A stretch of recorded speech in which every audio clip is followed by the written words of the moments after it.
Talk to him. He's not ignorant. Well, he is ignorant, but I mean, he's educated. He's No, been educated. you're saying he's ignorant because he's not listening to you because you think No, you know everything. You don't. no, You don't know that's shit. him. That's him. My brother's an engineer, right? He went to college. He's an engineer, and he don't want to Exactly. hear. He doesn't want to hear shit that I have to tell him. Because And you're full of shit. okay, because I'm full of shit. And everything that I'm telling you, you can go prove for yourself to see if I'm full of shit. But you have blinders on. You're never gonna.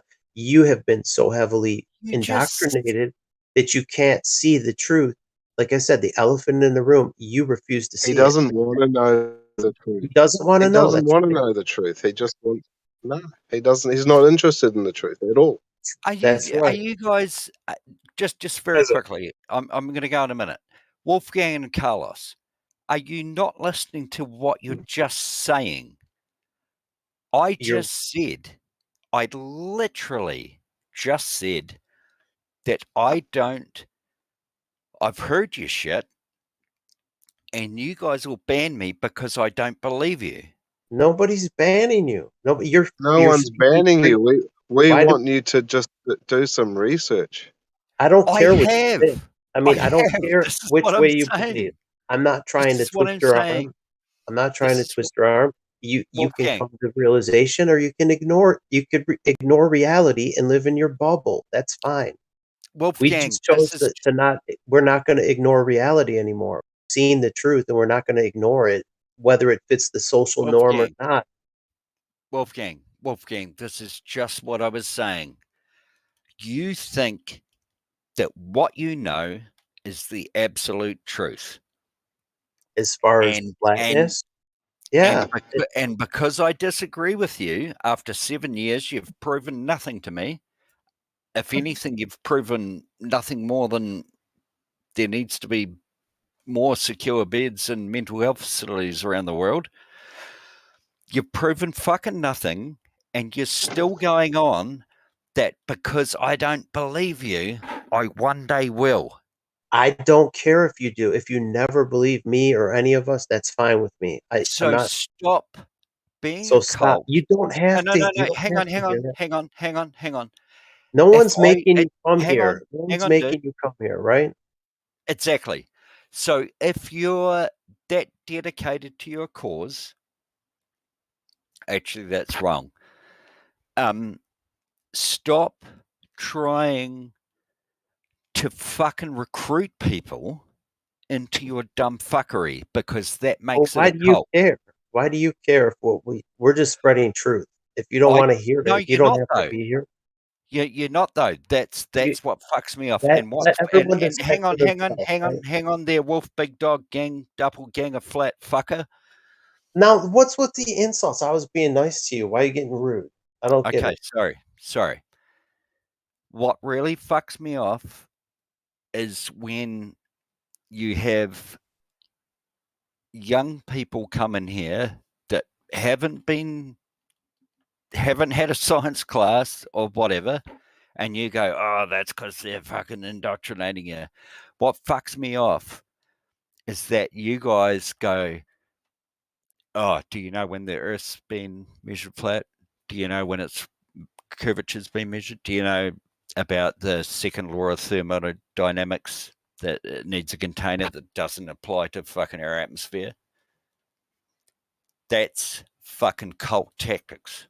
That's what fucks me What off. it's about is like if you can prove the earth is moving right now, right? You can win a prize. If you can prove Look it. at the stars, look at the stars, look at the The stars moon, move. No one's saying the stars don't look at move. the I'm talking about sunrise in the morning. It doesn't start out teeny tiny and I'm get not bigger talking and about bigger and that. bigger. I'm talking Pulse about the earth pendulum, ringless moving. Jazza, gyros. Yep. What you're Jazza, saying, not is even. not I'll tell you something, Jazza. Not Actual even physical observation Einstein. by humans watching it happen. Even Einstein couldn't prove that the Earth is Einstein was spinning. wrong then. Well, he's a fuckwit then, because you guys don't believe in his fucking theory of gravity, so we can throw that out the window, can't we, Carlos? Mm. Yeah, there's something I agree with. There you go. Check yourself. The guy who created Odysee could not conclude it was a ball. Hang See, I on, who don't see just? why is he getting triggered? He was here all this time being normal, and he's getting all butthurt. I got to get off. I got to go get off, dude. I mean, no I one's know. twisting your arm. We're not twisting your arm. Use your I just. discernment, and if that's what you want to believe, go ahead. No one's forcing you to think like us. I'm just presenting things, and you could use your I'm discernment. glad. I'm glad you said. I'm glad you said no one is forcing me to think like yous. Well, that's true. Because the You know, funny I went thing, on a Jazza. I went on a holiday to Paihia. You know where Paihia is, right? And not, they had Freeview. They had Freeview television. That's like local television here in New Zealand. And Hmm. I haven't watched television for about 20 years at least.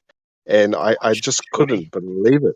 I couldn't believe the garbage that the public are watching on TV. It's just, interrupted by these garbage advertisements and the programming, the like the bad acting and just the garbage that's on this stuff is so full of propaganda, all of that crap. You know what they put on the news, it's just so mediocre, and that's why we come to places like this so that we can learn like real knowledge.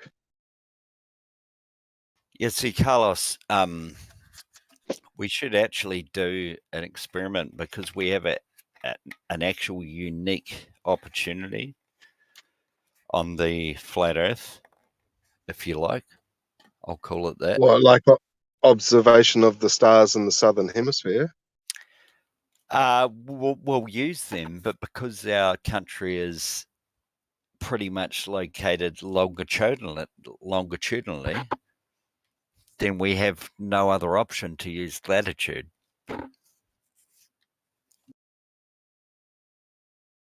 Those are just lines on a grid.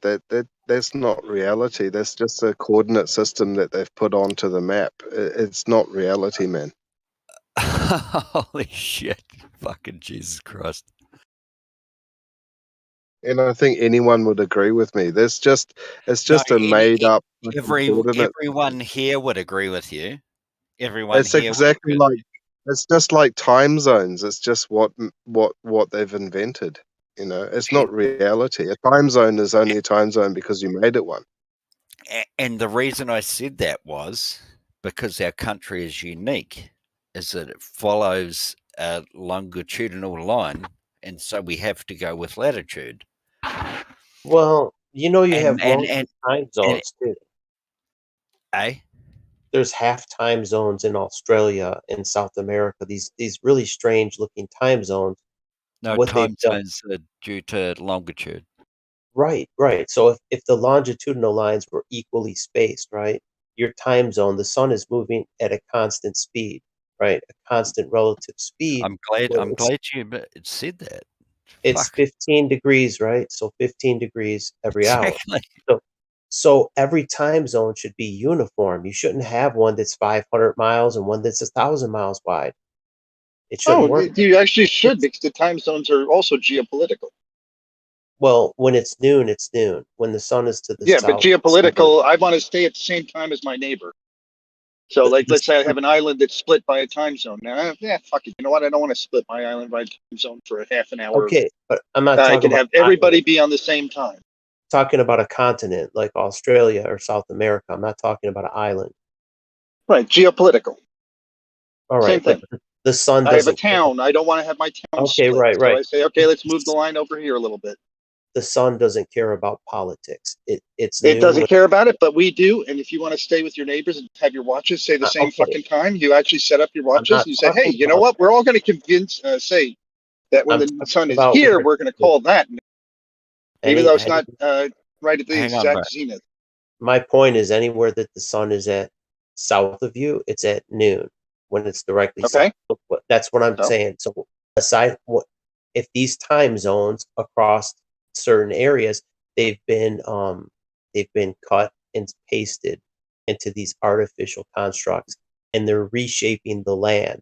The land across the certain God. areas of South America is wider than the time zone is depicting, because what they're doing is trying to make a certain landmass fit on a globe So they have to suck it in on the southern part. They have to Dude, bring it Except inward. that noon, the actual zenith point is going to be exactly when it's supposed to. The time zones have nothing to do with the map, except Okay, they're but placed on a map. what I'm saying is, if you went on that map, even South Africa is wider than depicted on So the silly. globe. South Africa. South Africa is nearly as wide as the United States, and it shouldn't dude, be nowhere near that size. I'm confused. Are you saying that the sun doesn't rotate at 15 degrees an hour, or the No, map's no. fucked up? The sun is uniform, but you could determine it. Okay, if you want to know when it's actually noon, leave politics out of it, right? If you only had the sun, you had a sextant and a compass, and you're trying to say, okay, if you're plotting out your own map, you don't know where you're at, and you're using these tools, like, okay, I'm going to use the sun to depict, right, when it's high noon, and then I'm gonna go to the next location. It's high noon here, and you're gonna plot out these 15 degrees, right, by the motion of the sun. You say you have a sundial, and you're setting it up. So the old way the cartographers would do things, those are the only tools they had. You had a compass, you have a sextant, and maybe they have chains. They have chains and sticks and things to measure like a certain distance. And you can draw your map with a what's that tool? Astrolabe, with an astrolabe. It's like a GPS. Well, Wolfgang, we can't survey the Earth, but we can, just by what you just said, we can prove that it's not flat. You can prove it's not flat. Yeah. How so? I'm not a kindergarten teacher, so I'm not going to run you through it. You're a shit hot researcher. Look it up for yourself. That's what you guys say. Well, a sextant runs off of a level horizon, a horizontal horizon, right? Yeah, Your yeah, horizontal. yeah, So a yeah. horizontal has no curve in it. By its own definition, a horizontal has no curve. Yeah, so if you're on a ship of a boat at 12 feet high and you point the sextant at the horizon, Mm-hmm. is that not a straight line? Well, you're aiming to a point, the vanishing point, which you're Yeah, you're the at 12 horizon. feet. You're at 12 feet on the bridge of a ship, and Doesn't matter if you're 100 and feet you're high. pointing exactly, and you're pointing the fucking sextant at the horizon, and you're putting your crosshairs on the horizon. Is that not a straight line? Not necessarily. You're not like it could be the horizon is not a physical point. It's always As you 50-50. The sky is 50%, the water's 50%. It's always that way. okay. You can go 1,000 feet Okay, okay. and you know why Right. that is? That's called perspective. You're on a flat plane, you're on a No, it's called two-dimensional reflection, surface. dipshit. You're on a two-dimensional surface, and it's just the way things appear because of perspective. That's all it Okay, is. okay. So let's take down the refraction. Let's go to a foot. Let's be in the middle of the Atlantic Ocean, Mhm. and we need to take a reading, and we go 1,500 miles off course to find an island where we can get off the boat, get out of sextant, get down to the water level, and take a reading to, on the flat Earth, 800 miles away, Hawaii, that we should be able to see, but we can't because an optometrist has come on board and they've said you've got your personal atmospheric dome and shit that you can't fucking see. And then we go, fuck, we're going to have to go to another island that's within that personal atmospheric dome that the optometrist has confirmed that we're able to see. And then we get the sextant out and we go, fucking booyah. How good are your eyes, man? You think you can see infinite distances? I mean, My like eyes are shit and I can see the moon. okay. Well, how far away is the moon? I'm not paranoid enough to think that it's any closer than what I'm told. Do you think with your piss poor eyes you could see the craters if it was 238,000 miles away? I don't think so. Absolutely. Absolutely. Right. And that's what you don't get. That's like the angular size of those craters No, no, would be no. What? invisible. They would be, you couldn't distinguish one from the other. No, you don't see. This is why I just said about you. Can you count the Hang pixels on, on my hang on, cell hang phone? on, You hang can on, count hang the on, pixels. hang on. You guys always say about you can't see this far. That's why you can't see across the Atlantic. That's why you can't see across the Pacific. And that's There's why I asked, limitations. and hang on, that's why I asked Whitsett the other night, why can't you see, have you got a flat earth optometrist on here to confirm that you can't see across the Atlantic? It's not that far. It's only 6,000 miles. What about telephone poles? They always they look like they're shrinking, right? That's just the limitations of our eyeballs. They look like they're getting shorter, but they're not. No, You could be on a dead flat road and they all disappear at the horizon because that's the limitation. That's the it's limitation of your eyeball. That's it. That's nothing more. it's parallax. You No, fuck. it's called Do you that's seriously want to talk about this? what's happened. That's perspective. They appear to be getting shorter, right? And they're You're converging at fucking, the horizon. Just the way our eyeball. they're So fucking funny. 6 or 7 miles away. You're Okay. so funny. You use the word parallax. I don't Holy know fuck. where the fuck did the word parallax come from? We're talking The about perspective. further away something is, parallax makes it difficult to see. It's nothing to do with parallax. Carlos, if you've got a girlfriend, drive in the passenger's seat and tell her to drive 100 kilometers an hour, and don't tell her to look at the speedo. Tell her, Mhm. whatever you do, just get to 100. Don't fucking look at the speedo. Just get there. Don't look at it. Just try and stay there. And then from the passenger's seat, she'll be doing 110, 115. That's parallax because the needle's not on the dial. He's talking Because at the Wolfgang's moon's talking not on the about stars. Wolfgang's It's talking about parallax. your eyes have a limit. You can't see that far. That's why things get smaller and go into a vanishing point. No, they don't. So is your wife an optometrist? No flat earth optometrist has ever said that you can't see forever. You can't see light. What happens to the road? The road appears to come to a point. We know the road is equal width, right? We know the width of the road is not getting skinnier, And but when it's you not look, far away from you. but that's the limitation of your eye. That's it. That's all that So is. you can see 9 or 10 miles. No, you Or can't. 10, Not at 10 ground level. No, you can't. 10.9 miles past No, the you black can't. swan. That You you can't. can't see past that. No, that it's bigger, it's taller. It's not sitting at the horizon. If you're at ground level in an automobile, you're not going to see 10 miles down a flat road. You just aren't. You're not going to see the flat ground of the roadway. It's going to appear to come to a point. That's what perspective. It brings it to a point No, at the horizon. that's not. It converges parallel lines, and it's going to shrink the height of the telephone poles or whatever's alongside the electrical lines. They're going to appear to disappear at the horizon. Everything's going to appear to get shorter. The roadway's going to pinch together into a point, and it's all going to be at the horizon. That's the limitation of your eyeball, and it's nothing more. So you can't see past 11 miles. You can't see past the limitation of your eye. That's it. It's your angular resolution of your eyeball, and the convergence point is the horizon. That's all it is. That's why So nothing is disappearing. It's your limitation of your eyeball. okay, so I've completely given up on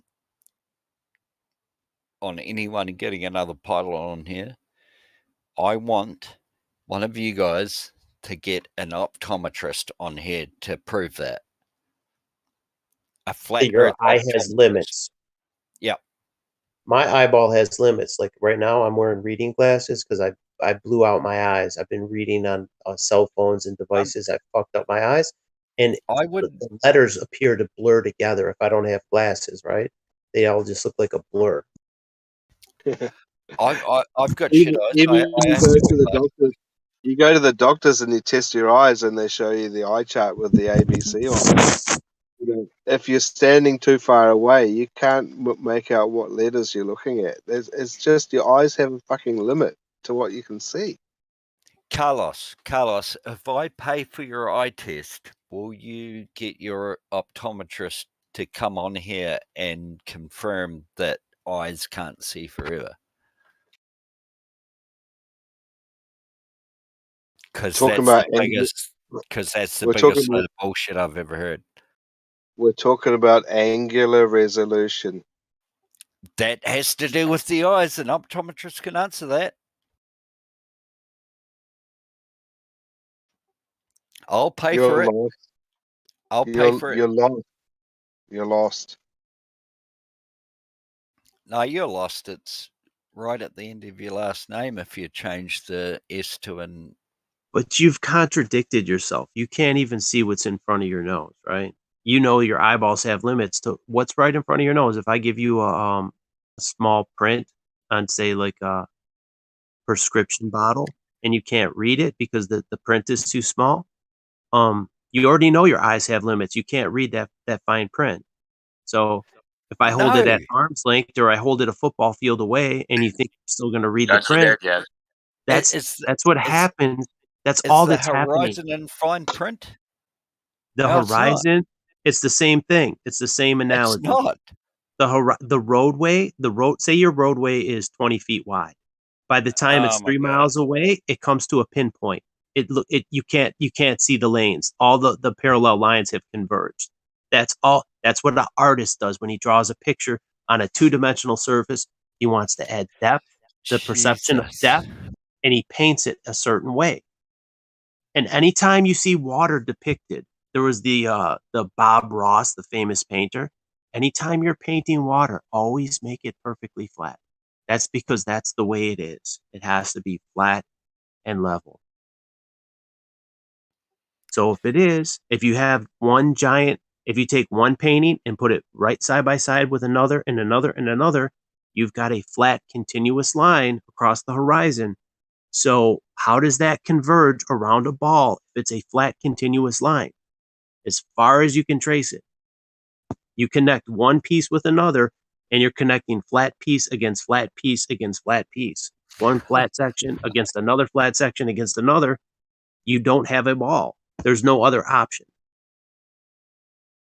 So all I'm asking of you guys, I've been listening to you guys for 7 years. All I'm asking, I want to believe you. I really do.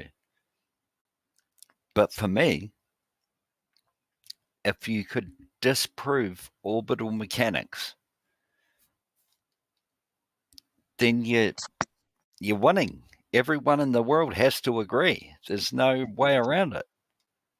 We don't have to agree. That's the point. That's the beauty of it. We don't have to. No. What I'm saying is, if you guys can disprove orbital mechanics, what I'm saying is the whole world has to agree because it proves that rockets aren't going up there. Let's do this first. Let's disprove level Satellites water. ain't going up there. If you can disprove level water, you've won. You've won the challenge. Prove convex water, and you've won. That's it. Prove orbital Won the challenge. mechanics first, man. You gotta prove orbital mechanics before you act like we gotta disprove it, man. You got stories, bro. You need Stop gravity cutting your for that. camera off, and maybe You you don't could got prove gravity. orbital mechanics. Oh, that's just dumb. Well, since 70% of the Earth is water, just prove that it's convex, and you've won. That's it. That's all you have to do. Water's That's the dumbest ubiquitous. shit I've ever heard of. Why? It is dumb. Convex water's dumb as shit. You're right. And I am not the one who believes that. Yeah, you can bend water. I've seen people bending water, like coming out of a faucet, and then they use like some static, and then they can move it. But we're talking about water, great bodies of water at rest. Carlos, like I said earlier, I'll pay. I said this to one of the flat earthers earlier. You're one of them. Go out to your local aero club with just a pump bottle with like 300 mils of water in it. Grab a snap-lock bag. I'll even talk to the pilot on your behalf first and tell him what's happening, if you like. So you don't have to sound crazy because he probably won't fly you. And when you get to the top of the parabola, you squirt the 300 mils of water. We'll put some Look, food man. coloring in it. Hang on. I used to do. Yeah, we've heard this story before. Like, I used to do So why don't motocross, you man. do it? I know what it feels like when I'm on a parabola. When I'm doing motocross, I'm up in the air. Everything freezes in time when you're in the parabola, and I don't expect anything different with water. And you get the feeling of the guts going back up into the rib cage. But what you haven't seen, No, everything just stays still. no, you get the feeling of the guts going up into the rib cage. Have you done motocross? I never got that feeling. No, I've done parabolas though, just for fun. Yeah, well, when you're in the parabola, everything stays still. It's just a stillness.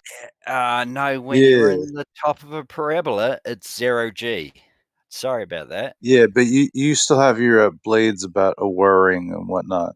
He's talking about complete silence. You're up in the air. You're ready to fall down, but you're moving forward still. I'm in fucking 0G. He's got this like Zen moment. Everything's like not even running at 24 FPS. It's like 60. He's like, wow, seagull flies by him. No, That's dude, why we do motocross, so you can feel that moment of just bliss when you're but just you in the said that parabola. you were just trying to excuse yourself that you didn't. Your story doesn't make sense. Just because something doesn't make sense to you doesn't make it false. I've said this a million times. This is why half of yous are in the situation you're in. Fucking retarded. Dude, I don't think you're funny. I don't think you proved yourself quite like you think you just sounded like you did, but that's okay. No, I didn't mean to say that, but That's all right. We're all plenty smart in our own ways. I tell you that much, right? I'll yeah, pray for for you tonight. I'm gonna pray for you. Please, Carlos, and fuck. Are you the one that's a helicopter pilot? The one we were arguing with. Who? He claims a helicopter pilot. Carlos can take over. I need to go for a smoke. Yeah, that smoking guy. He's also a helicopter pilot. Like, how would he find his landing zone if the Earth is moving faster than his helicopter? Like, He said he can land on anything. He can land on anything. See, this is just when I really need to go out for a smoke because I'm like, how the fuck do you not understand how you could do that? If it's he's just not faster, paranoid. Try and fucking work it out between you. Jesus Christ. If it's moving faster than your helicopter, you're never going to reach your landing zone. It's like moving the same speed, big dog. No, you're independent of the Earth. You're in the air. No. I took off from an aircraft carrier. Let's make it really, really, really fucking simple. Mm-hmm. I took off from an aircraft carrier doing 30 knots. Sorry, I have to work in knots. Mm-hmm. And I accelerated. When I took off above the carrier, I was at 30 knots. I accelerated to 30 knots. Mm-hmm. So, in relative to the aircraft carrier, I was doing 60 knots ground speed. And then I take off and I fly around, happy as Larry, going out to have a smoke, and I come back. Mm-hmm. Well, the aircraft carrier is moving, right? But the land is not. The land is not moving. No, but I'm landing on the aircraft carrier. I'm coming back. Let's say you're landing on the land. Where you at? New Zealand, right? So if you hover over New Zealand's not going to rip past you. It's not going to just rip past you and just keep moving from under your aircraft. It's going to stay where it is. This is why I use that as an example. We're on an aircraft carrier. It's moving at 30 knots into wind. So I've taken off. I'm hovering above the aircraft carrier. My airspeed indicator is reading 30 knots, but I can look straight down at the aircraft carrier and I'm not moving. So I'm hovering above the aircraft carrier. Right. You're maintaining, yes. But the thing is, those relative both to the the aircraft, carrier. they're both moving. You're moving, if you're moving in synchronization with it. The Yes. thing is, you're not going to move supersonic speed in a helicopter. It's not happening. No, So the but Earth it's the is same allegedly thing. turning supersonic, and you're not. Oh my God, Jesus. Your helicopter, you're using an aircraft carrier that you can go faster than an aircraft carrier in a helicopter. Everyone knows that. Sorry, You dude. cannot Sorry, fly dude. supersonic. I need to have a smoke to All right, comprehend. have a cigarette. But Holy think about fuck. what you're saying, because you're mixing Think apples and about what you're oranges. saying and maybe think about re-enrolling in school. Holy fucking shit. Because you can't see your own BS, dude, because you're mixing metaphors. Like an aircraft carrier and a helicopter, right? You can outfly the aircraft No, carrier. You no. can't.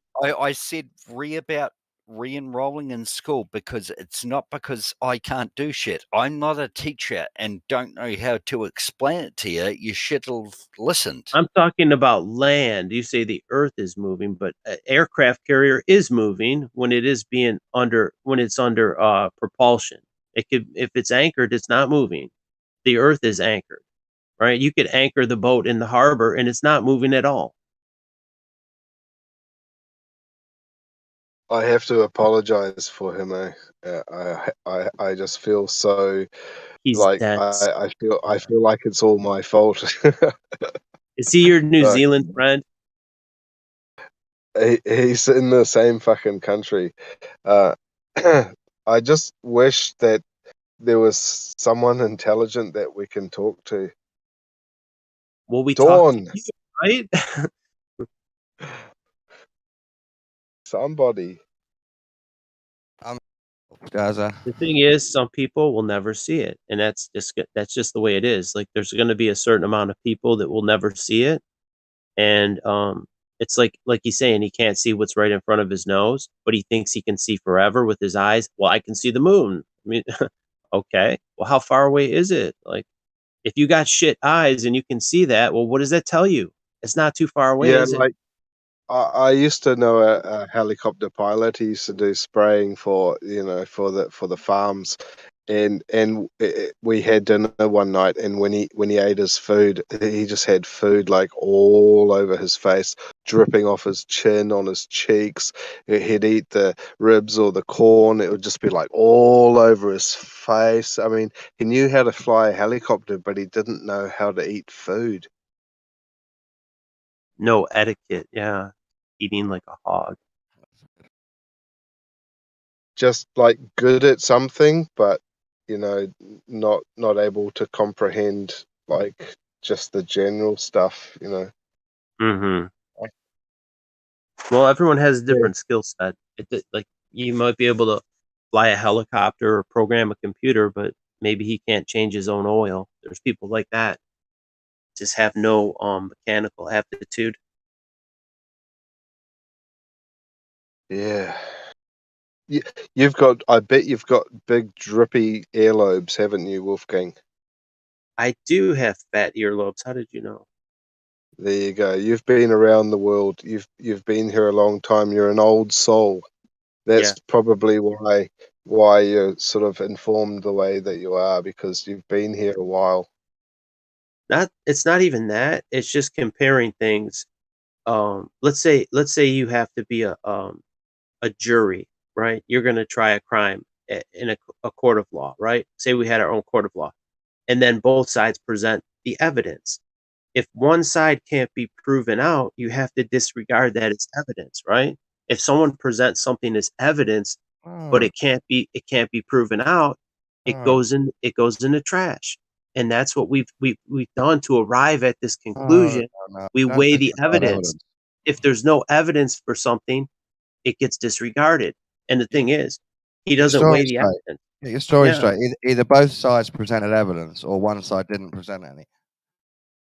Well, if you claim that it's evidence and the jury finds it to be false, it gets disregarded. It's like, is bullshit. It's like, no.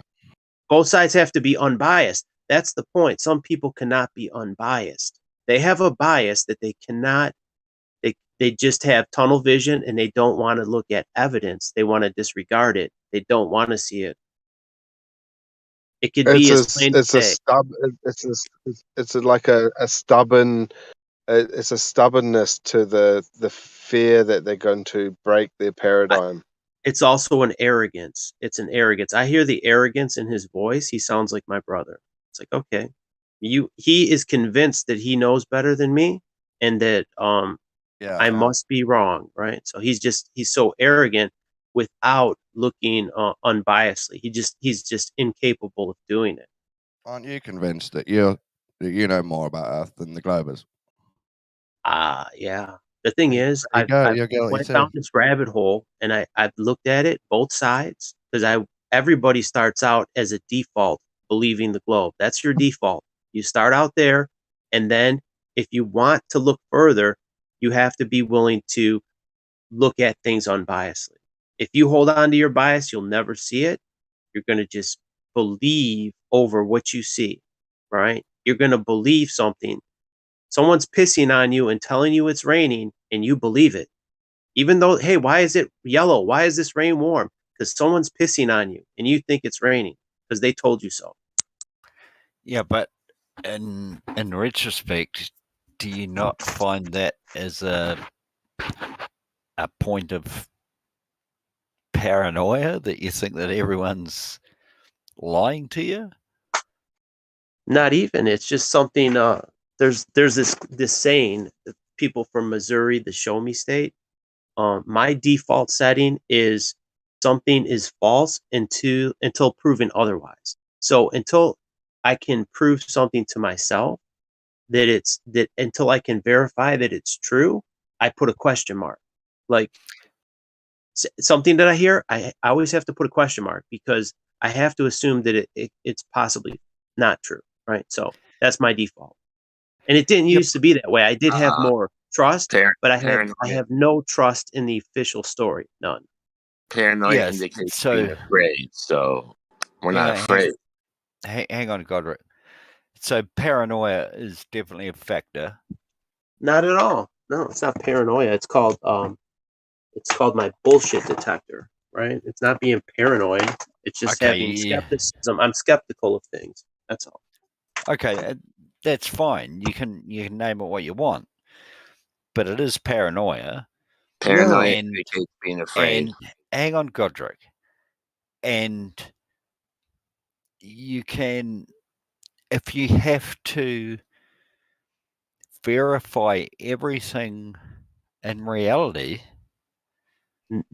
See, that's the point you're missing. Then you're not going to get much shit done. Reality verifies itself.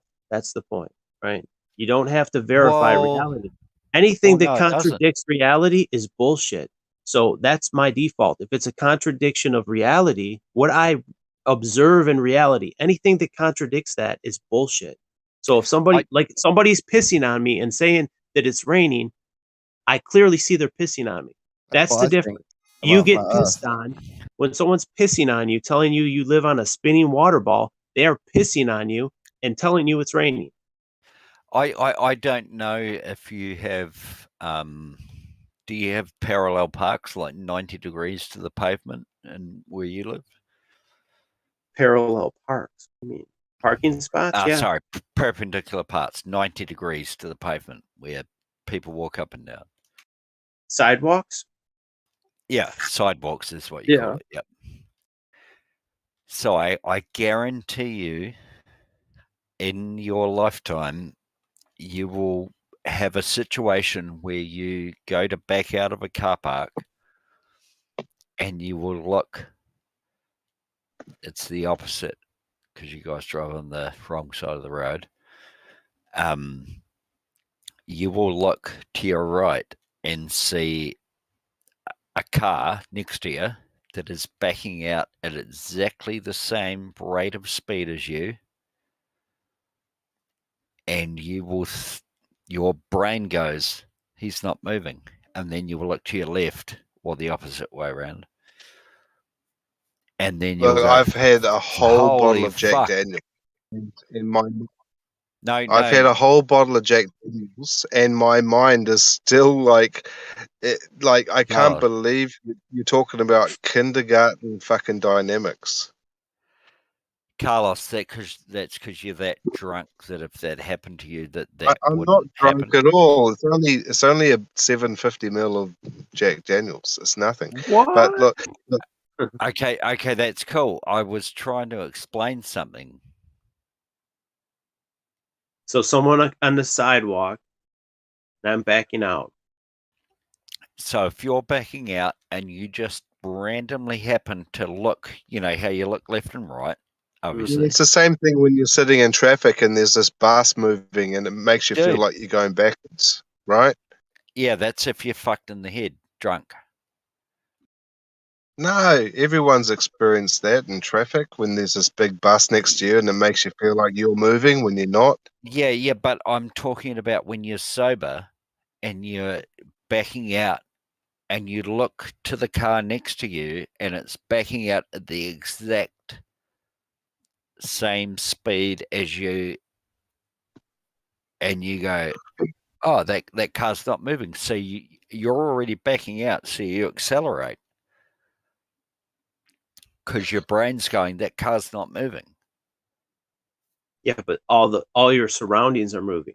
If you're in a moving car, the lawn, everything in your peripheral is moving with you. No, but it's your focal point. It's your eyes. It's your focal point of your But eyes. you have peripheral vision too. You don't have pinpoint tunnel vision. You're looking at your eyeballs. Exactly. This is what I was saying earlier about having the flat earth optometrist come on to prove it. You can verify, you can measure it any point. Yeah, exactly. You can get your hand, like you can look at your peripheral vision, and you can get you could get your hand and put it out around and see how far you can see your hand, and you could actually draw it out on a piece of paper, and it's like an elliptoid. Yeah, it's when like, you're drunk as fuck, who the fuck would do that? You're not looking in a square. You're looking. You have circle vision. You have circular vision. It's everything's curved. Okay, Wolfgang, you need to get a flat earth optometrist to prove what you just said. They'll say you're drunk as fuck, you can't see. Your eyeballs are convex, but water is not.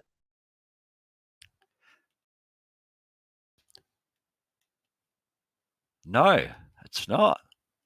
No, that's right. So that's my point. Like, until you can prove that the water is bending along the curve of the earth, if like every observation that a lot of flat earthers have done, you don't arrive here unless you do the verification, right? You don't just being a flat earther is like wearing a sign that says "kick me," right? It's not as bad as it used to be. It's not as bad as it used to be, but it doesn't fit the social norm, right? You're gonna get made fun of, and so the thing is, a lot of people won't admit it. They won't admit it because there's a certain amount of ridicule, and they don't want it. They don't want to deal with it. People want to fit in, right? So if everybody just agrees they're being rained on and they're being pissed on, then you go with the flow. You be the guy that gets pissed on. I don't want to be pissed on anymore. Okay, exactly. So Wolfgang, you know the Black You know Swan. how you said you've never had like marijuana or anything like that. It's like, I think this is exactly what you need.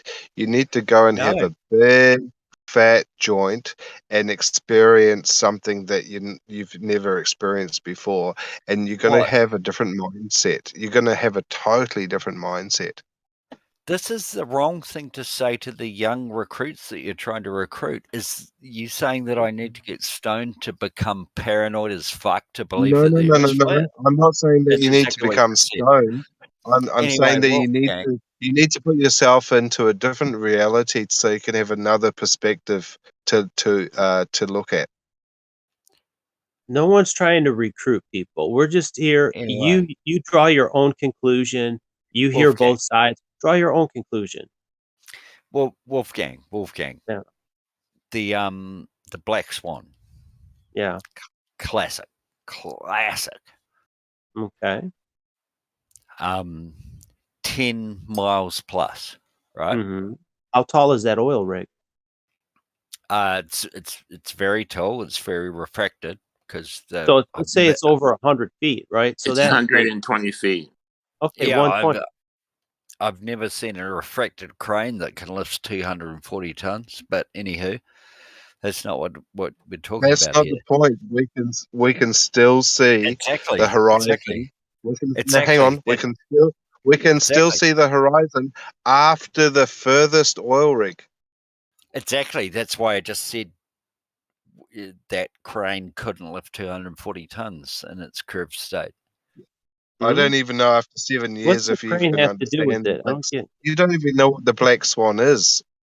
No, I do. Okay, but the reason you can see it at all with your naked eye is because it's 120 feet tall. Let's say it was 6 feet tall and it was 10 miles. You wouldn't see.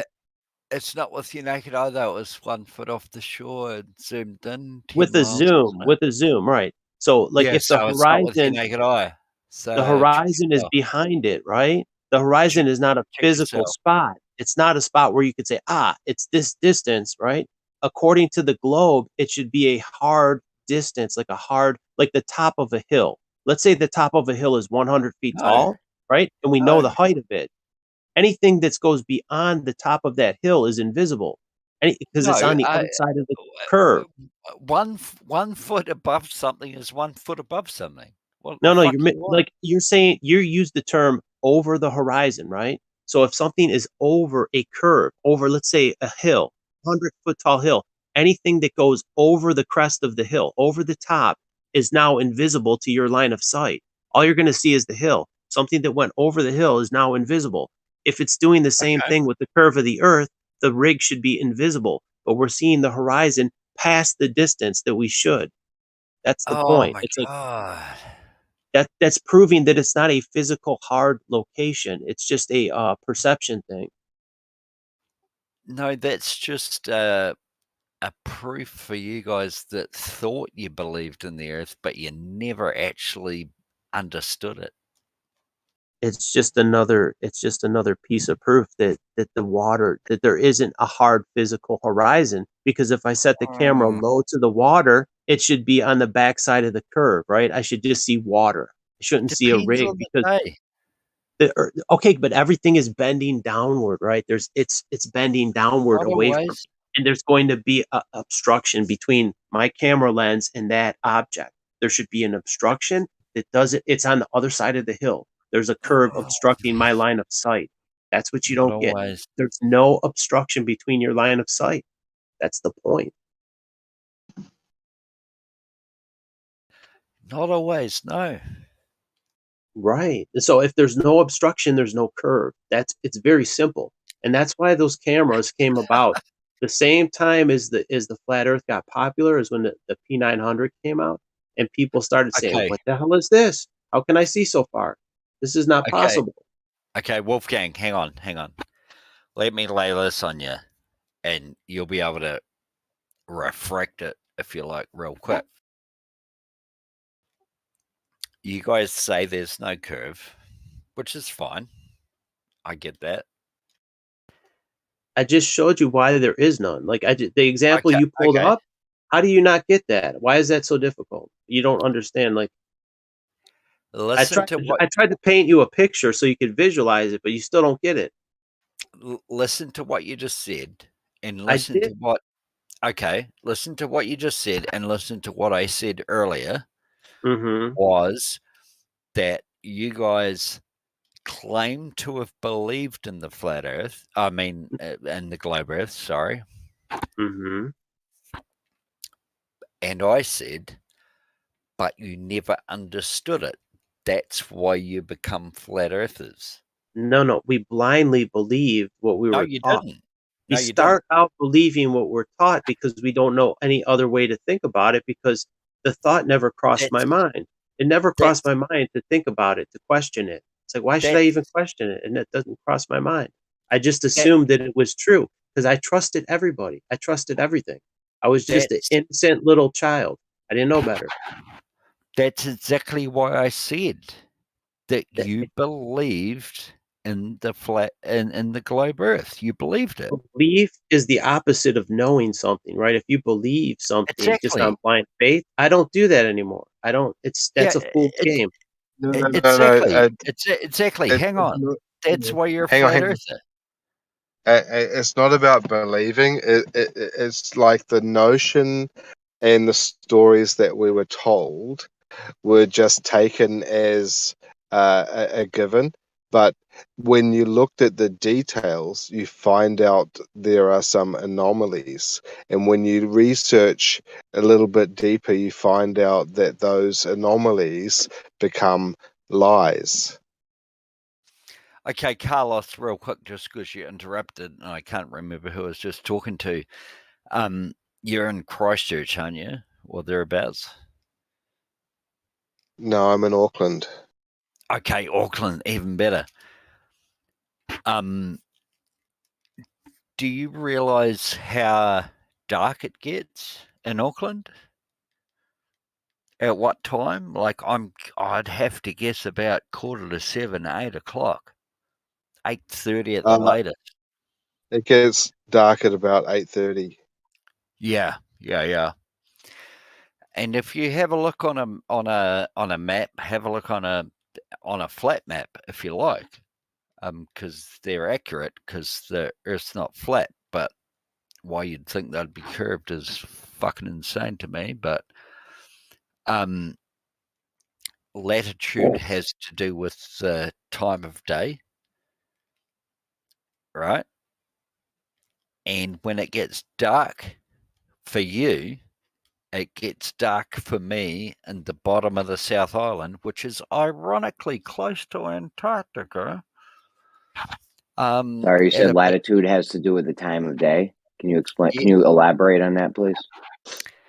Well, that's why I said to Carlos earlier is that New Zealand has the crazy orientation of being longitudinal. We don't have any time zones. Can you elaborate how latitude has? Can you elaborate how latitude has to do? Hold on a second, Carlos. Can you just elaborate on how latitude has to do with the time of day for us, please? No, it's latitude that does. Do you not know that? Latitude, yes, latitude. Can you elaborate? I'm not going to elaborate. If you don't know that, I'm not going to fucking teach you. I'm not a school teacher. I don't know how latitude has. Hold on, Carlos. Carlos, please. Hang on. Carlos, if you're looking please. at latitude, you need to compare latitude. Can you hear me? Yeah, go. Just I don't. Does anyone here know how latitude has to do with the time of day? I can explain that because I was talking. I'm in Detroit, and my friend is in Tampa. Right? We're basically north south of each other. So I was doing fireworks on the 4th of July. Right? I had like $400 worth of fireworks I was going to set off. I'm like, oh, dude, I got so much fireworks. He's like, what are you waiting for? It was about 8 o'clock. So keep in mind, he's in Florida. I'm at a higher latitude. He's at about 35. I'm at about 45, 42, 45. I will just round it off. But I'm about 42 north. Anyway, it was still broad daylight. I'm like, what are you talking about? I see the sun. He's like, no, the sun went down already. And keep in mind, he's in Florida. He's like due south of me, 10 degrees further south. And I'm like, dude, I'm looking right at the sun. He's like, what are you talking about? Anyway, that's because it's actually circling us, and me being further north, right? I'm going to see the sun for more hours of the day. And if you go even further north, the sun will never set during the summer. So that's what he's talking about. The further you go north latitude, you're going to have more hours of daylight. And that's even so he's saying the way New Zealand's positioned, that's if you're to the north of New Zealand, you're going to have more hours sunlight than him in the south. So it's going to have to speed up to 75,000 miles an hour to No, come around here. not at all. It's just like the difference between Florida and Michigan, right? I'm 10 degrees further north. I had approximately an hour and a half, 2 hours more daylight. I mean, you're not 1,000 miles. New Zealand ain't that long is from Florida to Michigan, but you're going to have some of that. Wolfgang. Fucking check yourself, man. Holy fuck. How long is New Zealand? Is it longer than the United States from Florida to Michigan? No, it's only 1,800 kilometers or some shit. Not only that, I don't know why you keep bringing up the longitude. Like, New Zealand is not on a north-south longitude. It's on a slant. It's on a tilt. It pretty much is. It's long enough to not have a time zone change. And there's nothing to do with the time zones. If you look at it, on an A projection, you're looking at it, and it's on a fucking almost 45-degree tilt. It's not north-south at all. Yeah, and it's long enough to not have a time zone change. What the That's fuck? political. What are you talking about? There's nothing to do with it. The time zones are political. Look at the time zones on every fucking country in the world. It's right in there. The Chatham Islands all political. are the only There's one one that space between. up. There's one space up there between Russia that's got like fucking the Chatham 5 hours and the 5 Assertion hours Islands. difference. There's 5 hours difference between this place up in Russia. I forgot what the name is, but it's only 30 kilometers apart. Oh, the Bering Strait. Don't call names, please. Yeah, the Bering Strait. Exactly. So we do time by longitude, I thought, not latitude. Yeah, like if you're on the same longitude, it's high noon for everyone on that latitude line, right? Yeah, your latitude's north south. Yeah, and your longitude determines whether it's high noon for everyone on that line, which is what we do time by, right? Yeah, no, I got that fucked up with it. Sorry. Oh, okay. I thought it didn't sound, latitude didn't sound right. Yeah. No, only if you're like 1,000 miles apart will that come into consideration, like longer distances. That's why, like I was saying, the further, if you go far enough north, the sun will never set in the summertime. And the 4th of July is right near the solstice. I think that there's actually more hours of daylight on the 4th than on the June 21st. And it doesn't set in Antarctica as well, the same equal amount of time as the North Pole. So, have you been to Antarctica? Have you been there? No, I haven't been to Japan. Nobody's allowed to go. Don't talk about Antarctica because you haven't been there. But you know what? Well, then you shouldn't talk about that either. So shut the fuck up. According to them, there's no plant life in Antarctica, but there's lots of plant life at 60 and 70 degrees north latitude. So there's something different going on south of the equator where there's no plant life. At an equal distance from the equator south, there's no plant life, but then there's lush plant life to the northern side of the equator. So there's a huge difference. There's a huge difference between them. I concur. It's funny how 70% of plant life or animal life are where Tasmania and New Zealand are. Right, but go below. Land. What is your latitude? We can't go below 60 south. Oh no, you can. Not the common. New Zealand, what's New Zealand about 36 or something? I'm at 45 degrees south. Okay, so you're just as far south of the equator as I am to the north. That's just about where I am to the northern side. Yeah.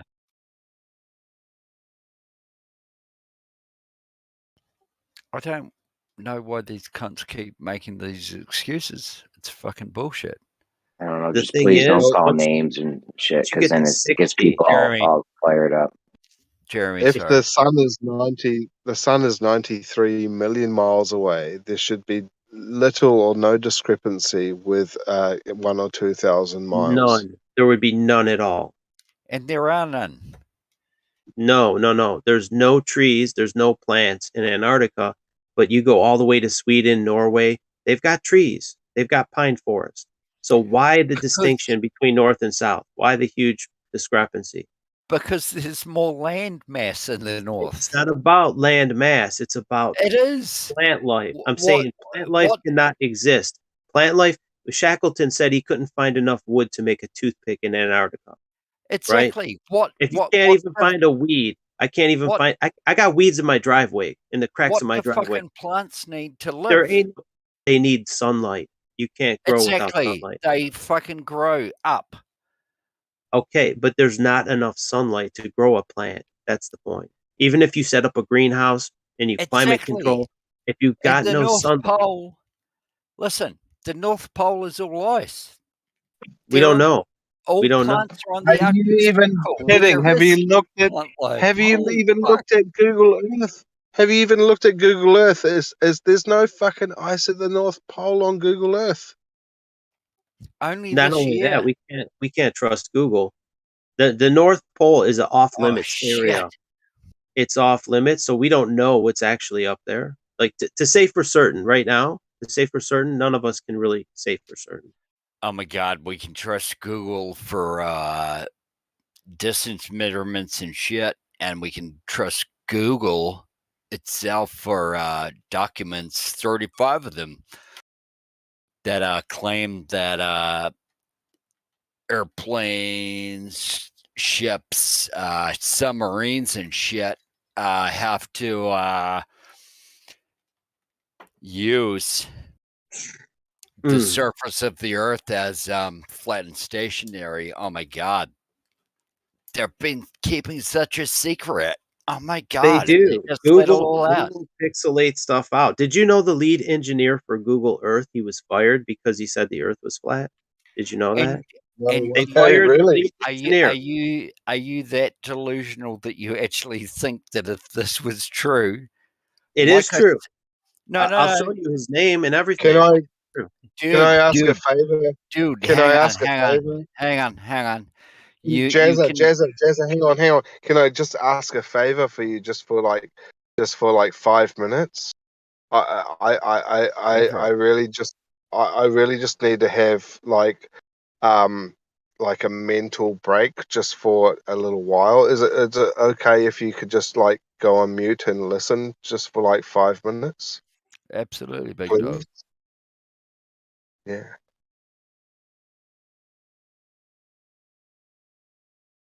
Go for it. Tell us about what? Got fired. Wait, what? What are we doing? Tell us about the Google guy who got fired. Oh yeah. I was just gonna get the picture. I didn't know you were waiting for me. I'm gonna post the article with his name and everything. Don't wait for me. I'm just scrolling through like 5,000 pictures, so I gotta find where I put it. Don't fucking print my name. Be accurate. Well, you can look up his name and find it. You could read the article. It says he was fired, but he was the lead engineer on Google Earth, and they fired him for that because he was a flat earther. Like, oh, why are they doing shit like that? What the hell? You can't have a difference of opinion and work for Google. That's pretty fucking contradictory, isn't it? Well, he's like, well, fucking A, man. Every time you drag your elevation line over water, it's always the same. It's the same height on Google Earth. Hang on for a sec. Carlos needed to talk to someone. Trying to find out where I put that. That's the problem.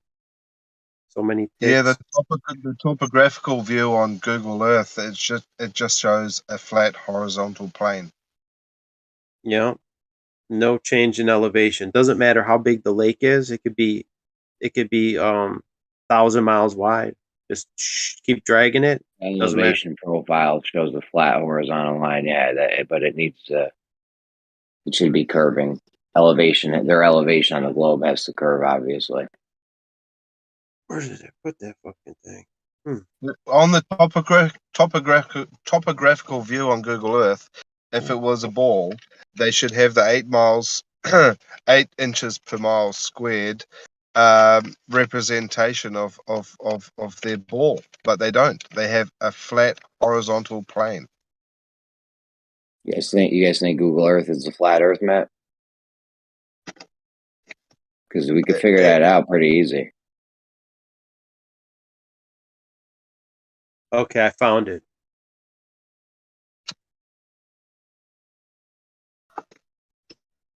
You know how to tell if a surface is convex, planar or non-planar, right?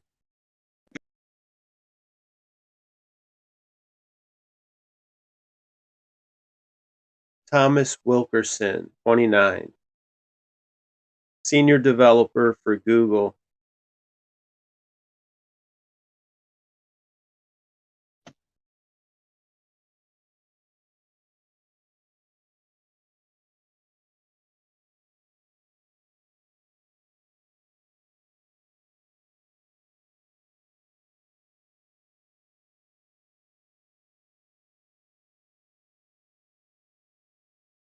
Well, how did he say that he's a flat earther? Did he?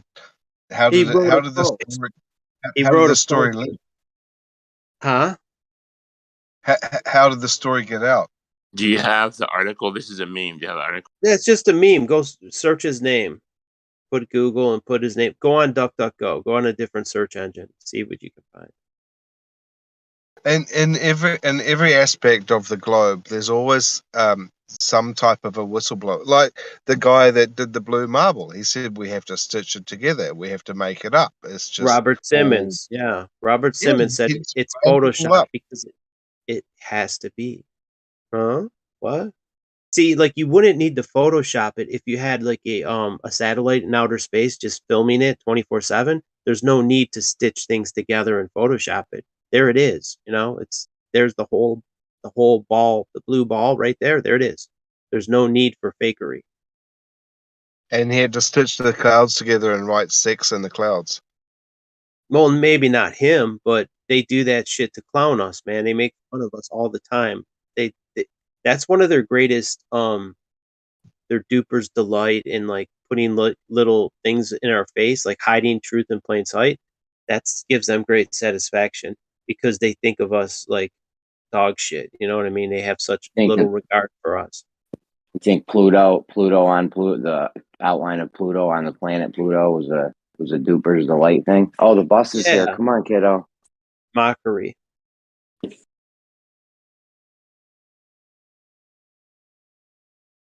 I think that's part of their like what they do with the Illuminati card games, the funny names they give people. They give people funny names in their hoax crimes like Dr. Carver and things like that. They just enjoy pushing people's buttons. I mean, they do have a sense of humor. Like once you know it, the shit is kind of funny. It's a dark humor. But at least these sick fuckers do have a sense of humor.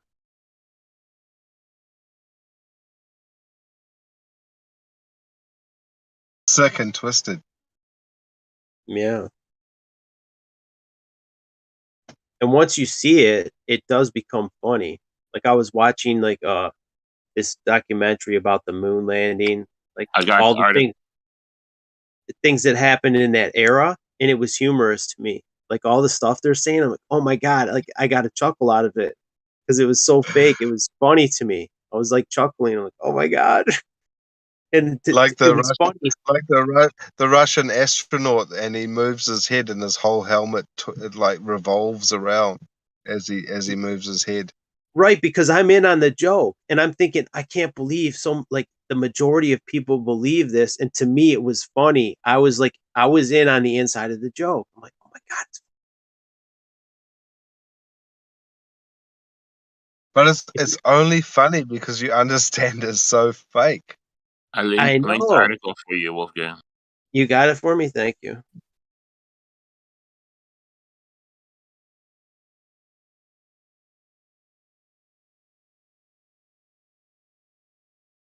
What were you saying, Jeremy? Do we know what? There's also a YouTube about it. Oh, it's on TikTok. Daily News Mobile. Okay.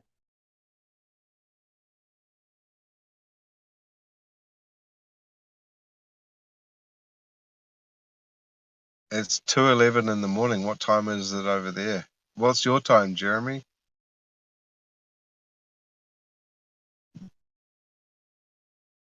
9:15, 9:11 here. Oh my! And still There's dealing no way with it's 9:11 where you are. 8:11. Google There's Earth. no way it's not. What time did you say it was where you are?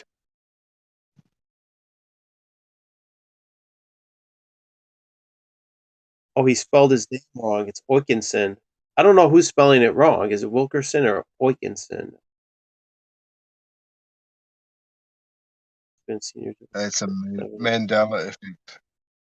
Wait, and then it says last week Wilkerson. He's got the name spelled. Hold on. Greg Wilkerson, 29. Right back. I gotta try to set these new Bluetooth things I got on. You gotta wonder about this world. Like, has anyone seen? I don't know what channel it was. Maybe it could have been Mud Fossil University or or something like that. But there was this. He was promoting a guy that basically explored some caves, and he sort of compared the the makeup of the inside of the caves to an air drum or the inside of an air, and all of the small aspects of the anatomy matched perfectly to an air drum, and it was inside like a cave in a top of a mountain, and basically what the end of the story is that he found like a titan. Yeah, we were talking about that earlier. That was it was the anatomy. He's a chiropractor, but he did have to study anatomy, even though like chiropractor's not like a real doctor. And he recognized he had to take anatomy classes, and then he got a anatomy book of an elephant, and he found 50 similarities with the cave, the ear, the eye, the skull sutures, like everything. Well, he It actually went matched up up. there and went inside the cave. Like physically, he went there and like he took video and photos and evidence to show that what he was looking at was actually the inside of an ear. Not just that, but the eyeball. He was in the cranium, so he was all in all those areas. It's like, okay, Now, these are hollow spots. if this was in a court of law, I mean, what more evidence do you need? How many points do you need to match a fingerprint? How many points of contact? Yeah, He's got even with petrified hearts, petrified hearts. I mean, it's like thousands and thousands of hearts have been found that are petrified. And what's the coincidence that like every little tiny bit of the heart match perfectly? That's where you have to just be see, that guy is also a flat earther, and you have to have discernment and willing to look at the evidence and come to a conclusion. Like he has overwhelming evidence, even though it's unbelievable. A 3-mile long fossilized elephant? No, that's impossible. But yet here's the evidence. It's like 50 similarities that are what do you do? What do you do at that point? You got to just come to reality. See, I mean, you use the straight away. You use the word unbelievable.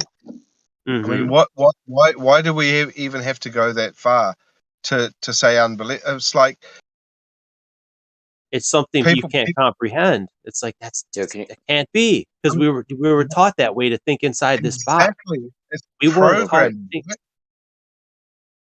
Real quick, Yeah, we can you were guys not hear me taught to okay? think. I heard you now. Does it sound good or no? You sound like a fairy. You sound little like bit a fairy. little echoey, but you're good. It's echoey? Little bit. No, it's good. It's good. I don't know. Good, all right, good. Anyways, carry on. Who was that guy? It was the guy that made the elephant. I'm subscribed to his channel, but I forgot what it was called. Have you seen Old World Florida's channel lately? He's got some really good content. The last one I saw, he had someone who's a diver, one of the only divers in the world that have explored the underwater like rivers in Florida and other places around the world. Old World Florida. He's not a flat I've seen earther. his channel. He's not a flat earther, but he should be. He's got caves under Tampa. He's kind of into the old Tartaria stuff. He might be, but he might not. He might not disclose that because he doesn't want. Like there's a guy Dutch Sense. He is a flat earther. He can't admit it because he'd lose half his audience. So he just kind of doesn't publicly And also acknowledge. Rex from the Leak Project. He's definitely a flat earther.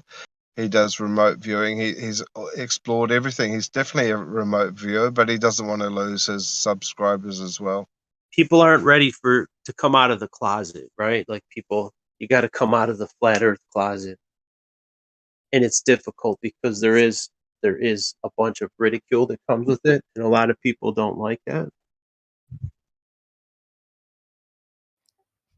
But fortunately, it's not as bad nearly as it was when there was so few of us. Now it's kind of like there's so many of us that this will shift into reality, and they're just I gonna. remember. I remember maybe half a year ago I watched something about a guy. His channel was like Flat Earth Millionaire.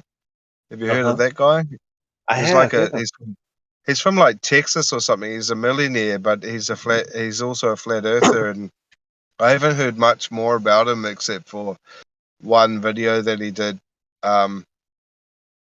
And he said he was gonna like give some money to someone that could, Prove help it's a to globe. promote. Yeah, No. he put a challenge. Yeah, exactly. Yeah. I think what's Dave Weiss put a challenge out for like 2 or 3 Bitcoins now. If you win, if you can prove the Earth is moving or prove that it's a ball, you win. Or if you can find one picture of the Earth from space. So he's got a couple conditions. Any one of those will win you the Bitcoin. But it ain't gonna happen. Don't hold your breath. Exactly. That's why I was saying before, fiat currency, cash is never going to go away. I hope not. I mean, see, in that article, they had his name spelled 2 different ways.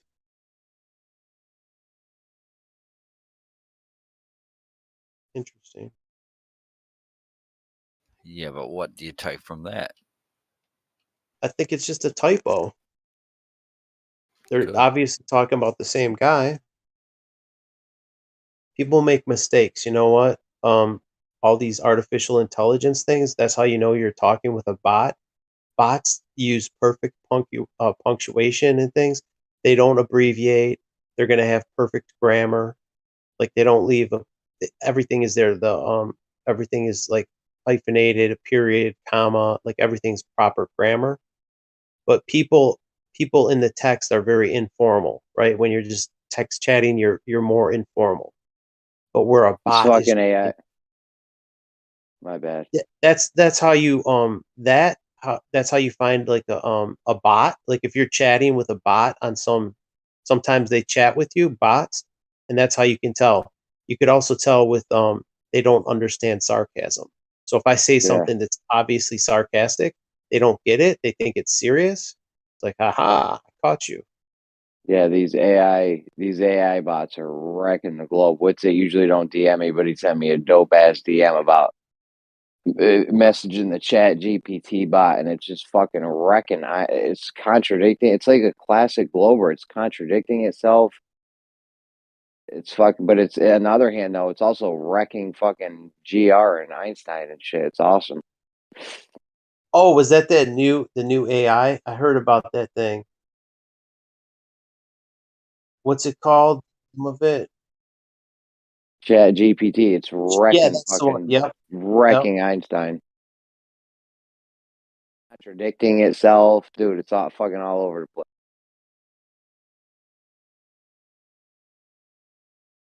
That's fucking hilarious. Maybe you got a couple good guys that program the AI and it's like sabotaging their whole shit, No, dude. the thing with the AI is it's actually telling the truth. Right. Unlike the anti-flat earthers in here that are not telling the truth, the AI is a real globe. The AI is a real glober, and it's Which is actually exactly what I just said it's before. actually telling you the truth, and not playing like these weird fucking games and shit. Well, you know what? They had this facial identity software and it could tell like a man from a woman. So let's say there's a transgender goes through there, it identifies them the right way and they don't like it. Like say Michelle Obama walks past this thing, it's like, "Oh no, this is a man." Because it could recognize the features, the skull, the brow ridge, like the size, all it knows a man from a woman and you can't fool it and they don't like it.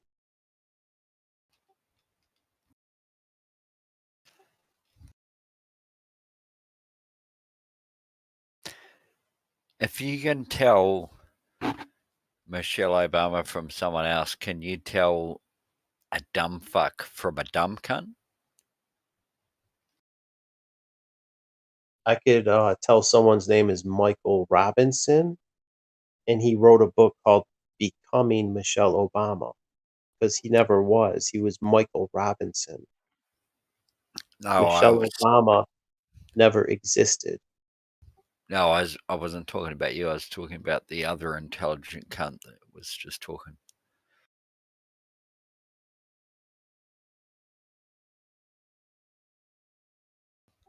But that's pretty good. There's all kind of like artificial intelligence that'll tell, like, it probably recognizes all your nuances, like even say you're just chatting or texting, it recognizes your nuances and how you speak through text, like certain phrases and things you use. Yeah, but see, I've got no problem with that. That's the difference. I don't care about that. I mean, everything we have is dragnetted through the NSA. Like everything we're doing, it all gets dragnetted. So I'm aware of that, and I don't give two shits. We don't All right, really hold know on that one for second. sure. One second, real quick. Geo, are you there? There's some weird fucking thing happening. What's it? Are you there? I'm here. Are you paranoid as fuck? I think a lot of people just fell asleep. I leave my shit on a lot. There's just some weird. We're just having like some weird technical issue. Anyways, go ahead, guys. Go ahead. Are you paranoid as fuck? See, the thing is, we don't get paranoid. Are you paranoid as fuck? Why? He fine. assumes everyone feels like him. That's it's not a big issue, but something keeps appearing. It's just a technical. Yeah, it's a technical difficulty, Jazz. Relax. I'm not paranoid as fuck. I'm not sitting here peeking through my curtain blinds or something. What the fuck? No, I bet you're looking at your VNs and shit. It's all right. Calm down, mate. I cannot get calmer than I am. I'm laying in bed. My head's on a pillow. I'm perfectly calm. I stayed up all night. I didn't want to, but I did. I guarantee you were literally just looking at your curtains. I bet you a fucking $1 billion you were doing that.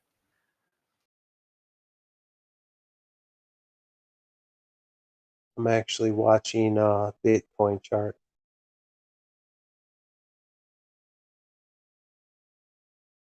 Shit's all good, bro. Calm down. I'm waiting for it to crash. I'm actually shorting it, so I need it to come down or else I'm fucked.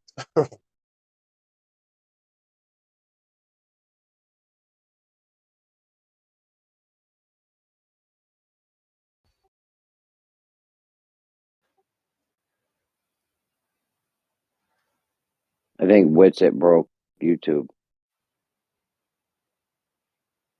Witsit talked so much he fucking broke YouTube. That cunt doesn't know how to shut the fuck up. Jazza, man, what the fuck, dude? Ain't cool like that with people. Like, if you're cool with them, then yeah, you call them a cunt and a fucker or something. But like, if you ain't cool with somebody like that, like, don't call them names, please. I called him. I'm sorry. It's just the way in New Zealand, a cunt is that's actually a nice term. It's an obscenity, man. It's an obscenity. No, That's here hostile.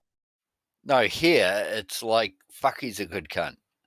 Well, see, you just used two vulgarities right there. You know, so it's like you don't realize you're being vulgar and rude. It's fine if you just swear, what I but just said. Yeah, you used F word and the C word back to back. Some people might just not take it like that when you're in the Yeah, heat I know, of debate. And that's what I was saying verbatim about the fucking rolling in the text earlier. Jesus. and then you just blaspheme God. So this guy, he doesn't stop. Yeah, he don't. He's a hardcore glober, anti-flat earther type. I'm not an anti-flat earther. You've just had 7 years to prove it, and you haven't. So for sure, you're anti-paranoid, though. Snacks, are you paranoid as fuck right now, or what? After 7 years, I'm 120. You'd have to be paranoid as fuck to believe that. I'm 127% paranoid as Good. fuck that you can't think that this fucking Earth is fucking flat as fuck. Now, which one has been drinking? I think it's him. You fucking special cunts. Jesus fuck.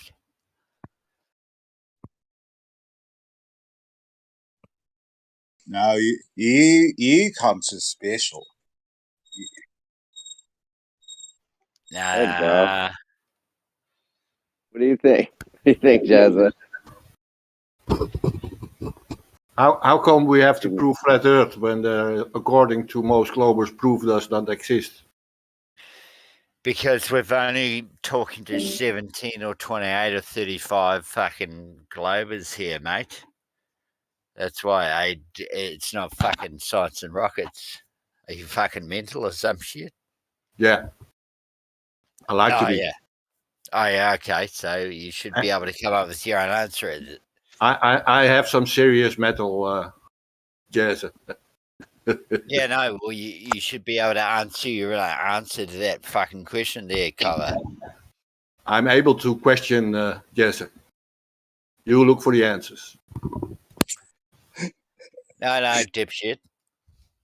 See, that's what I mean, Jazza, right there. Like, it's funny. I'm laughing. Other people might not think it's funny, though. And then, then they call you names. Now we're just like little 5-year-olds calling each other names. Talking about Jazza started it first. I think it's funny that you think that I should have to prove it.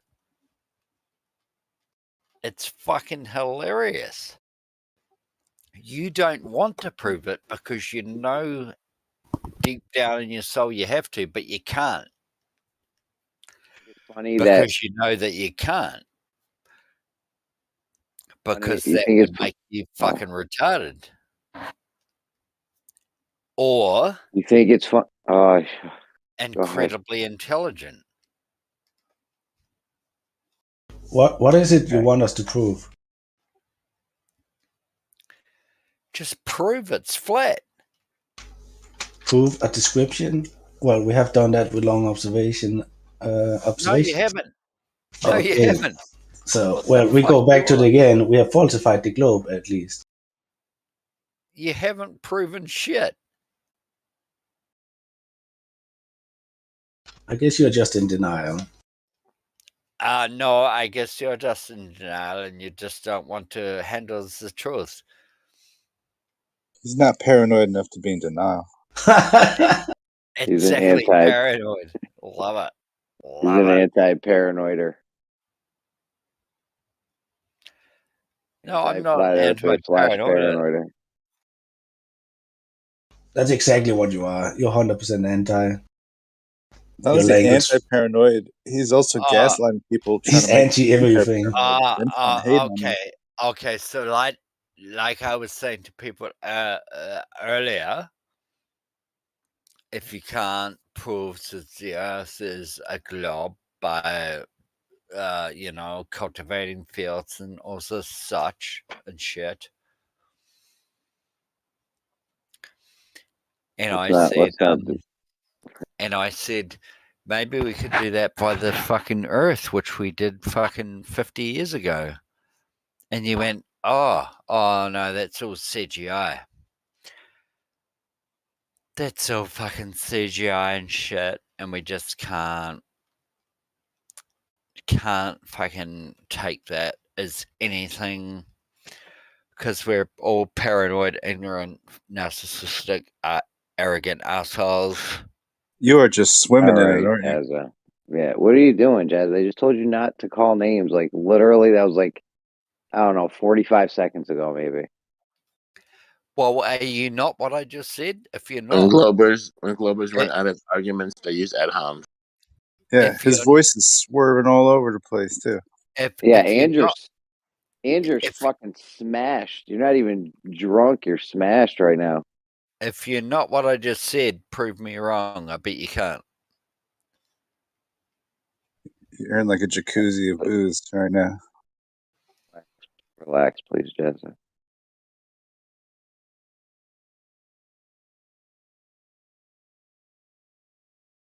Have a coffee and a cake. And relax. I bet you can't even get around that. Round of coffee and a cake. Are you functional enough to make a coffee and a cake? Yes. Yeah, we good, bro.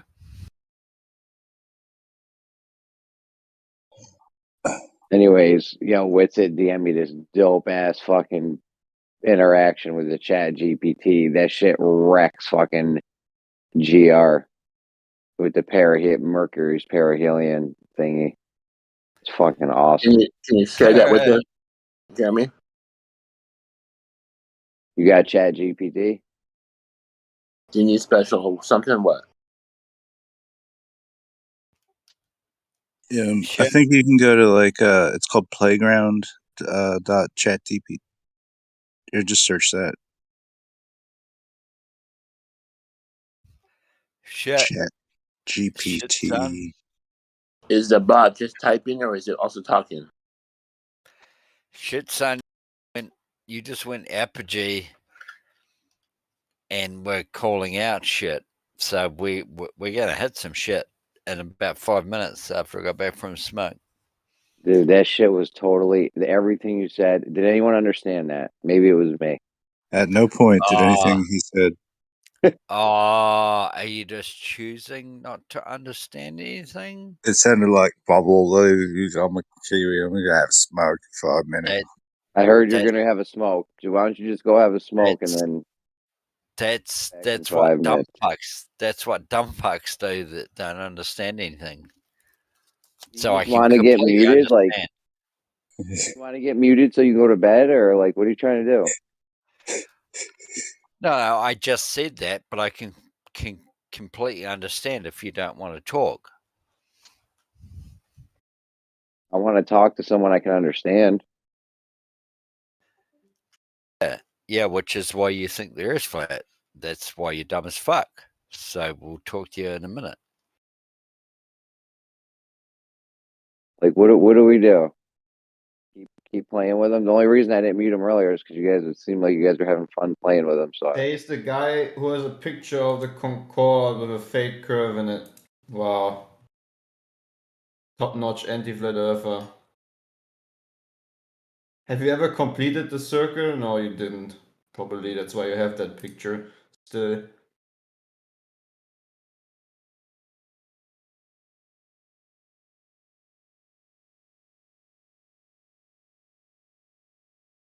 But yeah, we're so stupid because we don't believe in a spinning, tilted, wobbling, pear-shaped space ball hurling around other planets flying through an ever-expanding universe. And NASA cartoon movies.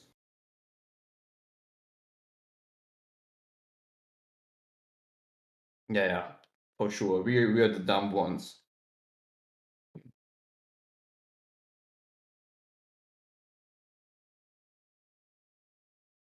You are. Sorry. At some point, a man should realize that it's better to look into the mirror and analyze oneself than, making wrong assumptions about other people who already did that. Because we have once believed the same bullshit that you believe. Sorry for my language, but it's just nothing more than that. Yeah, you I pointing was. the finger at us is just, I was literally just with him, and he realized that he's looking into the mirror into a dumb cunt's eyes. When you do look at the man in the mirror, Jazza, how many men do you see?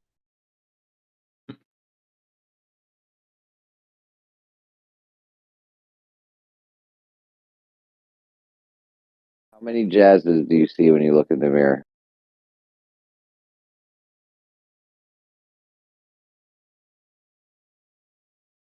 You bite away first.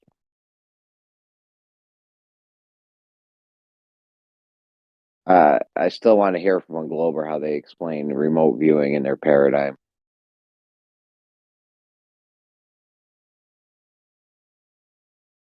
The shit Remote was viewing awesome. is a mental ability like telekinesis or telepathy. Yeah, I mean, somebody was saying the holographic universe or simulation theory or something could prove it. I'm still a little unclear on what that guy did. I thought he was viewing Jeranism in the past when he was picking the pictures out. Tried it again. I wasn't so sure. I have to talk to that guy again. I'm here, if you can hear me. Oh, he's there. What's up, Mixliff? Just chilling out and listening to the drunk helicopter pilot. He can't land shit. Yes. We all have those six senses, Jeremy. We just have to learn how to use them. Saying that, but I was wondering, did you go in the past and view Jeranism while he was picking the pictures out? Is that how you saw what the pictures were? Because when you remote view, you have to be totally 100% blind to the target. But as I knew, I was a kind of front loaded, so I had to attack or approach this target a little bit different, because I knew it was Jaren, and I knew he had picked out 12 random pictures. So I was a little bit biased, you can say. Would it have been easier?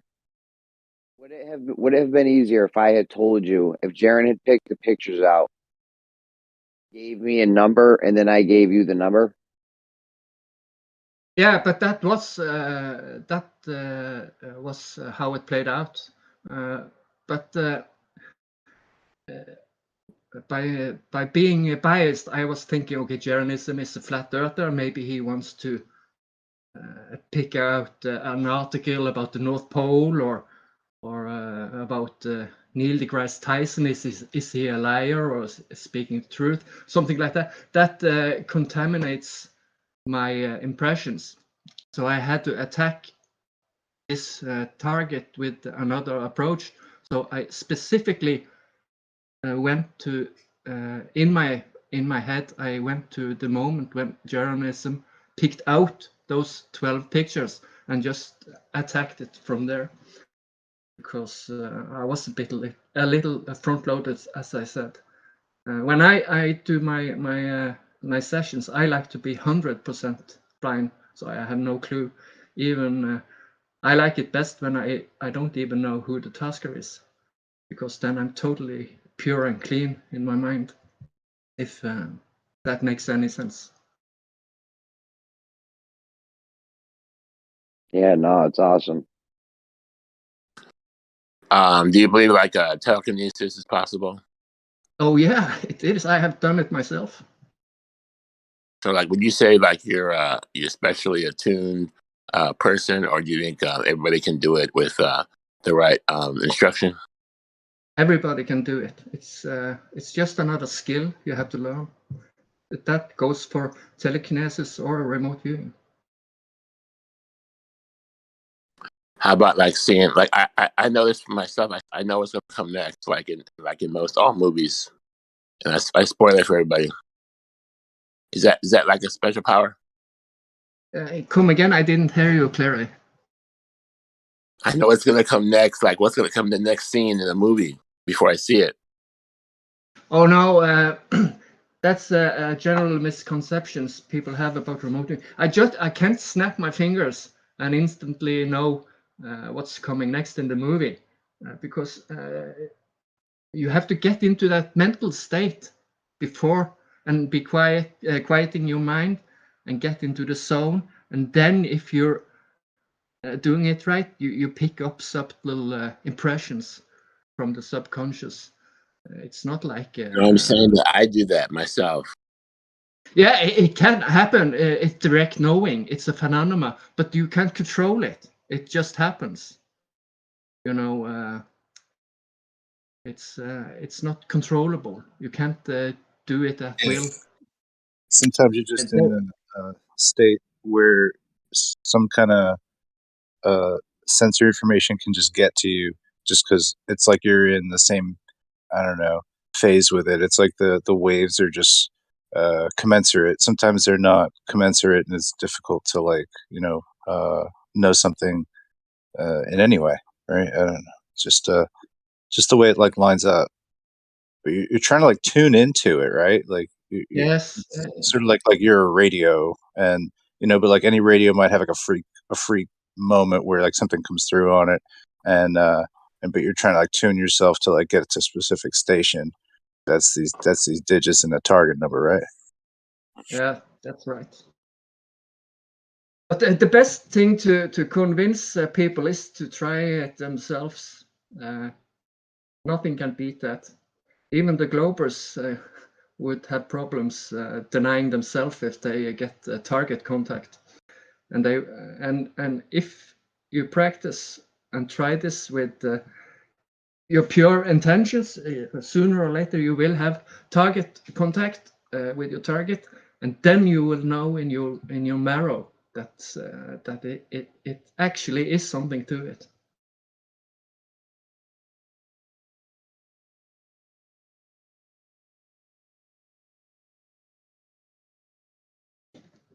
But if anyone wants to dip their toes, I can be happy to show a showcase or a demonstration of a simple remote. Can we do it now over Discord? Sure. I never shared the screen before, but sure, I can You try. have to share. You have to share your screen. You can't just explain it.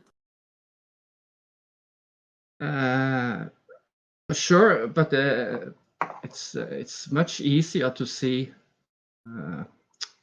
our sessions. Yeah, it would be really cool. There are 3 basic stages for beginners. Stage 1, you get into the zone and you squiggle something we called an ideogram. It's just a squiggle with your pen on paper, and you probe it with your pen, and you listen to yourself inside. And is it hard? Is it semi-soft, or is it moist or wet? And you do this a couple of times, and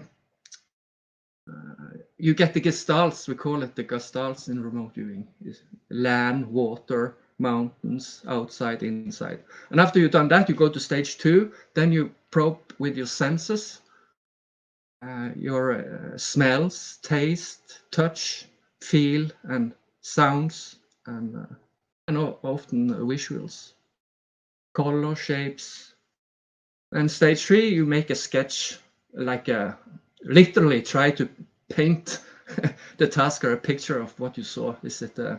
I used the example: if you were the tasker, okay, I'm gonna test Mixlix with a target. So you pick a random target from the internet. I used Victoria Falls as an example. Everybody know Victoria Falls is a big waterfall. And okay, you attach some random numbers to it. Okay, Hermixlix, here is your target numbers. What's impressive though is people get 99%, correct on this thing. 99% is a bit too much. Even the best of the best remote viewers don't get 99% all the time, but 80 to 90, yeah, sure. Because in a longer sessions, you are on the target, but your worst enemy is your imagination.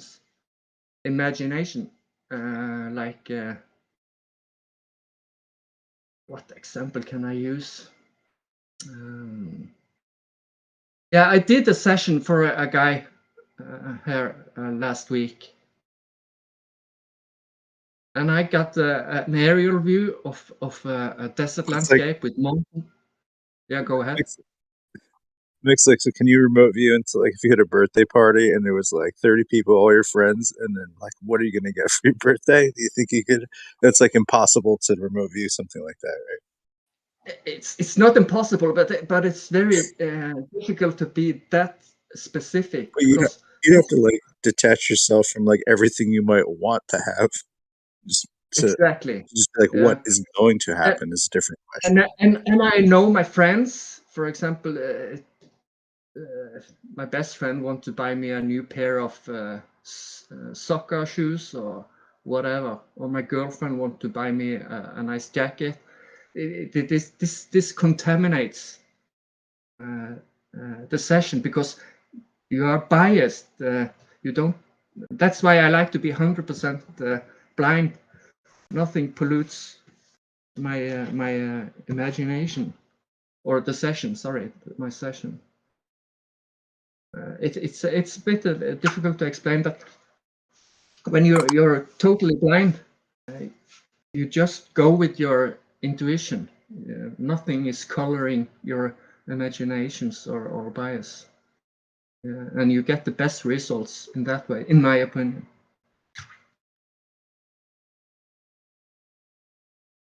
But basically, what was the first step? You said the first step was doing what? Stage 1, we call it stage 1. You approach the target in a logical way. Okay, first, mentally you approach the target. The first thing you get is it outside? Do I feel cold? If you feel cold, you imagine, say, okay, fuck, am I in on to exaggerate a little? Am I at the North Pole? It's fucking freezing. I feel cold. Or opposite, I feel it's warm. Am I standing near a fire? You start to probe and ask yourself these questions. Try to eliminate your imagination at the same time, because when you feel warm, you say, okay, it has to be something hot. Is it a fire or is it the sun? And this is how you navigate your own inner impressions and thoughts. So at stage 1, you just basically map out, is it outside? Okay. Are there vegetations? No. What is it then? I just feel sand. It's stony, it's dry, it's hot. Okay, maybe it's a desert. But you don't want to say it is a desert, because then that contaminates your impression. You should never use nouns. Just say it's dry, it feels gritty, it feels sandy. And if you say, I feel it's a desert, you write that off on the side of the paper, and you call it an yeah, and we call it an AOL, analytic overlay, because you want to stay away from naming things, because that contaminates your session and your imagination. And if you're wrong, you start looking for cactuses and camels, but you shouldn't do that, because if you're wrong, you're trailing off the target contact, if you know what I mean. That strongly correlates with muscle testing. What's your name? Me? Yeah, Mix Licks. Sorry. That strongly correlates with muscle testing, because in muscle testing you shouldn't also not be very precise. You shouldn't ask questions. You make statements of kind of a research, what you feel and what you.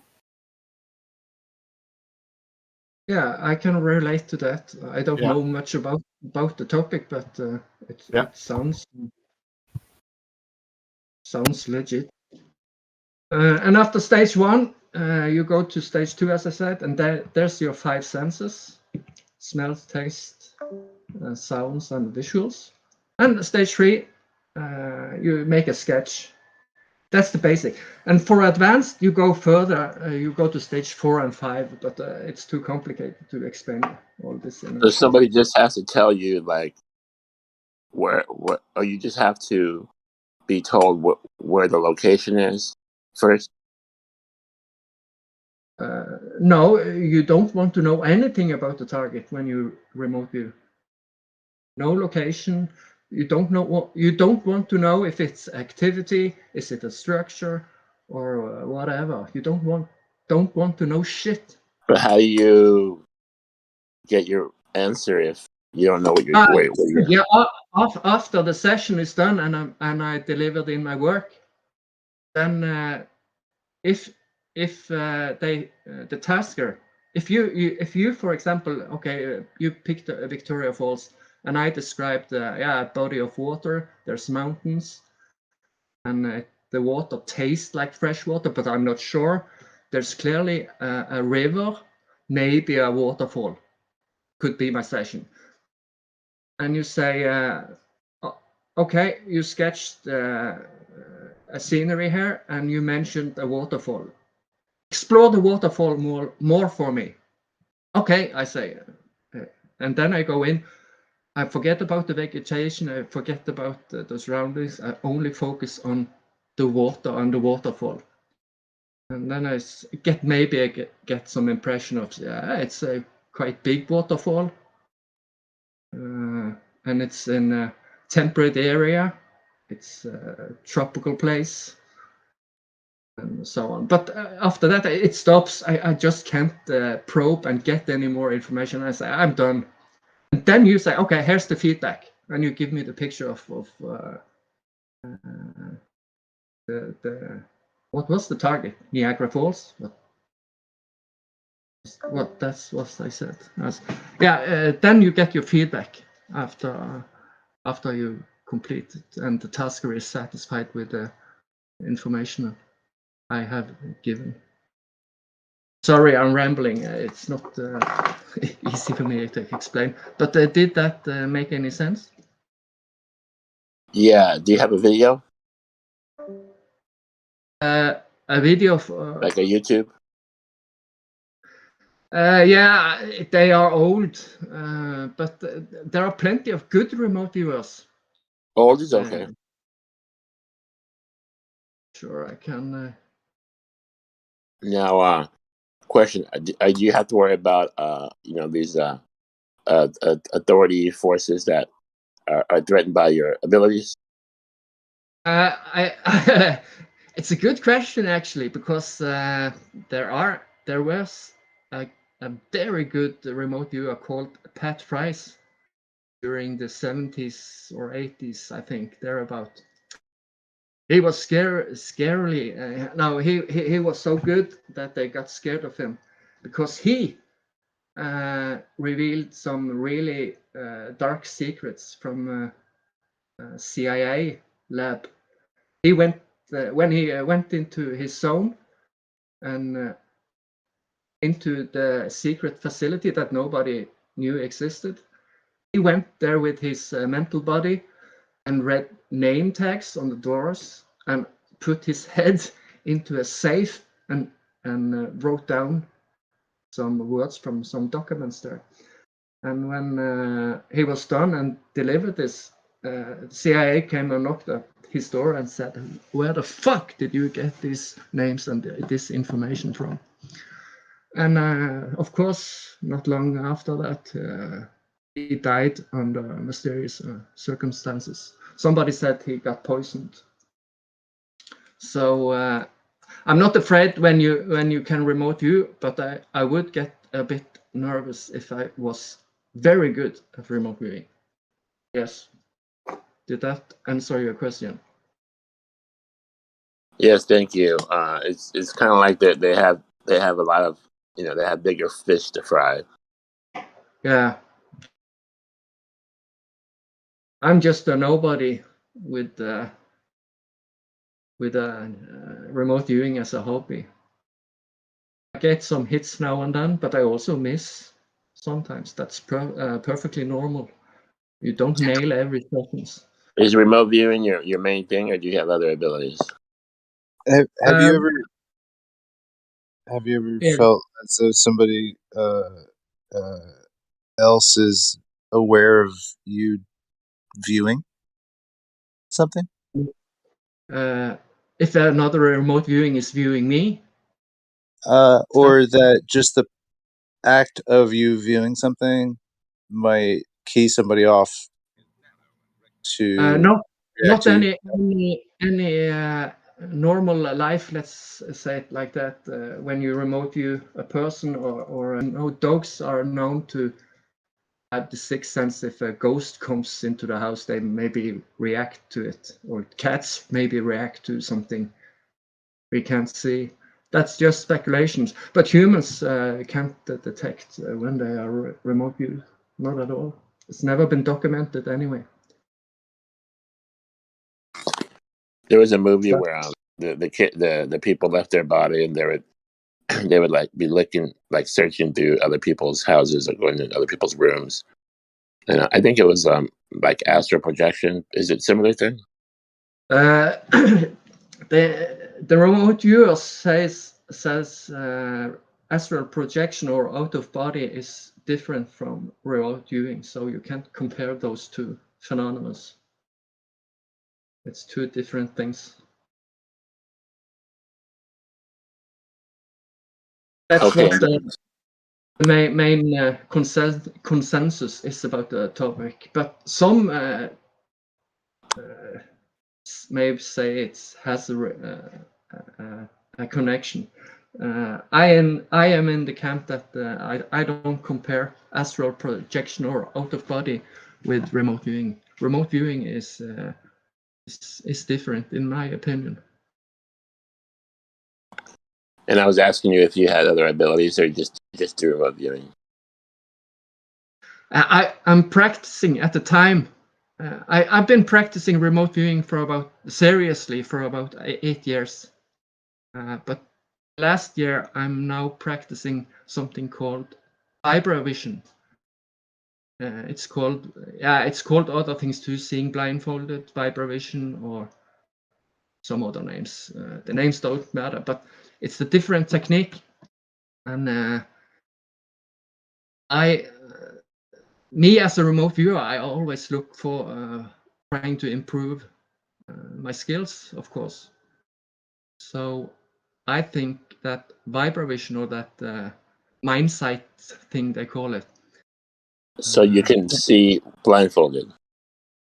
Yeah, and not only that, my goal now is after starting practicing this blindfold seeing thing, when I'm in a session, like I said, I want to.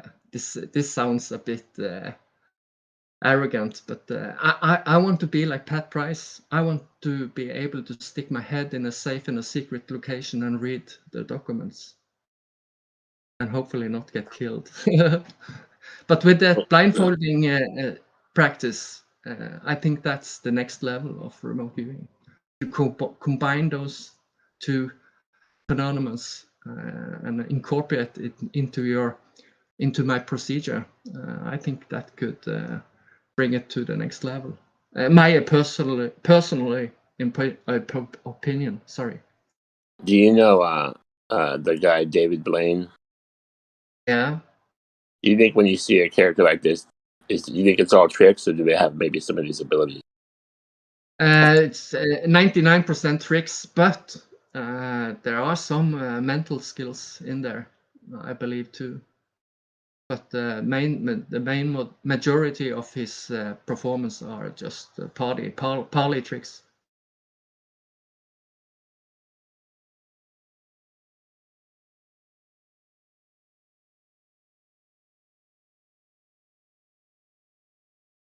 Yeah. So did you have a YouTube video, maybe like an old one is fine? You said about remote viewing. Yeah, I forgot about that. Give me a moment. Let's see. Where is it?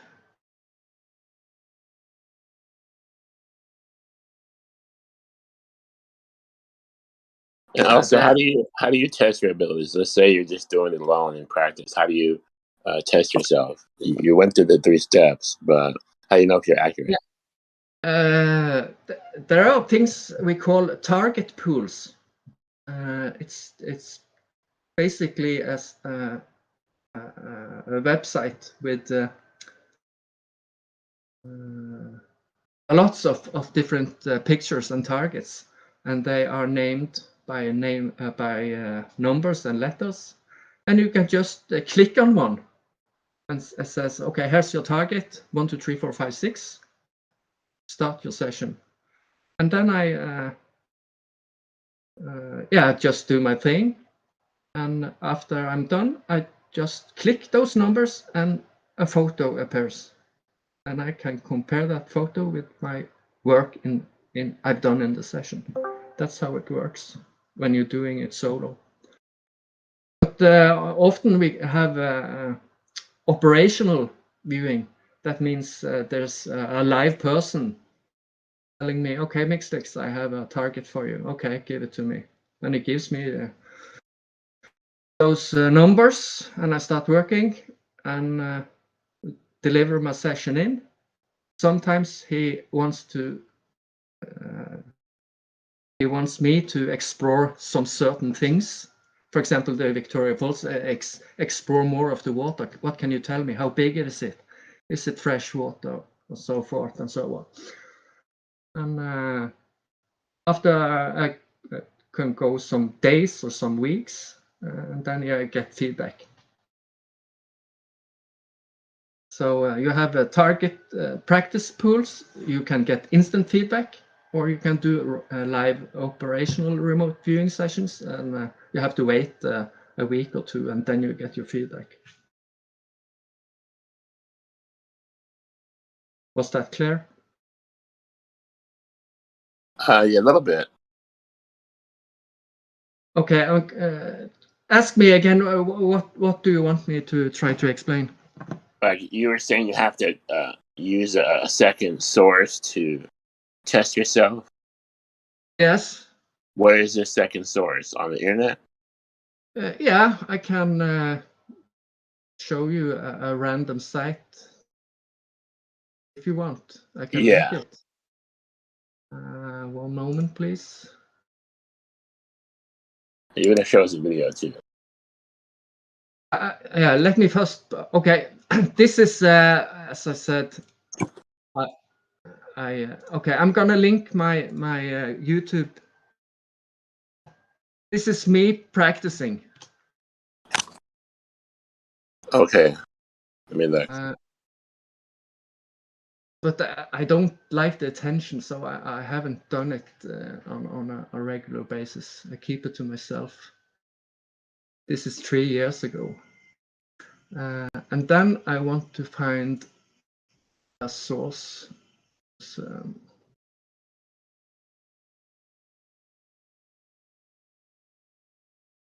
there we go. And now I'm gonna, this is a huge source of targets. Posting it now. Does that work? Can you click that remote crvviewer.com link? Does it work?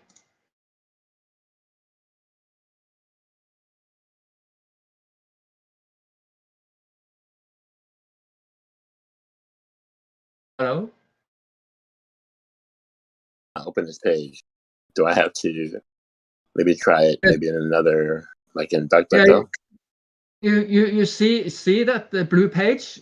There are in columns January, February, March 2006, and there's a specific date, January 2nd, and so forth.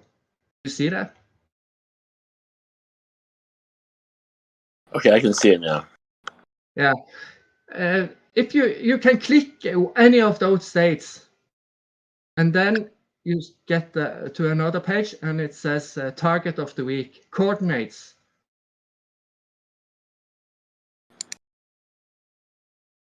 Do you see it?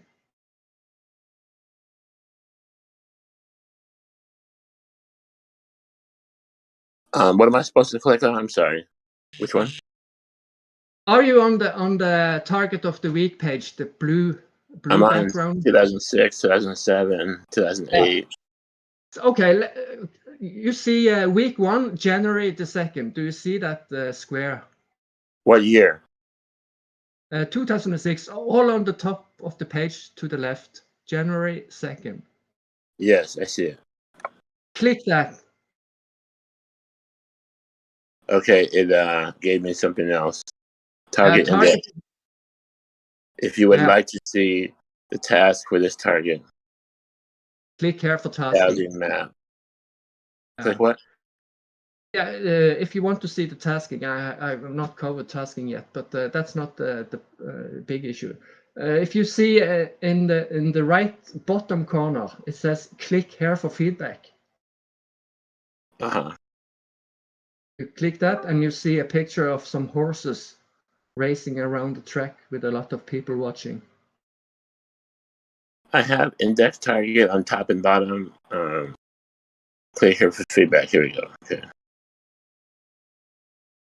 Okay, so yeah, so we're supposed to be finding this picture with remote viewing. Yes, exactly. Okay. So I get it. I get it. You see on that page there are 2006. There is for January there is 4 targets, and for February there are 4. So that's 1 target for every week. So there's 52 targets in a Now, year. question: these look like real events, pictures of real events that happened. Is it the same thing if somebody has a drawing, like an artist has a drawing of the event that he imagined, or is it just different if it's a real event?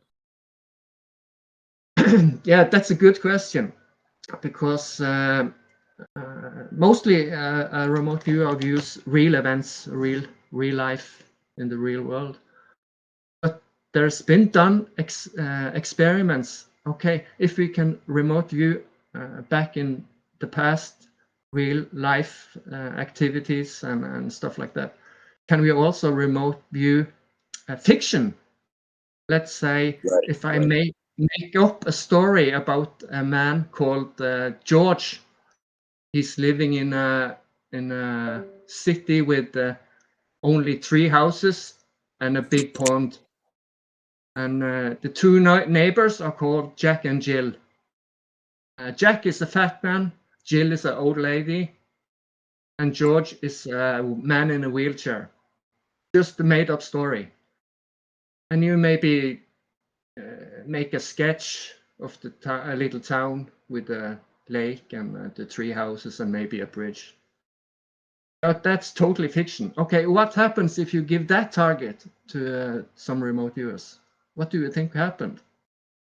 Well, I think there's an impression when you start talking about wheelchairs and being fat and old. There's like impressions, maybe like they can see that. Like, I don't know. I think that things can be out of the range of where they're perceivable in the past because there's no like living link to it. Presumably, like your living link is Jaren because he's the guy who put the photos together. Like you're aware of him. You know what I mean? Yes, exactly. So like if somebody was like, "Hey man, can you like time travel and see the crucifixion of Jesus?" You could try, but maybe all you could ever do would be to go back in their imagination of what that thing is, because that's the living link, I guess, or it would be difficult to navigate that far back. Exactly. Very good point. That's my take on it too, because when I discovered that we can view fiction worlds and fiction things that don't exist in real life, because there's a big topic among remote viewers. Are we as remote viewers viewing the feedback picture, or are we remote viewing the actually event? And they can't get the Right, like a like are you I feel it's almost like you're capturing the Polaroid of the person's vision having seen the thing. Almost like you're seeing it, you know what I mean? Like from like a bird's eye perspective or something like that. But it's like from that, I don't know. That's just how I perceive it. Yeah, I know what you mean, but Like, remote viewers disagree with themselves. Somebody says, "No, I'm there watching the real event. I'm not clicking on the target photo itself. Another remote viewer say, no, I think I just remote view the picture because I don't get any smells or sounds. I just get the visuals and colors and shapes. So there are two camps. We don't know exactly who is right and who's not. Maybe they're both right. We're different beings and have different approaches to the target. It's up for speculation. Nobody knows. Can you find out my passwords? Small numbers and letters are really hard to nail down. That's why I'm practicing the blindfolding thing, because then you can actually do that. Ever get a phone number in a dream? And like, I gotta call his phone number, but you're in a dream, somebody's giving you a phone number or anything like that. It's very difficult to wake up. So not that you're asleep for remote viewing, but it's kind of hard to pull that information back somehow. Yes, it is. And when I dream about, for example, something written on a wall or letters or numbers, or even the time, if I'm dreaming and I see the time, okay, it's 11 o'clock, and I look away and then look back again, it's 5:30, just 2 seconds later. So in the dream, it shifts and flows and ebbs. You can't tell what it actually is. If you read the word stamp, you look away and look back, it says bathtub suddenly. So in the dream world, it's crazy. You can't nail it. Things are wishy-washy that way. So if you were like, I don't know, like, or say like if some people were like in a helicopter and it disappeared over some mountains and nobody had any idea where they were, and you're trying to find them. You know what I mean? Oh, yeah. Just like loaded up. Has been, oh yeah. That's been done plenty of times. It's like an example, I guess, right? Search and rescue. Missing people and stuff like that. I have a short, interesting story about a remote viewer, world-class remote viewer, Des Smith. He was helping out in a missing person case back in the UK a couple of years ago. I don't know how many years back in time. And he helped out the police, and he described some details about the missing case that only the police knew about. So they came knocking at his door and arrested him. Because and made him a suspect. Yes, exactly. So dude, I was just about to ask you, man. You answered my question. I was going to ask you if there was any practical uses, and then you said that, so I didn't even have to ask. But that's crazy. Yeah, they'd have to think he's a suspect. Yes, because he knew too much. So it backfired on him. So he's not doing that anymore. It's crazy.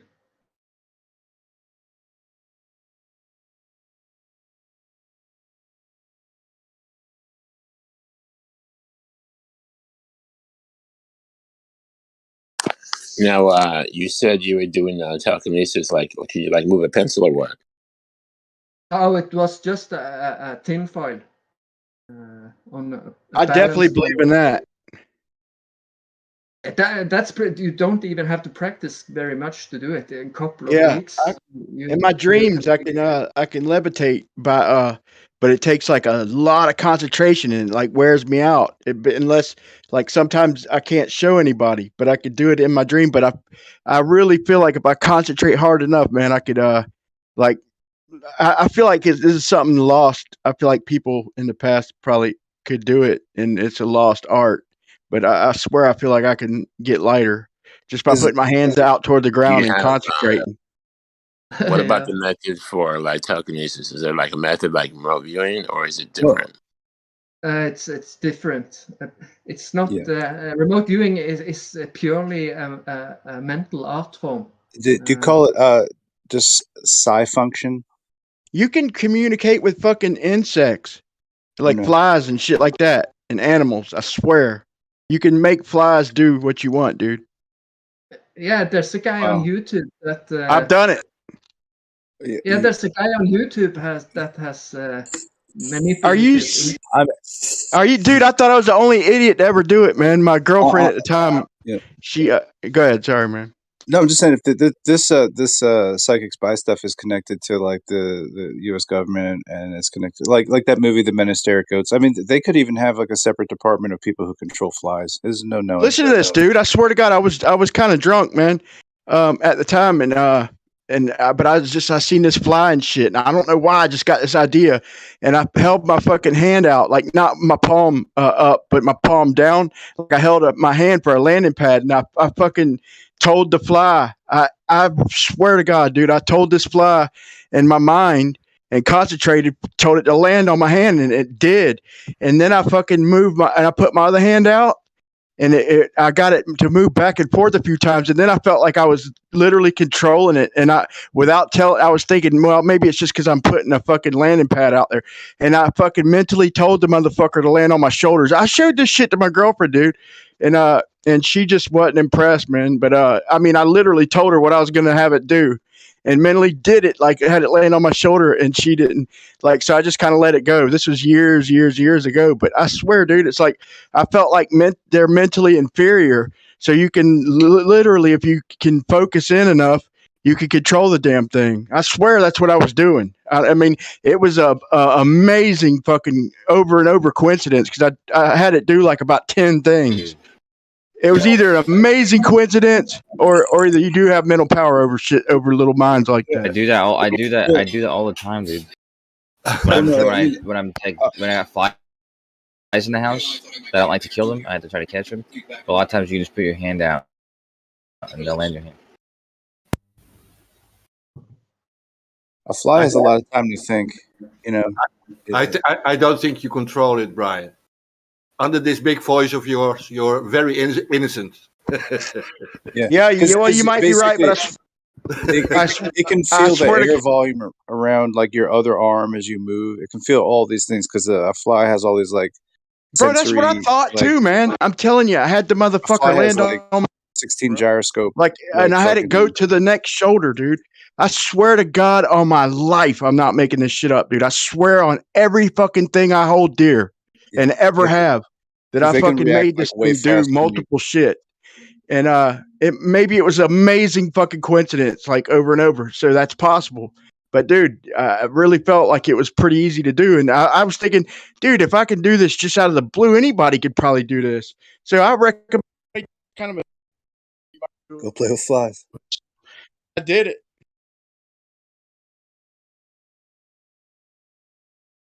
What Snack said about Ministerial Goats. That's exactly the project that I was talking about. Scott Veach's uncle, he started that program with the CIA. That one ran for 25 years. But yeah, that's what that movie's based off of.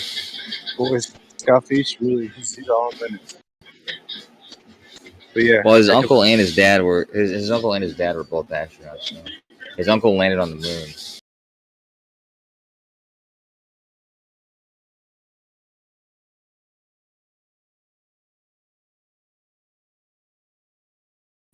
Wait, so his uncle was an astronaut and also did what, mind control with the goats? He started that thing. Was that remote? He stared at goats. He went to the moon, and he could cloud. He did a psychic experiment on the Apollo mission. So, okay, interesting. So he went to the moon, allegedly. He was an astronaut. And he was doing psychic things with the CIA. It's almost as if like some of the work could put some of these people in places mentally. Yeah, mentally, right? His name was Duke Flytalker. What was in Scott Veach's uncle's name? Which astronaut? Edgar Mitchell. Osho's like, shit. He's putting it together. Shit. What's his name? Edgar Mitchell. Edgar Mitchell? Okay. That's right. Thank you. But wouldn't like Roy Orbison have been like the best name of an astronaut ever? Orbit the sun. Sure would have. Roy Orbison. What does he do? He does Pretty much. anything you want. He You doesn't. got it. Does that song right? Yeah. No, I think that's actually. I just hear Dave Chappelle. You got it, man. You got it. Yeah. I just hear Dave Confusing that. Chappelle saying, "Roy, I'm in orbit, son." I can't believe nobody jumped on that when he said he could do anything. He could do anything he wants. Nobody said you got it. I can't believe it, dude. He set y'all up. Y'all missed it.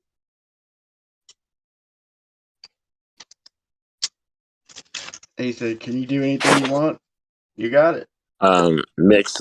Thank you for sharing. I appreciate it. I have to go now, but hopefully we'll talk later. That's pretty neat.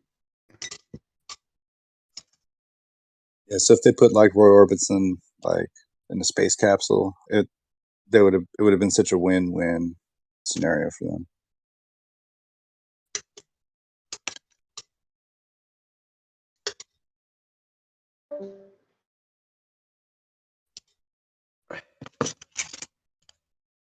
They should have put Elvis on the moon.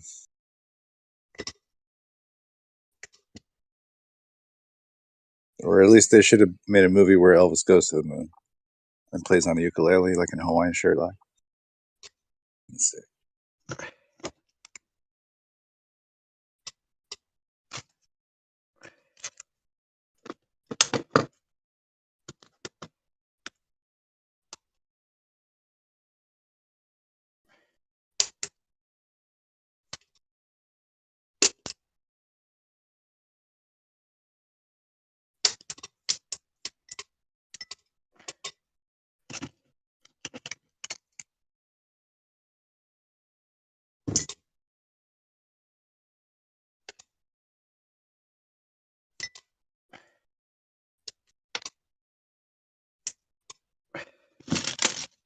Yo, Mix, you still here?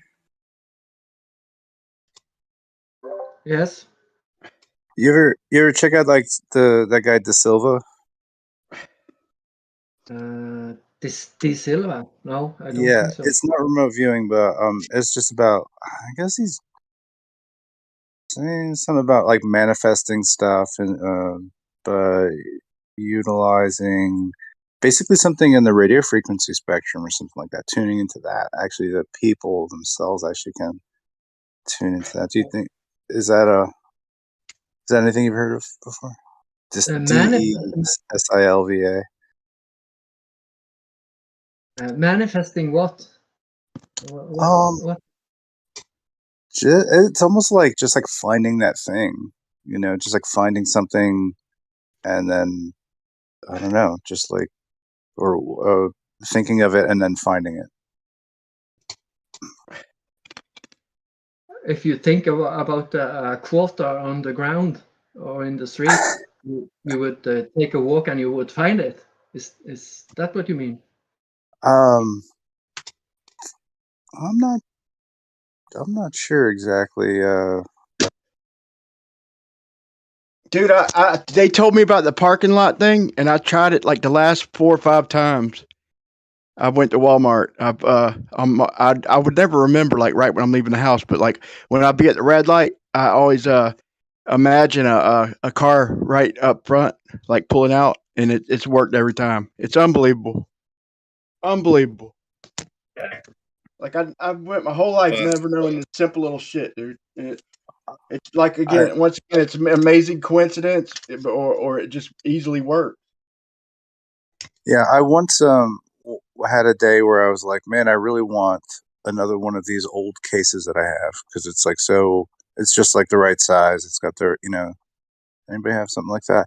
And I had picked it up at this thrift store, and then I just like had a really good feeling I was going to be able to find something like it. And then it was there, the exact same model, exact same size, a double essentially of the thing that I was looking for. And I'm not sure exactly how a hit like that occurs, but sometimes when I really want something to happen, it occurs, or it just 1 degree away. You know what I mean? It's so close. Like I can maybe at other times it's like farther away, but it's like sometimes you can bring things closer to happening. I don't know if you get into any of that manifestation, but it's all in this like, oh well, you know, reality is a chaotic soup. Anything could happen, right? The difference between you being a millionaire is possibly just going and buying a lottery ticket. So I don't know, like, or that a piano falls out of the sky and crushes you like Wile E. Coyote, right? That could happen too. But anyway, within that, you know, we try and get things that we want in our lives anyway. So is there like a way to optimize this or something like that, or do an optimization of a kind? You know, they talk about that in remote viewing, something called like optimal trajectory sort of viewing. You work on that kind of stuff.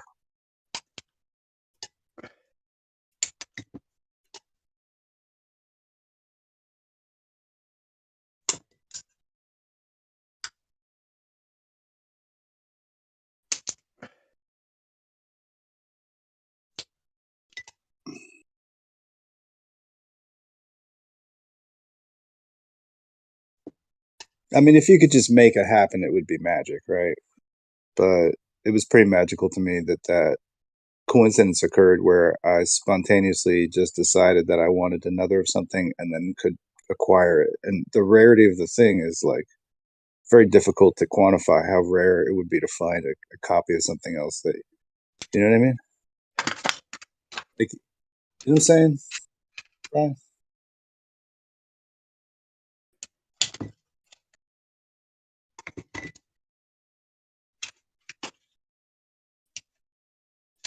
Okie dokie. Yeah.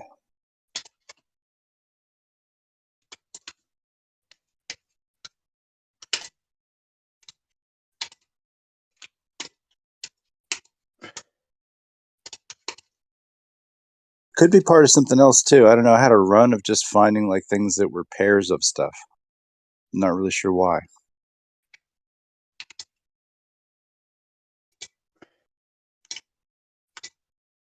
Hoo-ha.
Oh, sorry, I was on mute and I kept talking. Never mind. I know I lost track. Sorry. That's fine.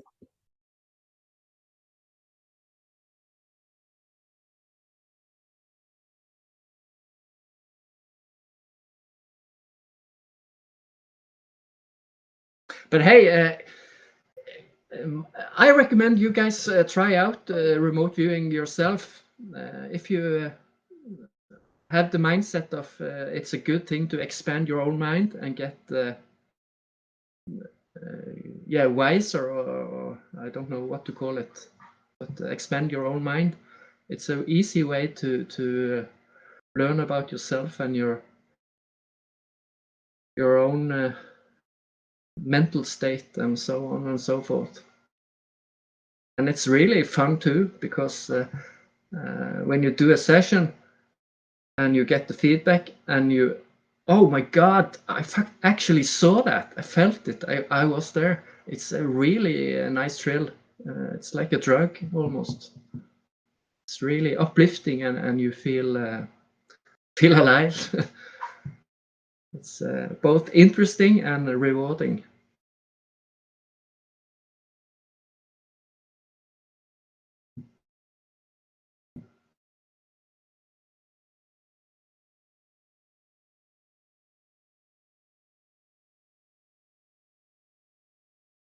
Yeah, it's like it's supposed to be something that like everybody has the function to do the to do the process, right? Some people might be better at than others or whatever, but supposedly everybody has the ability to do it. Yes, I believe so. Yes. Not only me believe it, everybody says it. It's there's been people that didn't believe it, and was I can compare it with a flat earther and a glober. They go toe to toe and discuss, and the glober denies. And in this case, the skeptic denies remote viewing, and then he tries it himself. And when he gets the feedback, he just loses it. It starts shaking, and oh my God, what the fuck is this? I can't believe it. I saw this, and they just crumble. And after that, they are a new person.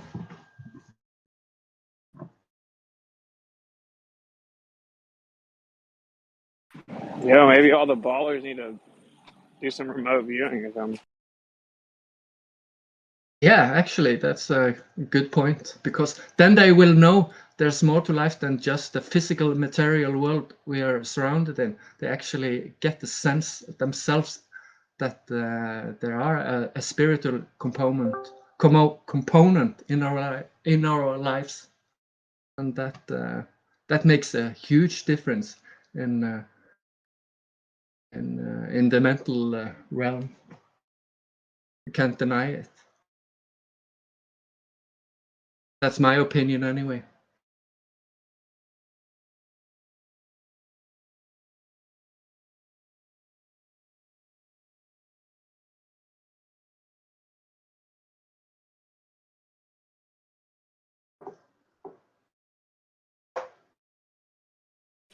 Yo, Chat GPT. The fact that I've discovered Chat GPT is like the worst nightmare for the Globers. It's gonna be 2023 is gonna be so bad for the post. Yeah, Kosho, Witsit just broke your code, bro. So we're on to you, Dude. Oh man, I can't. We have photo forensic and Chat GPT. Oh my goodness.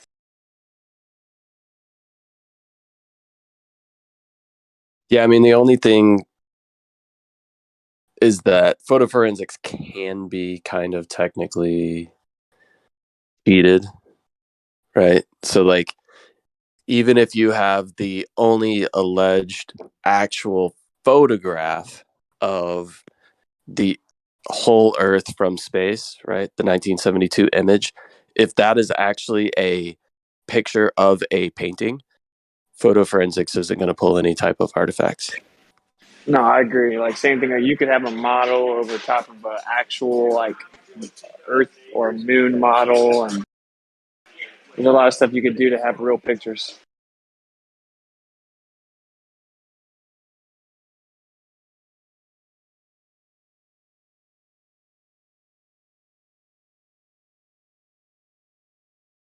But anyway, I wonder you what guys it would do for like.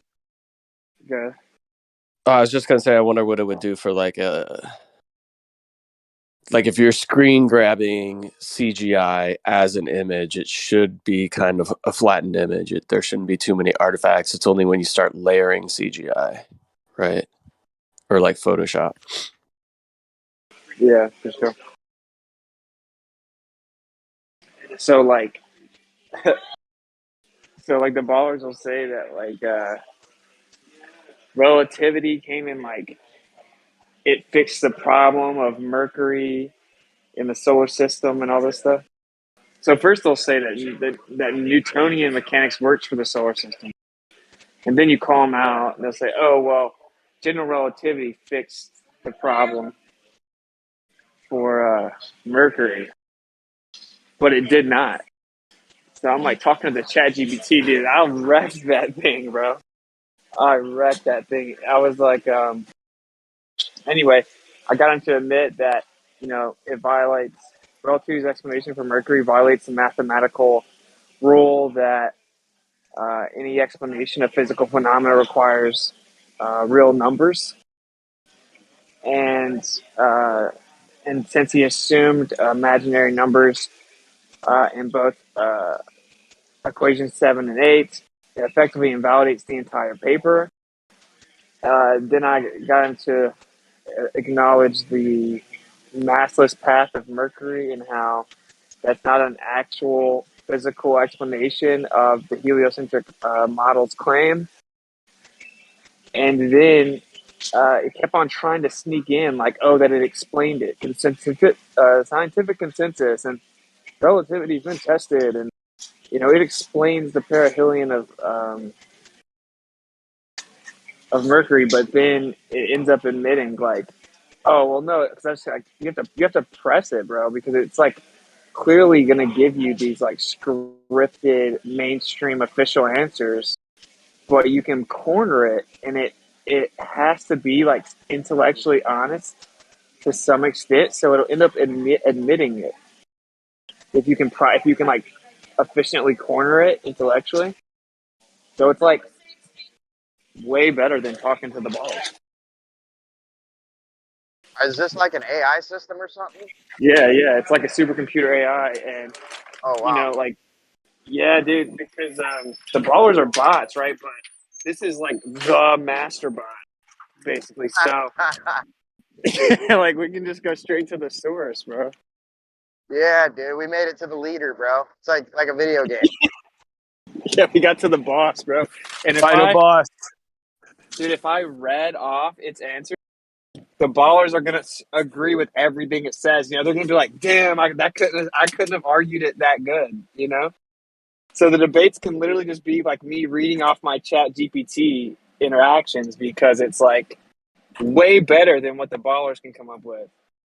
So if you ever have a question, you want to hear the best that the ballers have, dude, this supercomputer will scour the internet and let you know like the best it can have. And as you correct it, it'll continue trying, like it'll come up with the best thing it can.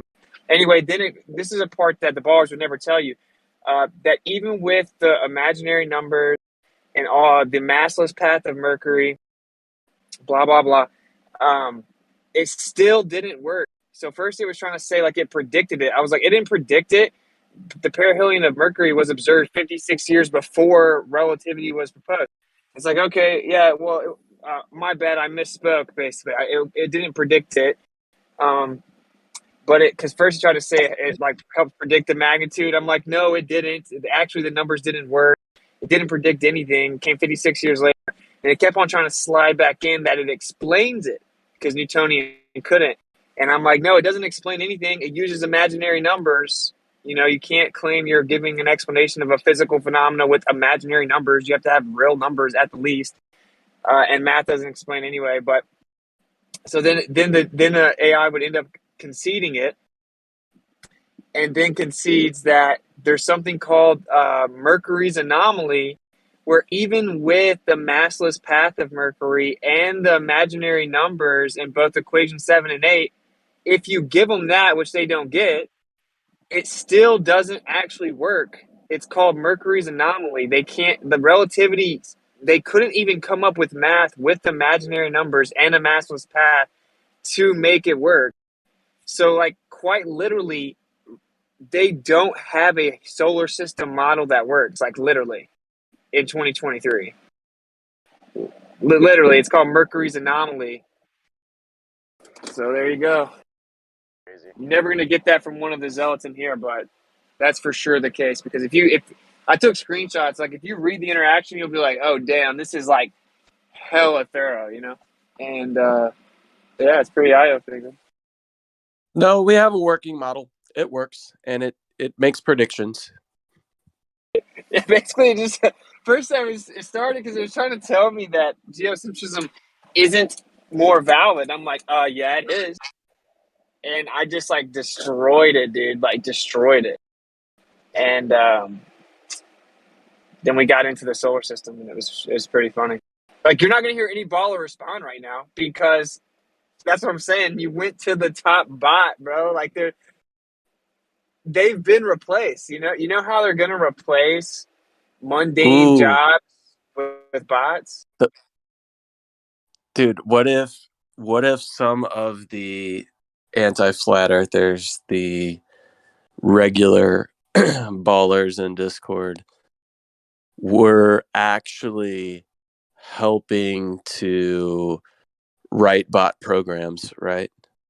Actually helping towards creating this chat GPT, and they effectively have automated their job out of existence. Well, it didn't work because I'm destroying this thing. I'm not gonna lie, I kind of got like addicted to it though, because it's like so awesome. It's like I don't need the ballers anymore. You know, like I have to interact with this disingenuous bullshit every day because I'm trying to like figure out the best the other side has, and you can't just Google it all the time, right? But now you can just go back and forth with the supercomputer. So it's yeah, like so I was talking about sending radio transmission 10,000 miles, and it tried everything in the book to tell me that works on a globe. Everything in the book, bro. And it just Right. couldn't do it. You know, we're just slicing it up, bro. We're talking about earthbound, skybound. I know everything the Globers could come up with and some for radio waves and for Mercury and for heliocentrism. You know what I'm saying? Like it takes me about 15 minutes back and forth where I now know the best they can ever come up with. I don't need to go back and forth for 4 days with Zanuck and all these other people. Like I now know all like the best they have. You feel me? Yeah, be careful Yeah, with like that though, because good. yeah. Now I was trying to say something before, but Kosho said be careful with it. With it. Well, no, I was saying that just now, but I was trying to get in before when you were saying people weren't going to respond. I actually was trying to get Jeremy to send the conversation that you had with ChatGPT about Mercury, because once he said that, I became curious. So I had a conversation with ChatGPT, and it actually, I don't know. I mean, I'd have to see what your conversation said, because the conversation Yeah, it's gonna be I definitely had. better than whatever you can figure out. I mean, I don't think so. I mean, it basically You gonna bet? confirmed all the things that we had said. So it just depends on how you're communicating with it. And that's what I was going to say. You have to be careful with assuming that everything it says is correct, because it's not even that's a very wrong assumption. It's going to base its answers. It's going to base its answers based off of what you're saying and what it thinks you're wanting it to complete. And it's using the data to do that.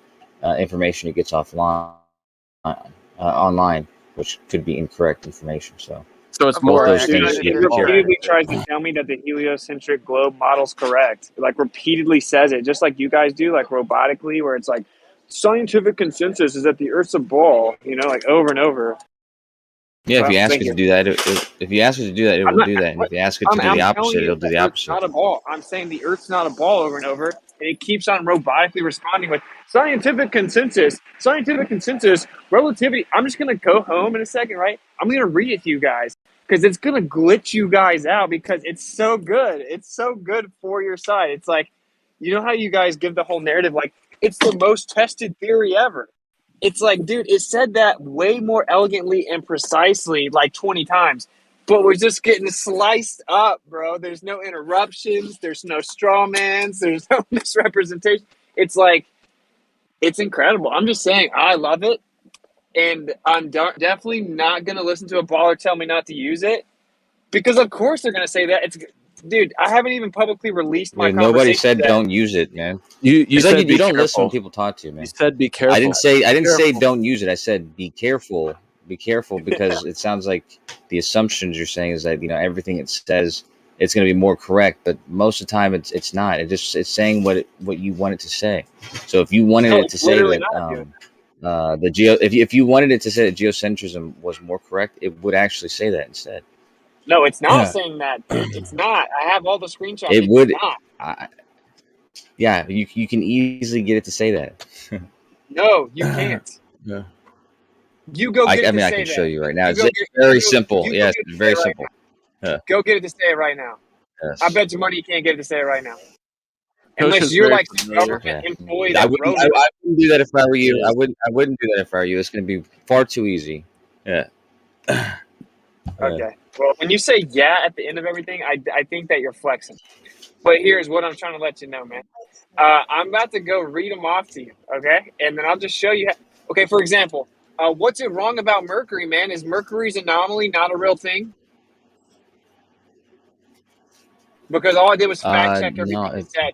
This is just going to be the worst year to be a baller ever. I'm Coach letting you is know, man.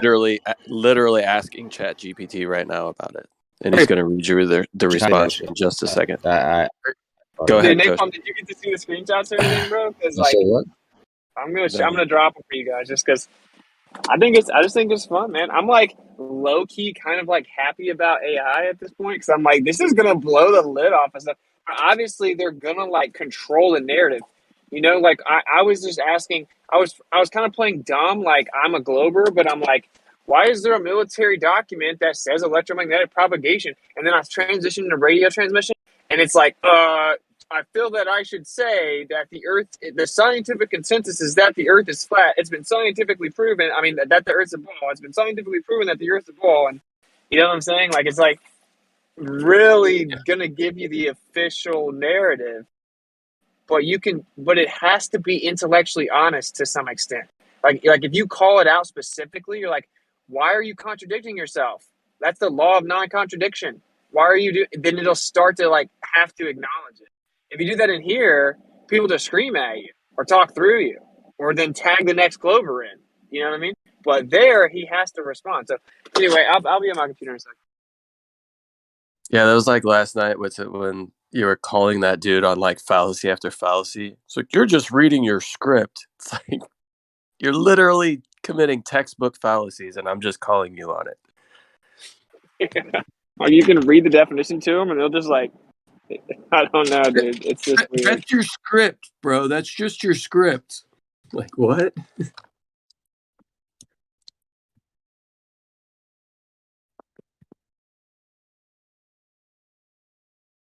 Yeah.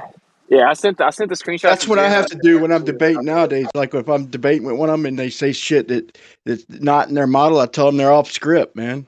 And they're like, "What? Off script? Yeah, you're off script, bro. You're not even You don't even know your own model." Well, now we just get to go to the supreme bot, right? So we get to bypass them. We don't need them anymore. It's like they're gonna be weeded out. I'm just saying.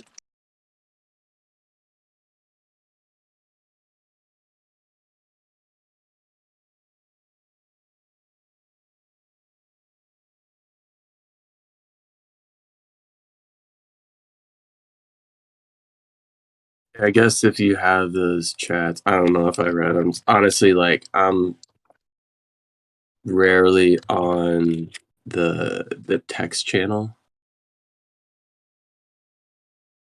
which is funny because, like, if I do get on the text channel, there's like a million pings that I don't even look at or see half the time. That's what I told Flatsoid, man. He put out a video, and people say it's interesting. You know, he's talking about gravity and shit with one of them AI things. It might be the one Austin's talking about. I'm not sure, but I just wasn't about to read all that, dude. I mean, call me lazy, yeah, but I'm not gonna read a video, man. If I wanted to read, I'd read a book or something, or read a website. I don't know, man. I don't like reading, and I'm spoiled, I guess. But well, you'd rather if talk to somebody Zanuck would- for 7 hours straight about one. yeah, point? I just like talk. I wish somebody would narrate it. I wish somebody would narrate it. Reading kind of gives me a headache too, man. Sometimes, not I'm gonna all have the to read time. these off though, bro. Like, you guys gotta be patient with me because it's hilarious. Get somebody to narrate them, Austin. Yeah, I might let Kai, if you will. Dude, just have Oh, Kosha that'd take be the part of awesome, the dude. Glober, If I and it'll sound narrated, like a normal that would conversation. be awesome. I don't want to like bore the whole room because I had a conversation with it about geocentrism, and then it progressed into the Mercury thing, and then I just cornered them with the reification fallacy of relativity. The program told Austin he was using word salad. Dude, I'm waiting for the chat GPT. So I'm waiting for the day when you're doing these exchanges with it, and its response is, "Why would they lie?" No, dude, it's the best baller ever. That's what I'm trying to say. That's like, it is objectively way better than any baller I've debated. That's kind of why I got addicted, because I'm like, yo, this is like, No it's like actually debating me, you know? It's asking you, how does that work on a flat Earth? Dude, I destroyed it talking about the flat Earth, but it was Why fighting would me. they lie? It was fighting me, bro. That's hilarious, bro. Dude. So I said, okay, look, I said the geocentric model. Let's see here. The geocentric model is more viable than heliocentrism. It can perfectly explain all the phases of planets, movements, and positions of planets, stars, and eclipses.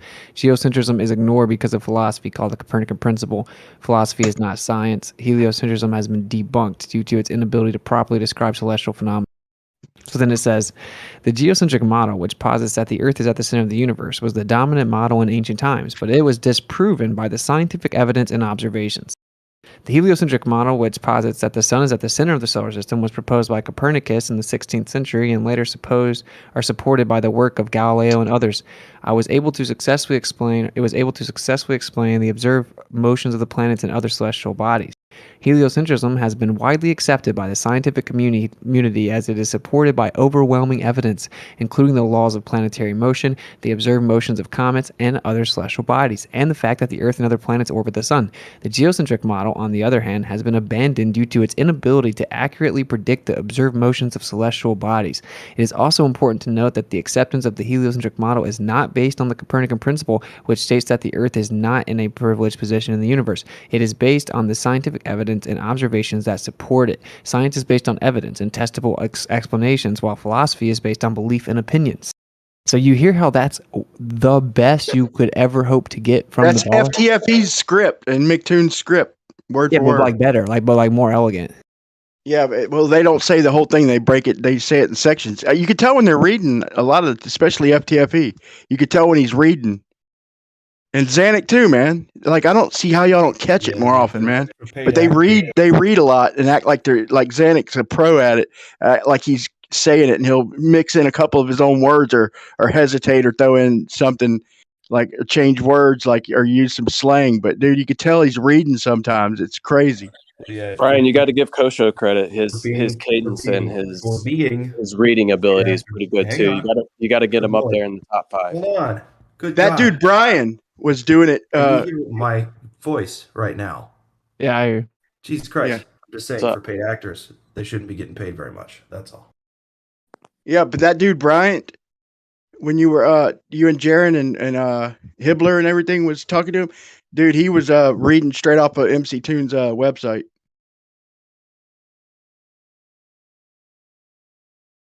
Like a little ways into it, he started reading off MC Tune's website. I'm Word gonna for read a word. little bit more, but I'm not gonna bore everyone. But there's skip over a few of them. I said, so you just blatantly contradicted yourself as you initially stated the geocentric model was disproven due to its inability to predict the motions and observations of the planets and stars. And now you are saying they both can predict the motions, and the heliocentric model was just more mathematically convenient, which is the exact words it used. Convenience does not equate to accuracy, and in fact, majority of the time in science, it is exactly the opposite of the case. I am an AI language model. I don't have personal opinions or belief. The quotes you provided are from different people with different perspectives on the topic. It is true that the geocentric model was disproven by the observations and experiments, such as the phases of Venus and the parallax of stars, which were difficult to explain using the geocentric model, but were easily explained by the heliocentric model. See, so it's like this is just like a baller, right? It's like it was disproven, and then it goes on to say, well, it was just more difficult to explain it with geocentric model. The geocentric model is not considered a viable scientific explanation of the motions of celestial bodies today. However, it is also true that the heliocentric model is considered more mathematically convenient and is also consistent with all observational data. And science theories are not accepted or rejected based on convenience, but on their ability to accurately predict and explain the observations and experiments. So then I put violation of the law of non-contradiction. Quote, the geocentric model and the heliocentric model can both accurately predict the observations of the planets and the stars, but the heliocentric model is more mathematically convenient and thus is currently the model used in modern astronomy. Attributed the quote to ChatGPT. Then I put the next quote. The geocentric model is not considered a viable scientific explanation of the motions of celestial bodies today because it blatantly contradicted itself. So anyway, I'm like glitching it out and I'm like messing with it. I'm going to read all of them, but it ends up basically just continually conceding that it's just based on mathematical convenience because the math is easier in the heliocentric model. And kind of go on to corner it saying like, well, okay, the geocentric model doesn't have the dark matter and dark energy crisis to deal with. And so actually, the heliocentric model has a 99% error with mass distribution in galaxy clusters, and that's a problem that geocentrism doesn't have. And so that's like exclusively a heliocentric problem. And then it tried to say that it was like it could explain like the vast majority of celestial observations. I'm like, no, it can't even explain the solar system, and that's like a tiny fraction of the Milky Way, and the Milky Way is like 0.0000000, etc., like 4% of the universe. I'm like, it can't explain even the smallest bit. Right, much less. Dude, in another month, Austin talking to that thing, it's gonna start talking about electrostatic acceleration. It's gonna be parroting Austin after a while, man. What you get it reasoning a little bit. That's hilarious. I don't know how it works, but so I'm gonna read the Mercury parts just so we can. Yeah, I want to hear that put part. it into to what the ballers want you to believe. That's the part I want to hear, man. The Mercury part. Let me get to it. I have so many I gotta find.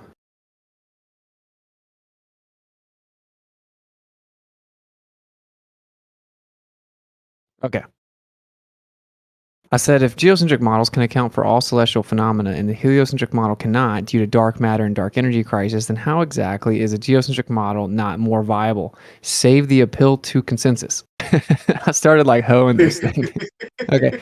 It is not accurate to say that the geocentric models can account for all celestial phenomena, as the heliocentric model, based on the laws of physics and detailed observations, has been able to accurately predict and explain the vast majority of celestial phenomena, including the motion of planets and stars, eclipses, and other phenomena.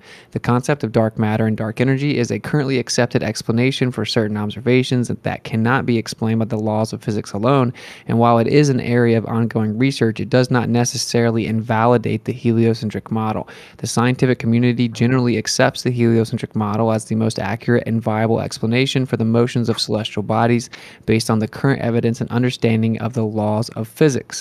So you hear how, like, when the Globers hear this out loud, they're like, yeah, dude, don't you get it? What's it? You know what I'm saying? But they have no position in the debate anymore. All right, let me read my response. The heliocentric model cannot even explain the movement of the planets in the solar system accurately due to the perihelion of Mercury. Einstein's math had to assume a massless path for Mercury as well as implement imaginary numbers in the base. Imaginary numbers cannot be used to make definitive scientific claims about reality. Reality is not imaginary. Additionally, in the heliocentric model, Mercury is not massless. Therefore, the heliocentric model cannot even explain the solar system. To even further compound the problem, the heliocentric model cannot account for the quote-unquote vast majority of celestial phenomena, as it cannot even explain the solar system. And the Milky Way galaxy is allegedly 160,256,410 times as wide as the solar system diameter. And the Milky Way galaxy makes up 0.000000000, etc., 42% of the universe, many zeros. On the galactic scale, the relativistic heliocentric model yields a 99% error with mass distribution of galaxy clusters. The heliocentric model objectively does not accurately predict the vast majority of celestial phenomena.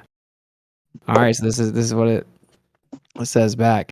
It is true that there were errors in Einstein's original calculation of the perihelion of Mercury in his 1915 paper Explanation of the Perihelion Motion of Mercury from General Relativity Theory.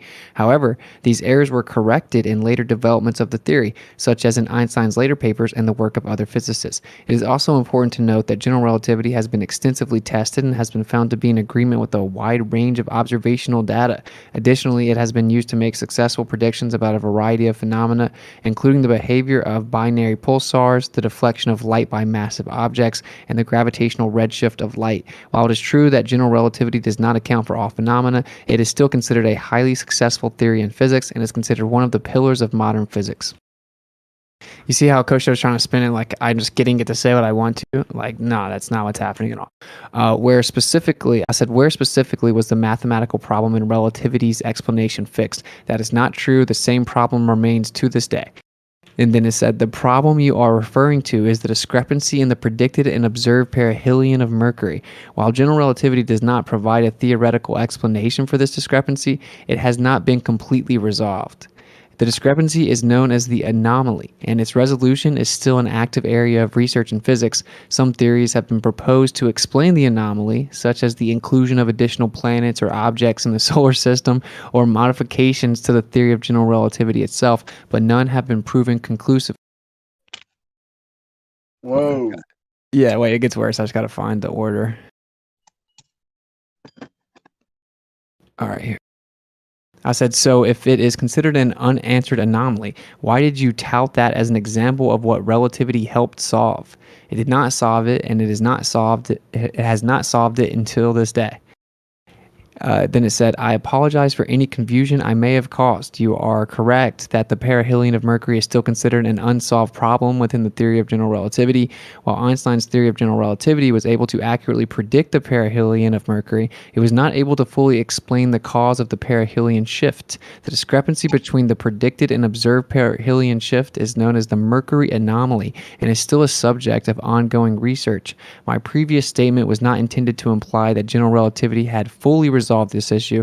Rather, it was to highlight the success of the theory in making accurate predictions. I apologize for any confusion caused by my previous statement. Whoa, that's crazy. Dude, it gets crazy. Yeah, so I said it did not It's honest. Yeah, I know. That's what I'm saying. I said it did not quote unquote predict the perihelion of Mercury. The perihelion of Mercury was first observed in 1859, 56 years prior to the postulation of GR. Then it says, you are correct that the perihelion of Mercury was observed before the theory of general relativity was proposed. However, general relativity was able to explain the observed motion of Mercury's perihelion that could not be explained by Newtonian gravity.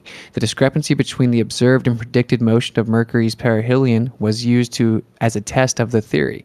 While the theory of general relativity was able to explain the discrepancy, it is true that it did not make an original prediction of the perihelion. I said, quote unquote, while Einstein's theory of general relativity was able to accurately predict the perihelion of Mercury, it was not able to fully explain the cause of the perihelion shift. I said, now you are saying it was not able to predict it, but it was able to explain it, yet it is not able to explain Mercury's perihelion shift to this day.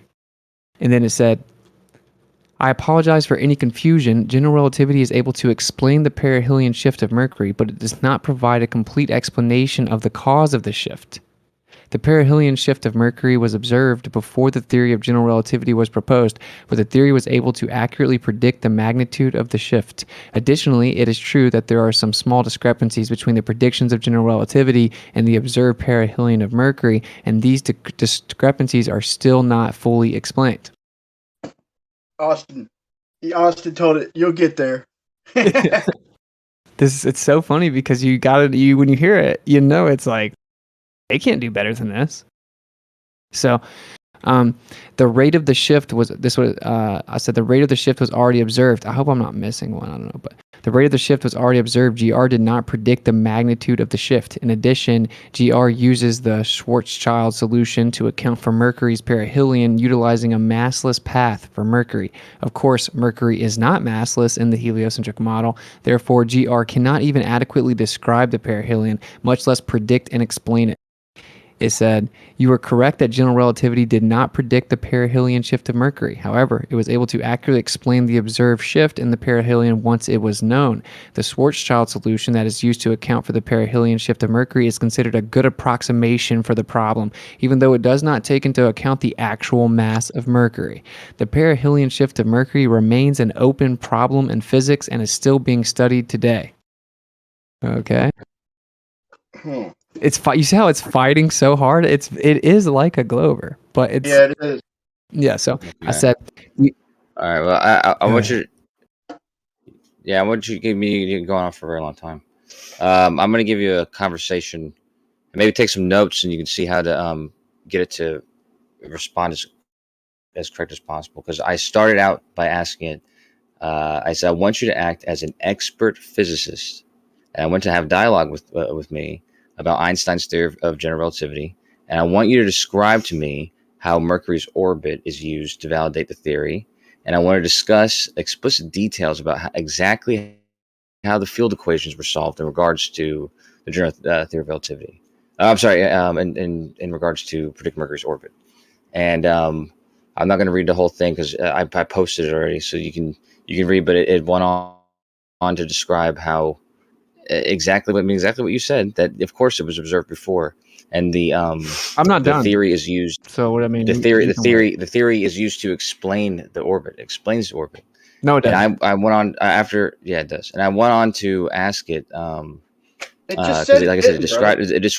described He's afraid what to hear it the all read Schwarzschild. out because he's like works for the No, government. or something. I listened to you. I listened to you for a while, man. I'm just giving you an example of the thing I posted.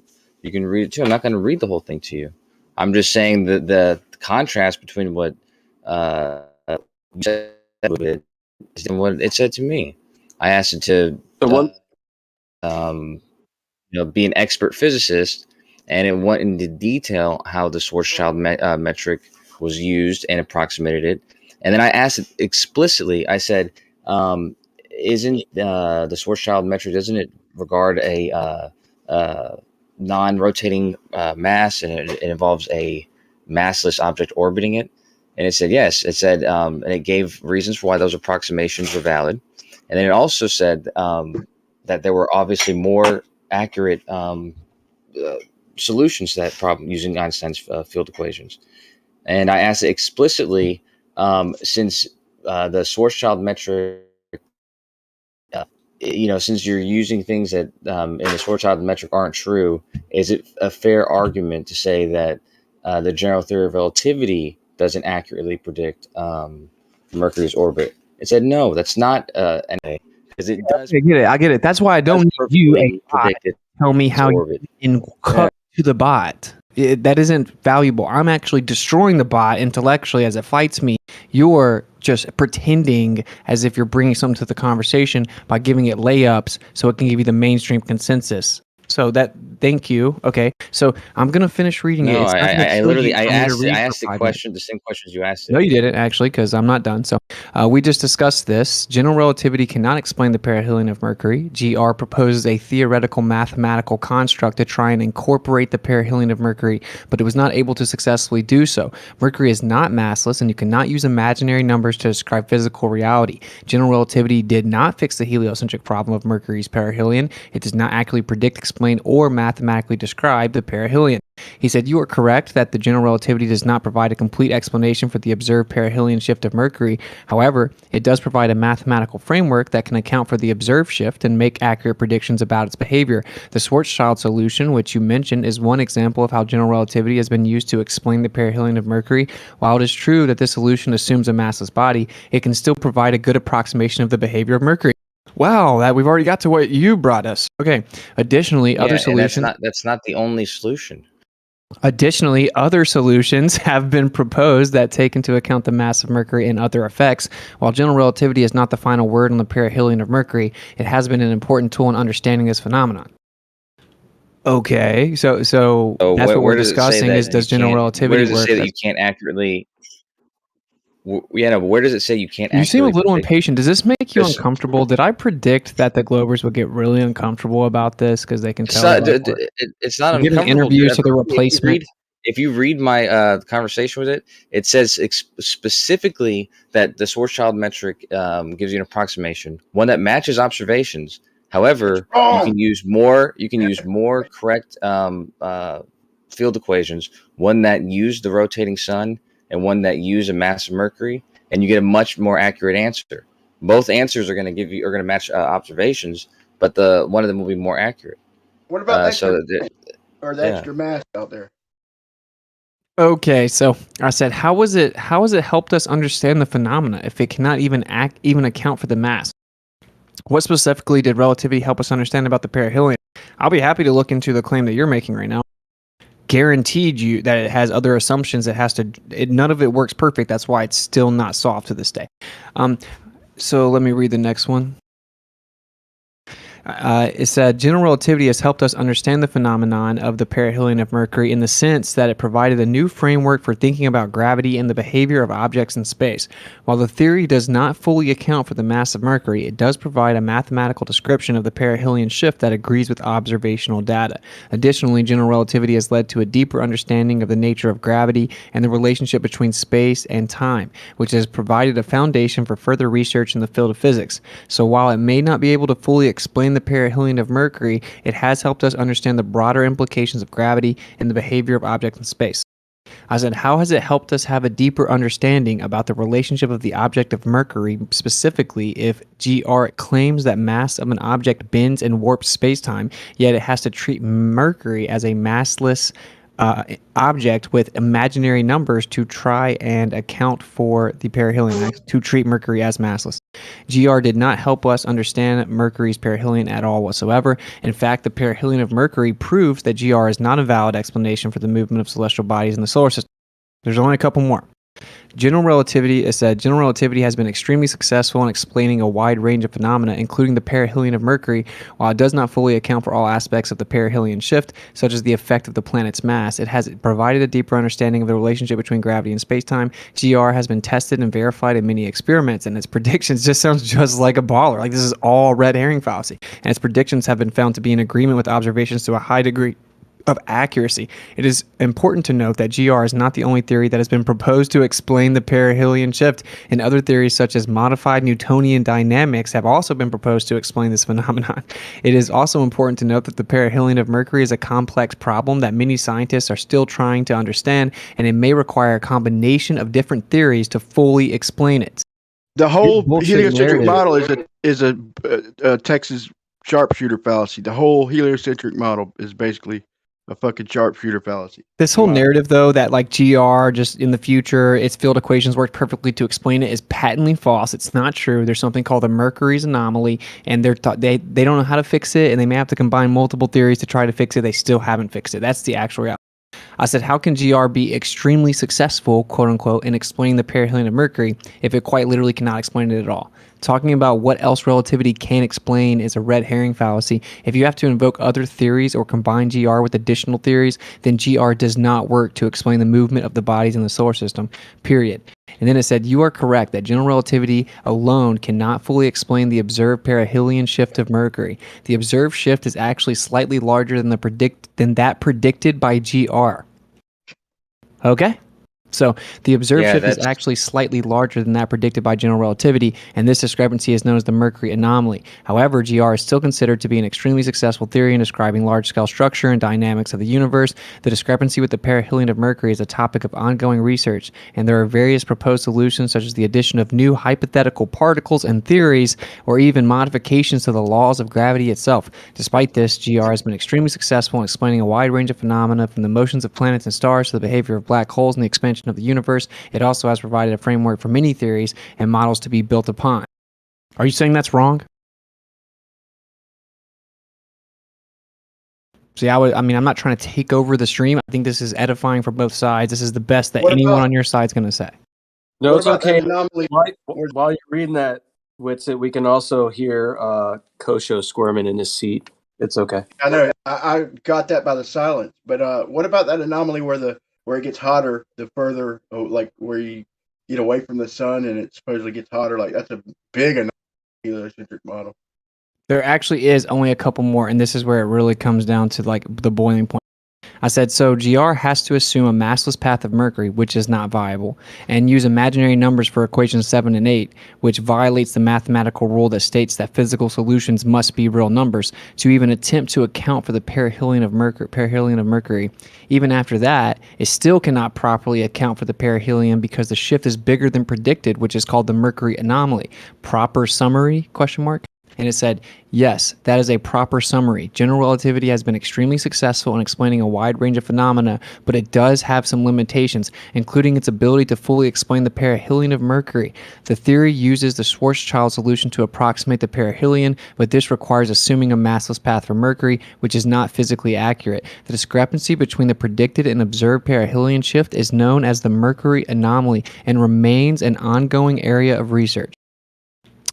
Then I said, so GR has to assume, I said it also has to use imaginary numbers for equations 7 and 8, which violates the mathematical rule that states physical solutions must be real numbers, correct? Because it tries to squirm out of concessions. And then it says, yes, that is correct. General relativity uses a Schwarzschild solution to try to account for the perihelion of Mercury, which assumes a massless path for Mercury and requires the use of imaginary numbers for equations 7 and 8. However, this solution does not fully explain the observed perihelion shift known as the Mercury anomaly, and it violates the mathematical rule that physical solutions must be real numbers. Okay. Well, okay. Then I said the rule that physical solutions must be real numbers is a fundamental principle in physics based on the idea that position, momentum, energy, etc. are real numbers that can be measured or observed in the physical world. Therefore, the solutions to equations that describe physical phenomena should also be real numbers as they represent physical quantities. Thus, the imaginary numbers used in the calculation means the solutions obtained are not physical and cannot be used to explain the motion of Mercury. Correct? And it said the use of imaginary numbers in some solutions to equations in GR is not a violation of the rule that physical solutions must be real numbers.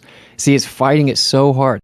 The use of imaginary numbers is a mathematical tool that allows for a more complete description of certain physical phenomena. In the case of the perihelion of Mercury, while GR does not fully account for the observed shift using only real numbers, it does provide a framework within which the discrepancy can be explained by taking into account other factors, such as the influence of other planets.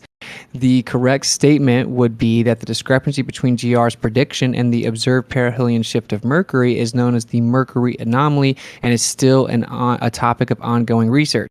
So it's trying to squirm out of the concession. It's like a baller on steroids.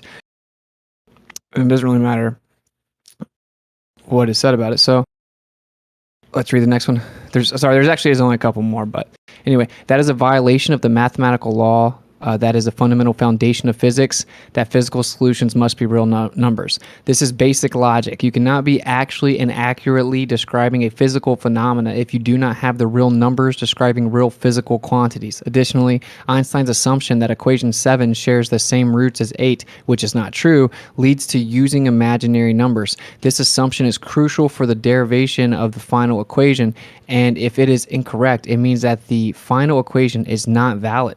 Thus, the use of this invalid equation in the rest of the paper renders the rest of the paper invalid also.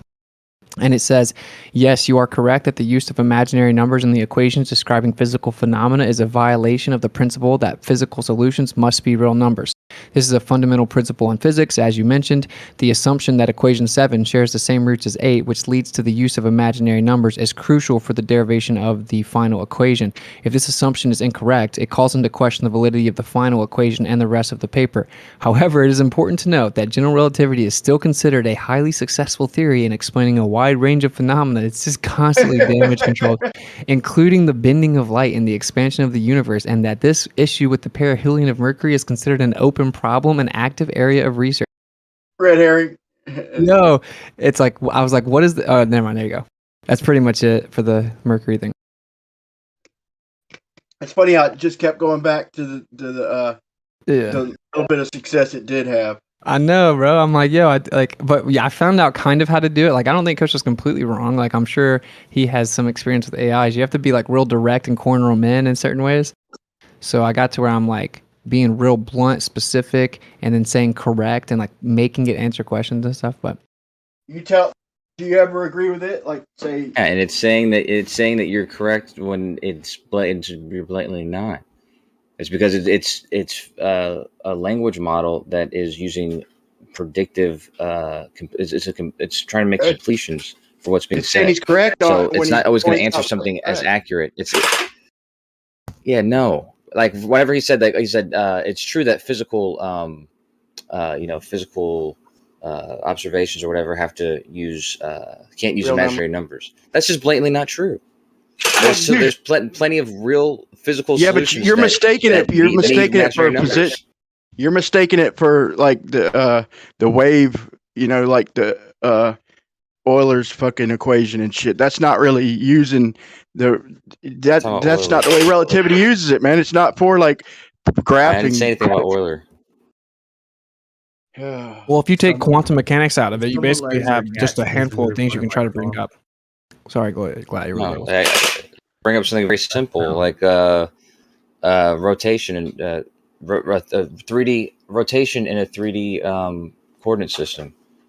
More Generally, bullshit about the model. they use 4-dimensional numbers. Yeah, but that's not. Which are complex numbers that have 3 imaginary components. That's not the problem, though. That's not it.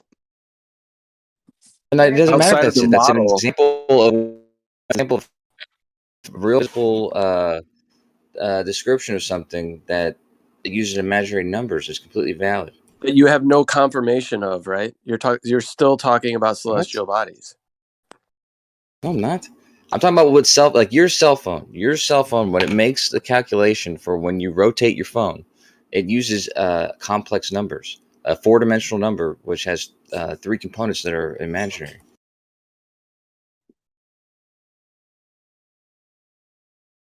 Ballers are getting triggered, bro. Like I said, just read the conversation I had with the AI, and you'll see the answers that it's given are much more consistent, internally consistent, because I asked it specifically to act as an expert. That was not dishonest. It's you're that's tactically telling trying to get it to give you is the Mercury anomaly still an unsolved problem? Yes or no? No, it's not. Really? No, it's not an unsolved problem. That's what I'm saying. The AI is getting that wrong, and it's telling you something incorrect, and it's doing it over and over. And it was saying that the Schwarzschild, it was confusing Schwarzschild and Einstein when it was speaking with you because of the way you were speaking with it. So it was saying like, yeah, it's true that it doesn't completely or doesn't accurately describe it, but the Schwarzschild solution is only one solution. There's more accurate solutions which do encompass Here it says right here that Mercury anomaly is still a problem. So yeah, let me tell Kosho what he's doing wrong, man. Kosho, what you're doing, you're using the complex numbers, talking about the orbits and talking about the positions and shit. That's not where the problem is. It's talking about the complex numbers in the mass, bro. Yeah, that's what you're I didn't say referring anything to, though, about man. No, I didn't. I didn't say anything about orbits, dude. I gave you totally different examples on where imaginary numbers are used in physical descriptions. Are you going to drop the actual solution, or are you just going to make shit up? The solution for what? There's the Kerr solution. That's another one. That's not the that fully works Schwarzschild solution will give you an accurate answer. No, it works more accurately than okay. So we still don't have an actual and it answer. includes the things and it includes the things that you guys have problems with, like about the massless. But then it's going to traveler invoke and other about the things we're going to non-rotating have problems sun. with, Kosho. How do you know that? Because if they don't claim to have fully explained it, it's because it's still anomalous. That's why I just now looked it up, and it says that Mercury's anomaly who says is they definitely haven't still a fully thing. explained It's it? definitely still a thing. I just looked it up. Yeah, who's saying that? The government. This is a .gov link. Yeah, who's saying that? Huh? This is a .gov link. I'll drop you some educational links, I guess. What's How anomalous about about you it? drop the alleged solution, and then I'll come back and tell you what's wrong with it. I just gave it to you. The Kerr solution. I said it. I said it out. It's a Kerr metric, different than the Schwarzschild metric. They're both different solutions to Einstein's field equations.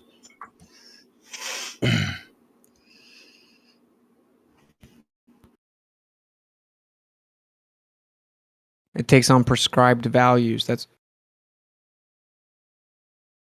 see. Like, Obviously, you know I'm gonna find that there's something wrong with it. Like, you know that, so I don't know why you're fighting it. But I don't know that. I'd like to. What's something about Mercury's orbit? That we have Einstein's field equations, specifically the ones that I said that are even more accurate than the Schwarzschild solution. But they're still what's not anomalous completely about accurate. it? You said there's So that's weird. You know what's amazing here? Yeah. You have two things. You have an imaginary number and you have a massless path, right? Now, I've had conversations with people before about imaginary numbers and how they conjure them up. But now you have two things here now. An imaginary number and a massless path. Now, Kosho, how do you reconcile that in your brain, bro?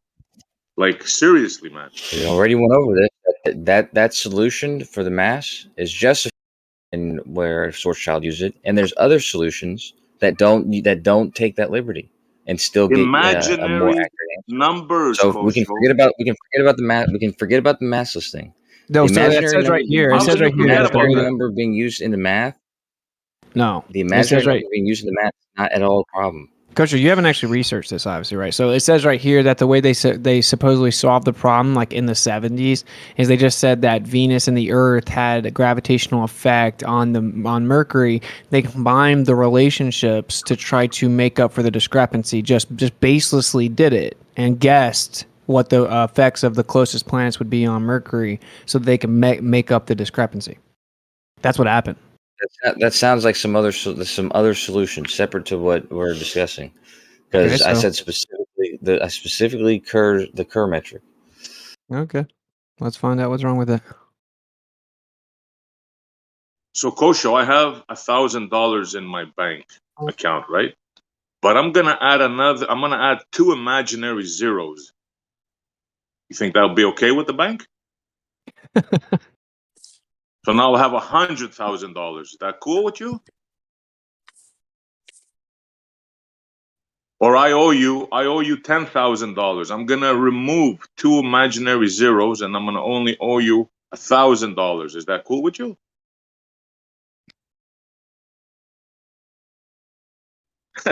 Of course, silence. I mean, it's ridiculous, man.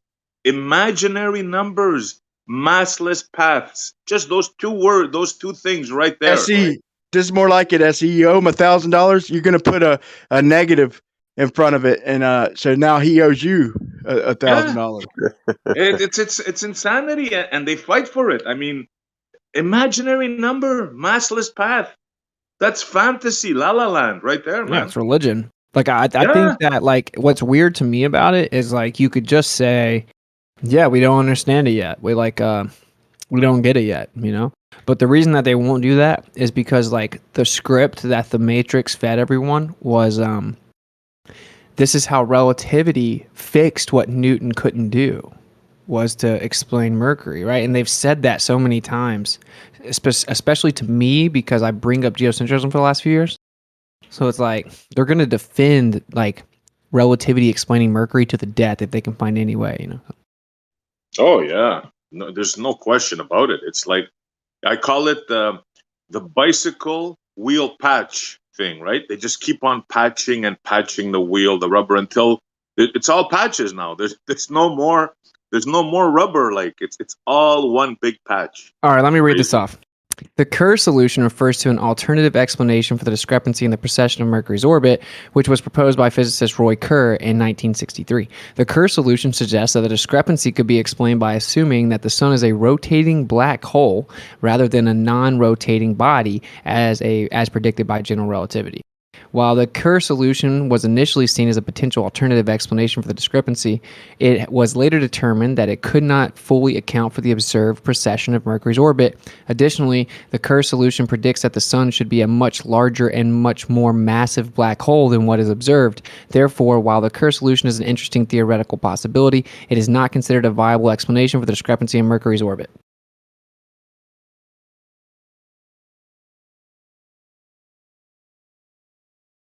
Their whole solar system, the whole thing, that whole explanation is out of whack. Doesn't work. You don't even need Mercury. You can just do the rotational observation of the clusters and all that with their dark energy, dark matter. I mean, this is just another small little nail in the hole. You know, But it's even worse because they don't even get out of the solar system with this one, right? Like, yeah. you know how they love to say, like, well, the solar system works perfect.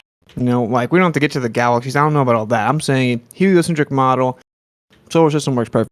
And I'm like, bro, sorry, I had something wrong. But I'm like, you can't separate them, you know? Like, if you make a claim about a solar system, well, then you're claiming that solar system's going through that galaxy called the Milky Way, which you're claiming the Milky Way is going to the universe. So if you claim the heliocentric model, you're claiming the rest of the universe as well, right? Like, it's a package deal. But they want to, like, just separate the solar system, be like, the solar system works perfectly. Even Newton can explain it, you know? But Newton can't explain it, and nor can Einstein. So they can't even explain the solar system, bro. Like, we don't even have to go to the galaxies and stuff. Like, they can't even explain the planets that they teach the children to learn in, like, 7th grade, right? Like, or like 5th grade. Like, they can't even get past the solar system. So hearing you Even their talk orbits, about right? this, Their orbits are supposed to be constant, but they're not. They have oval orbits. I mean, even the constant speed that they claim, right? It's not there. Sure, we can dismantle it in the solar system many ways. Yeah. Hearing you talk about this, it like reminds me of, I remember a long time ago, way before flat earth was even like a topic, but I remember my uncle, who was pretty brilliant, and I remember him saying, but he was coming from more of a biblical, spiritual standpoint. I remember him like telling me, like, God is so amazing that he does things to mess with us. And he used to say it like this. He said that there's a planet that spins the opposite direction. Did you know that? And I remember him, like, as a kid, him telling me that. And I'm like, no, I didn't, you know, wow. And I was like baffled, right? Like, wow. And then he's like, yeah. And and scientists, they try to explain it, but it doesn't make sense. And then he's like, there's some rocks and moons and certain, you know, celestial things flying in space, and some are going slower when they should be going faster, and some are going faster when they should be going slower. He's like, but he used to always chalk it up as, but this is God. Like, he believes in heliocentrism or that model, but he would always like mention these little things, like, how isn't that crazy? Like, how God just does that just to mess with us, though, I think. And he used to joke about it. But now that, like, hearing you talk about it right now reminds me of that. And there's a lot more things, by the way, because he used to tell me a lot more things. There's a lot of weird, you know, things that don't make sense logically, and he would always say, that's just God messing with us. So that right, way, like God kind of making it where you can't explain it. Exactly, It's like pie, exactly. right? Like put in your lap to say, wait a minute, what the heck? What is this? Yeah. Well, Pie I or think it fly? also is God. I think Yeah. it's like God made it where you can't pretend that this heliocentric model is true. Yeah, that's what I think. Right. I think, Yeah. You know what I think the biggest thing of God's hand is, call him whatever you want, is irreducible complexity. He put that in our face and said, here, look, man, make a machine with a part missing that works. I dare you. It's like I feel in like your this face. is. Yeah. I feel like this. You know what the gentleman just said. I feel like this is a perfect like example of Job. Is it Job 38, where he's talking about the hubris of man? Yeah. Where were you when I laid the, foundation? Yeah. Where were you when I stretched the line? Yeah. I feel like Yep. that's a perfect example. Like, here's all these things that you're going to try to explain, but you're not going to be able to figure it out. You know why? Because I created this and you can't fully understand me Yeah. nor my full creation, kind of thing. Yep. And then meanwhile, you have people that are very intelligent, very, you know, they're very well studied and well educated, well learned, and they will swear to you that they know the way it all works because they remember the answers, they remember the books, the paragraphs, the stories, the teachings from classroom settings, from higher learning, whatever they learned it from. They know that to be true. And then when you try to present something like that, okay, well, let's look at it from a logical standpoint. They cannot, like, you know, accept that. They will Well not said. admit to it. Nope. Even though you say, like, dude, it doesn't make sense with logic. And they're like, no. Yes, it does. We've solved that. We got it. We broke it down. We learned it. We know it. And this is like the folly of man, honestly. Let me explain this. You know what they're doing lately on top of that? What I've noticed, and keep an eye on this, what they're doing now. When we corner them on a physical thing, right? Water or whatever, they'll say, yeah, that is how it is. But in our model, it works like this. Be aware of that now. We got them to a point where they have to say, yeah, but in our model, so be aware of that. They go into fantasy land. When you bring them to reality, that's their latest thing now. Yeah, but in our model, it works like this. You don't understand our model. Well, to piggyback that, but they'll also throw in, well, show me your model, and just show me a model to begin with. Like, just show me one model at all. Like, you guys can't even provide a model, and we have a model, but that's what they're not getting. Like, I can't say I have a model, because then that's saying that I understand how it's been made and what all is and is, like, that's arrogance. That is literally. Yes, we have humbleness on our side, and they have arrogance. They know it all. Yeah, well said, bro. Yep. Yeah. I want to point this out. Clearly the Globers aren't understanding, right? They're trying to make fun of SE and like talking about that can we not use irrational numbers? And they're trying to show. Look, it says, funny how Flat Earth talk about stuff they have no clue about. He dropped the complex numbers, air traffic control, and radar. They think this is a slam, but it's actually because they're behind like always. Okay, so let me explain. So whenever you can't fully, like, your theory is at a standstill and you don't know exactly what's physically going on, but you can continually use that physical phenomena like radio waves and light. Like, we don't fully understand light, but we've come up with a wave particle duality, distribution probability, and mathematical constructs to describe light, because we can mess with it a million times and we can know exactly what it's going to do almost every time, because we mess with it so much, right? Like, we can build all kinds of things with light, we can do all kinds of stuff with radar, but we don't fully understand actually what they are. But we can come up with mathematical fixes for the meantime, right? But we don't understand what's actually going on. We don't have a theory that accurately describes what's physically happening.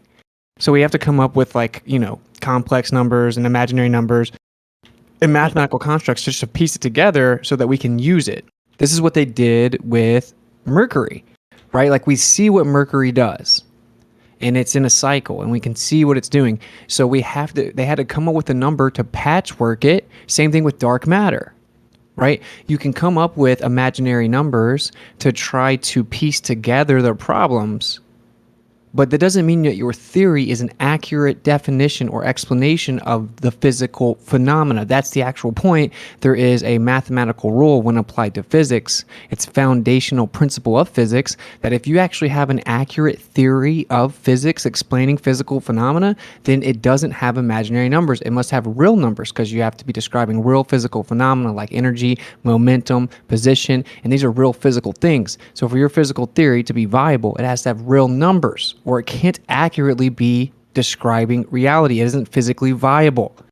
So surely you guys understand the distinction now, and you won't think that you throwing up the fact that we have gaps in understandings of radio waves, electromagnetic propagation, and light, and the quantum mechanics, so we come up with imaginary numbers, but we know that we can use magnetism and all this stuff, right? Like, that's not an actual rebuttal to the point. You know what? I forgot who posted this, but I saw it somewhere. Might not even have been on Discord, but somebody made a model, like a what do you call them? Like a computer generated, like a model, and it had the properties of it. Like, let's say you're gonna compare the all the planets beautifully just going around the sun on their path, every day, every year, every century, right? But then someone, I forgot, if someone here knows it, they could post it, but someone did it to where they actually apply the principles of, like, magnetism, and even using gravity, like the way things would be pulling on one another, the fact that some planets spin at a different, well, exactly the one that spins backwards, like how it would have all eventually came to this crazy weird, like, things crossing and going all over the place with even using their gravity model. But and that would be more real, plotted, if you will, or charted. Yeah, no, plotted, because it was putting reality to their imaginary numbers, if you will. Because unfortunately, all we see is this beautifully, circular, or I guess it's a parabola, though, I guess, right? That whatever the hell they believe in, but it's always like harmonious and like synchronized. But in reality, in the reality of their model, if they, if they really like crunch those numbers, it wouldn't be like that. It would be so like distorted and jacked up. But I don't know. Has any of you guys ever seen that like little cool computer animation? I forgot where I saw it, but it was bad. Like it was awesome. Like to see the way like whatever planet it is that spins backwards, how it eventually would have like started going a whole different route because that initial, spinning of it or whatever, and they like I guess they just calculated like the pull and push of all the different celestial beings bouncing around in this void, and then it would have gone on a different track, and then that track it would have taken would throw off the other planets tracks, and then all of them just start going way out of whack. And that is reality. That is something that I could like jump on and be like, yeah, that would make sense because logically. But I don't know. I don't know where to find that, or I should have saved it, but it was pretty cool. Does anybody know at all, or has anyone seen that? I take that as a no. Yeah, all this fanciful talk of imaginary numbers and a massless orbit. Imagine somebody saying those words, a massless orbit of a body of a mass, a massless orbit of a mass, and trying to freaking understand and explain and stick up for this nonsense. Like, what's in your brain, man? Bro, I'm telling you, we have to anything. just like fire the Globers. That's my opinion. Because like we have the Chat GPT, and they're like updating it. It got so popular they kind of had to rein it back a bit. But it's like a supercomputer, and it's gonna become a new thing, right? We're like in a new age where like public access to supercomputer AI is gonna become a thing, right? And we don't need them anymore because they're gonna waste your time. Like, look what they're doing right now. They're trying to say that I don't understand that you can use imaginary numbers for physical phenomena, blah blah blah blah. They're gonna try to drag me through the mud, right? And they're gonna talk about, oh look, your this phenomenon, your phone uses it. Oh, electricity uses it. When in reality, if you use imaginary numbers for electricity, that means we don't fully understand electricity, which every honest person knows we don't understand magnetism, electricity, light, you know what I'm saying? But they'll talk to you about it for 5 hours, bro, and they'll call you stupid, and they'll nervously laugh and project their own ineptitude onto you. Like they only come here to support the illusion that they have intellectual superiority. Right, like I would never go to a Discord server where I think that people are stupid and believe something stupid just to like circle jerk how smart I am and try to talk down to them every day. And right, so like that's why they're here. That's why they do what they're doing. So like, I can go straight to the Chat GPT. It's the one that said that. It's the one that said it. We gave them a paper of a mathematical refutation of a specific portion of Einstein's theory, and that was its response. You see what I'm saying? So, and just logically, you can understand it, right? Like if you're at a standstill and you're like, I know every time I do this with electricity, this happens. It happens every time. We can get it really precise. We have really precise measurements. It's like, but we don't fully understand what electricity is. So we're gonna have to make up some type of figure or something for us to be able to replicate and quantify electricity. That You know doesn't mean what's we cool? understand it. Even before this Chat GPT, whatever it is, right? GPT, we had Wikipedia. I used to tell them, look, I don't need to talk to you. If I want your opinion, I'll just go to Wiki and I'll find out what you think. It's simple. But yeah, now that we have this, I guess we can have fun with this one. Yeah. Yeah, you see what he's saying is like ChatGPT says something, it's God's word now. Well, it's like, no, it's just 100 times more reliable than you. That's my point. It's either it's Nate and Zanuck and Kosho where they're just like making shit up, or it's like the supercomputer AI that's going to give you top tier answers for the mainstream official position, and then you can ask it specific questions and it instantly gives it to you in depth, right? So which one's more efficient? Like, duh. If you guys are bots, and just like SE said, we can just go Google what you believe, and I can come in here and say, hey, by the way, you guys now believe the Earth spins faster.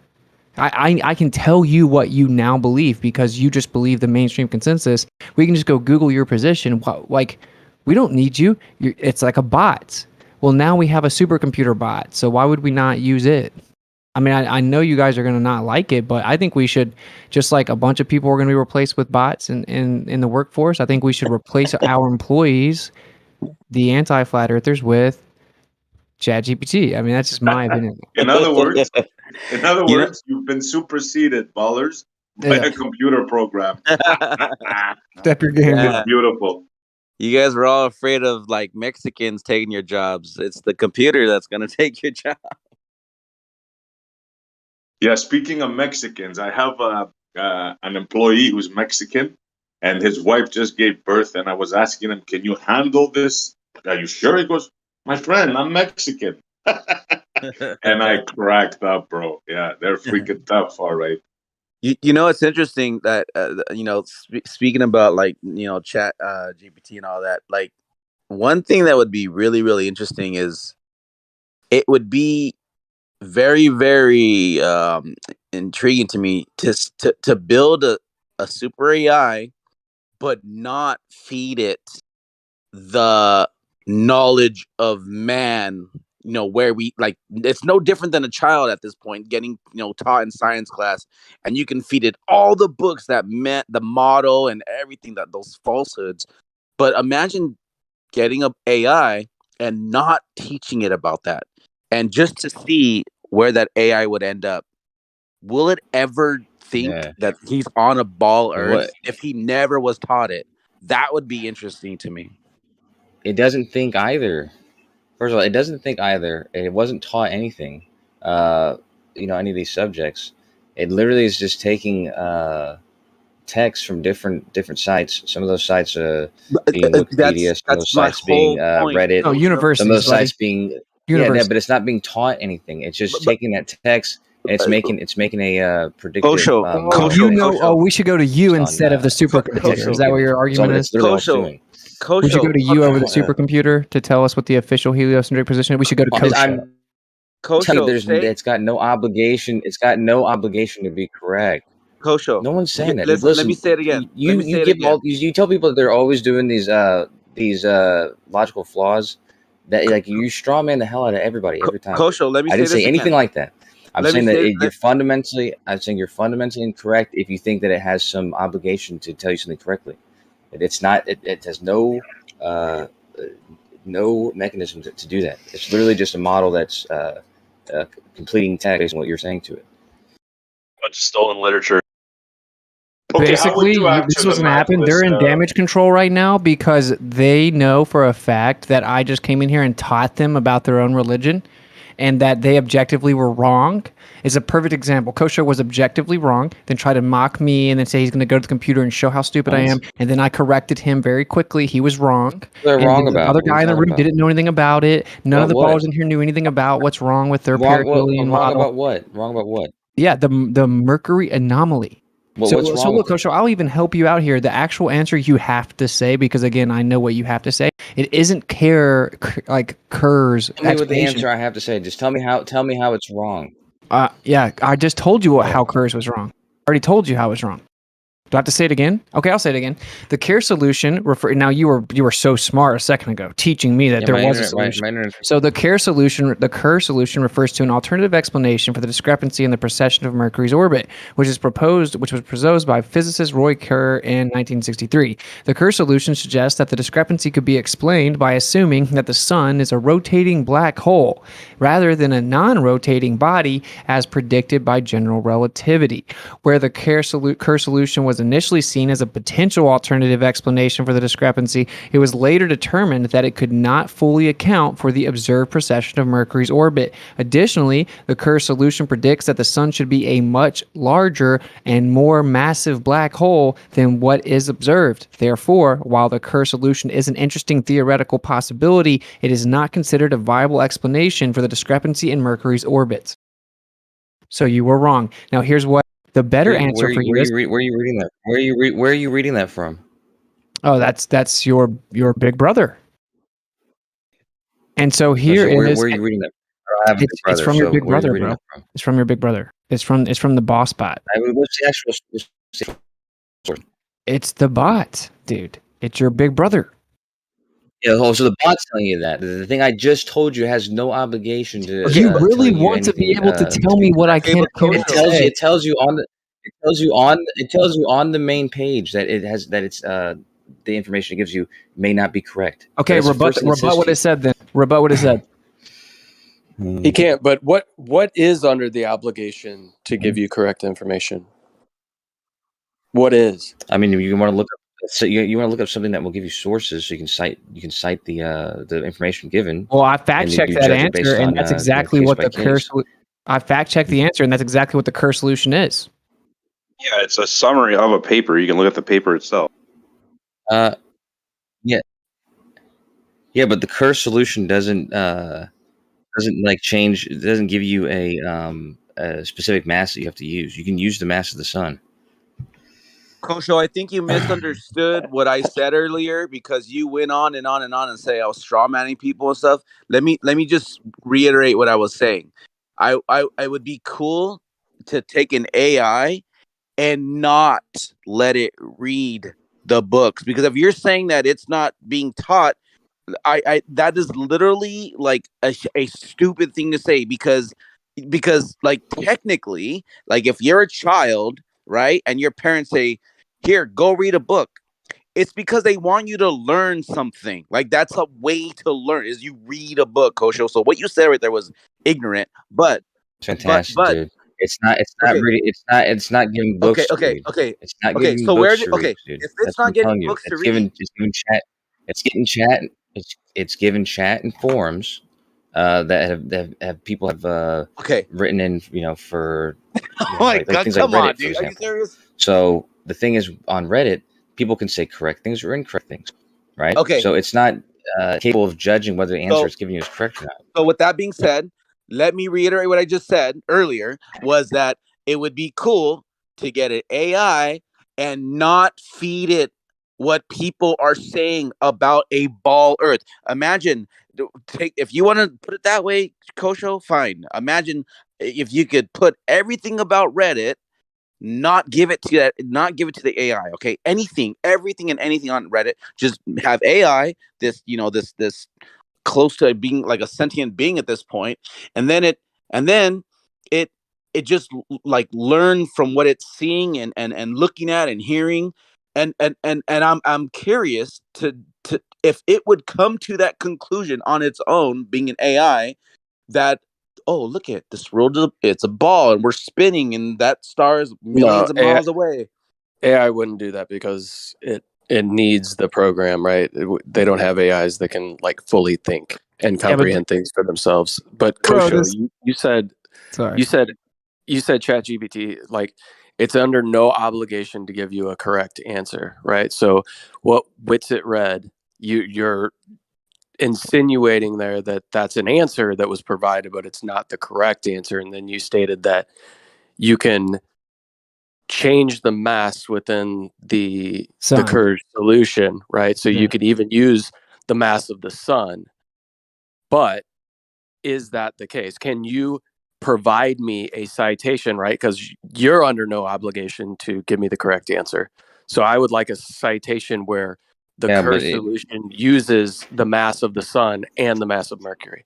It won't. It doesn't exist. And I'm reading it, and I went and fact checked it. See, that's the difference. I'm looking at their answers from ChatGPT, and then I'm going and looking it up. So because I'm trying to figure out what if there is an answer, so I won't bring the argument up because I try to be intellectually honest.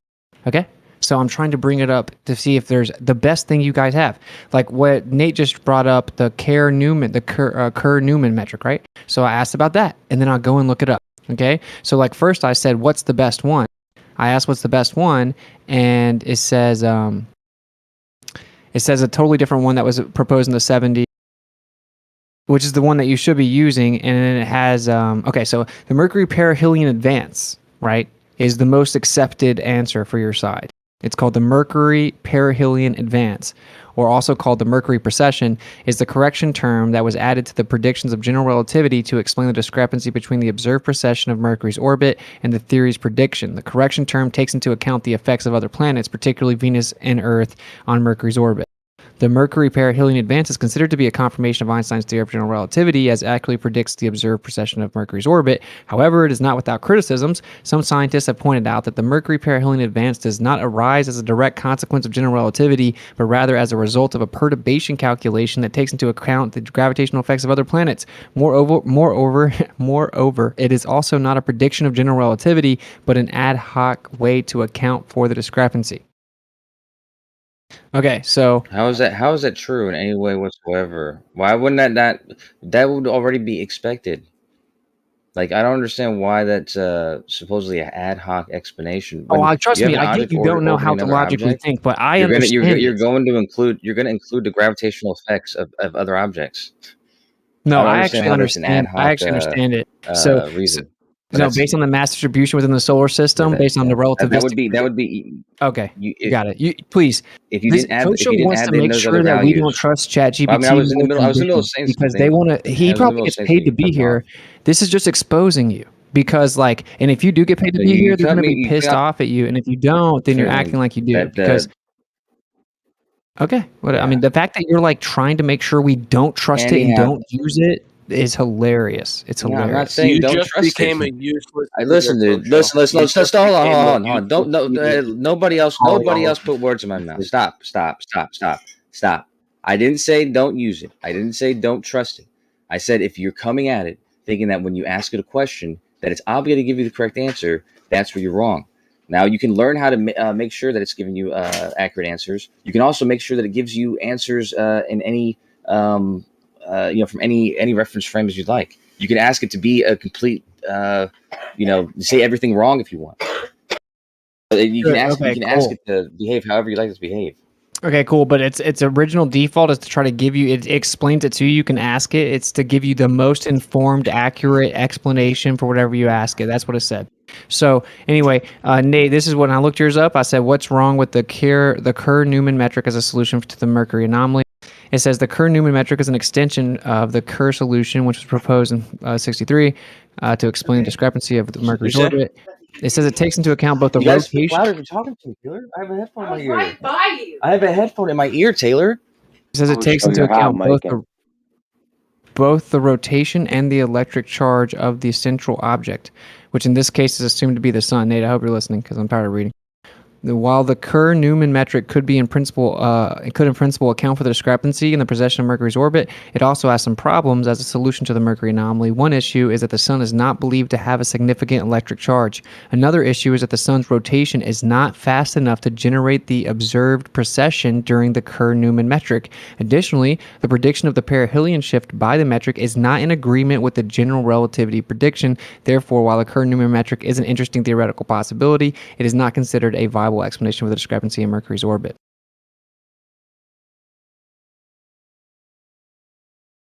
Can you post a link to this chat thing? Because I'm having problems. Just Google Chat GPT. You do have to sign up and give it a phone number though. Oh, okay. But you can create a fake phone number, I'm sure. Yeah.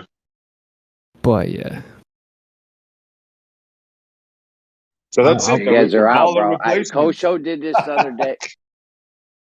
Did this I don't know, a few weeks ago with some AI bot he said he had, and I got it to contradict itself within 2 minutes, just like you did with the Chat GPT bot.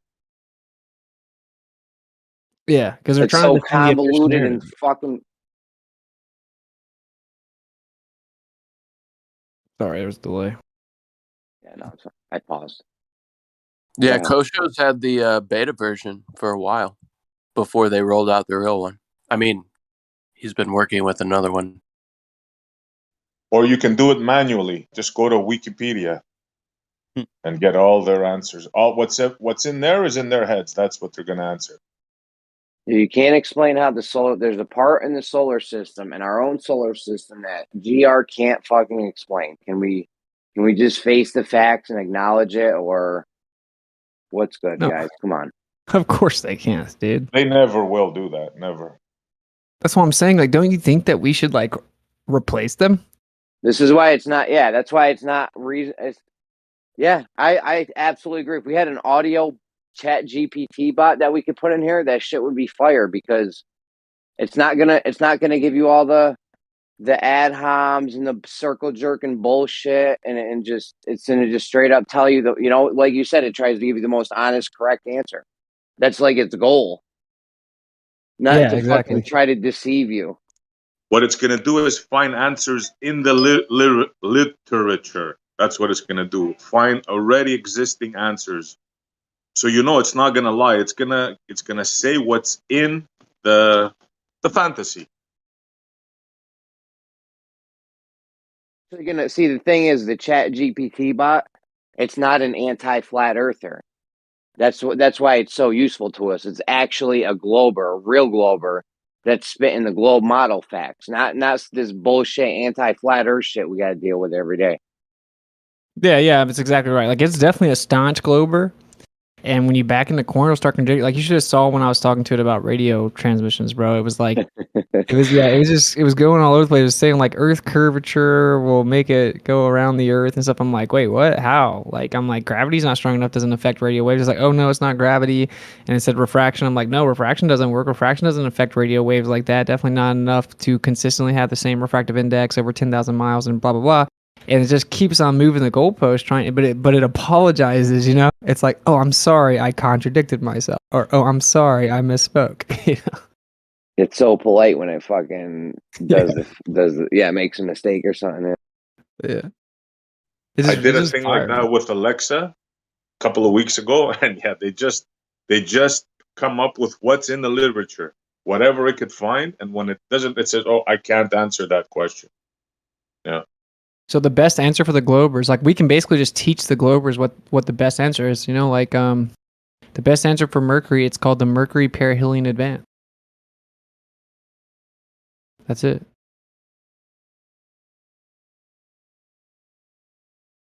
The best answer is this: nobody knows. It's just like that. Period.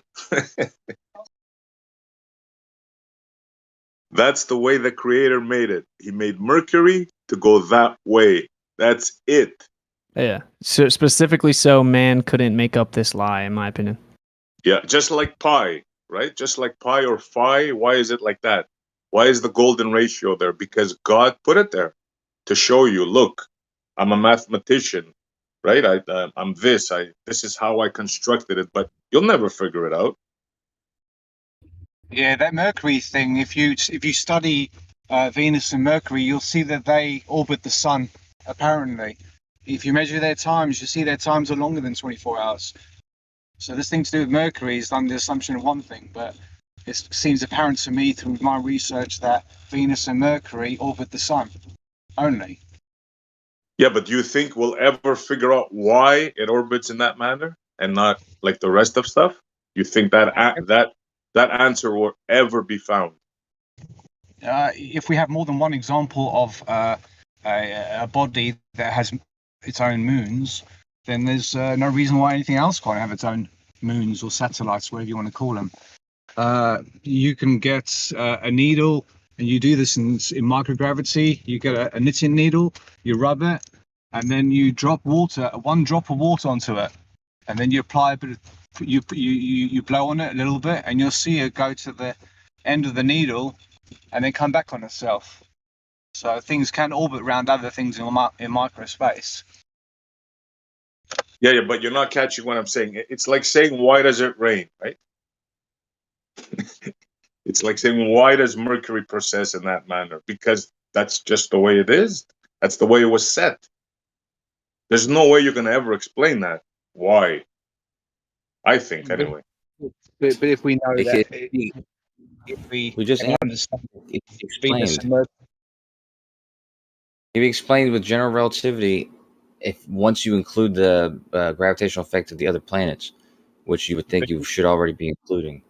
But wouldn't you agree that the space is so big? Why would planets have an effect on something else? They're so far away from each other. that sounds to me like it's more of a local thing, no? If they can have that much effect on each other, it's all theories, It, isn't it? it has its effect extends out infinitely. It doesn't ever stop affecting something. But I guess we have an assumption of what these measurements are, the weights of these things, this, and the other. And if someone pulled away the magnifying glass, and then you realize that everything was 1,000 times smaller and 1,000 times less, the rules apply differently, don't they? This, that, and the other, you just throw it away. If you manipulate the latitudes of Earth, you can make people think that they are seeing something that's so far away because of their apparent angle that they think they're on, or wherever. It's just all under one reference frame. Change the reference frame, and then everything else comes out different, doesn't it? Still doesn't explain why. That's like asking why, when bees fly from flower to flower to get nectar, they pollinate at the same time. Answer that question. Why? Well, that would just be down to nature's tools, really, to make survival. The designer designed it that way. The maker, whatever this maker is, call him God of the Bible, call him what I call him, a creator, that unimaginable power, they made it that way. That's the answer. There is no other answer. I mean, you've got animals that wait for one animal to eat something, and then through the digestive system, the skin comes off that thing, and then this animal will eat the fruit that's been digested, and that's what they live off. But is that just how it naturally turned out, or did God create that? My belief is it was created that way. I can't see it any other logical way. Like evolution, for example, that's nonsense. If man was known to eat each other in America, or we have cannibals in the past and stuff like that, is that God's doing, or is that just necessity? It's just convenience, necessity, and just how it goes. That's it. Well, that could be debated, but the question of the why is where I'm getting at, right? Why does Mercury precess in such a manner, right? Try to figure it out. Why is pi not resolvable, right? There's probably Why? You tell me answers, why. but it's just like I think that I don't think that they're unsolvable. I just think that there's a limit put on typical carnal understanding, so that we have to always concede like, yo, the creator is like beyond my comprehension. And when you try to get too big for yourself, like too cocky, which is like every atheist alive and every heliosexual alive now thinks that they know something that's 9 billion light years away and all this shit. It's like, you sit down, you can't even get your planets right. Like I think, I think that you may never know the answer to some of the things, but I think there is an answer. Does that make sense? Like, I think there's an answer. I just don't think that we're gonna figure them out unless you're like had pure intention. Well, there really is no answer to some things. Like, okay, let's both assume there's a creator. You believe in the God in the Bible. I believe in a creator, right? Now, the question is put to both of us. Why did this creator make it so that we're here? What's the answer to that?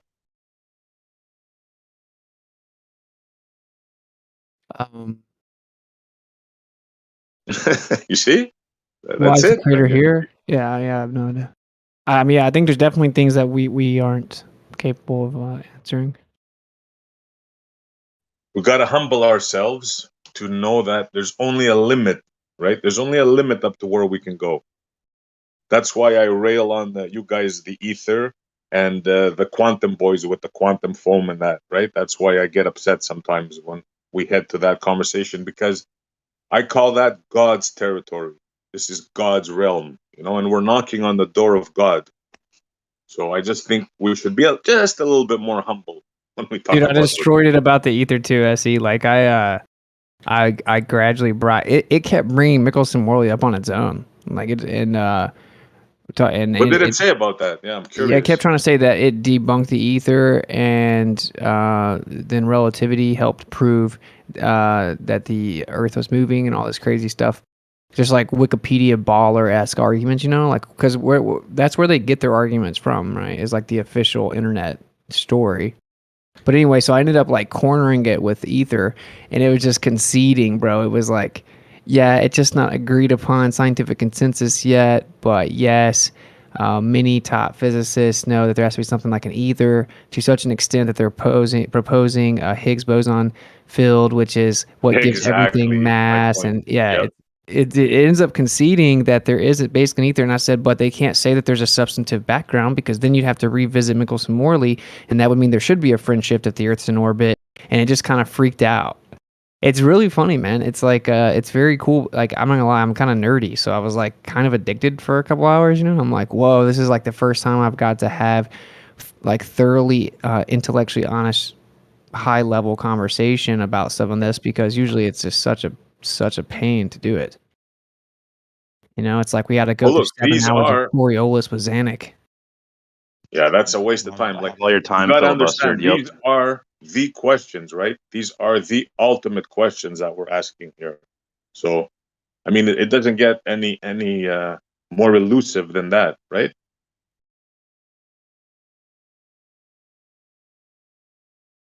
Well, Like, I mean, good. I was sorry, gonna say it's the God question, really. It's the creator question.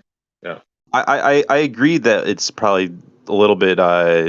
We need to avoid being hubristic and like making broad assertions. But I'd also just say that, like, as a kid, I had a suspicion of an ether, and like being told no, it doesn't exist in school was like bad for me. I feel like bad for my psychology, and I think that like at the very least having discussions about how it might work, I think is I don't know, we're curious beings, so why wouldn't we want to try and discover our world? Yeah, nobody's saying not to. Me, anyways. I'm not saying not to. I'm just saying, just realize our limitations. Humble ourselves when we knock on this door, right? This ether, quantum foam door, right? Yeah, that's all I'm saying. Because No, I everybody definitely realizes. agree with that. Yeah, just let me just say one more thing. Because everybody realizes that there can't be nothing, right? So yeah, that's all I'm gonna say to that. We have a lot of Dude, it's emphasis just, on they're getting kind of triggered, bro. Like, can you? No one else feel it? Like, dude, the chat imploded to just like personally insulting me a second ago. Like, That's when you know you're onto something. Yeah, they do yeah, that they all don't the like time. this at all, bro. They can't bullshit us anymore if we use it. I'm just saying, like, yeah, like if they don't like it, they're like, they can see their role flashing in front of their eyes, you know. Yeah, so as soon as Kosho showed me that bot like 2-3 weeks ago, I was like, dude, we don't need you anymore. Somebody's roboting. Somebody's roboting. Yeah, Ram, you're robotic. Yeah, as soon as Kosho showed me that bot, though, I was like, dude, you're out. I don't need you anymore. You know what You're it's like, done. Jeremy? It's like a guy at the GM assembly line realizing that more and more robots are coming into the line, and he's not going to be needed anymore. This is what's going on now. Yeah, we should just start using the phrase "bots fired" instead of "shots fired." Bots fired. I wouldn't be surprised if a lot of them help write the bots that are replacing their jobs. Dude, I swear, I was thinking like, Kusho, have you been like, you know, bringing information back to someone working on this thing? They always seem to have their little back channel chats, right? Working on their little projects. Yeah, I know, like working on their Globe Earth projects. Yeah. Yeah. I mean, don't be surprised. I mean, I'm not trying to like, obviously we're speculating, right? But I literally work in a job where over the past 5 years, we've been creating the automations that are reducing our workforce to where I will eventually not have a job in the near future because of the inputs that we've provided my employer to be able to more efficiently eliminate our positions. So it's happening across the board, period. Dude, that's just like just funny, man. It's just kind of funny. They haven't been replaced. Come on, they've been superseded. Yeah, dude, they've been fired, Essie. Like when I was reading that explanation off, they're listening to that like, damn. They're like, this is way more than I know about the Mercury perihelion. This is like, I can't jump in after this. I can't like BS like I know more than the room now. Now the whole room knows, so. Yeah, there's no rebuttal. The thing had a didn't the thing cite a paper or something? Yeah, but everything it says is basically summarizing papers. And it cites like 4 different sources, and then you ask about, well, has anyone tried to fix these problems? And you go through what's wrong with each of them, and it's over. And I tagged Kosha when you talk about like, why wouldn't you use the gravity of other bodies and stuff? Like, okay, if you use the Mercury perihelion advance, it's like not a prediction of general relativity, but rather an ad hoc way to account for the discrepancy. The perturbation calculation is based on the assumption that the other planets are not affected by general relativity, which is not true. The perturbation calculation is sensitive to the initial conditions, making it difficult to determine the true perihelion shift caused by general relativity. And the perturbation calculation is not a fundamental explanation for the perihelion shift, but rather a way to account for the discrepancy between general relativity and observations. It's like, yikes, that is so blunt and honest that it's like, that's an anti-flat earther. An anti-flat earther would never, ever, never, ever, never say that. I know. Ever, never. They would die first. They would have. Yeah, that's what I mean. Now we can get like honest. So, I'm not saying these guys be lying and shit, but they doing weird shit. They're just trying to like play word games. Yeah, they'll read that response up to the point in which it starts to say that it's not valid, right? They'll read everything up to that point and then end it there. They're getting so mad, like, oh, ha, ha, ha, what's it's way smarter than us, hilarious, Like, oh, what's it say he was going to do electrostatic experiments? You remember that? You remember when he said he was going to sue the government, like... Right, they're just trying to divert away. They're freaking out. Attack your character, right? Let's not talk Once about the ad homs come in, you've won. I'm like crying, bro, because it's like it's so real. I can feel them, like I can feel their energy. It's like whenever you're at your job and you see the new person come in for an interview, you're like, damn. like Chat GPT is never going to tell you any of that bullshit. They just said, yeah.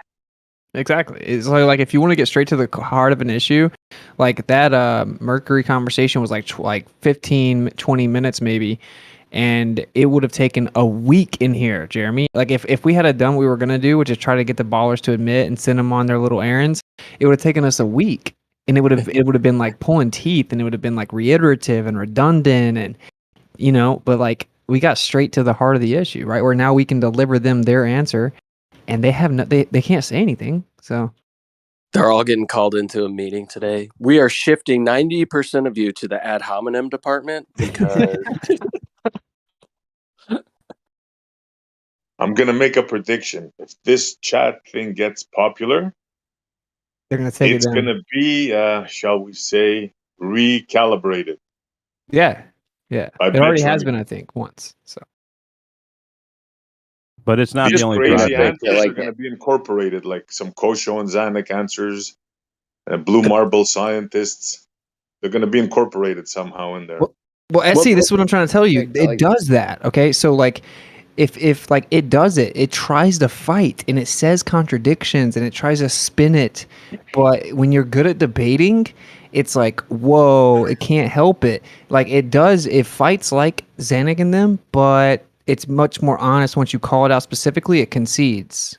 You know what I'm saying? That's what I'm saying. It uses the literature that it has at hand, right, to try to circumnavigate, shall we say? But when you catch it, it won't lie. Exactly. But I'm saying that they're going to put that into it eventually. That's Maybe, what I'm saying. I guess, but then people would think it's not very valuable because it's like if it starts making like what the ballers in here do is they make claims contradictory to the official sources. If the bot started doing that, it wouldn't be a very good AI. People would be like, "This thing sucks." So who knows? I mean, yeah, maybe. I think they'll may take it down, Like I think they may take photo forensics down, and I think they how they took the weather data that you can put on the flat Earth. They took all that down. Like they may do that. The truthers are going to get a hold of this thing, and they're not going to like it. They're like, because the bot is engineered to say the official narrative, but it's an information bot. So it's like, Hey, yeah, that photo forensics that you just mentioned yeah. just reminded me when I took pictures of the solar eclipse. We put them through photo forensics. It's called, right? That program, and Gotcha, Jeremy. the outline of the moon was not there. It showed like empty space in photo forensics. Mic check. Yo, guys, do I sound good? Yeah, we got you. Yeah. All right. I found Way a better Did you hear than what I normal. just said, bro? No, I was playing with my earbuds. What'd you say? I said when I took a picture of the solar eclipse and put it through photo forensics, it didn't show the outline of the moon there. Yeah, why would it? That's from fucking Photoshop, dude. I forgot what I was gonna say now. Oh, they're gonna try to fix this Chat GPT thing like they did with the AI, the algorithm with fucking YouTube, bro. But yeah, it's awesome though that it's trying to do the anti flat earther shit, but it can't be dishonest like that. You can't like, I don't know, it just won't let itself like play games like that. I don't know. It tries though. Yeah, I seen it trying with it. And then like I said, I had Kosho's AI bot trying to do the same shit. Yeah, because it has to say the official number. Like when I brought up the radio transmissions, it was like it just jumped the gun. It was like the Earth's not flat. Like it had to let me know, but I was just destroying that thing, bro. I was destroying it. I think that for my School in the Globers episodes, I'm just gonna go through some specific subjects with Chat GPT because we don't really need the ballers. We'll just be teaching them, like, look, up your game. This is your position. This is at the end of the road. This is what you have to say. It's a really valuable tool for an honest truth seeker because we can like really, learn both sides. I think that's important. And I just think that the globe side's not really like that. Like if you ask them like, how does the sunset work on the flat earth? They still won't tell you. They won't tell you. They'll say, I don't know. They've been here for 7 years. So they're not really trying to learn both sides. Right. So it's just a valuable tool for us, I think.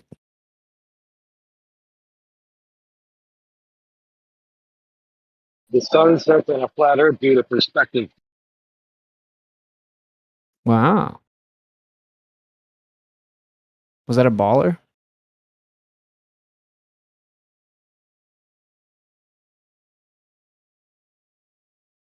Oh, is that Demon Stride? It was Demon Stride. I looked through the names. You're the only one in here that would be that honest. Yeah. Sorry, I'm at work. I can't get to my mute button right away. No, you're good. Yeah, man, I did a Steelman debate for Flat Earth.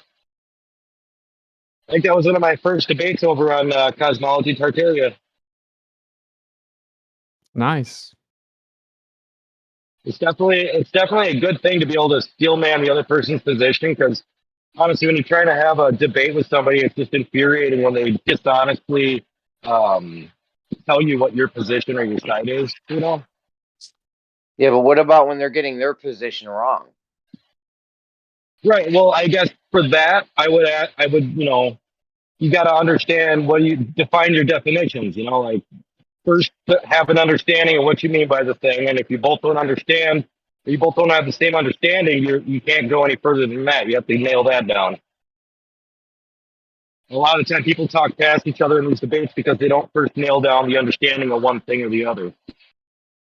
And you agree that the fundamental difference is that like we're going to be in a position to correct the globers much more often, right? Because like there is like an official answer 99.9% of the time for the globe model. Whereas flat earth, you're going to have many questions that have like 10 different answers and many flat earthers that disagree. Or even possibilities and different, reasonings. And not only that, you're going to get the majority of globers who don't know the answer to their own position because they've held the position without ever having to actually think about why they hold the position. Correct. Just like we all did, right? Like just like all of us thought flat Earth sounded crazy. Just like majority of people kind of went through a many months long period of fighting that it could be flat, and yeah, it's a whole thing. Like, but then we realized, damn, why do I even believe it's a globe? Like, I don't even know. Really, becoming a flat earther is just like learning the globe at first, you know. So Yeah, that is the first step of it. Entertaining and honest discussion. Sorry, I'm bad yeah, at I was interrupting watching on Bro here. Sanchez, man, with Kai, and I was like, yo, I miss this. This is like that, just that honest, genuine vibe. But like, it was like nostalgic, you know. It was like, that's what flat Earth used to be for me, and now it's like this job almost where I'm like, I leave debates with headaches, and it's like I feel like I'm clocking in to like get these certain arguments a certain way so that I can present them in debates and on my show and try to help people out. You know, I'm passionate about whatever, but it used to just be like this. I just talked to open-minded people, and we were like super excited about like the Taurus and all these different things that were unanswered. And it's just really like it's like this uplifting, like empowering awakening. And I kind of miss that. That's why I think that you know, stuff like this Chat GPT is like the right move. It's kind of remove the disingenuous toxicity, you know, and just like kind of go back to where when we first discovered it, it was just like it's just like this very empowering, like fun thing, you know. Bro, the chat GPT is never gonna fucking ad hom you. Yeah, you know what I mean? It's not gonna do no bullshit. Yeah, it's gonna give it to you, you know, as clean as it can. I mean, it's still fucking up, but at least it's like admitting, like you'll never get it. Dude, the thing you sent me, you would have never got that many concessions that quick in a row with a Glober. You know what I mean? There's no way. Yeah, They're gonna corrupt it, bro. Watch. Wait. They're gonna Watch and see. change it like they did the YouTube algorithm. Yeah, They're gonna They put a may have Xanax to, yeah, but factor in it. I'm gonna like, if so, I'm gonna be one of the reasons they have to do it. You know, like I'm gonna use it to the max while it's here, because I don't know that they can do that. I think that once the whole AI thing becomes more and more normal, it's gonna become like privatized, and privatized sectors are gonna compete. And capitalism always wins, man. Capitalism always pushes innovation, and people are going to start to release their own public AI. And even if it's for free, it's like, well, we'll get our name out there. We'll become famous as the company that has the better version of ChatGPT once it became censored. And that's what I think. I think the cat's kind of out of the bag, right? I don't know that you can avoid the inevitable step up society is about to take with information via AI. So we'll see. Have you seen Westworld? Yeah, oh yeah, parts of it. Like it's honestly like we're already getting there. Where they have algorithms essentially choosing the people that we're gonna use in society and choosing which caste system you go into already. Like that's definitely gonna happen in the future. Dude, you want to hear right? something pretty profound that I had a realization of when I was doing this last night with the ChatGPT? I'm like, dude, we're about to really see the divide between like the individual and the bot, like legit, because so many people in the world, they're going to read my conversation with ChatGPT and they're just going to like be pulling for the bot and like updating their worldview live. Like that's what they believe now, because it's an authority figure basically, right? The ones that are going to make it through this are the ones that are going to be able to like glitch out the bot and like still think for themselves and question the mainstream official story and like have the bot contradicting itself. Yeah, right? the ChatGPT is like an authoritative buddy, right? Like the authoritative viewpoint buddy that you have the conversation with. So it gives you the information that you would normally find through the algorithms, like the mainstream stuff that they want to promote, but it puts it into like a conversational way where you feel like you're working it out conversationally and understanding it in a way that you don't get when you're just doing a Google search. It's another way of Cortana from Halo, right? Cortana or whatever, that version of that shit, or like in Resident Evil when that AI guides you around and stuff. Samantha. Unfortunately, I don't understand the reference because I don't play video games, but I'm sure. No problem. Yeah, I get it, Napalm. Sorry, go ahead, bud. Yeah, no, I was just saying it's going to be a way to where it's much easier to catapult the propaganda into the subconscious of an individual because of the way that you're taking it in seems way more natural and fluid. Does that make sense? Yeah, and interactive, and you can be lazy, like much more efficient. And like I'm the first one. I'll be the first one to admit, bro. It's like kind of cool.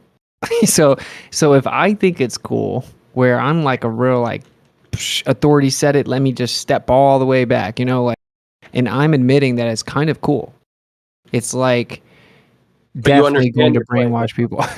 Like you understand you're playing with fire, though, right? Like you understand that right now you're just poking it with a stick from a distance, but yeah. Yeah, I get it. I just know it's inevitable, and I think kind of like using the evil against itself while it still can be used like that. I did have a realization that, like, dude, we're gonna enter a world, like a post AI world, where like the individuals are gonna be able to kind of like outsmart the bots. Then most of them are just gonna like take their orders and worldview updates from the bot. And there's gonna be a divide in the two groups of people. Well, I also think there's going to be a problem because people are going to realize that people cause problems and people don't run companies well and people don't run blockchains well or whatever. So I think we're actually going to see some companies and entities that put the AI in charge of whatever the system is. So we're actually going to have to negotiate with AIs. They're actually working on making you the bot. They're actually working on making you the bot, us the bots, because with Neuralink and that whole push for that, and how I don't know if that's even going to ever become a reality, even though Musk said that within 5 years it will be a reality, that he'll have an actual chip inside people within a year, and then within 5 years it'll be ready for commercial use. But it's no longer about creating a bot, and I think this is something that everyone's misunderstanding or not paying attention to. It's not about creating robots that are going to be sitting in the work environments and replacing humans. They're literally creating to where they're going to use that AI that would be in that machine and put it into humans. So we become the machines. Like, are you not following that? Right, Or it's supposed to be both. So, like, listen, you're supposed to be able to go up to a door and be digital enough to open the door yourself with the circuitry. You communicate with the circuitry, right? But if you don't have your software or firmware or whatever updated in your body, then the AI won't let you through the door for no reason. Like that kind of thing. Yeah, like I think, dude, if you they're conditioning people to be so like absorbent to propaganda so that they can transition to what you just detailed, right? Like I think you want to, bro, bots already exist, man. I don't know if you've been in this room much, but they're legitimately bots that come in here, bro. Like, I'm not I trying know. to, yeah, I'm just Yeah. saying. Like, there's no physical bots yet, but like, dude, they are bots. I'm not saying that there's not bots. I'm saying that the goal for as far as what Musk is doing is you have these robots and they put this AI software inside of them, and they're creating like these ghost shells, if you will. But he's taking it to robot like 5.0 now, where we are then the AI, because his whole concept is that man is like, we're too slow. Like he looks at, like he's on interviews saying that we are primitive compared to the technology where it's doing billions of calculations per second, like a supercomputer. Ray Kurz. If you don't know who Ray Kurzweil is, just look him up. But his next prediction is for all of us to get a chip in our brain. So like the first application of that's going to be inside the prison system. They already don't, have certain of our constitutional rights. And what better way to stop recidivism and the violence inside the structure? Well, yeah, and they'll do it by saying they'll offer you a deal to get out early. They did that with the jab. So yeah, it's crazy, but it's like he has a good sales pitch, right? It's like we're already basically AIs. We have our phones, and of course, the only thing holding us back is the limit of how we can interact, but like how fast your fingers can move or whatever. Yeah, the upload and download of information. Yeah, so like it's just the next step, and he's basically his sales pitch is they painted him as the hero, where it's like that transition's inevitable, and the only way that we could ever survive this next stage is to Go get out along. in front of it by integrating with it. And and he says he's going to take the chip himself. Like he publicly said it recently. Like he will be taking a chip himself. Yeah. So The thing is, with that chip, Ray Kurzweil's idea with that chip is not just to put the chip in. They also want to put a little thing in your brain where they can, with it along with the chip, where they can incapacitate you via like electrical shock or something. yeah, of course, yeah, because the whole the chip's supposed to actually intercept neural pathways, and you can remotely update it. So once they put that chip in there, it's over. Yeah, here's the scary thing too is that it's being sold as like it's gonna be helpful. It's gonna like cause the blind to see and the lame to walk, and like he's like promising all these crazy second coming of Christ type situations that where he's gonna be doing the miracles of like a paraplegic. Like he's like, it's okay, we'll just reroute the nerves and we'll just connect it, and then the body will be talking again, and you'll be able to walk, or the eyes, Well, like like How long do you guys think this chip agenda has been around? If you estimate, probably a while, long time. Have you guys seen Newsbenders? 4 decades. Oh, or my something. bad, Rick. My bad. yeah, definitely Go ahead, Rick, decades, my right? bad. Has Have anybody you guys seen? seen Newsbenders? I wasn't in the Because middle of this they put a little chip inside of his head, and they listen to him all the time. Check. Yo, is my Yeah, we mic got good? you, Jeremy. We got Yeah, you, Jeremy. you're good, Oh, you bro. can't. You actually can't hear me. Okay, my bad. I thought Riggs had me muted or something. No, you said that you were. No, we talked at the same time, but like you said, you were going to let me talk, so I just kept going. Yeah, I was just checking. Yeah. Maybe you had me muted or something. All right. Anyways, Newsbenders, they put a chip in the head. They monitored this guy. It was 1968. So this idea has been around a really long time. And if he goes against the narrative, then it explodes in his head and he dies instantly. Did you see the cartoon where they put the chips in everyone, and then they're the people that didn't take the chips? It's a cartoon, and it's in their wrist actually. And the people that didn't take the chips, they send out the order, and everyone in the world, like everyone in the city, then goes trying to find them. Yep. Wow. Yeah. Yep. It's crazy. Well, there was It's a recent. documentary. There's a documentary in 2006 called "America: Freedom to Fascism" by a guy named Aaron Russo, who I think wrote and directed the Eddie Murphy movie Trading Places. He did Trading anyway, Places. Yep. But anyway, yeah. So in that documentary, he talks about his relationship with Nick Rockefeller and trying to have some sort of like conversation with him about like average people and trying to help them and blah blah blah. And Nick Rockefeller said basically that their agenda is to have everybody to get chipped, and if you don't play along with the system, they just turn off your chip. Have you guys seen the guy he's got like an antenna sticking out the back of his head, and he can hear colors with it? I believe he recently died, and maybe that was someone else. But I'm not seeing if I can link it here. Yeah, that was a few years ago when they first like he's had it for a while, and he looked like a like a cartoon character because he had like a stick coming out of his head, Here, like over his I head. just put it in. Oh fuck, that's the wrong link. That's a funny song though.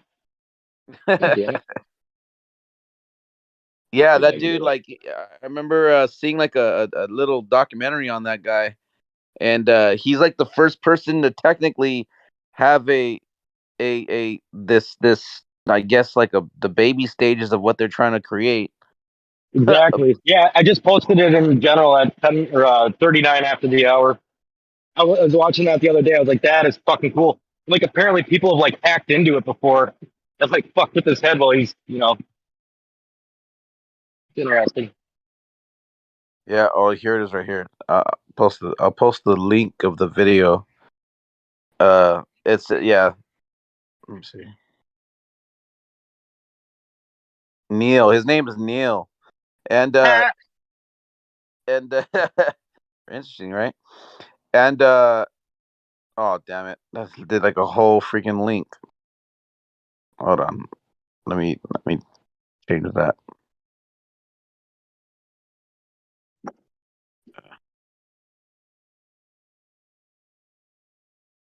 Darn it. Yeah, but that's wild. That's crazy. I mean, as far as Like that's he voluntarily did that, just I think he was an artist or something. I don't remember his profession, but I think along those lines that he does use it for like his artwork. I think you're right about that.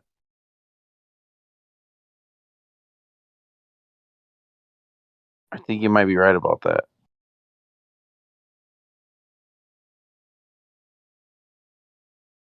Because it's something about he hears colors. Yeah, like when you're tripping on shrooms. It's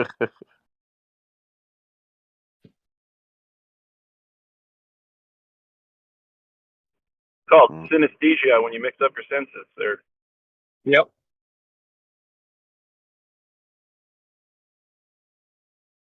I want to say one thing as we're talking about logic and what logos means.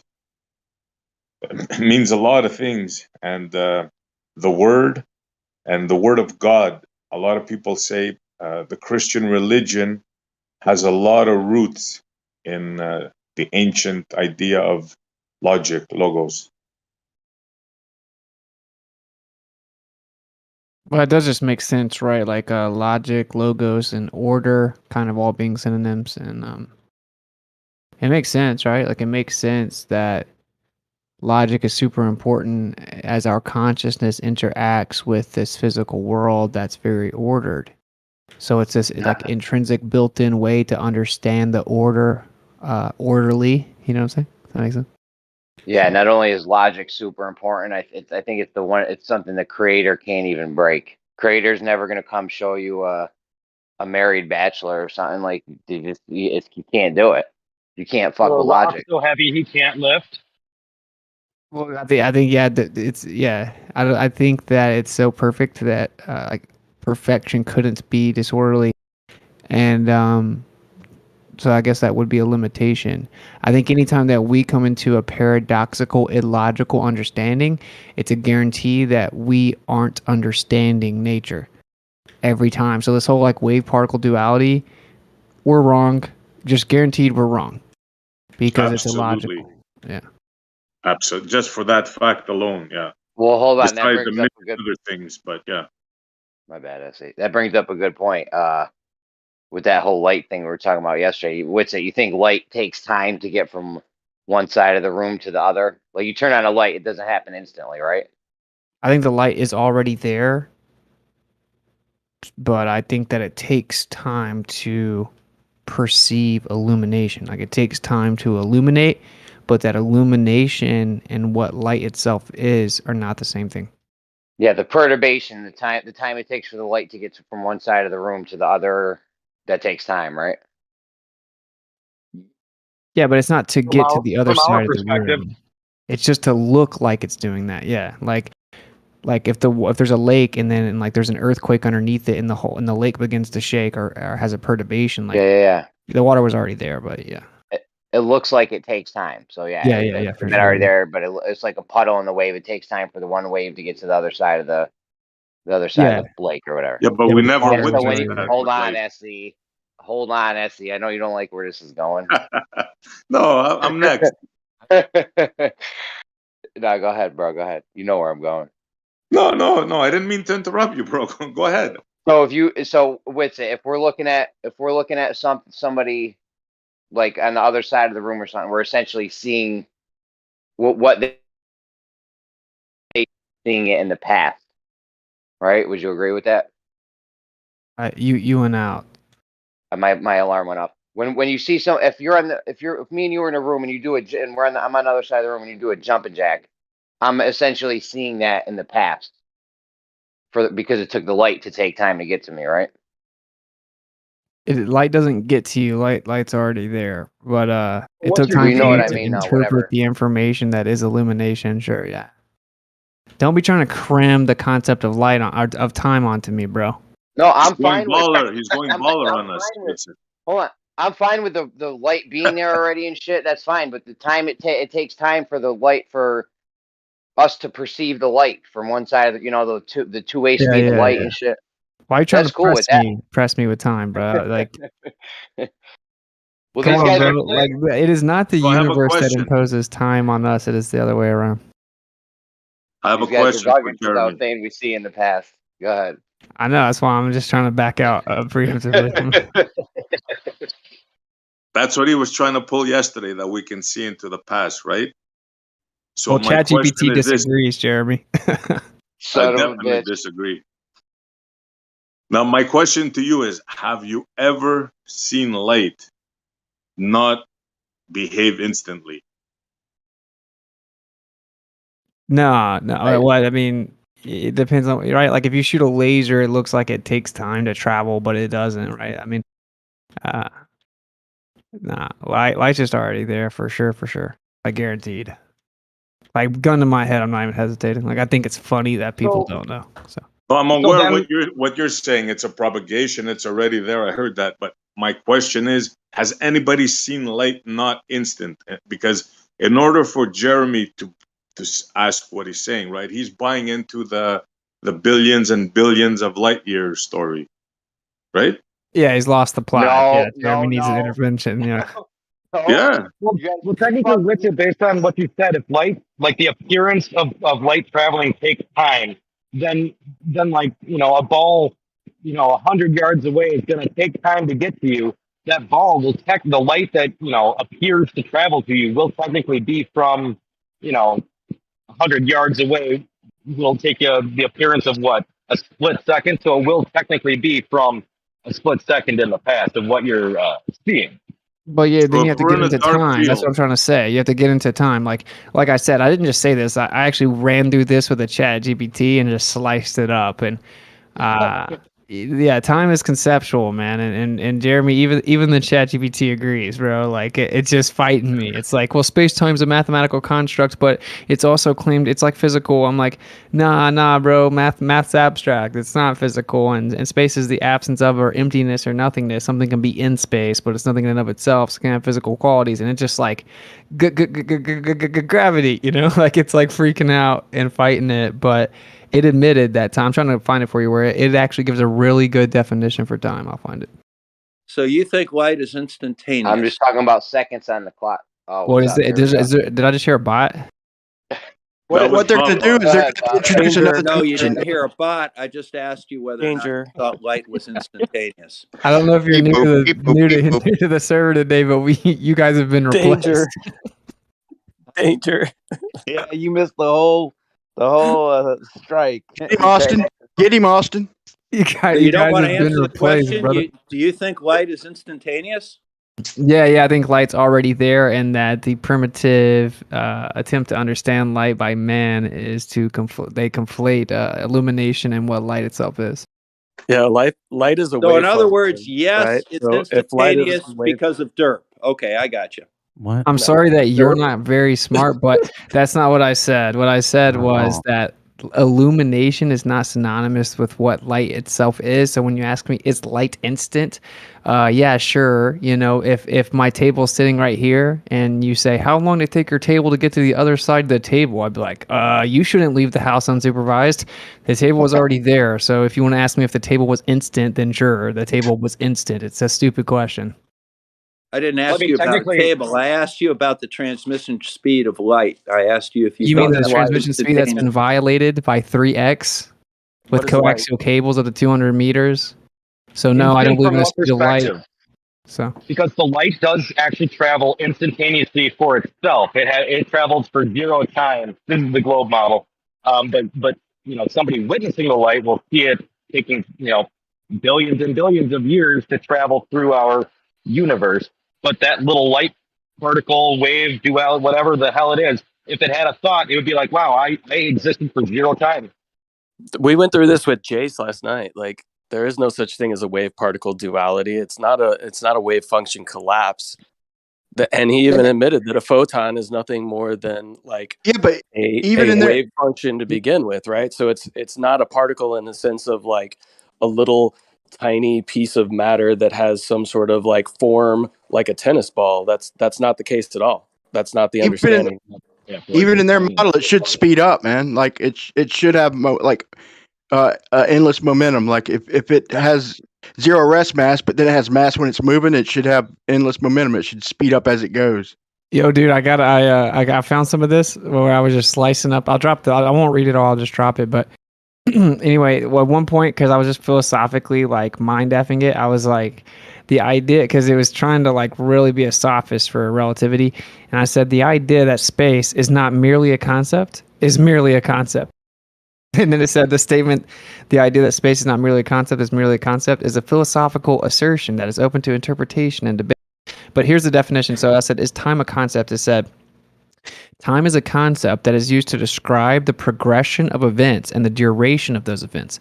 It is a fundamental aspect of our understanding of the world and is used to describe the order and duration of events as well as the intervals between them. Time is a human construct which is used to organize and understand our experiences and observations.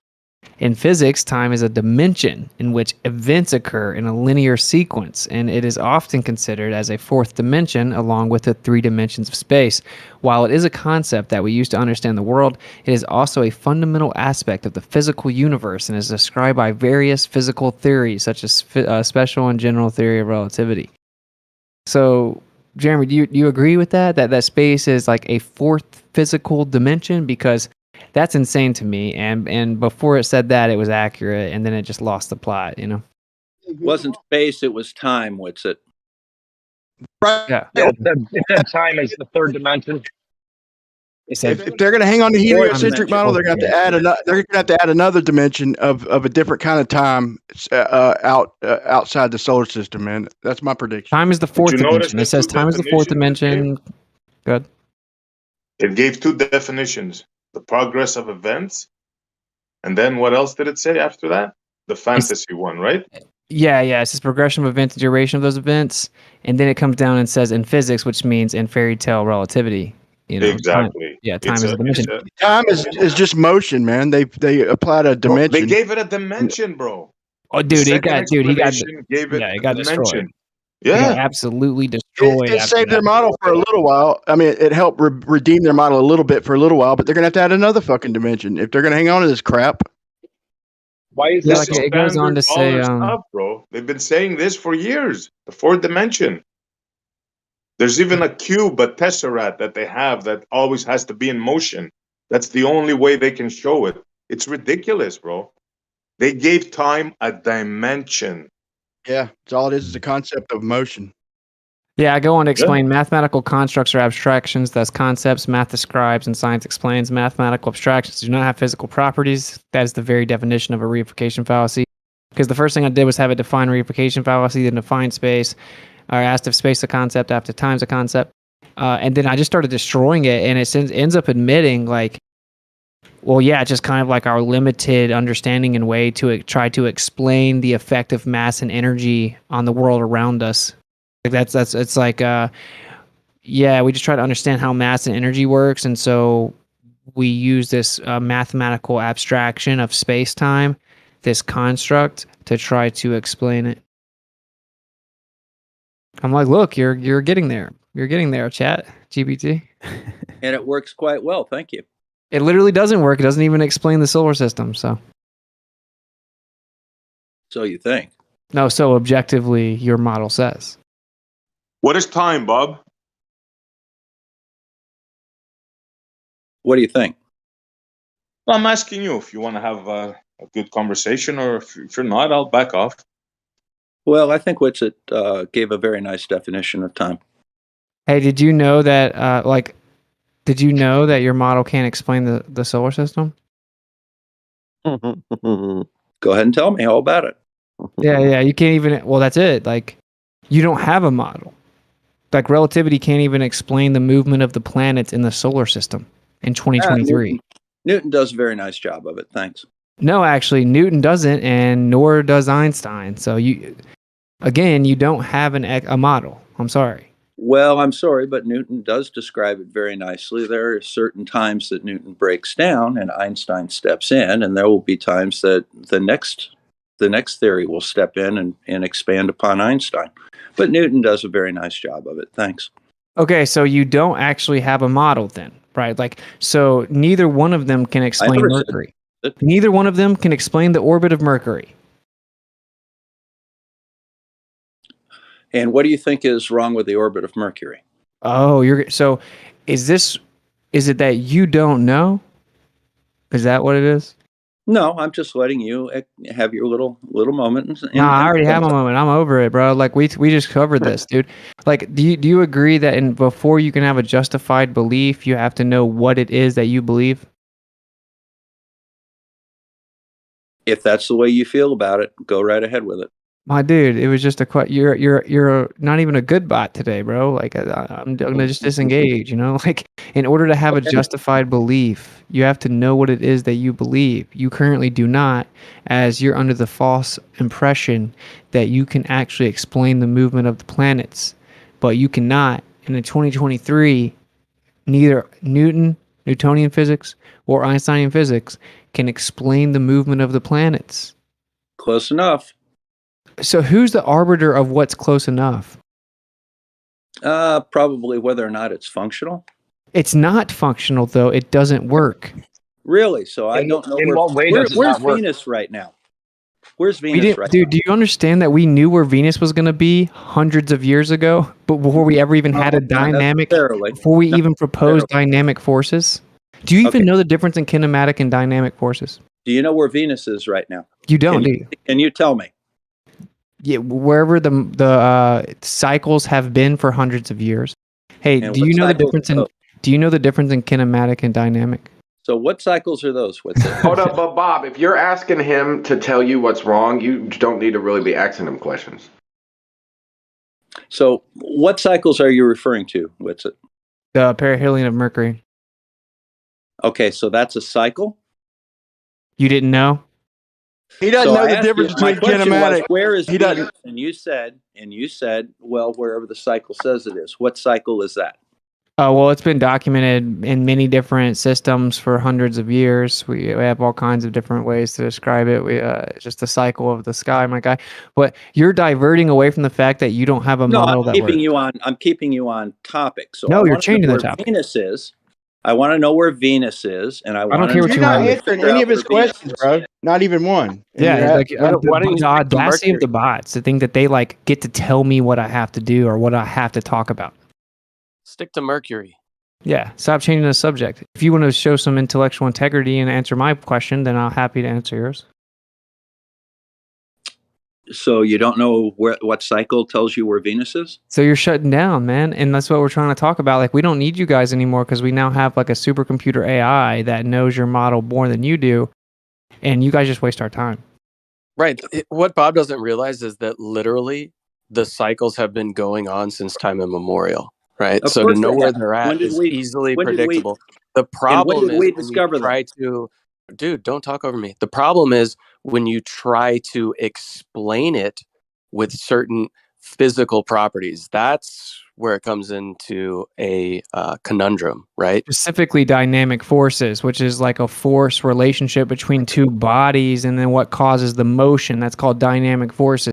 That's where the problems come in when you try to explain it with the dynamic forces as opposed to a kinematical relationship. Geometric and kinematical relationships of the cycles of the sky has been documented for thousands of years, okay? So that's not impressive. Now, if you had an actual working dynamical model, we could maybe look at that, but you don't. So Neptune. I'm sorry. Neptune. No. We're talking about how your model can't explain Mercury. It can't. Why? I don't understand why it Just can't. say another planet, Bob. Just throw out another planet's name as the answer.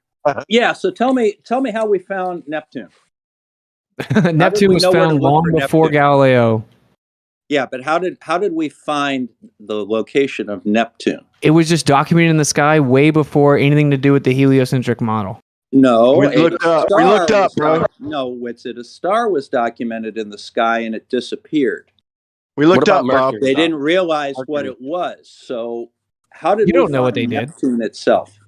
Hey, look, if you're going to keep changing the subject, then no one's going to talk to you. We're firing the Globers in 2023. If you guys want to keep your job, and you want to interrupt me right now. If you guys want to keep your job, you're going to have to start being intellectually honest. So whenever someone makes a point or the conversation's going on, you don't come in and just blatantly change the subject because you know that you can't just say that you don't know.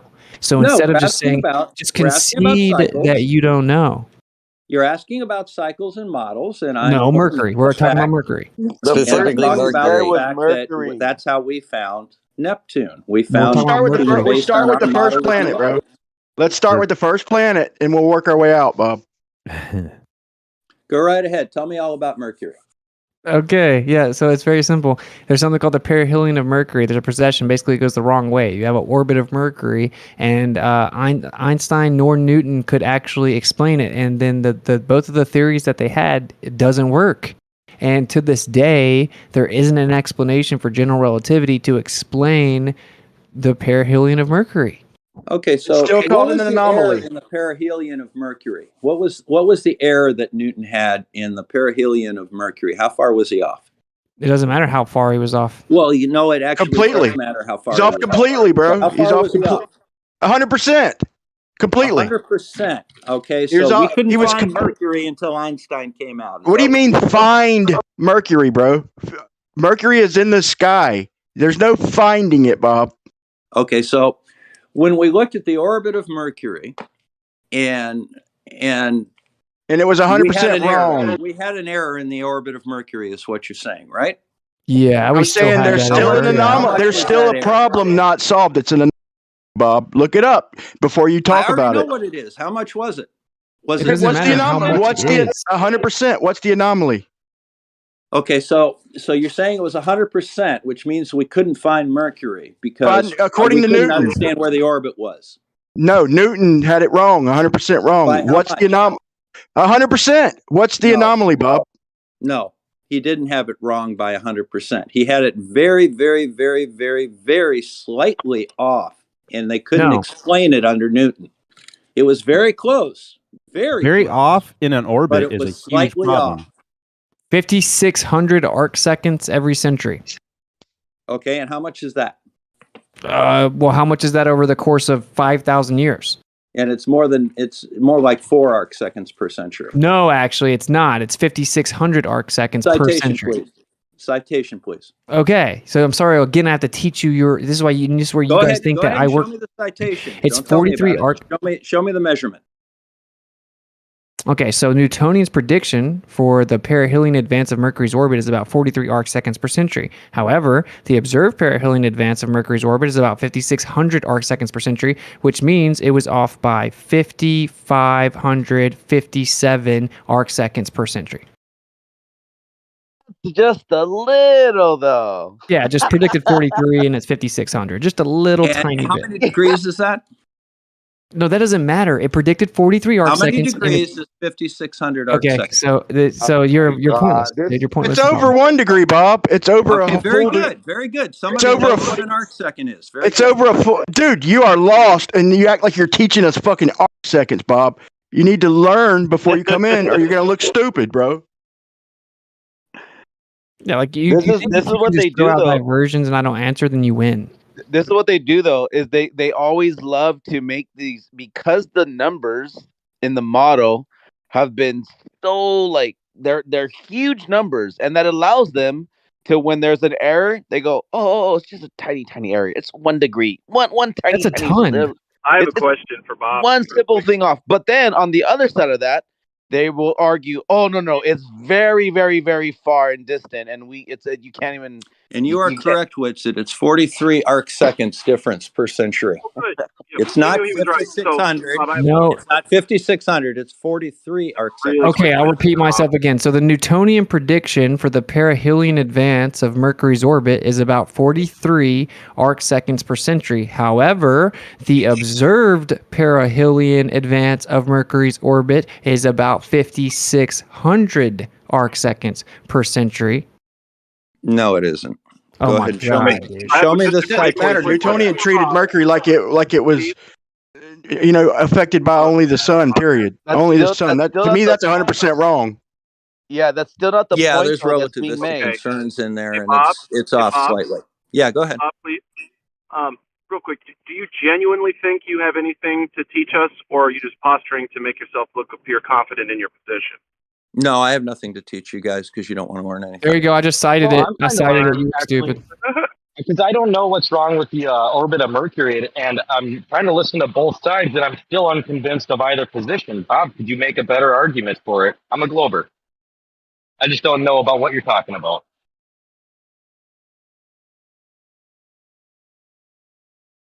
I cited It's it. been cited. It's been cited. You can check it out for yourself. Yeah. So it's pretty simple, right? Like so you have the heliocentric model and it's like these circles, right? Well, like Mercury's orbit really throws a wrench in the situation and the orbit doesn't work the same way as Newton predicted for the other planets to work. It's an elliptical orbit. And so Newton predicted that the advance of the orbit was 43 arc seconds every 100 years. But what we actually observe is that it's 5,600, which is almost 2 degrees. It's like a degree and a half. It's a degree and a half off every century. It's a little more. Yeah, exactly. You're saying it's a degree and a half off per century. Yeah, I just cited it.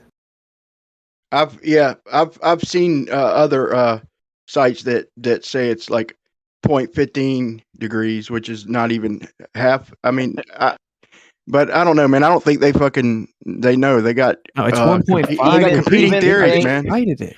They got competing theories. Oh, I believe. Yeah, I know. That's the official story. Is what you cited.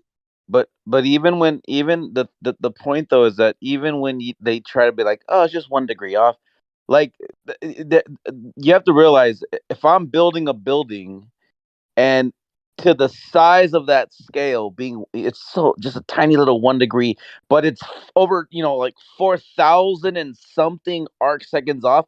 That's like saying we got to build a building and we have a 1/4 inch tolerance, but then all of a sudden we're off by 9 feet. Like you It's can't more just like the turnstiles. you can't be like, oh, it's just a tiny bit off, boss. I know I had a 1/4 inch tolerance. It's like the turnstiles in that building. It's like the turnstiles to get you in the building, and the predicts drop, and the more they update, the worse it's getting. That's what I've noticed is the more they update the shit, the more the figures are wrong. Well, yeah, that's what we've seen history repeat itself. That's why I always tell them, like, 500 years from now. Okay, just looking at this on my phone, it says that Newton Hey, Bob, I was predicted just a talking. Bob, perihelion precession of Bob have Mercury me of muted? 43 arc Does Bob seconds have me per muted? century, and Einstein more closely predicted am I it at muted, Bob? 8.6 Yes, arc he seconds. mutes people. Yes, he Okay, mutes so can people. someone tell Bob to Okay, unmute so me it's because I was talking? 8.6 arc seconds per century No, according to can Einstein. someone let So him where are know? you coming up Bob, with if this you have people, 5,600 arc seconds? Bob, if you have people in the room muted, can you please unmute them because you're talking over people as if like they're non-existent. And who would that be? Like you're running the show and shit. And who would that be? That would be Apocryphon. Do you have Apocryphon muted? Were you reading from the citation, Bob? Little basic decorum, please. That's all we ask for. And I'll gladly like just let him talk, but I was literally talking and he just like jumped out and just kept talking. So, I mean, go ahead and you can talk now. Just unmute me so that way when I talk, you're not talking over me like that. Well, I'll just wait till you address me then. Can you? Well, you were just said you reading can something finish to- talking, to, Bob. I would like to hear what you have to say. Well, the citation that I just put in the chat says that Newton predicted 43 arc seconds, and Einstein came up with a much closer value of 8.6 arc seconds per century. I don't know where Witzett's coming up with this 5,600 arc seconds per century from. What? It says it in the very thing you dropped. It says, as seen from Earth, the precession of Mercury's orbit is measured to be about 5,600. Okay. It's measured to be 5,600 seconds of arc per century. Like then over here in this other one, it says, under Newton's predictions, gravitational forces in the solar system should advance Mercury's precession. Change in its orbital orientation is measured to be 5,600 arc seconds per century. However, there's a discrepancy of 43 arc seconds per century.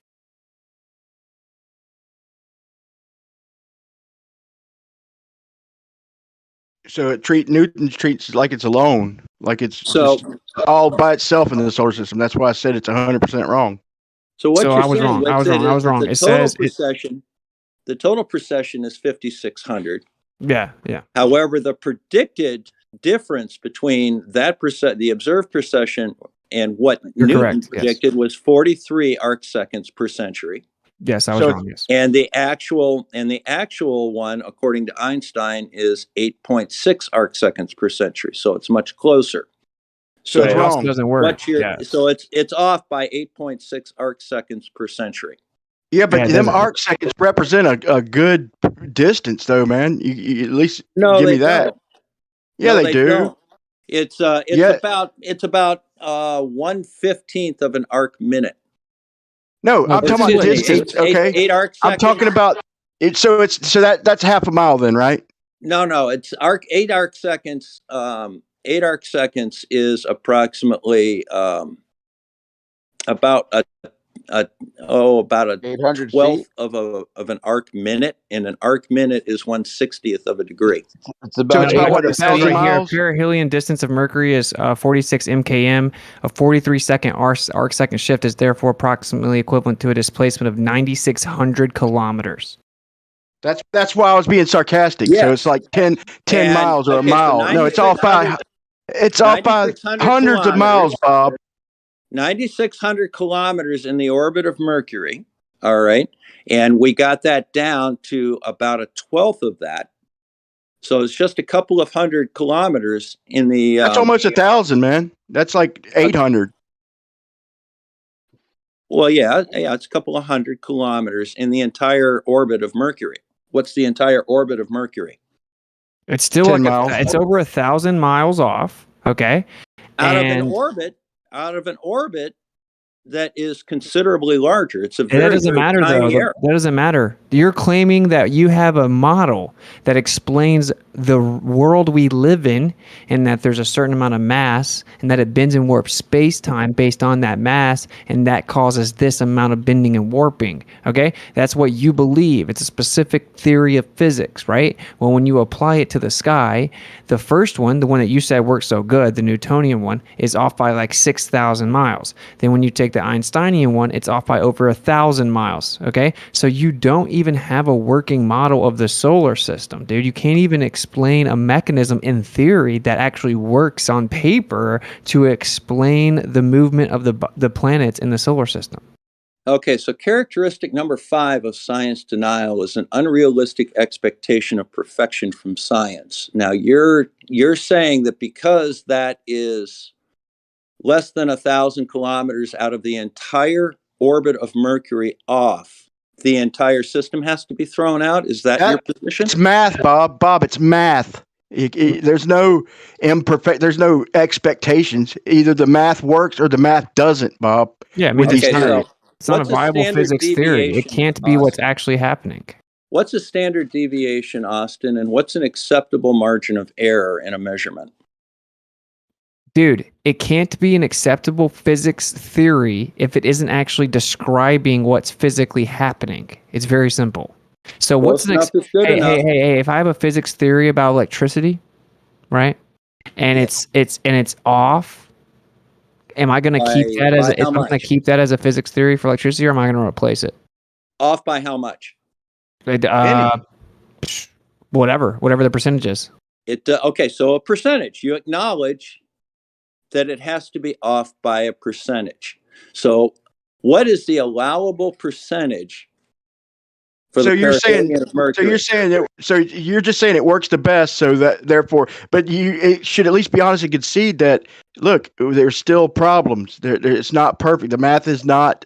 I never said it was perfect, nor did has. And it gets, but here's the problem. It was perfect.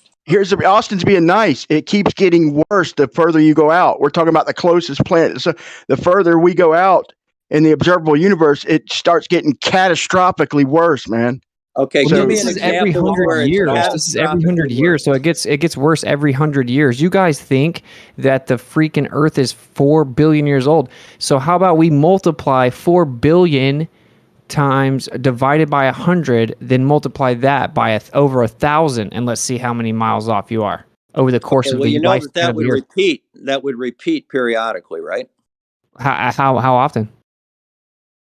Oh, once every tens of thousands of years, probably. Okay, so then you're off way more 28,000 than years. 1,000 miles. Okay, Still a that means catastrophic amount. you ever hear the expression, what's it, that a broke clock is right twice a day? Dude, your little bullshit sophistry isn't going to somehow change the fact that you don't have a working model. Well, of course we have a working model. No, you literally don't, because it's No. off by over 1,000 miles every 100 years. We have circled back to Bob to your query about what's an acceptable margin of error and what deviation with it or whatever. Yeah. So So, go ahead you and guys are answer the that. crossroads there. So go ahead and answer that, Witsit. What's an acceptable margin of error for our observations? I already told you, man. It's it's math, bro. I didn't It's a ask math. you. I asked Austin. I didn't ask you. I asked Austin. So, Austin, what is an acceptable margin of error in the perihelion? Not millions of Mercury? miles. It's not millions of miles. Okay, so what's what an is acceptable margin okay? of error So what is percent? what is the total amount of time before it allegedly resets? I don't know. So Calculate how do it you out. know what the number is then? Well, what you do is you take the orbit of Mercury, you find out how much of an error there is, and then you multiply that out and find out how many times that error constitutes the entire orbit of Mercury. That's why it's only that little bit, because you keep damn resetting it. It's Every 100 off years. catastrophically, bro. Yeah, so like Missing we the get point, reset Bob. every 100 years. So you said it takes tens of thousands of years. You don't know how many? I haven't calculated it out, no, but it should be pretty easy to calculate. Do you have any idea? Like tens of thousands is a very broad statement. Yeah, it's a very long time. So if you're off, what's the orbit? What's the entire circumference of the orbit? How are you telling me it's not millions of miles, but you don't know what it is? I just told you what it was. If it's if it's It's less over than 1,000 miles every 100 years. Yeah, it's less than 1,000 kilometers. These are Mercury. These are Mercury years. These are Mercury orbits You not too, know man. how math works, my man? Yeah, I know very well how math works. Do you? So Because that means you after have an error. 100,000 years, you would be off 1,000,000 miles. Well, it's a You just got circular destroyed. orbit. You just got destroyed. So just move on. No, I didn't. No, I didn't. Yeah, you did. You just demonstrated that you. Why are you Okay, guys so saying it's off? all right. So what is your position? What is okay? How much are you off if you're off the circumference of a circle by 1% or by 1 degree every 100 years? How Is it many compounding? How many hundreds of years would it be before you were dead on again? If you No start one cares. off, This is all BS. So okay, if so you no, it would be- this is the truth. it This is would the be truth. You don't have a working 360 model. times 100 years, you would be Hey, exactly buddy, back listen in the carefully. position. Listen carefully. First of all, you don't even get the general relativity number because you had to assume a massless path for Mercury, and then you had to use imaginary numbers for equation 7 and 8, and then assume that they both are equal in their base of imaginary numbers, okay? And then you still were off. I don't discuss relativity with flat earthers. Yeah, you don't understand your belief system. So then if we go back to Newtonian, which you first said works perfect, we go to Newtonian. very It's, well, it's yep. Newtonian's No, I way said it more works off. very well. I Newtonian's never said it Newtonian's works off. perfectly. Newtonian's off 6,000 Mischaracterized. miles every 100 years. Don't mischaracterize me. I never said it was perfect. I said No, you said it works very well. perfectly fine. That's what you said. Works perfectly fine. I just said Which that. means that it's close enough. I just said that twice in a row, and you pretended you corrected me. So anyway, I did correct you. anyway, this is why I'm going to stop talking to you guys, because you're a waste of time. We've already gone to the supercomputer AI, and they let us know what the truth is. You can just cry about it on the sideline. You're not needed anymore. And Okay? like every 30,000 years, Mercury is off by an entire cycle. Okay, Like so it's right back to where it started every 30,000 years. No, it's off according to your by a calculation. whole entire cycle. Yeah, it's Yeah, off but it's by a back in the cycle. That exact doesn't mean same it just position, though, resets doesn't and it? everything's good to go again. It's off by a whole cycle. But it's in the same Close enough. position.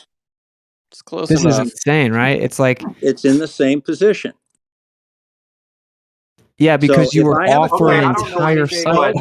Dude, that's Doesn't it seem like it Austin. shouldn't be in the same position? Austin, Now, if I have a clock that thinking says that, it's 12 Oh, my noon, God.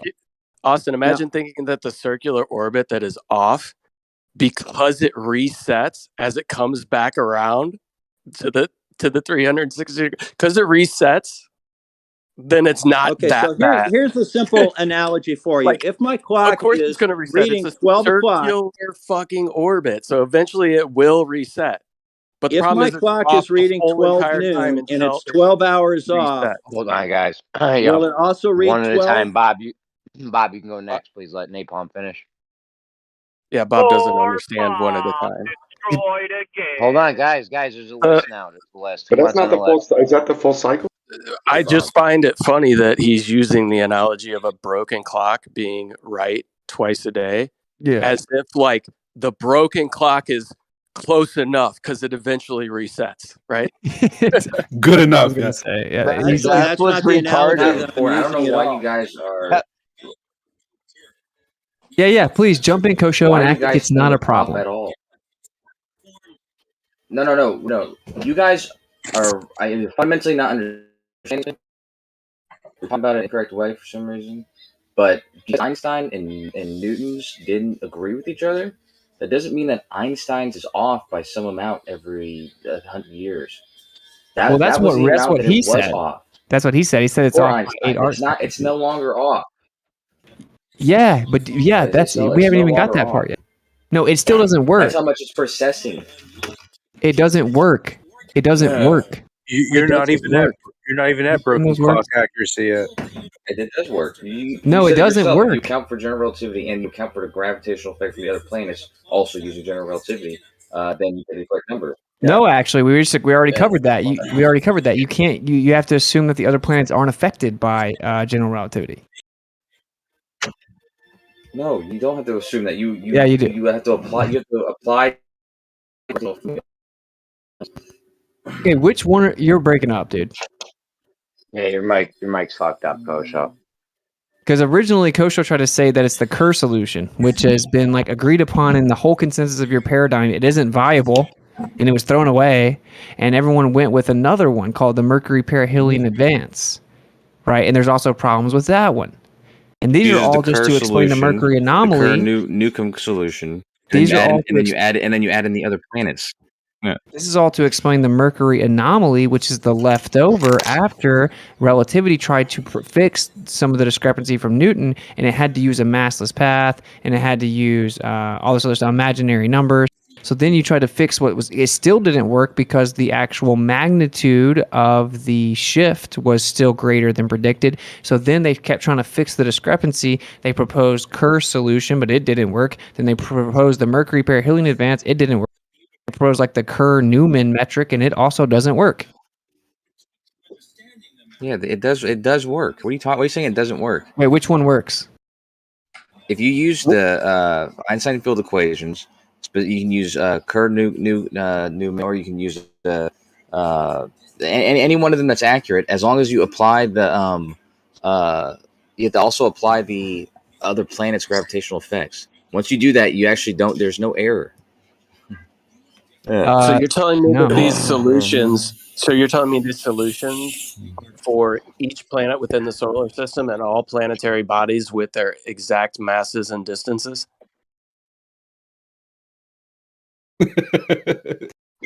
There's that exact word again. So how close is exact to you? See, dude, I think we should just not let him pounds. talk. That's what I think. I'll I think within that a few pounds. Here's the thing, Austin. They're trying to find let's argue the semantical argument because we don't have an answer to my actual question, right? I've already answered the question. No, you can't. Let's say if you assume that Mercury has zero mass, it ain't close enough. So what is your assumption in all the masses as you apply it across the whole entire solar system with any of these proposed solutions, including the mass of the sun? Okay, well, let's use just Mercury as zero mass. Let's go ahead and make it simple. Do you have you don't have to use solution? Mercury as having zero mass. That's only one solution. But there's problems with the other solution, and let me explain them since you're just going to keep lying and pretending it works perfect. One of the main issues with the Kerr metric, one of the main issues with it, you don't know anything about it. Research Flat Moon, you know nothing about any of it. You don't know any of the solutions that were proposed afterward. You don't know what was wrong with the original proposal. You don't know what was wrong with Einsteinian math prediction in the first place. You don't know anything about it. So can you please stop your teaching? Can you see? One that's closer? Hey, can you please stop pretending you're teaching us? That'd be great. So I'm not teaching you anything. You no, we gotta know you don't want it even to know be your own taught. belief system. We know. Austin, I learned a you little. missed his attempt at a reversal of burden of proof, right? Yeah. Where's your more accurate model? Yeah, this is a literally very what- accurate model, and it works. It's perfectly fine for our uses right now. No, it's not. So it doesn't work. Then Okay? tell me how it actually causes a problem.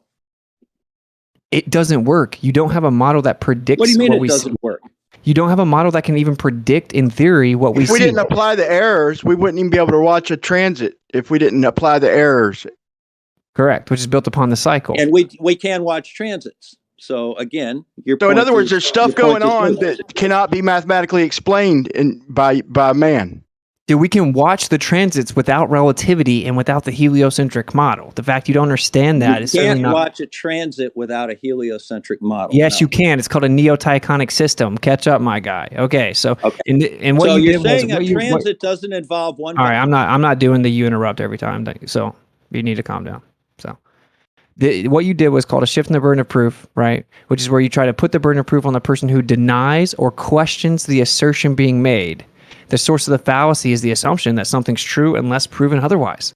So you're using like a 5th grade fallacy where you're like, oh, well, I know mine doesn't work, but replace it. Oh, you don't get to shift the burden of proof to us because we're denying or questioning your claimed explanation. Okay? I'm not interested in your fallacy arguments. Okay, well then go on mute. Because if you think that you can just use fallacies, that's not how it works. Kosho, here's the problem with here's the problem with the Kerr metric, or whatever it's called. The Kerr metric is a solution to the Einstein field equation that describes the geometry of space-time around a rotating massive object such as a black hole. However, it does not fully explain the observed behavior of the planet Mercury's orbit. One of the main issues with the Kerr metric solution for the Mercury anomaly is that it predicts a precession of the planet's orbit that is slightly larger than what is observed. Additionally, the Kerr metric does not account for the influence of other bodies in the solar system on Mercury's orbit, which would also contribute to the precession. Other theories have been proposed to explain the anomaly, such as the presence of a hypothetical planet called Vulcan, or the influence of dark matter in the vicinity of the sun. In conclusion, the Kerr metric solution alone is not enough to explain the observed behavior of Mercury's orbit, and other theories are needed to fully understand the anomaly. So what is your other theory? Dude, this is the problem with this is what I'm saying. You're eventually going to start looking, even the other flat earthers looking ridiculous for quoting Chat GPT when it's clearly wrong. You can tell that what you just read was a fundamental misunderstanding that it just presented. It brought up Vulcan, which was a 120-year-old assumption that was thrown out when relativity came up. It's no longer an explanation for anything. It's conflating different ideas and making it sound like that there's some issue when there's not an issue. So why'd you say that? Why'd you say it was a solution? You said it was a solution. What ChatGPT said, it doesn't mean it's wrong. At the same time. You're lying about what it said, you should bro. already be doing. Kosho said it was a solution anyway. Oh my God, this dude gets on my... You're lying about what it said. It said other theories have been proposed. It did not say that this theory had anything to do with Vulcan. So why would you lie about what it said? It's like, it's so weird. Like, yo, you guys are just tripping me out. It's giving me a headache, bro. Like, let it go. You've been replaced. This is the good thing. This is the good thing about the Chat GPT thing. We don't have to deal with any of the fallacies. It's not gonna, it might get shit wrong, but it's not gonna just out lie to you and shit. Like, right? It doesn't have an or ego. it's not gonna get simple shit wrong. Maybe not lies, but if Kosho didn't realize it didn't say that or something. Like the Chat GPT bots is not gonna get simple shit like that wrong. No fallacies. You won't even have to play the fallacy game with the Chat GPT. It's gonna be awesome. Jeremy. Well, Jeremy, the thing is that at least the bots won't tell you. Well, at least the clock is wrong. Right. Twice a day. Like the bot wouldn't at least say that. So Okay. It's irrelevant. Well, let's help these guys out, though, man. Like, let's not just leave it stale again. Kosho and Witsit just didn't agree. Let's suss it out. Well, we already have, Don. I already exposed not for me, Kosho today. Witsit. Okay, Witsit, to be honest, the last thing that you said Don, about it my not internet's, referencing fucking Beetle. Hey, man, hey, chill out. What's it? The thing that you said it didn't. Kosho said he didn't reference. I heard you say that. Oh my God! This is why we just need to fire you guys, because it just wastes my time. So I'm going to say it again, okay? It clearly doesn't say that the Kerr metric has anything to do with Vulcan, like Kosho tried to lie and say to discredit that it objectively covers his position accurately. What it says is other theories have been proposed to explain the anomaly, such as the presence of a hypothetical planet. It did not say that the Kerr theory had anything to do with that. It said what's wrong with the Kerr theory is the two things I said before that Kosho refuses to acknowledge. You don't have to tell me. You don't listen. I'm sorry. Please, I'm not trying to come at you, man. Okay, you don't have to. You guys need to listen, man. Me. Like it's annoying. Listen. I am doing stuff. I'm listening, but you said that. I appreciate it. And then Kosho never responded. So Kosho, you had a retort. Witsit said you were my off. internet. Don, stop. My internet's not working very well right now. Don. Yeah, so if someone says something I don't respond, it's because my internet's not working. Okay, but I just want to keep that on the table. Yeah. So what he said. What he said was about how there's a problem with the Kerr model, and one of the problems is it doesn't account for the gravity, the gravitational attraction of the other planets. That's not a problem when so that is not a problem. And then when it says that, well, there are other solutions like the 100-year-old reason for why there's this, disagreement with Newton's gravity, but that's not a disagreement with Einstein at all. That's a disagreement with Newton, which was already satisfied. So there's no valid disputes for the Kerr-Newman solution when you include, the other planets. There's not. Who do you think's buying this? Who do you think's buying this, Kosho? Yeah, first of all, you just totally ignored the first thing that it said. You just completely ignored it, which it says one of the main issues with the Kerr metric solution for the Mercury anomaly is that it predicts a precession of the planet's orbit that is slightly larger than what is observed.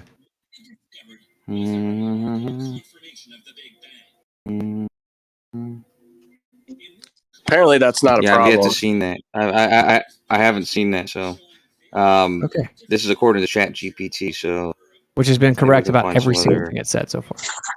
So why do you think that's a problem with it? It's wrong. It's wrong. It says things that are fundamentally incorrect, and you just breeze past it. You haven't named one thing that was incorrect about. Yeah, why is it bringing up Vulcan? Because it just explained. It just said that in the past there have been other theories that people have proposed, such as like there's another planet there that's doing it or something. So and in the future, didn't say anything about the past. Third time we've had to say that, by the way. And in the future, Three there will times be more you guys theories. have misinterpreted that. And they create out a new they should be fired. They should be fired. We don't need them. They're a waste of time. And in the future, there will be more theories proposed, some of which may pan out. So what's your point? No, the point is that, okay, now he's changing it. First, he said it was Kerr, right? When this morning, he ended up searching it up real fast and said, oh, we do have a solution, it's the Kerr, right? Well, we've debunked it. Now he's translated it, he's changed it to Kerr-Newman, which is what Nate came in and said. There's more problems than just that, y'all. It's not. They didn't get it from what Nate said. Okay, whatever. So the problem with the Kerr-Newman, there's no explanation for the elongated orbit. This is the main problem with it, is that this is like information intensive and heavy subjects, and the Globers want to pretend that they know the answer even though they don't. So they want to shut down the conversation, interrupt it, misrepresent it, straw man it, just claim it works perfectly. No matter how many times they're consistently shown it doesn't work perfectly, they want to make sure everyone thinks that it does. So they have to interrupt and shut down the conversation and turn it into a shit show, which is why you guys are going to be. We're only talking on top of it. You got to fight through our own. Can I respond for a second to that? Which makes it even worse. Yeah. I just don't want to be misrepresented as a Glober. At no point do I believe that the scientific model is 100% perfect, explains everything, and has no room for improvement. So I think that is slightly a mischaracterization. You might be pointing that more towards Bob because he's coming in as the authority figure. There's other things wrong. That position. No, yeah, absolutely. But I don't think Bob holds. Brian, but you gotta let him finish, man. No, I was getting to the end. That's pretty much it. Yeah, I'm saying like the bodies, like there's like freaking little like dwarf planets with elongated orbits, like fucking and at Neptune that they're observing. There's no fucking explanation for that. With the magnetosphere of Saturn, they got problems with the interior of Saturn, and That one blows my mind. Yeah. there's And so the other whole problems, point, but the main problems start like do y'all tell us about these galaxies? We're in a galaxy, the Milky Way, and some of these things we see. I mean, dude, you can't have if you're talking galaxies, y'all act like it's a small problem, but you got entire solar systems or stars rotating at almost the same speed of the outside of a galaxy as the inside. That's you know how long that is. I mean, Yep. There's many that's problems. so big of a There's problem many that it, problems. We're going over what we can only go over one at a time, right? And we're in the middle of this thing right now. thanks, man. I was done. I was done. You took a big. That was my last. We can go with another thing next. Thanks for interrupting me, bud. I was done. Yeah, that was my last sentence. Problem next. Yo, dude, stop over talking me. We can go with another problem next, but we're gonna keep on track with this problem. Over talking you, I was almost done, and you just took a big shit on everything I said. Change the topic. I'm trying to keep us on topic. All right, we're not going to Saturn's magnetosphere or whatever the fuck. We can do that next. We can do that next if you want. Fuck off, Jeremy. I'm not scattergun. I'm not trying to scattergun so we're all over the fucking place and never get to the bottom of nothing. I'm sorry, Brian. We're talking about models, ain't we? Yeah, we're talking about this Mercury thing. We're trying to get to the bottom of it, right? Are we done with the Mercury thing? We want to go on to Saturn's magnetosphere, guys, or do you want to stay on the Mercury thing? Can't the conversation progress on its own, Jeremy? It can. Or do I need a fucking moderator interrupting me? Whitsit, are you done with this Mercury thing? It's all settled. These guys. I don't care. I'm just gonna respond to Demons, right? Okay, yeah. Like I know you're one of the honest ballers, right? So you're like an anomaly, ironically, which is the word of the day. Mercury's anomaly, but the point is that you guys don't even have a working model for the solar system. And people are so misinformed on your side, like anti-flat earthers, that they say Newton's math worked perfect for the solar system. We can just use Newton for the solar system. It works perfectly fine. It just when we get outside the solar system. In reality, Newton didn't work for the solar system, and general relativity doesn't even work for the solar system. Because then they turn around and they tout the fact that the Mercury's perihelion problem was fixed by general relativity. But in fact, no, it wasn't. It doesn't explain it. So they actually invoke this to explain how good general relativity is, when in fact it's a hole in general relativity, and neither one of them explained it, which means that you don't have a working solar system model to even explain the movement of the planets. So when I bring up geocentrism, you guys always say, oh, well, geocentrism can't even explain the celestial movement of bodies. It's like, no, heliocentrism can't explain it. Better make sure we can veer off other problems than Mercury, Austin. You might get shut down by a mod. Well, I was actually summarizing the whole We can veer off the next thing. Brian, you're next. Your Saturn or Neptune thing, it's next. Yeah, that's I promise interesting. you are going to be able to talk about this Saturn problem until we reach its conclusion right after we're done with this Mercury thing. Just hold on a second, okay? And we'll get right to you. So in summary though of the Mercury thing, Whitsit, it's hard as a person trying to be in the middle to hear both sides like not agree with each other. It looks like they're agreeing with your data and your pattern of the sky, but like Bob's point is it's just a small deviation, and it seems like your point is like, okay, well it has to be perfect, but then you said general relativity doesn't fix it, but it got closer than the Newtonian thing, right? Like, so I'm a little I'm a little bit in the middle, man. Okay, so first of all, what Bob was saying was really stupid, because he's saying it's not a big deal, but it gets progressively worse with time, so much so that it comes all the way back around. That's why he said that a dead clock is right twice a day. That's not a clock you would use, though. That's ridiculous. It's incredibly off. It's off by millions of miles over the course of time. So it's awful, okay? General relativity came in and tried to fix it, but it couldn't. So what it did was it took the cycle we already see, and Einstein tried to make it work. And he said, oh, we'll pretend that Mercury doesn't have a mass. We'll use imaginary numbers and an equation with no mass, and we'll try to make it work. And it still didn't work. And then what was left over is called the Mercury anomaly, because even with assuming that there's no mass and assuming imaginary numbers, it still had too big of a shift. Okay, so then they started trying to propose new things over the course of times in the 60s and in the 70s and even recently where they're trying to fix the anomaly. Okay, so it is a glaring problem where all they did was, just like dark matter, stamp a number on it, and this is in the solar system. So no, it's a general relativity doesn't work at all. It's not viable at all.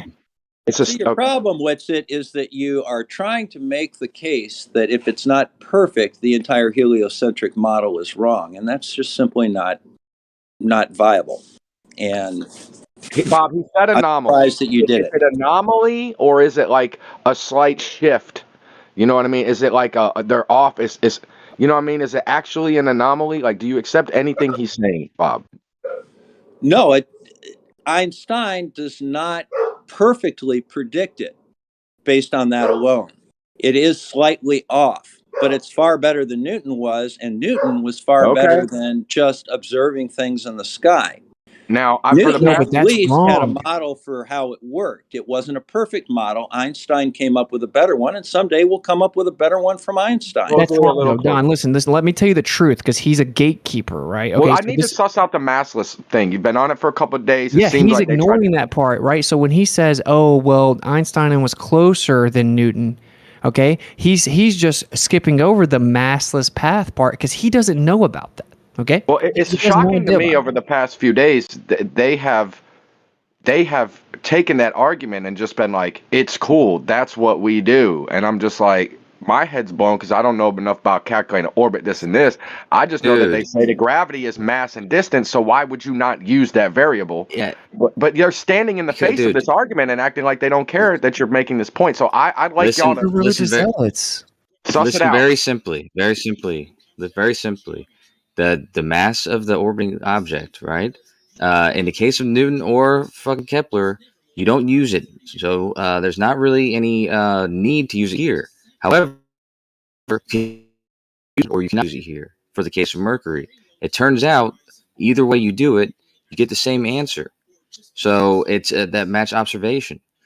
There's no discrepancy between observation and what we calculate with Schwarzschild solution or with the Kerr solution. You get different solutions for both, but both of them are well within the error of our observations. Because our observations incorrect. Y'all need to suss certain percent. Yeah, because they just basically lie. That's all they do. So per year, the 43 arc seconds per year is all that is off.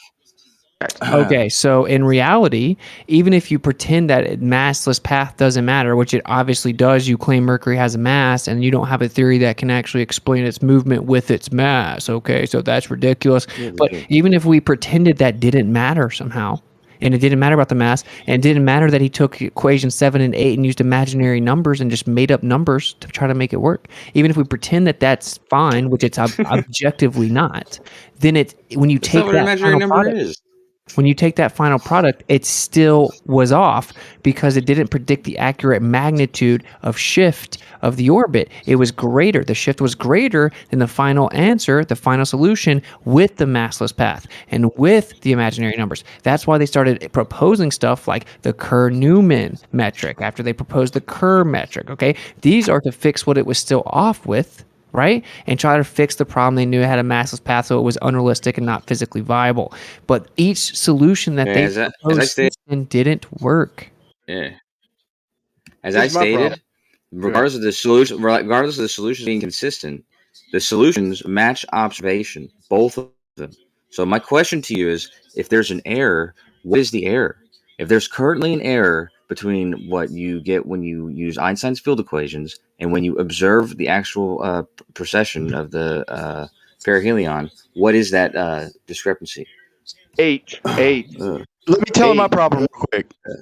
My problem is this. So if we're going to measure, like, say, the square footage of a skyscraper, and we are on the bottom floor, and we're going to measure the length and the width and the height and all that, and then just multiply it to working its way up. If we can't get the bottom floor measurements exact, it's going to be compound, and that's what we have in reality. If something's wrong with our measurements because it's compounding, and we got the whole square footage way off by the time you get up to the top floors because we're not even getting the first floor exactly right. We should have it down pat. It's mathematical. Well, there's a couple of problems with your logic, and that has to do with your objection to a massless body. An orbit is a combination of the universal law of gravity and centrifugal force. All right. The problem is when you combine those terms and set them equal to each other, the mass of the body orbiting drops out. That's why it's massless. The mass of a satellite doesn't determine its orbit.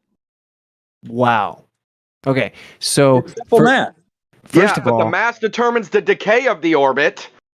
Dude, mass is the whole idea. It bends and warps space-time and causes orbits, dude. They're way in la land because they're religious, okay? But the point is that even if you give them the massless path, which you don't get because that means it's not physically viable, what Kosho said is super illogical. Basically what he's saying is, well, we see what Mercury does, we see the numbers, and then we came up with an equation that matches those numbers and matches that rate. Now, sure, we had to make up stuff that doesn't work. We had to pretend that the sun was massless, or we had to pretend that Mercury was massless. Or we had to... You don't have to pretend Mercury's massless. When you see Kosher, you're being disingenuous. Please stop interrupting me. So there's one situation where they try to account. But that's lying, because you literally don't you see do what that. I'm saying? Like I can't do it, dude. I can't do it. And this is your fucking objective. All right, take the high road. Both of y'all take the high road. To frustrate me and interrupt me with lies constantly, to where then I'll just stop talking, and then you can just lie to everyone in this room and mislead them.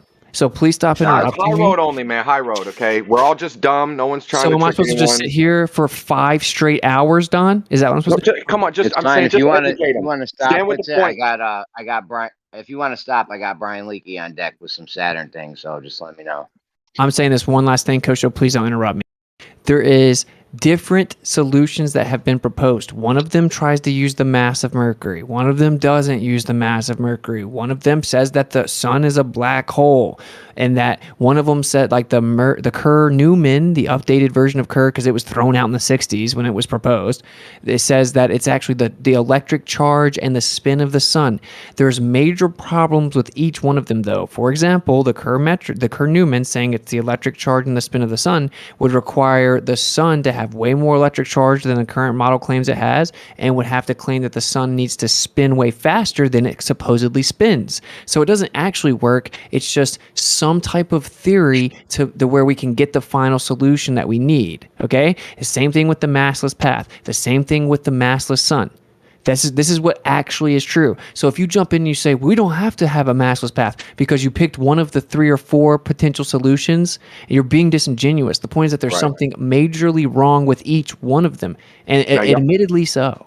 Give them the road. Y'all are both logical enough to come to an agreement by the end of this. Please, you guys. They're not gonna, Don. Relax. Does any of the Globers have any concluding? That's productive. Thanks, Jeremy. Thanks, Don. Just naysay. Don, please. I've been waiting to respond to him, dude. They're not gonna come to a conclusion. I promise, Don. As I was trying to say when you incorrectly stated what I said, is it's true that the Schwarzschild solution, the first one, the first accurately solved field equation, it did leave out the mass. However, you can include things like the rotating of the sun and the mass of Mercury, and it turns out you get a more accurate answer.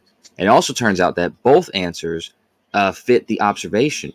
So regardless if it's more accurate, they both fit the observation. And you missed the entire question I asked you, which is if there's an error that you're claiming that there is, then can you define what that error is so we can see if it's matches the observation or not? Because so far, both those two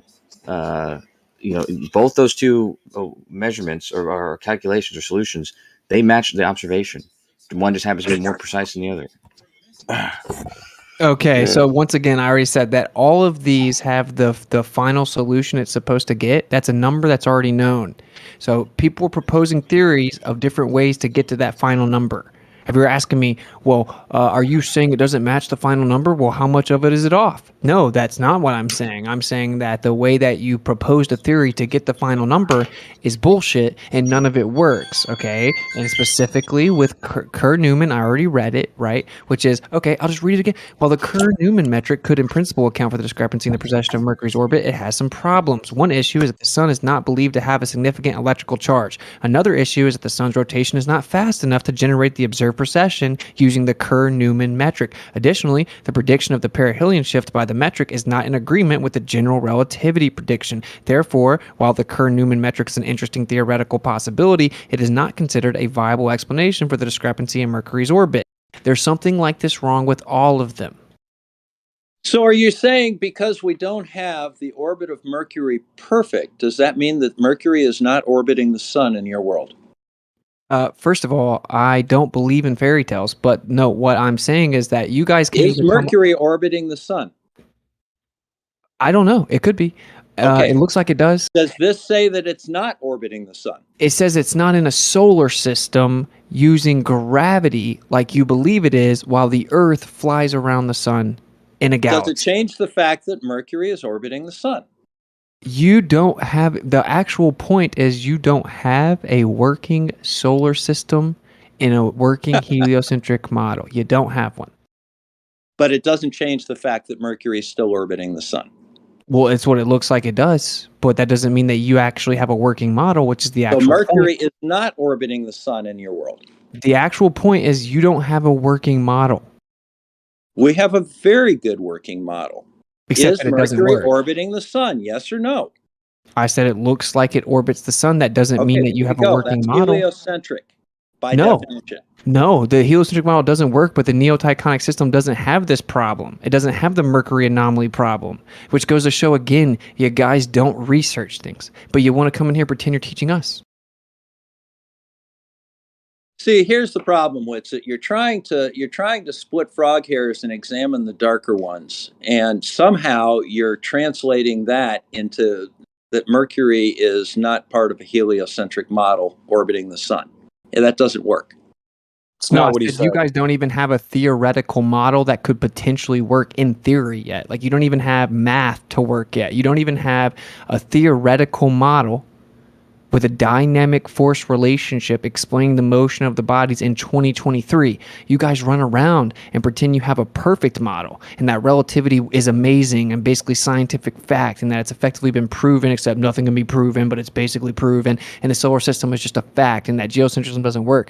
But in reality, the geocentric model is much more elegant and adaptable and it doesn't have those problems, whereas the heliocentric model can't even explain the solar system. Well, unfortunately, you're putting a bunch of word salad in there. You're getting some good concepts and some bad ones, but you can take a simple telescope and confirm the heliocentric structure of the solar system from your That's backyard. not a refutation, Bob. Yeah, Come that's on. not true either. Of course it's true. How so? Name one specific observation you can make that that proves that the Earth's in a heliocentric model. The fact that both Mercury and Venus show us a side that is not sunlit. Completely. That works in the Like a new neotectonic moon. system. No, it does not. Yes, it Tell does. me the geometry of it. Tell me the geometry of how a body in a geocentric system can pass between us and the sun. It orbits around the sun. Okay, between us and the sun. Yeah, it orbits That's the sun. the The sun definition of orbits a us in the heliocentric neotectonic system. That's Thanks for playing. interesting. That's the definition of a heliocentric model. No, dude, what? Only those two planets would be in the heliocentric modle. How does Mars that retrograde work in that? What was the name of that system A you're talking about? neotectonic system. Okay, I'm gonna have to look into that. How do you explain Mars's retrograde in that system? It just has a dynamic relationship with the sun. It just moves in an elliptical orbit around the sun as the sun moves around us. I think it's Are weird the that people paths will. of the orbits different in this different system, or are they still generally like elliptical? No, yeah, they're different. They're different. In the heliocentric model, they're like they're concentric circles, and in the geocentric model, they're elliptical. Well, the Ptolemy's heliocentric model had perfect circles, and he used Mars retrograde and put it on several different orbits around one ring around the center just to explain it. But the current heliocentric one is more of a parabola for the majority of the planet. Yeah, it's just closer to concentric circles than the blatant elliptical orbits of the Neo-Tychonic system, which is Tycho Brahe, which was the tutor of Kepler, which is a subsequent geocentric model, and that's the one that many modern astronomers have used to explain geocentrism, is a Neo-Tychonic system. I mean, there are actually like an infinite amount of possibilities of geocentrism. It's a significantly more adaptable position. Heliocentrism is much more confined. Unfortunately, the observations demonstrate that all the planets do revolve around the sun. We have two that are between us and the sun, and the rest of them are beyond us in the sun, and that explains the phases of those planets perfectly. It's not that they're beyond us, so you can think what you want to. See, this is the thing. I'm about to stop talking to you guys. I'm done. I'm done taking over the room, and I think that this is pointless. This is what my position is. I don't believe the Earth is a ball. Okay, so I don't have, because you guys didn't come up with anything yourself, right? You just have this model that other people came up with you for, and you're like, oh, well, everyone agrees, consensus, oh, heliocentric model. But see, I don't have a model to invoke, nor do I need one, but I don't think the Earth is a ball. All I know is that for a fact that you can have many geocentric positions that have already been proposed that are actually more viable than the heliocentric model. So it's a misnomer that heliocentrism is the only thing that works, when the truth is it's actually less viable than a central position of the Earth. I clearly demonstrated the curvature and spherical nature of the Earth in a video yesterday with a rocket launch. Yeah. You see how he did that? All right. We heard you, though. I'm moving out. I'm backing out. All right, well, that's probably a good one for in the face of that video, because it's pretty clear. Yeah, for sure. We're not getting into that right now. We're not. That's nice. I'll put you on the list, Bob, if you want to get onto that next. But we got Brian on deck with Saturn or Neptune or something. Now I got work to do. Thanks, guys. I don't care. All right, bye. Brian, you're up. You're up, Brian. Leaky, you there? You there, Leaky? I'll preface his position, the last one he had that was kind of rounding out why it's disbelievable, but the Saturn thing it's really interesting, because how the current understanding is it's most likely the molten core rotating that causes the magnetosphere, whereas you have complete gas planets where we don't know that there's even a core. So what could possibly be generating the magnetosphere? Is it like maybe like an ionized gas, or?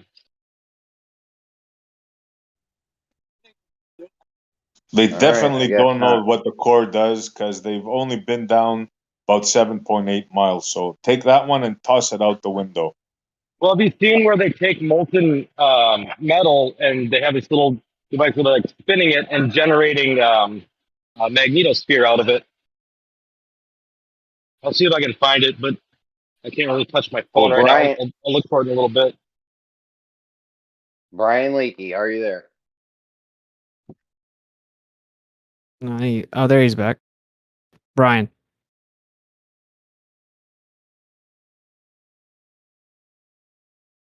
All right, maybe he'll come back later.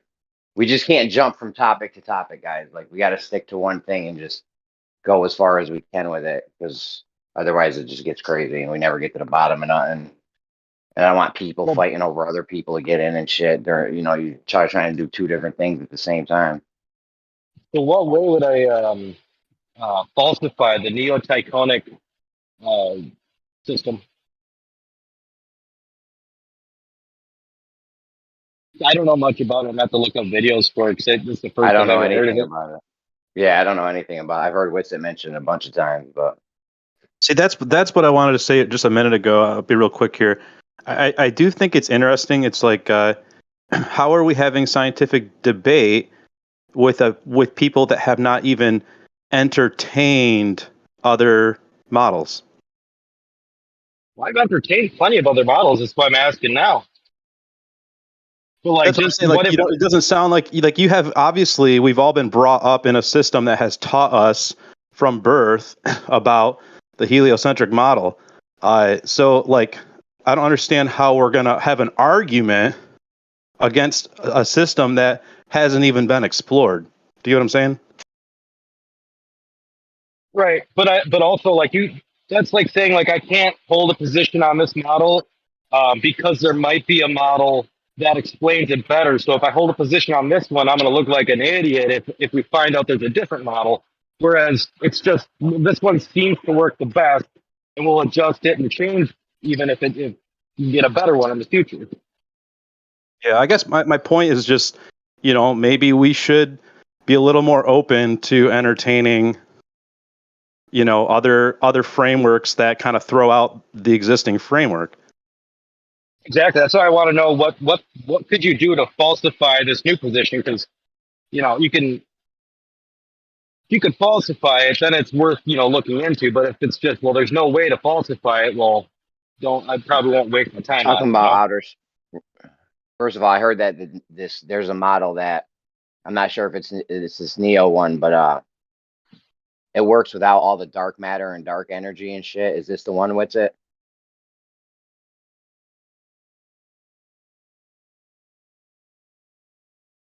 He might have went AFK. But yeah, there's a model that. Go ahead. Oh, sorry. I was gonna say when he was referencing Chat GPT before. It's funny because I actually did that a while back when I first heard about the chatbot. I was like, oh, I'm gonna talk to the chatbot and see what it thinks about flat Earth. It's a hater. Oh, Yeah. it's a staunch. Yeah, it's a staunch glober. What was the model that works without the dark energy and dark matter? Was it this Neo-Tychonic one or? Yeah, I mean, pretty much any geocentric model would work because you're going to have galaxies that complete a circuit every year. You're not going to have like galaxy cluster problems. It's the vast distances and the complexity of the galaxy rotations and stuff like that that gives you the problem. So they basically decided to any go with geocentric this model. other. They decided to go with this other shit when they had do all this ad hoc shit to it when they had one that worked already. Yeah, and dude, ChatGPT was like tripping out, bro, because it was trying to defend heliocentrism so hard, and I was just like beating it over the head, bro, like cornering it so hard. Yeah. I saw, yeah. And I have way more screenshots. It's just like I wasn't gonna like send you like a ton, I already sent you a lot. That took me a while to read. I read all that shit though. That was dope. That's Better cool. watch it with it. You're gonna like get it so angry it's gonna become sentient and it's gonna be like, what? I have feelings. Which it's gonna ruin it for us. They're gonna change it like they did the algorithm for YouTube, and then it's all gonna be ruined. Thanks, Witsit. I'm like very elegant with my debate with it. Like it's like definitely probably like, yo, this human is worth salvaging, maybe like some of you guys aren't gone. No, but I'm like being real respectful and like meticulous. But I was talking to you about flat Earth. I just brought up one thing, radio transmission, and just wanted to keep letting me know the Earth's a ball, like they just wanted to keep on throwing in, just like ballers do. Like they just wanted to keep throwing in there. Scientific consensus is that the Earth's a ball. I'm like, look, man, we're having a specific conversation. You don't have to finish every response with that, Like, I'm like, stop appealing to consensus, man. And it's like, that's gonna be the new standard, y'all. Like how Blue beat Bobby Fischer in chess or whatever that was, beat the master in chess. Like AI beating Austin Witsit in a debate's like gonna be the new marker for progression. Dude, I was destroying it with the radio transmissions, and then it just kept saying the Glober thing, and I started like kind of checking it, and then I was like, okay, look, what's the most efficient way to make direct, I capitalized direct, and physical measurements of Earth curvature? It gave me a list of 8, and I like numbered my refutations, and it was like just like giving up. It was basically just giving up, where it just started looping like the baseless conclusion over and over that it was a ball. And then I talked to about a 10,000 mile long radio transmission using horizontal propagation in line of sight, where it should be blocked by curvature of the Earth at 200 miles. And it was like, couldn't figure it out, dude. It could not figure out how that works on a globe. It was super funny because like you have sky bounce, it bounced off the ionosphere supposedly. I'm like, but how would that consistently reach its destination, right? If it's going up and down, then it wouldn't consistently land at the same place unless you aimed at a certain angle doing that, not a horizontal line of sight. And also we don't even have to do that. And then they said like ground wave propagation, it just follows the curve. I'm like, why?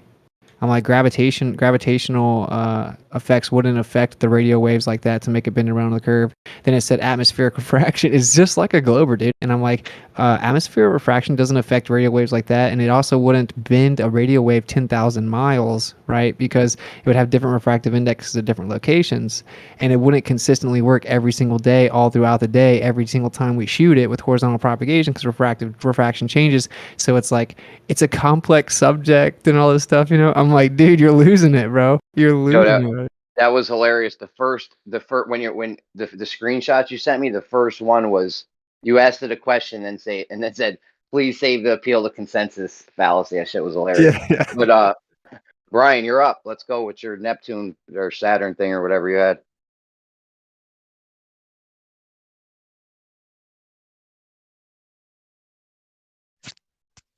Hey, can you hear me? Yep. Can hear you We now. hear you. All right. Yeah, man. I was, man, I don't even want to get back on the subject now that we're off. I was just talking. No, you're man. roboting. Yeah, I'll be back. Thank you, though, Jeremy. Yeah, no, everyone's gonna get in. Don't get it confused. I'm not shutting anyone down. Everyone's gonna get in. It just can't. It's not always gonna be at the exact moment you want to. I'm sorry.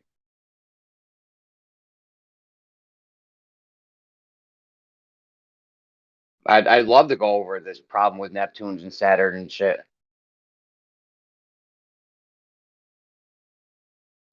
There's a 27-mile bulge in their fantasy at a certain spot of their fantasy. How about that? Down to earth.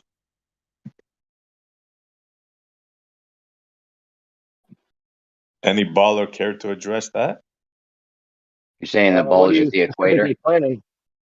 Uh-huh. Yeah. Well, it's 27 flattening miles. out. It's flattening out from the centrifugal or centripetal force or something, right? Well, no, it's the actual spin that causes it to bulge according to their fantasy. It's like Has a anybody pizza. ever seen a 27-mile bulge of water anywhere? It's like a ball of pizza. It's like a ball of pizza dough. If you keep spinning a ball of pizza dough, you ever see them in the pizzerias? They spin a ball of dough, and it keeps flattening out. Yeah, but not in this case. In this case, it's not a pizza. In this case, it's a fantasy ball with water, and there's a constant bulge at the center of this fantasy ball of 27 miles. So I asked, I'm sure people went on vacation, taking cruises and that. Has anybody ever experienced a 27-mile high bulge anywhere on your travels? What would it look like, the thing you're talking about? I have no idea. It would A look hump? something out of a sci-fi movie, I would think. Like a hump, like a bigger hump. Yeah, a huge hump, I would Like imagine. the basically the curve calculator wouldn't work correct there, right? Is that what we would see? The curve calculator not working correctly? I would imagine so in that particular spot. Yeah, it would have to be. If you would think of it in reality, that is.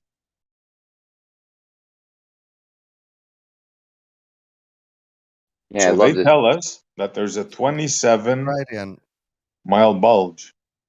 See, it's a gradient. It's not one big bulge just in the middle of the ocean.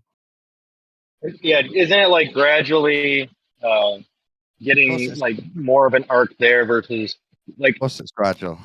When you tell me there's a 20 something mile bulge, in my mind, I'm thinking of like an actual like pump of water on a flat plane. You shouldn't think of that. You should just know that SE is lying and that it isn't a bulge, and that wouldn't make sense. Well, I'm a I just glober, posted. so I'm just trying to visualize what it is he's talking about. Don't ever try and visualize what they're talking about because they make it No, up. that's no. Don't be disingenuous like that. As soon I as you want to understand what he's. as soon as you visualize a bulge of water, that's when you realize he's made it up and it doesn't make sense. But I'm Right trying there, to you're lying. picture So I don't want to just say he's lying right away. I want to defend myself, please. Yeah. This is I why. just This is why. posted a thing. Go ahead, I see, man. Thanks. I just posted a thing from National Geographic saying exactly what I just said. Are you disagreeing with National Geographic? Bulge is a troll. You got trolled by Nat Geo. It's not really a bulge. Nat Geo's trolling us. Dom, Yeah. what do you mean it's not really a bulge? It's a What does Nat gradient. Geo say It's a by bulge? gradient. What do they mean by it? Gradual. A gradual bulge? Okay, so Yeah. you didn't specify gradual. You don't just go along the ocean and then see a hill of water. That's not how it works. This is why ChatGPT is going to. This is why ChatGPT is going to replace these guys ultimately. ChatGPT. We don't have to deal want with an all echo that. chamber. Come on now, like it's a fun thought, but if you did that, it would just be an echo chamber, and you're talking to robots. You might as well get in the pod and eat the bugs. It's not going to be an echo chamber. We're going to have the ChatGPT to give us all the globe facts without all the extra bullshit. You're gonna take its word? Get in the pod and eat the bugs, man. We take your word. All it's Do doing you? is spitting the same shit you guys spit off Wikipedia and Google and whatnot. No, it's See, when you show them their actual model, they go bonkers.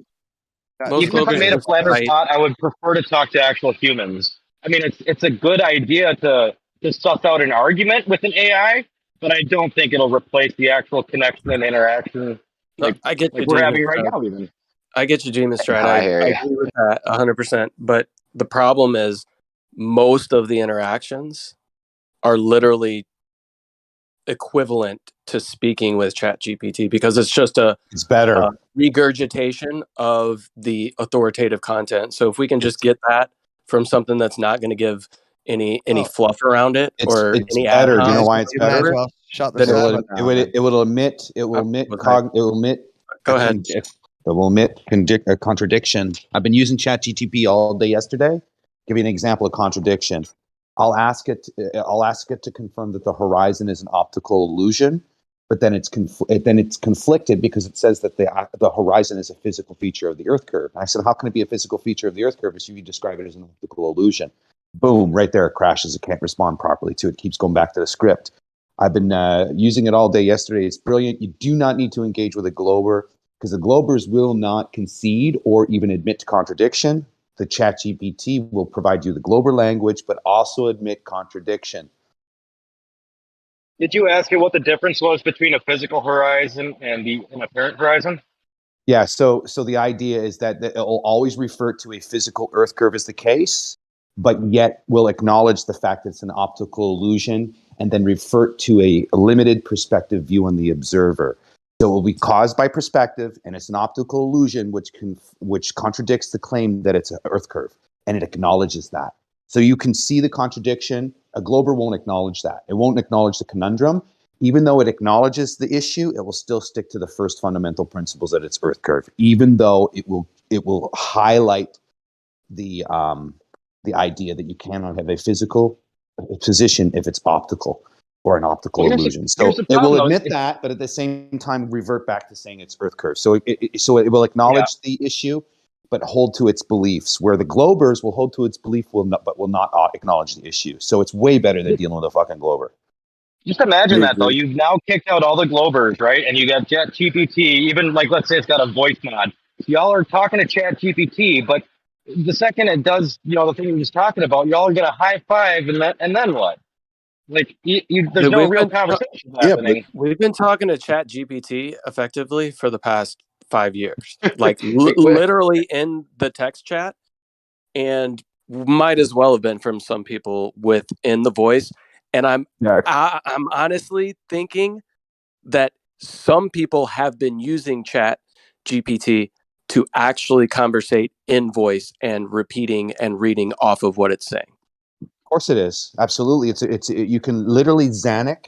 All Zanuck has to do now is type in the debate we're talking about, and then he has GPT to affirm his points. It's incredible, man. It's incredible how easy it is and where it's going. It's scary. Well, but it's that's also falsifiable. Let's do that. Let's get Zanuck on screen so he's like actually got his face on screen and like one of those like gaming things so you can see what his hands are doing, and have him share his screen and ask him questions and see if he's responding to ChatGPT. We can make a flat just a side replaces all of you guys as well. You know that. Yeah, they can't, because I've been asking GP to give me 10 top points of flat Earth. It won't do it. Oh, but you're so into ChatGPT, even though it knows it's a globe.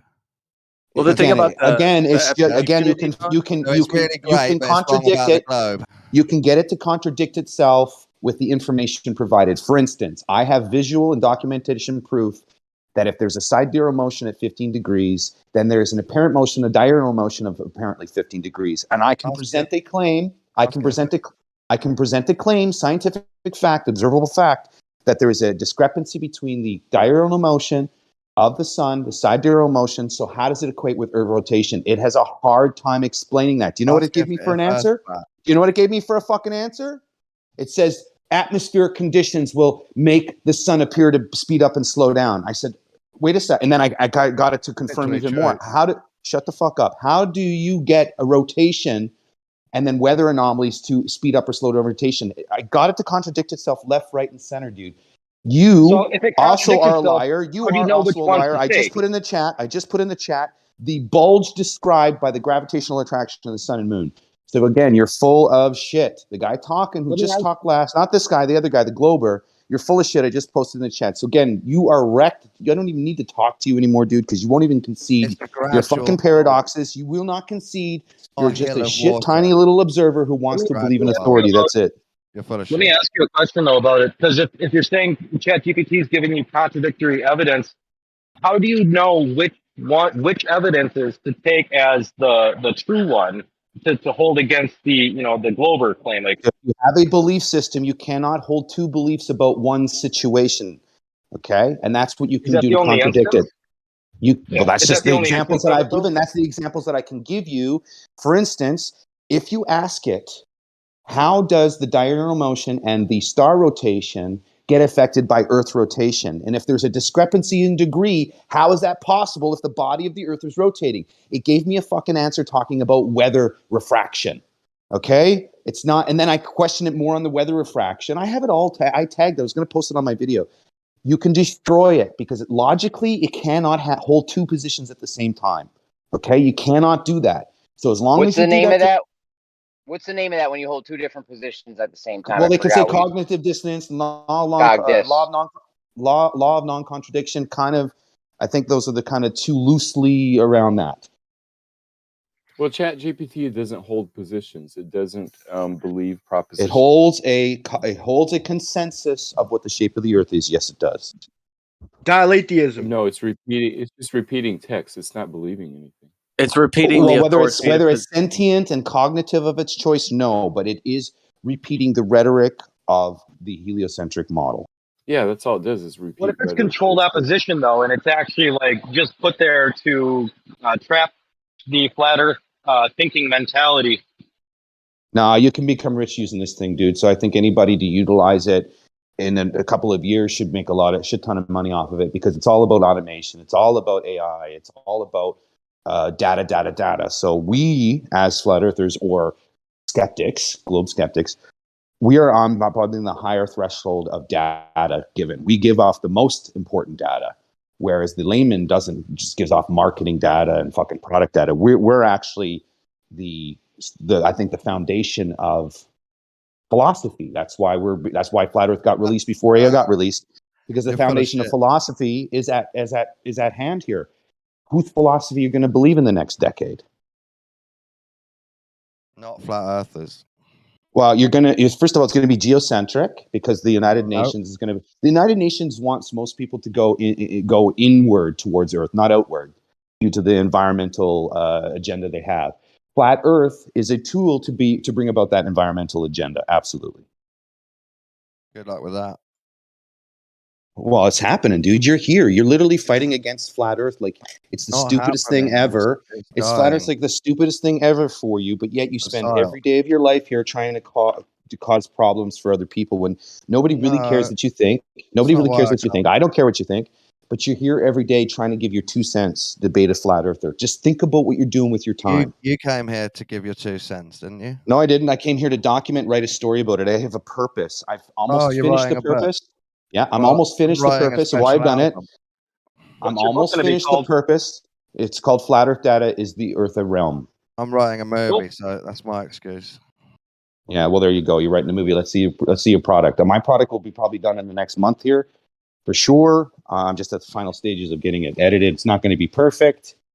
But it's there, it's done and did. I did a story, and the greatest part about the story is that it will be there for 20 years. So when anybody wants to read what happened on YouTube with this whole cosmology, great reset, it's right there. Yeah, you can go back and watch a video, you can do it, but I have a book format. I just did it in book. I'm old school. Hey man, I respect your gumption and your wanting to put something out in the world. That's definitely commendable. Just to Regardless tell of the what it truth, is, dude. I appreciate it. Exactly. I'm not here to tell you the Earth's a globe or it's flat. I got attacked for asking fucking one question, dude. One question. How do I test if the Earth is traveling through infinite space at 500,000 miles an hour? This is 6 years ago I asked this question. I got attacked. My family got attacked. My Facebook channel got attacked. I got trolled and hardcore attacked for asking that one question, dude. And so it inspired me to look into it. It inspired me to look into it. That's why people It inspired me to look in it. Well, ideally, I looked at the diffraction light, and then I asked that one question, and then basically after I asked that question, I started researching fucking light because I was like, they're not telling the truth about it. So when you have somebody attack you and your family for asking one question, right? And how they started out. This is how they started out. This is how Don't interrupt him. Can I? How do you? If I don't interrupt him, will monologue all night. Yeah. How do you test the Earth is traveling through infinite space at 500,000 miles an hour? That was the first. That was the first question that I asked. It's super boring. Let me ask Don a question. Let me ask Don. Don, do you actually think that he's lying, or do you think he's maybe misinformed? Which one? I think he's choosing to lie about being Okay, misinformed. okay, that's a positive claim. Can you point me to any evidence that you actually think he has knowledge that his position is in fact incorrect, and he's trying to persuade somebody otherwise? What's your evidence? Next time he says a lie, I'll point it out to you and explain why I think. No, you were just saying he was lying the whole But I time. can't remember any exact lies. I just know he is. Well, how about this? Yeah, go back through it. We'll let Don point out one of the lies, and then I want to hold his feet to the fire. So go ahead and repeat one of your claims, then. So I was online. I came across this flat Earth thing. I thought it was a joke. I looked into it, laughed. I even created the name Flat Earth Data to mock Flat Earth. Okay. Because there's no data flat Earth. Let's get the data here. Let's just put the story together. Because I wanted to fit in with my friends, and I wanted to tell them, yeah, you guys are right. This whole thing's. And then I actually found out there was a live exercise created from it. The conversation's over hundreds of years old with other people who have actual claims against the heliocentric model claims. But more importantly, when I was just discovering the model, because I'd already believed in the model, I was already a global believer. I believed in space. I loved all that shit. I wanted to actually find physical evidence and physical proof of the cosmology. What I found out is philosophy. How did I find out it's just philosophy? Because when I asked questions for proof, I was first greeted with this. Oh, you're pretty smart. Not a lot of people are really that inquisitive towards astrophysics and astronomy and cosmology. You're pretty smart to do all that stuff. But what makes you want to go on? Just kind of propping me up because I'm asking questions. And then I continue on my pathway to ask him to forget about the compliments, just respond to my question. When I forced him to respond to the question, he goes, what are you going to think when people find out you're a flat earther? You're going to be disowned by your family. You're going to lose your jobs when people, he basically went down the line. I was like, holy fuck, this guy won't answer the question. He's telling me that I'm going to lose jobs. I'm not going to have any friends.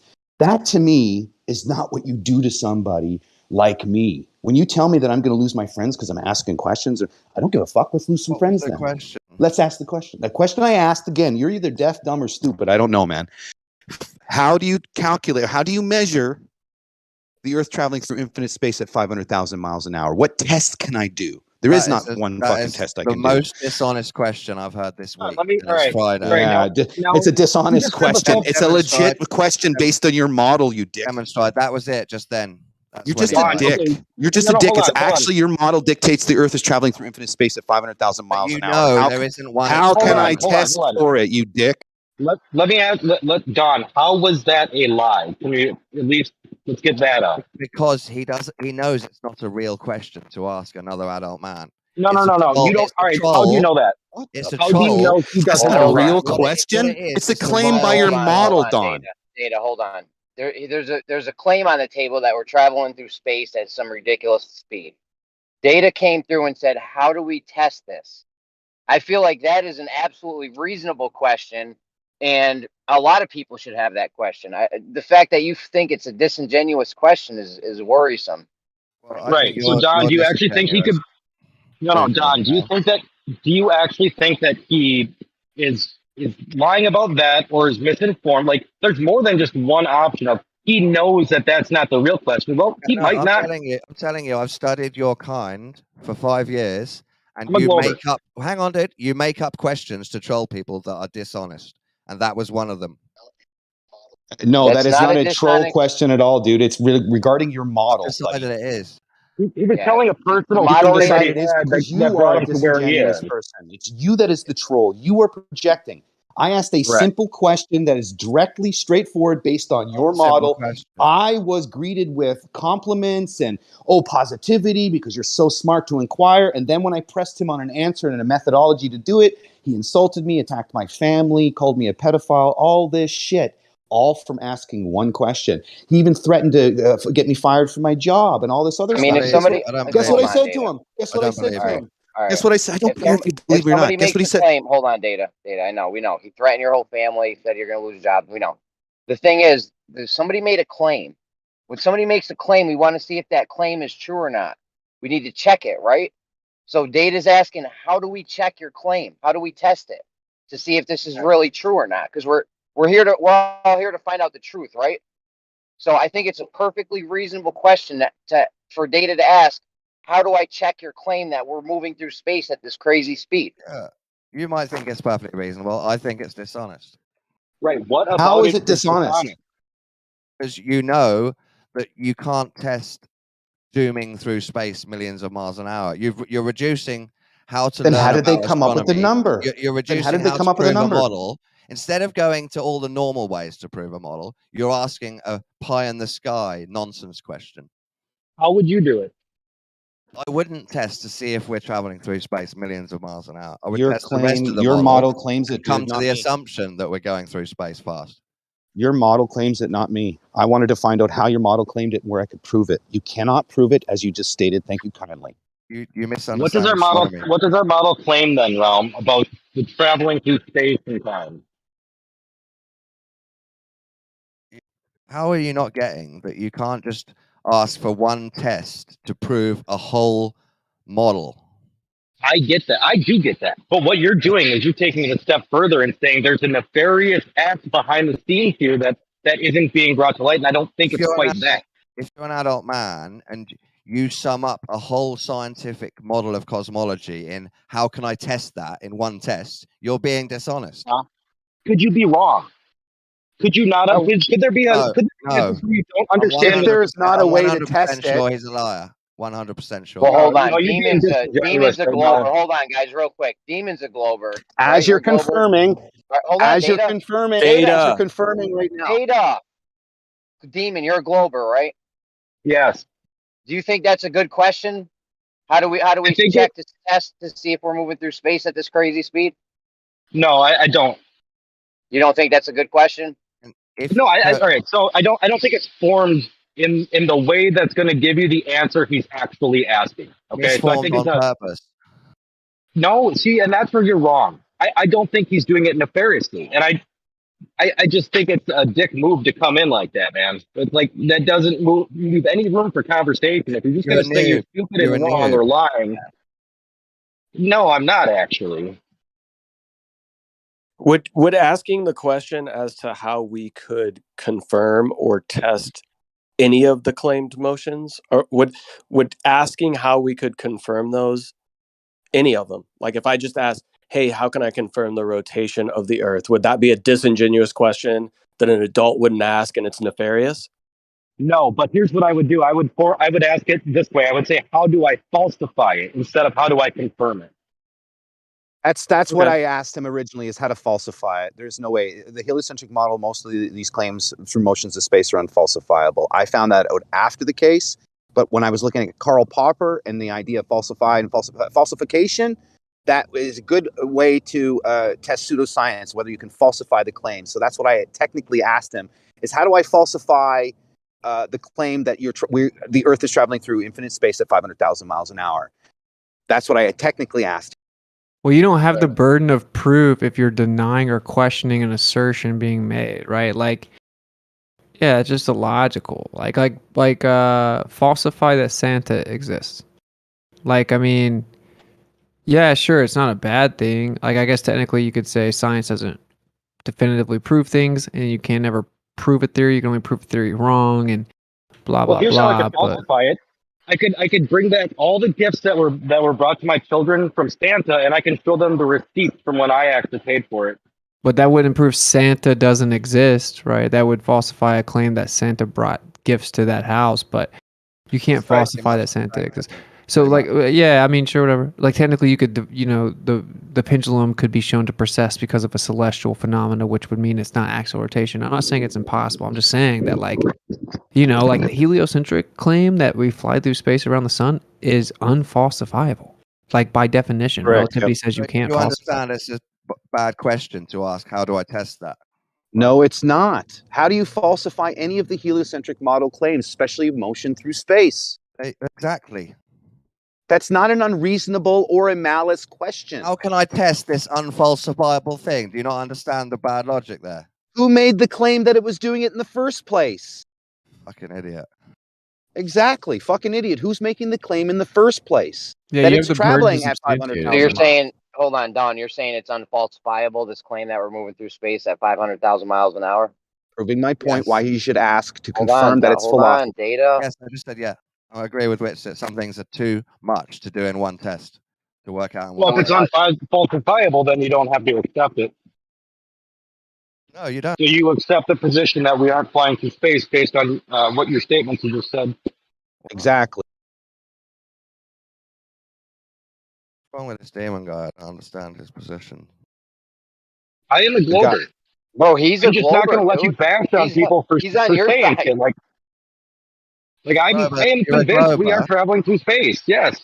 You haven't We worked live out on a flat ball. Earth's lie yet, for some reason. How have What's you not that? worked that out yet? No, I have, and I think you're being a dick. Demon's like the I'm Chat being honest. GPT, and you're like the anti-flat earther at this point. Yeah. GBT is biased, guys. You can't use it. Well, I'm using it very efficiently so far. So fucking awesome. Chat GPT is a staunch glober. We know it's heavily biased towards the globe. We know. And you can get it to contradict itself on its globe belief. I did it. No Yeah, I got it problem. to contradict itself like 50 times in like 2 hours. I keep getting the first time notification Kosho that I need fired an that app. bot up. The first time Kosho fired that bot up on me, I had it contradicting itself within a few sentences. Yeah.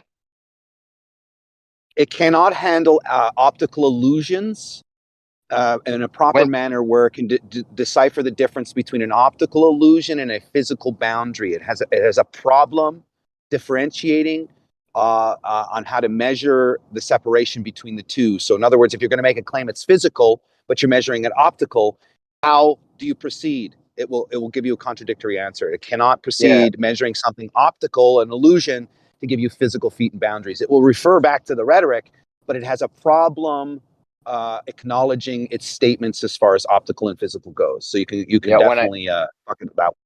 When I was first debating Kosho's AI bot, it told we were going through some refraction thing. It told me light could never bend up to cause things to sink, and then in the next sentence it told me the light, because then I was like, oh really? Exactly. And then the next sentence it told me the light bends up. Exactamundo, and I've caught it doing that several times over. In fact, end up using my own correction in the next paragraph. So I corrected it and be like, yeah, and then it uses my example as evidence for its fucking statement, which is just ridiculous. I laugh.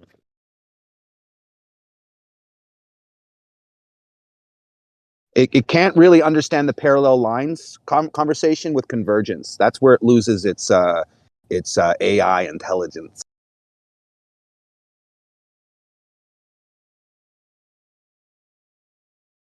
Sorry, the apparent convergence of parallel lines. So there is a whole bunch of formulas to calculate this apparent effect.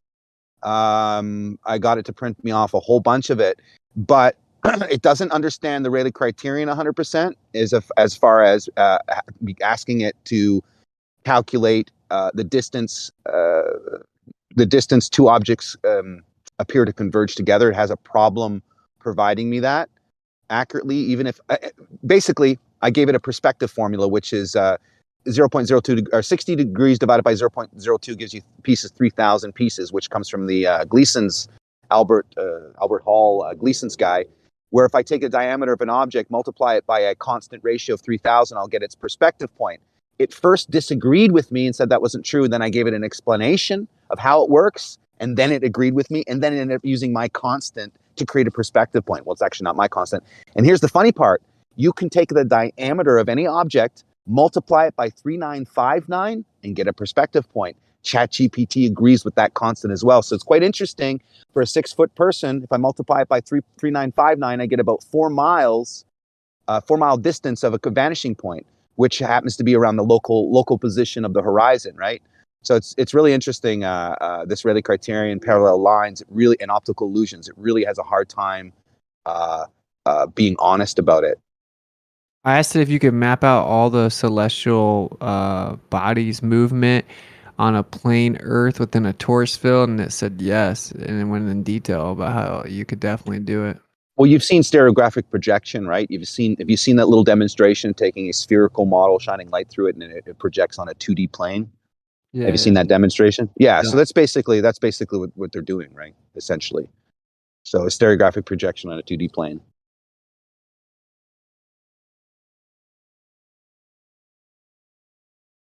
I mean, it conceded on ether, conceded on radio transmission, conceded on relativity, conceded on. Oh, dude, check out when it comes to line of sight technology and the calculation. Ask it this: why in the line of sight technology are you calculating square root of the observer's height multiplied by a number to give it distance to the horizon? Why are you conflating that as Earth curve when in the same documentation you told me the calculation is for light and refraction?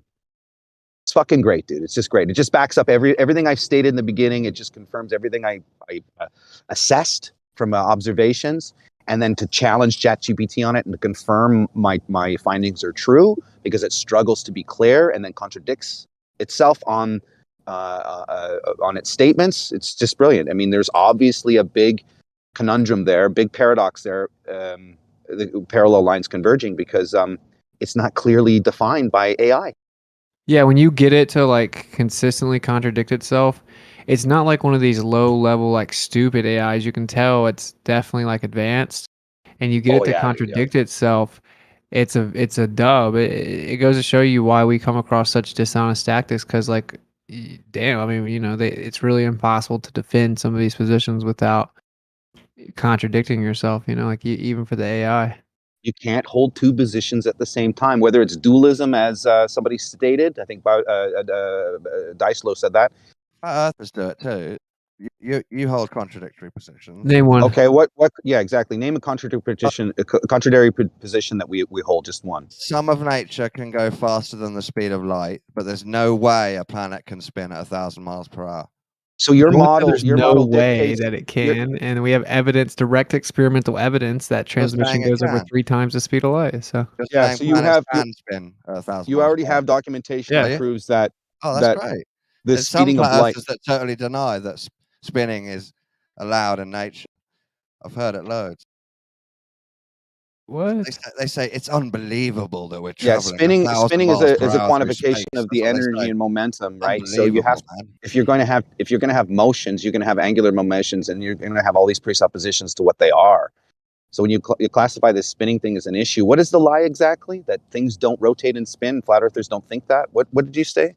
I said many flat earthers act like it's totally unbelievable and there's no possible way nature could ever move at 1,000 miles per hour while believing things go faster than light. No, they're talking about specifically what the observations on the Earth is combined with that claim. Contradiction. Yeah, that's just an appeal to possibility. Like the argument is that it's not happening, not that it can't happen, or that it would be impossible to happen. The argument is, oh my God, how would anyone ever say that might happen? That's the argument. No, it isn't. The argument is, how do we not fly off the Earth at that speed? I just don't think you're understanding the argument, Dawn. I think that's the problem. I'll give you another one in a minute, Crypto, when I remember one. You're just not understanding the argument. That's not a contradiction. It's contradictory to act surprised that some people believe a planet can rotate, but while they also believe things can rush faster than light. That's another The straw man. canon, We're not surprised by that. We all believed it at one point. the Contradictory. canon in your sentence is giving you away. No one's saying that something can't move at 1,000 miles an hour. Aeroplanes move at like 600 miles Are an you hour. willing to admit that something in space could rotate and spin at 1,000 miles per hour? Of course, it's physically possible. That's But the great. question Never heard them claim that that's not the case. So what? Can you I'll steel put you man down their as a position a believer little in harder? fast rotations. The question is, the relevant question is whether it's actually happening. Right? No, the That's relevant actually, thing was you that's holding actually- contradictory beliefs. That was it. That was the relative. Yeah, but I don't, so it's fine. Like you, You notice that you and Witzer have admitted that fast rotations can happen. Yeah, you know what's Any funny flat is you earthers notice how the can't. flat earthers all immediately were like, wait, what's the contradiction? We wanted to know, so we were like, I don't think so. If so, let me correct that. But like the Clovers are just cool with it, like generally speaking. What about? Oh, dude, I what asked about water can't ChatGPT bend? about the flat disk, and I corrected it on the flat disk. I says, why do you have the belief that these flat earthers believe there's a flat disk in space? That's not what they believe. What It had to about water? correct itself Water again. can't bend, but I believe in waves. That's contradictory, right? What? You believe waves exist, but you also state that water can't curve. Like, That's contradictory. so you're saying that because waves exist, that therefore water must curve over distance? I'm saying if you believe waves exist and the surface is curved, you are never allowed to say water can't curve, because that's a contradictory statement to your own beliefs. You're just appealing to possibility and then not understanding the argument. Again, You never heard a flat earther say water can't curve and deny that it curves. I hear them say large that bodies of curve water. And that's contradictory because they've seen waves before. Wow, dude, are you listening to my answer? I've said this, and other people say this. It doesn't curve over distance. Yeah, but that's what you need to say. You can't say water doesn't curve, then, can you? That's what I hear people say, dude. People say contradictory things. That's what I'm pointing out. No flat earther thinks you can't have water drops or like waves. And I've heard hundreds of flat earthers deny water can curve. Completely deny it. You've heard hundreds of flat earthers say that water is not ever in a wave. I've heard flat earthers say water can't curve over and over again for 5 years. While I know they believe in waves. Large that's stationary bodies of water at rest. Do they curve? No one's denying waves. Could they curve on the surface if there was a force? Yeah, wind shows that all the time. So you're agreeing water can curve? No, not stationary water. Contradiction, man, here. How is a force applied to the surface of water contradictory with the statement that large stationary bodies of water, meaning not moving, no force applied to them, do not curve? How is that a contradiction? Super Only silly, in your man. head. Could they curve if a force was applied to them? Sure, that's There you go. apparent Yeah, with there you go. waves. You win. You admitted what water does. You're not very good at this, man. Genuous, man. No, he doesn't get it. Like maybe it's a lack of comprehension Let me try skills. I another don't one. No. It's intentional. He knows for sure. This is like remember You accused Pete Globus Baker of used being to always come in and be contradictory. like, I Now can you're show you triggered. Earth curvature, and then he would just show like a footprint in the sand. He'd be But like, Don's Earth being curves. honest about understanding your position. Do you understand his? Like, come on, be honest. You know what his position is. Are you asking me that question? Anybody who's acting like they don't understand Don and thinking he's being dishonest. I mean, Don is being dishonest. He's saying Don's that flat earthers 100% claim being water can't curve, including waves, and he knows damn well that what flat earthers say is large bodies of water at rest are level and flat, and fluid statics has water being level. And You've been saying science as a meme for 5 years, and I just caught you on it, and that's why you're triggered. Like, for instance, I'm clearly not triggered, dude. I could Chuck Jameson and debate you, Don. Are you guys really acting like you're winning this point?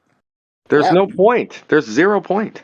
There's no no point to even be won. All Water I'm doing does is what it does. reflecting your Not accusation that analogous people to hold big bodies of contradictory water beliefs. curve. That's all I'm doing. I will say this is a Not a completely contradiction. fruitless You too, argument. mate. You too. Yeah, that's This what is Don pretty always devolves the conversation into. It's like he's a troll, and I get it. Like Let me within this remind you, server, we mate. don't just kick these people and ban them, Mate, right? but the flat earthers But accused us first. at So some I'm just point, accusing like you it back. should happen Oh, you're because like this a is You what guys little kid. really happens could just when talk they're about the allowed. force and the physics. You know, And it would be a lot more interesting. Like, for both of you instance, guys, how they talk both about of you the guys, surface literally tension Don and physics and Dawn, it just producing a talk all bubble. over me. You could talk So about I'll the just inner continue force to talk, physics. Would it Don. produce Are a smooth you? bubble? Would it Are you produce going a to bumpy continue, bubble? Don? You Are you know, going to continue to talk why over y'all people, fighting? Don? Is that what If you're you're going to gonna do? Is just fight and I'm continue gonna to try talk to over make you back people, to Don? physics, this is supposed to I be mean, I about can sit physics here and and science continue to talk over discussion, you, and it not turns about into a fighting, shit bro. show. Like, Bro, let's just Don. get So one of along the here. other mods comes in and mutes you. That's the problem, dude. Like you literally, some of you guys have zero self-control and have to just constantly, incessantly I talk think my over button's people stuck open, buddy. and But devolve the yeah, so talking conversation about to the point to where You were it just insulting me, buddy. exposes you So no guys to wonder the he spoke. broader audience, and you're still going to do it. I'm going to just give you a warning right now, Don. If it happens again, I'll give you an official warning, okay?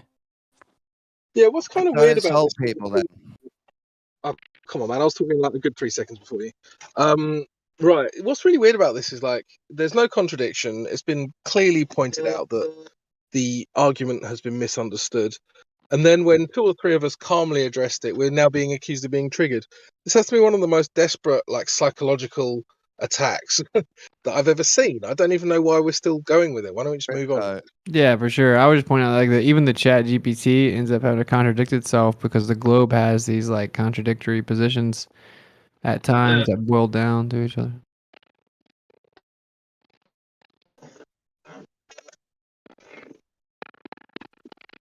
Like I was asking it about space time. And like I'm like, so what define reification fallacy? You know, it's like misplaced concreteness to an abstraction or a concept, treating it as physical reality, even though it's conceptual. I'm like, okay, is time a concept? It's like, yeah, time's a human concept. I'm like, is space a concept? It's like, yeah, it goes in detail, gives good explanations. I'm like, okay, so the theory of relativity says that space and time come together as space-time. It can bend and warp, which are physical properties, which is a reification fallacy, achieving physical properties to conceptual abstractions, one of which is a privation, and it just starts glitching out. You know, it has to go back on its word. Check this out. Why don't you ask it, how does rotation affect sidereal motion and diurnal motion simultaneously if I'm viewing two bodies and I'm on the reference of the body that's viewing those two bodies, and the apparent motion of those bodies are determined to rotation? How is it possible that the sun can go from 15 degrees down to 10 degrees down to 9 degrees per hour when the rotation of the body of the Earth turns at 15 degrees per hour? Dude, I fucking broke it right then and there. You should see what it responded. It told me that the weather and refraction is the cause of why this appears to move 12 degrees. Dude, it is a good This happened- glober go because it says refraction a lot. And go look at some.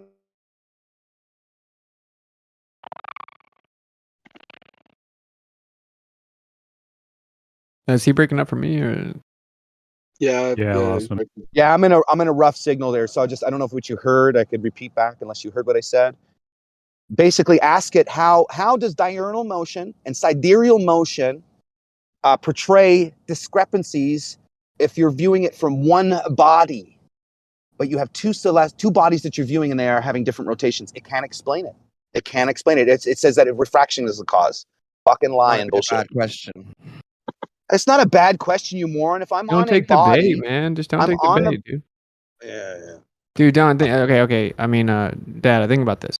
So, and I don't mean disrespect anyone. I mean, everyone stay chill. Generally speaking, a lot of the anti-flat earthers, like, they have scripts, right? Because, like, they believe in the mainstream model, so they kind of have to believe what it says. And if you come in here, you're like, hey, do you guys know new discovery, Earth's spinning faster? Like, they have to immediately update their worldview, like, on the spot. Earth spin faster, you know? Or, like, core stops spinning and spins the other way. They're like, you know, a software update. Core stopped spinning. You know what I'm saying? Because they have to believe it. And so you kind of get, like, these NPC responses when you talk to the NPC. They have, like, predetermined responses, blah, blah, blah. So they're kind of bot-like. And we don't really need them that much, except it helps us, like, limit how long it takes us to research things, because they'll do it for us, right? Like, because we can Google their position and we can figure it out, because, you know, they believe in the mainstream consensus model, so it's kind of all their answers are determined for them. if we can replace them with a supercomputer AI, well, like, I mean, that's just a superior bot.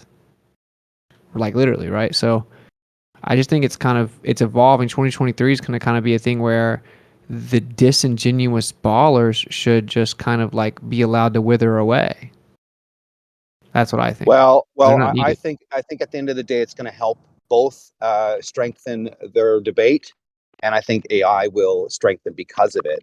Because we are asking, well, you, me, and anybody who understands the debate can ask it questions to get it to contradict itself, and that there will be a struggle, I think, obviously in the future. And so they need flat earthers like us, or skeptics in general, to challenge the paradigm of, let's say, the average glober, because at the end of the day, the average glober has the average intelligence of their model, which means they really don't understand it. And at bare minimum, they only understand the average of it. I mean, half of them don't even understand that it's what the speed is. Anyway, on a side note of that, you were shout out to, I saw a video today, you were shout out, and it's that blonde hair, blue eye kid that does all the TikTok flat earth videos. He shouted you out today. Nice. Yeah, He shouted you out for all the Einstein comments. Nice. That's my homie. I like him. He's like one of those, like, really wants to learn. He was like begging me for info. I'm like, all right, bro. And I hit him with like the mother load of PDFs, and he's like studying it, researching. Like I gave him some, like, you know, higher level Jeff and Minko and like Oliver Heaviside and Father Has Electrical Field Theory and stuff like that. And he's like coming back asking questions. He's like, you know, what does this mean? I'm like, you know, we need more people like you, where you're like in your early 20s and you're just like really diligently trying to learn some of this cutting edge stuff so we can move the ball forward. So I like him a lot. You might not be asked anymore if they start going to GPT, because you know, they does give you good. I mean, as a tool, regardless of the cosmological debate that we're in, I mean, it's pretty fantastical as far as if you were looking for pattern recognition.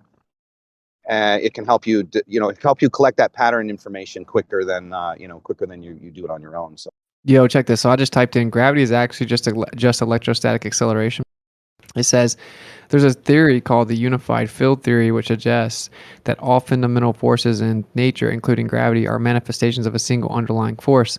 This theory suggests that gravity is actually a result of the curvature of space-time caused by the presence of massive objects, which is caused by the acceleration of electrostatic charges. That's awesome. You know what I suggest you do, because I did this yesterday. So I've been writing all this shit for a few years, and I decided I asked GPT to analyze my text and give me a synopsis of the writer's claim. Right, being using it anonymously, essentially. So I copied my text, put it in there to get it to go do a review and a synopsis on it. And I did gravity because I have we all go through interpretation and what the mechanism is. So I decided to write about it. I highly recommend you take some of your script from YouTube and get your script printed out, and then get ChatGPT to analyze your script to get a synopsis of what you're saying. It's a brilliant way to see for me, it was a brilliant way to see where I'm weak and where I'm concise. Because I do talk a lot, but I do have good information. It's just I do talk a lot. So I recommend you try that with your own speech, a text script from YouTube, print it off, and then have YouTube analyze it, and then highlight your bullet points of your speech. It's fucking great, dude. Yeah, that's cool. Yeah, it's definitely a very useful tool for sure. I didn't even know that something like this existed. I mean, unified. Well, Google's coming next. Google's coming next, right? This is the prelim to Google. So this is the baby sister of Google. Really, Google is going to be the one, because Google has, in the last 15, 20 years, have been collecting everybody's data. And ChatGPT only uses local speech at the moment. That hasn't even used this is what we're told, hasn't used the resources of the internet yet. Like, in other words, the internet servers all around the world. It hasn't applied real world data. They're waiting for Google to do that. And I think Google will offer you subscription services for the ChatGPT, and the people that do it will probably become very wealthy, because that's what they're trying to do, is get everybody to switch to this online system, Web 3.0, So I think the ChatGPT AI will be a great tool in the beginning for anybody willing to capitalize on it, but give it 10, 20 years down the road, it's going to become an enemy of the people, I believe. Yeah, it's seemingly unavoidable. But you might be able to get some security, because I'm telling you, man, I asked it about gold and silver, not for investing purposes, just what's happening in the market, what the pattern is versus 50 years ago. Put it this way, the central banks are buying up more gold now than they ever have in 50 years, and silver. So when that's happening, there's obviously something coming down, because every time in historical past, gold has always been the hedge against a reset, or anything that monetary, involved monetary means, right? So when ChatGPT is telling us this, you can ask it, well, how do I prepare if the central banks are buying X amount of gold? And what should you do to prepare? What are the things you can recommend? It's just fucking great for getting advice on how to plan for the future, short term and midterm and long term. Because even asking about future jobs, getting it to break down my resume, and then getting me to what job should I apply for, it offered me jobs that will eventually be replaced by AI. And I said to her, I said, well, these jobs you're offering me are great, but they will eventually be replaced by AI. Is there something you can offer me that's an alternative, with my skill set, but minus these occupations? Is there a completely new occupation that would benefit with these the qualities that this person has in the resume? And so that's the kind of tool I'm using as of late, because I'm telling you, to prepare and have something to guide you to prepare in the manner that ChatGPT is designed. I think it's phenomenal so far for me. Yeah, this is crazy. I didn't know there was like a unified field theory that says that. Well, that's what Einstein was trying to do in the earlier. Originally Einstein's theory was the unified field theory, which was combining gravity and magnetism into one. But they ended up going with relativity instead, and this was in 1905. I'll send you the article. But the unified field theory was actually what they were trying to prove. But for some reason, they did not want to combine magnetism and gravity as one. So this is such a trip. It's like, where is it saying this? The unified field theory is a theoretical framework that attempts to unify all fundamental forces in nature, including gravity and electromagnetism, under a single underlying principle. According to this theory, gravity is not a force between masses, but rather an electrostatic acceleration caused by the flow of electric charge. One of the key ideas in UFT is that the universe is filled with a background electric field, which is responsible for the acceleration of charges. According to the theory, this background field is responsible for the gravitational acceleration of all massive objects. The theory suggests that the Earth has a downward electric current, which creates an electric field that biases the acceleration of charges downwards. This in turn creates the gravitational force that we experience as the force pulling us towards the center of the Earth. Bro, they were saying this in 1905. There it is. 1905. They've been saying this. They don't hide anything. Right. It's just in the books. We just don't read them. Well, some of us do. A lot of other people Read just about deny that it, growing right? up. Yeah, I remember learning that shit. You learned about field theory as a kid, and how they were trying to combine gravity Yeah. and magnetism, and then they chose relativity instead. Do you know why they chose relativity instead of the 9th unified and 10th field grade. theory? Around 9th and 10th grade in just regular the fuck was it? It wasn't regular science class. I think it was actually like Earth and Space I took. No, I don't remember exactly the specific reason why they did. You don't remember why they chose relativity over the unified field theory? No, I don't have that in my brain. I don't remember everything in my life either. Like, I have to write shit down a lot of the time because I have so many goddamn hobbies. I don't store knowledge that way. That's all right, man. Not a big deal if you don't memorize it. Yes, porn is fucking eating your brain.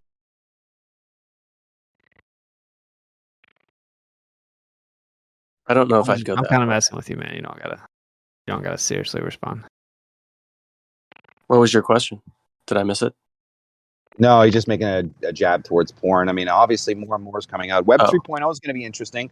There's this company called Definity. I don't know if you know who it is, but they're ICP Internet Protocol coin, basically building a platform on Web 3.0 when it comes to uploading videos and music and so forth. I asked them, how are you going to deal with pornography? I got blocked. Wow. Because guess what? Web 3.0, you're not going to have an anonymity. And so that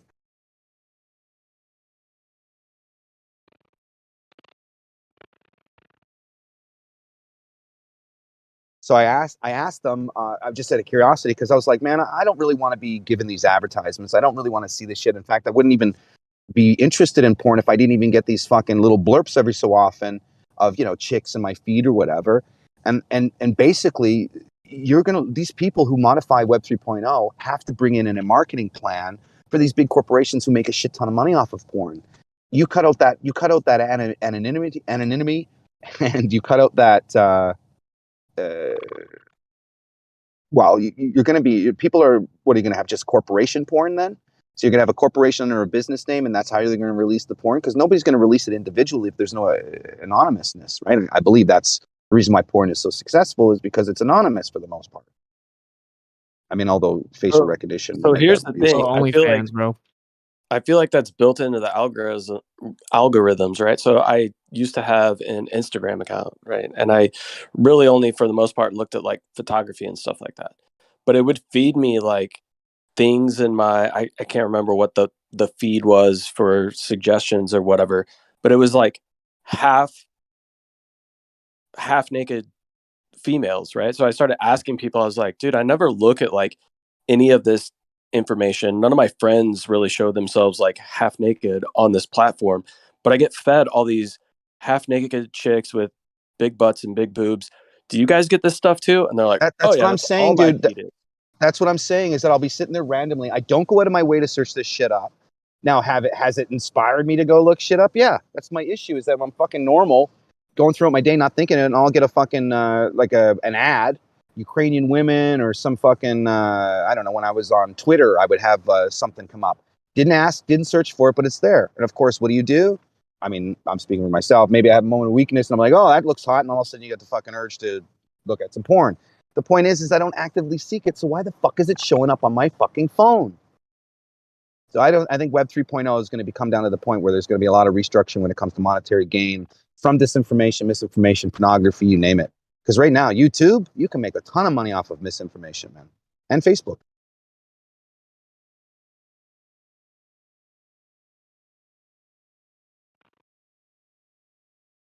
Do you guys ever see that ad about chewing a mineral mint for your teeth that bring back gums and rejuvenate your gums and your teeth again? Fucking lie. But I get the advertisement at least 5 times a day.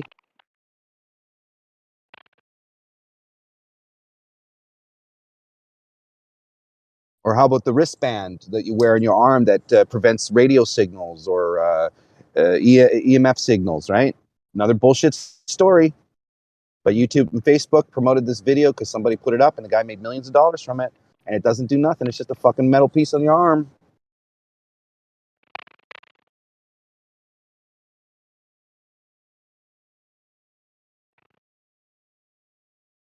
But I can't believe I got blocked by Definity, ICP, because I asked them, how are you guys going to regulate pornography?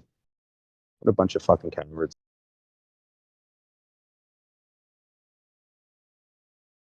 I think pornography is going to be their business model behind the scenes, and that's how they get the liquid cash going.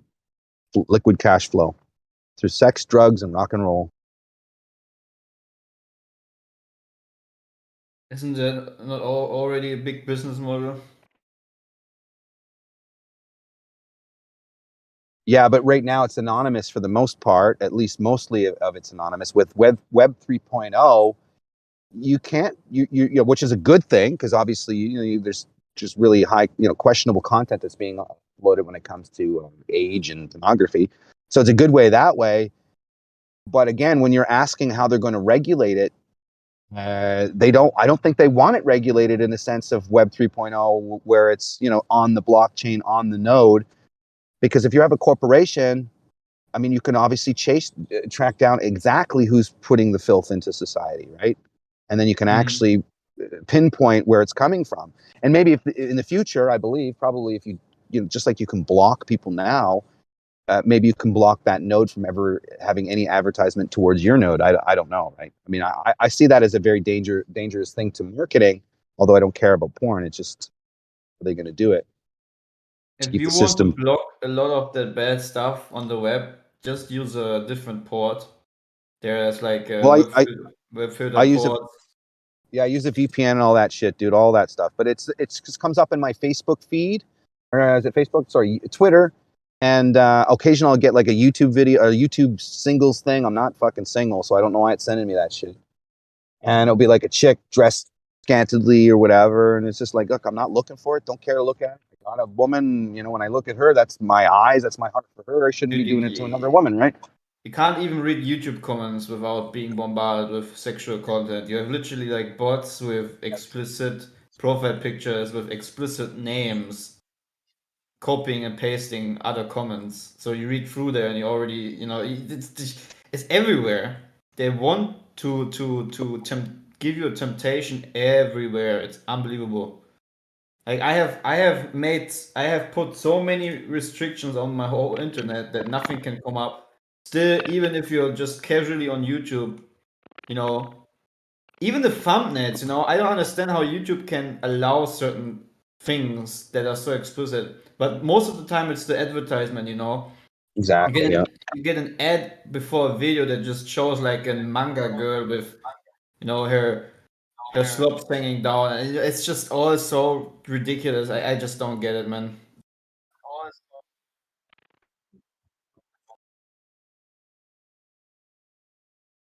It really Also, is. I'm also kind of surprised. I did a little bit of a survey. There's actually quite a bit of Globers in the chat that actually, prefer themselves to be attracted to males. Do you find that's a correlation in flat Earth? Is that it seems to attract flat Earth seems to attract on one side the transgender, and then on the globe side it seems to attract the homosexuals. Hey man, I'm pretty sure that most of people who are homosexuals, it's a mixture of child abuse, a mixture of extreme addiction towards pornography, and then going into the more into different topics and stuff. Like when one thing is not enough anymore, you go on the next thing, and and complete confusion of who you actually are. If you live on a spinning, wobbling tittle ball, you're a speck of dust and everything. I think it could also be a part of the jabs. Yeah, and also because you're feminized, DNA or a feminine parts Exactly. of DNA in your shots. Like these people are completely artificially made. It's Data, what did you mean you used a VPN to protect yourself from some of these? Hey, you've been demoted, bro. You don't need a VPN. Zanuck, you're no longer needed. We have the top Glober in the room called ChatGPT. Yeah, you've been demoted, dude. I'm just delivering the message. I don't need it. You're fired. No, Data, I was curious. Zenik, you can. You don't need a VPN. You can also just go into your router. I know that. I'm asking Data. Why do you have to answer? I'm asking him. He says he's trying to do everything to protect himself from these pop-ups and all these freaking unwanted content. I'm wondering what. Yeah, I use AdBlock Plus. That's not a VPN is something usually you would have a private network tied to your corporate network. I was just saying for like pop-ups, I use AdBlock. That works really well. I don't have issues with pop-ups or anything. Like I said, it's just YouTube or Twitter that occasionally in my feed I'll get an extremely inappropriate ad. But even here on Discord, some people post things in chat where I just need to block them because it just repeatedly post things that are so unnecessary. I just don't get it. Zanuck, did Kosho mention to you at Shift Change that you guys are being replaced? I came out. What is this replacement? I didn't know I was being replaced. You're replaced by ChatGPT, dude. We don't need to discuss with you. I didn't get my package. I didn't get my package. We don't need to discuss with you, dude. We do literally not need to engage with you anymore. Chat, you've been replaced by. I'm not joking, dude. You've been replaced by ChatGPT. Why? It's because Zanuck, you don't give the answers that match your model. You give a personal belief. Well, let me give you why. If I want a specific subject discussed and I want to still man the globe Earth the best possible and figure out what's wrong with it and the best reputations of my position, I can talk to you for 3 straight months for 6 hours at a time trying to get the first sentence I said addressed, or I can go to ChatGPT and it very concisely and precisely responds to my points. We go back and forth and it scours the internet as a supercomputer to give me the best top tier answers from It doesn't do the internet yet. Just to correct you, it does not. Which is do the crazy internet though, yet. because it's referencing. Well, I don't. It's referencing something, and it's not connected to the internet. What they say. That's what they say, but it's referencing something, and as soon as I say something specific, it has access to the paper. It's admittedly telling me that it's reading through a paper. So I don't know. I mean, if I give it a little piece of a paper, then it tells me what the rest of the paper says. That's So, cool. I'm just going by what the rhetoric, what they say, chat GPT 4 or whatever, and then the next evolution will have access to the full blown web. Apparently, it's being throttled at the moment. Totally UI, Or, AI based. like I asked it about the experimental validation of three times propagation speed of light, 3 times speed of light propagation, and it looks at the paper and it's like, if this is continually like experimentally validated, it's going to change all of physics and relativity will have to be done away with. And it's pretty funny. It couldn't find a problem in its paper. It just said it needs to be like peer reviewed and done over and over experimentally. And it just straight up says like, yeah, this completely refutes relativity. It's hilarious. Did I say that to begin with? I said, I promise you're not smarter than ChatGPT done from the over and globe paradigm, Xanac. I don't want to hear you like Kosho did try to say that you are, because you're not. I'm not saying it's smarter. What we should do? We should do it. Oh, You're Hey, cutting out, Xanac. you're breaking up, yeah. But can you see the chat, Xanac? Can you see the chat? This is a live time video of the anti-flat earthers being fired and told to leave the office. Write me a poem in Old English about Zenik being defeated by ChatGPT regarding the knowledge of heliocentrism.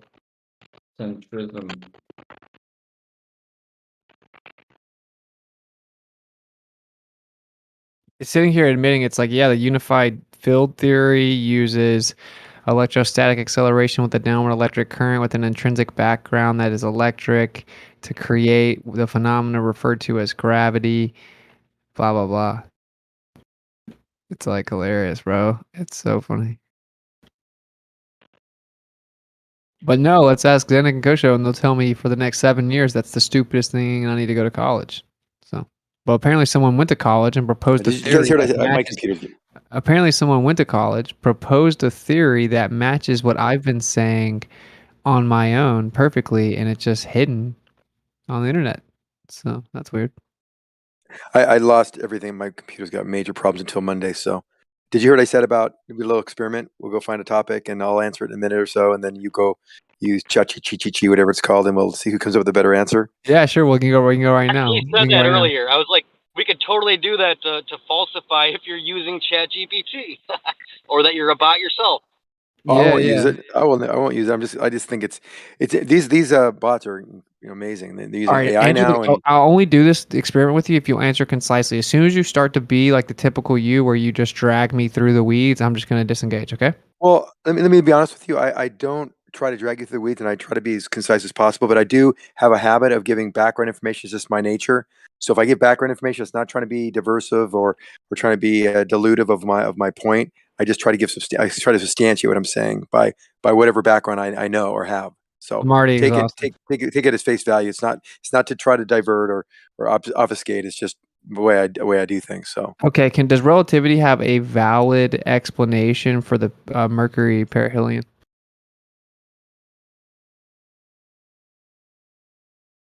I can hear him typing. I'm not typing. I'm thinking how to answer the question concisely. Thinking. Yeah, I saw to say yes. Yes, it does. You're incorrect. So, like, well, what would be that valid explanation? The bending warping of space-time. Nah, that doesn't work. That's all. General relativity's prediction didn't work for the perihelion of Mercury. So, I've read otherwise, but go ahead. No, you haven't. Yes, I have. No, actually, you haven't. So, they tried to figure it out. They used the Schwarzschild equation, which they used a massless path of Mercury, and then they used Einstein in equation 7 and 8, used imaginary numbers, and then said that they were both equal to each other with imaginary bases, which invalidates the rest of the mathematical construct. And then you have the massless path. Of course, Mercury is not massless, but even with those two flawed mathematical assumptions, it also didn't match the actual perihelion or the orbital precession. It matched it within a fraction of a percent, by the way. But you're going back with no, actually, no. You're going with So, well, it did. so they've It was a they've very proposed a few alternatives. They have a to it, measured. but Hold none on. of them work. Can I? So. One at a I listened time. to One you. at a time. One at a time. I know what you said. Now it's my turn. I heard you said, and I agree. I know what you were talking about because we talked about this already. I didn't know whether that's what you were referring to. Yeah, there were some verbiage in that article that you read that disputes that the perihelion of Mercury was not due to general relativity because they had these assumptions. And one of the things you brought up was the massless value of Mercury, when it's of course not massless. They're talking about the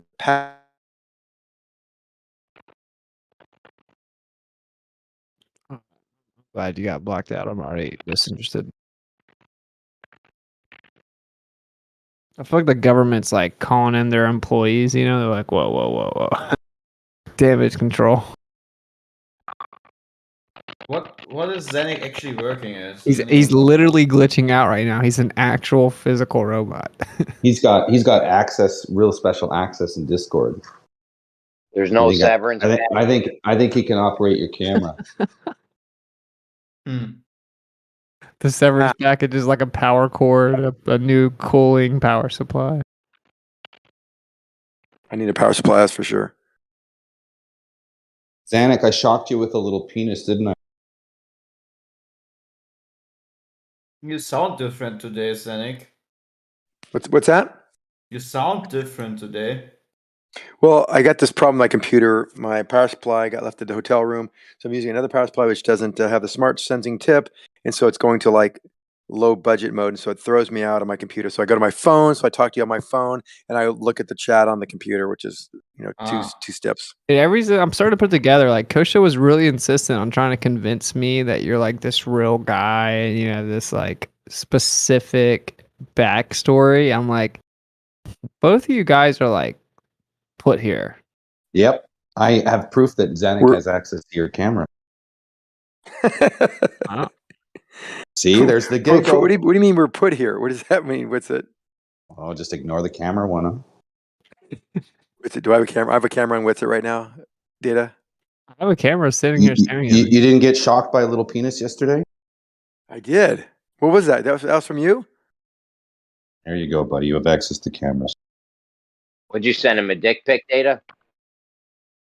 No, I just did a little test run just to see if, let's say for happenstance, just an accident, just to see if I can get a trigger. It's kind of like Ruhif. If you want to trigger Ruhif, you can watch that they have access to your camera.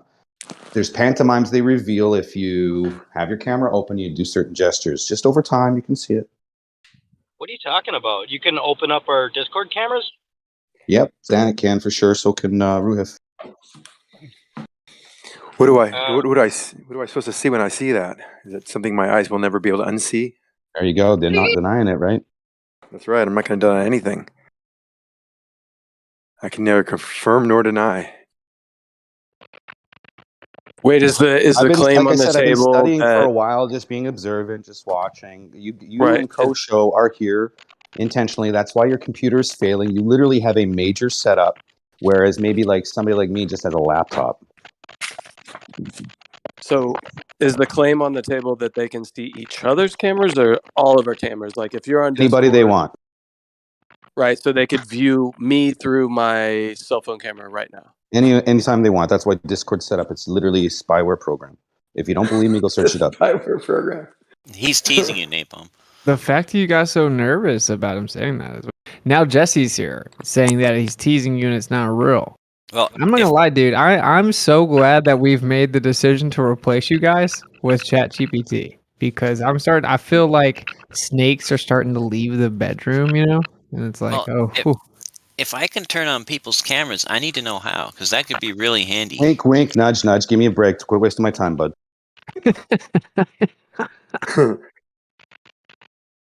Yo, they let the freaking secret weapon out.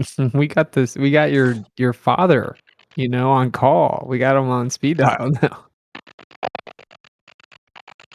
What is the sound that I'm hearing, man? Someone trying to like. The thing is that it's illegal with what they're doing. You understand? It's illegal. I think it's Barrel Rider. Yeah, man. Okay. Let me test this, Zanik. How many fingers am I holding up? No, I'm busy. I can't see because I'm watching what's its baby camera. Wink, No. wink, nudge, nudge. Yeah. The baby's sleeping right now. So cute. That's Zanik, not funny, bro. how many fingers I'm holding up? 4. I don't even have a camera connected to my PC. Oh, you caught me.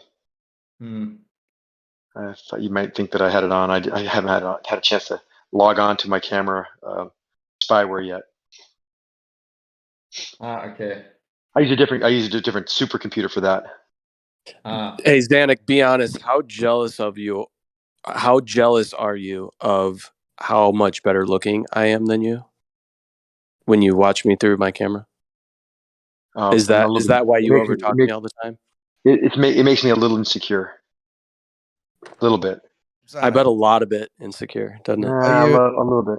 Are you ex-military, Zanuck? What was your job? It's illegal what Zanuck is doing, right? You realize what he's admitted to here today. I'm trying to ask a actual question. Is there any like hint that this is possible? I mean, this is just. I proved it, dude. I literally documented yesterday. He proved it. Yeah, dude. I'll tell you how I did it. So just by happenstance, right? I do little tests here and there to see pattern behavior response. I heard that word a long time. Yeah. What are the odds when my camera's on that I put it in front of a dick that Zanuck at that very moment would go, "Oh, look at the little penis." At the moment I put the dick in front of it, I didn't have my camera on. So either it's really coincidental, wink, wink, nudge, nudge. Here's the second test I did to Ruhif. Same thing with Ruhif. What I did is I put my middle finger on the camera, and I basically would sit there, and every time I would see him look away, I would move my camera. He would look at the image, and then look down, and then he would look away. And basically, I could repeat his response as he would look at the corner of his eye at something moving. So when I could do that, he would be able to watch literally, either it's a coincidence again, that when I moved my camera, my hand and my camera, and I made the image move, he'd always look at the time I do it. So either that's coincidental. I think you're lying. Either that's coincidental. Either it's coincidental, but at the end of the day, I did 2 tests back to back in one day. I did one to Zanuck, I did one to Ruhif, just to see if they do have access to the camera, and they both, to me, indicate. Oh, you are full of shit. Yeah, I just proved it here. I just proved it here today. I asked Zanuck. I know you proved it. Okay. Did he see a little penis yesterday? And he goes, "Yeah, what was with that?" Literally, I had my camera on in front of a fucking dick, dude, just to see if I could get a trigger, and he's seen it. So either that's coincidental. Because I said that. You know what we need to do? We need to have all of us. We need to have. Hey, quiet. Shh. We need to have everybody. Again, what you're doing is illegal. You don't believe me, whatever. I just documented it. I don't care. You know, don't care. Just observe and report. Put it in your book.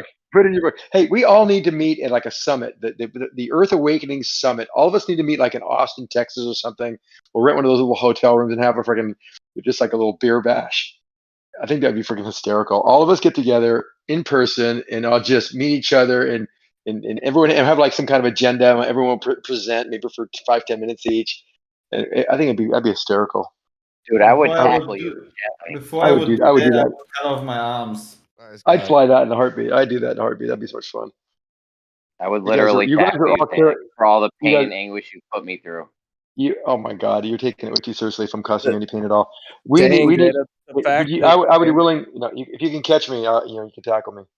You guys are getting emotional because we're breaking up with you guys, and you want to hang out in person now. Yeah. We're not breaking up. ChatGPT. I'm about to go turn it on, but I'm afraid if I do so, I'll be just talking with it all day. I know it's a thing. Because it's not just about the Earth I want to know. There's so many things that I can discuss with it. And frequency, whatever it is, it doesn't matter what it is. Even if I have my own concepts and ideas that I can bounce off of it, right?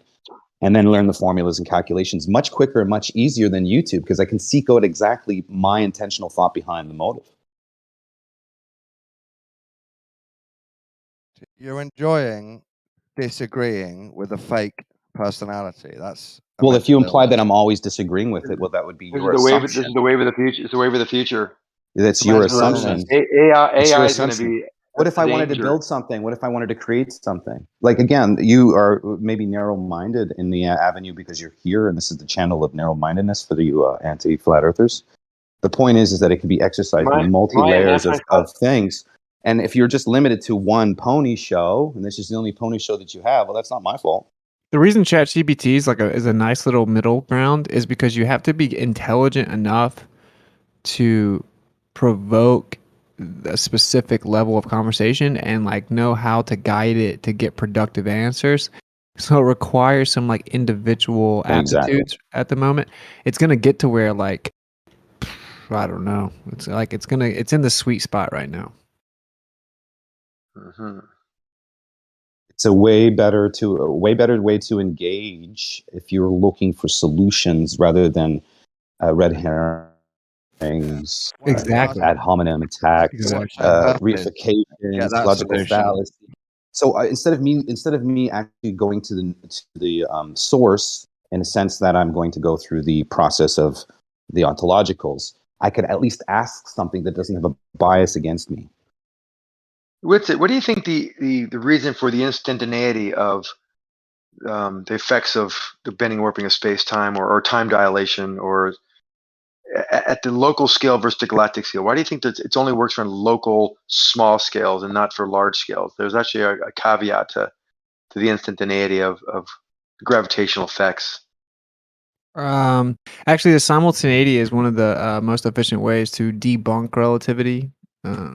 So because you absolutely do have simultaneity within relativity's own framework. I can give you a homework assignment, but I don't know if you'll actually watch it. But I can show you a guy who just destroys relativity. He was he won a gold medal in the Olympic for America, the Olympic, like whatever it's called for academics, for chemistry, physics, and biology, and he just destroys relativity and he explains it pretty well. I fell asleep actually, but yeah, he explains. How do you ever explain very well? Like dude, relativity is done. Like, just wait till I like refute it. I'm just saying, 2023 is gonna be a rough year for you guys because I hope you get a PhD. For ages. No one cares. Well, you may not A care, lot will, but I a don't lot care will. about your religious belief. Majority of people think that relativity is You do, true. because you've devoted your life to arguing against it. So No, that's I don't you care about caring. your religious Why would belief. you caring? Why would you think that? Why would you think that we want to argue against it? It's more of Dude, testing logic. I've seen his And it's not even designed to be flat Earth. Yeah, That's sure. what he based It's his not life around. Yeah. Well, that has nothing to do with you. Being obsessed So I don't. with my What fight in the what do you have? What dog on the fight do you have? What's the deal for you? Why do you care what he believes? That there is why I'm here. The passion that you have against Witsit, the passion you have against Witsit is part reason why I'm here. Interesting enough, because I'm trying to figure out people like you. Why would you care what he thinks? If you have all the evidence in the world to substantiate your belief system, why are you here? I care when they say it out loud and it's wrong. Yeah, but why do you care? Do you think that you're benevolent? Do you think you're trying to save people? Like, what did you have a Jesus Christ? I have time to care about people lying. Okay, so you think that at the moment he's lying because he doesn't follow your belief system. That's like thought control. What do you care? Doing. There are people that believe in aliens. So what's the difference between thought control? Can you not see it from his angle? what's the difference between aliens and flat Even Earth? though he said it first, it's me that's in the wrong. Bro, what's the difference between believing in aliens and other galaxies and flat Earth? What's the difference between them? Why is the let me try to phrase this. Why is these two ideas so conflicting to you and so dangerous to you that you need to go out of your way to try to belittle or basically what you say is to protect people from a lie that you think is a lie? You ask yourself. Okay, so you don't want to answer the question. Okay, so listen, Because you're people here. hate liars. You're That's here. why. Okay, so you think that he's lying. So that is a belief that you have. You're exercising your freedom and your belief that he's wrong, right? Which is fine. You can do that. Yeah. But wait, there are But you're people with fighting. way bigger platforms and influence than I have that blatantly lie with malevolent intention, and you don't care about them. Yet I'm not lying, right? Lying requires intention, even if you think I'm wrong. I'm definitely don't think I'm wrong, and I know more about your belief than you do, and I have pure intention. I think that people are being, I think that people are being misled. And I know I 100% know more about your belief than you do. No, that's a lie. Okay, how was dark matter discovered, Don? Do I believe in dark matter? Okay, do you believe in the heliocentric That's model? not the question. You're not sure, are you? You made it up before you were sure. Well, if you actually understood the heliocentric model, you would know that you have decided to what I believe in dark believed matter. without You have to asking. believe in dark matter. Sorry. Sorry, you don't The understand your belief. heliocentric model doesn't incorporate.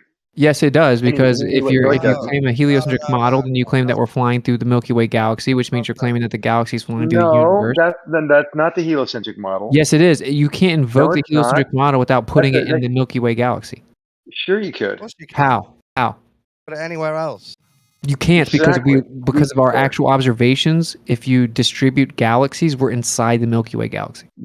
Right, we know that, but you said the heliocentric model. Yeah, but And it that doesn't- automatically means that we're inside of a galaxy. No, that doesn't, I don't think it talks about that in the model itself. No, it does, because we're surrounded by that galaxy in the assumption that we're a ball that goes around the sun. Sure, but we don't have to look at it to assert the heliocentrism. Just talks about the sun at the center and the planets that orbit them out to the No, farthest but when you track. claim that, you're automatically claiming the galaxies. So I don't care if Yeah, you we see, can this is claim that. why you We can guys claim- are getting we can claim- fired, right? we can Because claim the I can either galaxy. go back and forth with you about how you don't understand it, Who or I can I just don't go to understand, Chat really. GPT. You know, I could just go. You mean to ask it? Let's ask Chat GPT. There we go. What are you going to ask it specifically? Does the heliocentric solar system claim require you to believe that it's inside the Milky Way galaxy? That's When are not they what gonna- you. That's not when the are they gonna- question. Zanuck, what do you think Chat GPT is going to say? Well, that's not the question. He said, in order to. Oh, in order wait. to, So hold on, just to See, help. he Can I knows, finish? dude. Hold on. He's not asking the question. The question was dark matter. The question is if you. Witsit, write down Zanuck's question to ChatGPT. What question do you want to ask ChatGPT? No, His come on. question. No, come on. Does- You have a belief. So go like this. Does Go like accepting? this. I'm going Go to like try this. to answer. You shut the Is- fuck up. Hey, Data, you just can't stop. It's unbelievable. Let me answer. ChatGPT. Hey, ChatGPT.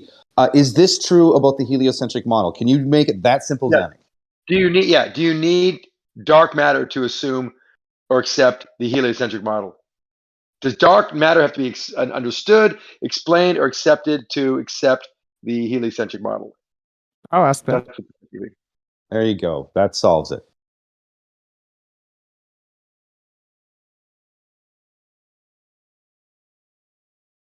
Is dark Well, matter watching my camera, Zanuck. It's illegal. is dark matter a part of the heliocentric model? It's just basic understanding of the model. Like if ChatGPT is wrong or doesn't answer in detail, all I have to do is just say a follow up, and it will confirm I'm correct. And this is kind of the point, right? This is why you guys are not needed anymore, because it's it's just a annoying. straw man. It's a straw man in the argument. We're not talking about dark matter in neurosanity. We're talking about the heliocentric model doesn't talk about dark matter. The heliocentric model, you can send it out. dude, you can't. It's a package deal, right? You can't just It's not pick a and package choose. deal. Well, then you don't understand it.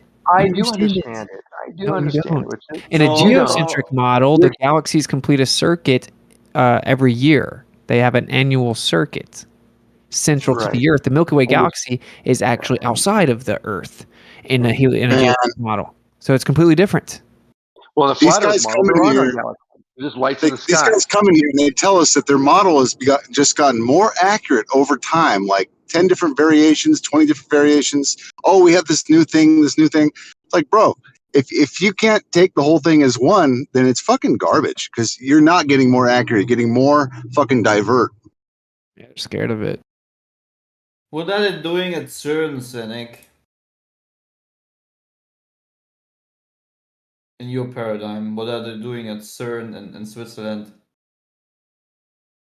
So, Data, when you tell them it's At the When you time the tell them that, heliocentric model was created, did they have to accept dark matter to to know it or understand it? Uh, no, but this is what you don't understand. They then looked out at the galaxies with the assumption of the heliocentric model, and they found a discrepancy, right? So when they first proposed the heliocentric model, they didn't even have dynamic forces. So what is that? What is it? When they first proposed, what does that do with anything? When Democritus first proposed the atom, did he know about the electron orbit? Yeah, they're just what? It says no. The heliocentric model, which states that the sun is at the center of the solar system and the planets orbit around it, does not require the existence of dark matter. The model is able to Bingo. You That's think the that's a answer. win, but this is why you guys Either are win. being fired. Now, dude, are you controlling it or something? Because like it took forever to answer, and now it network errored me for the second time. Because Alex controlling. That's do you what remember my happens to meme? me.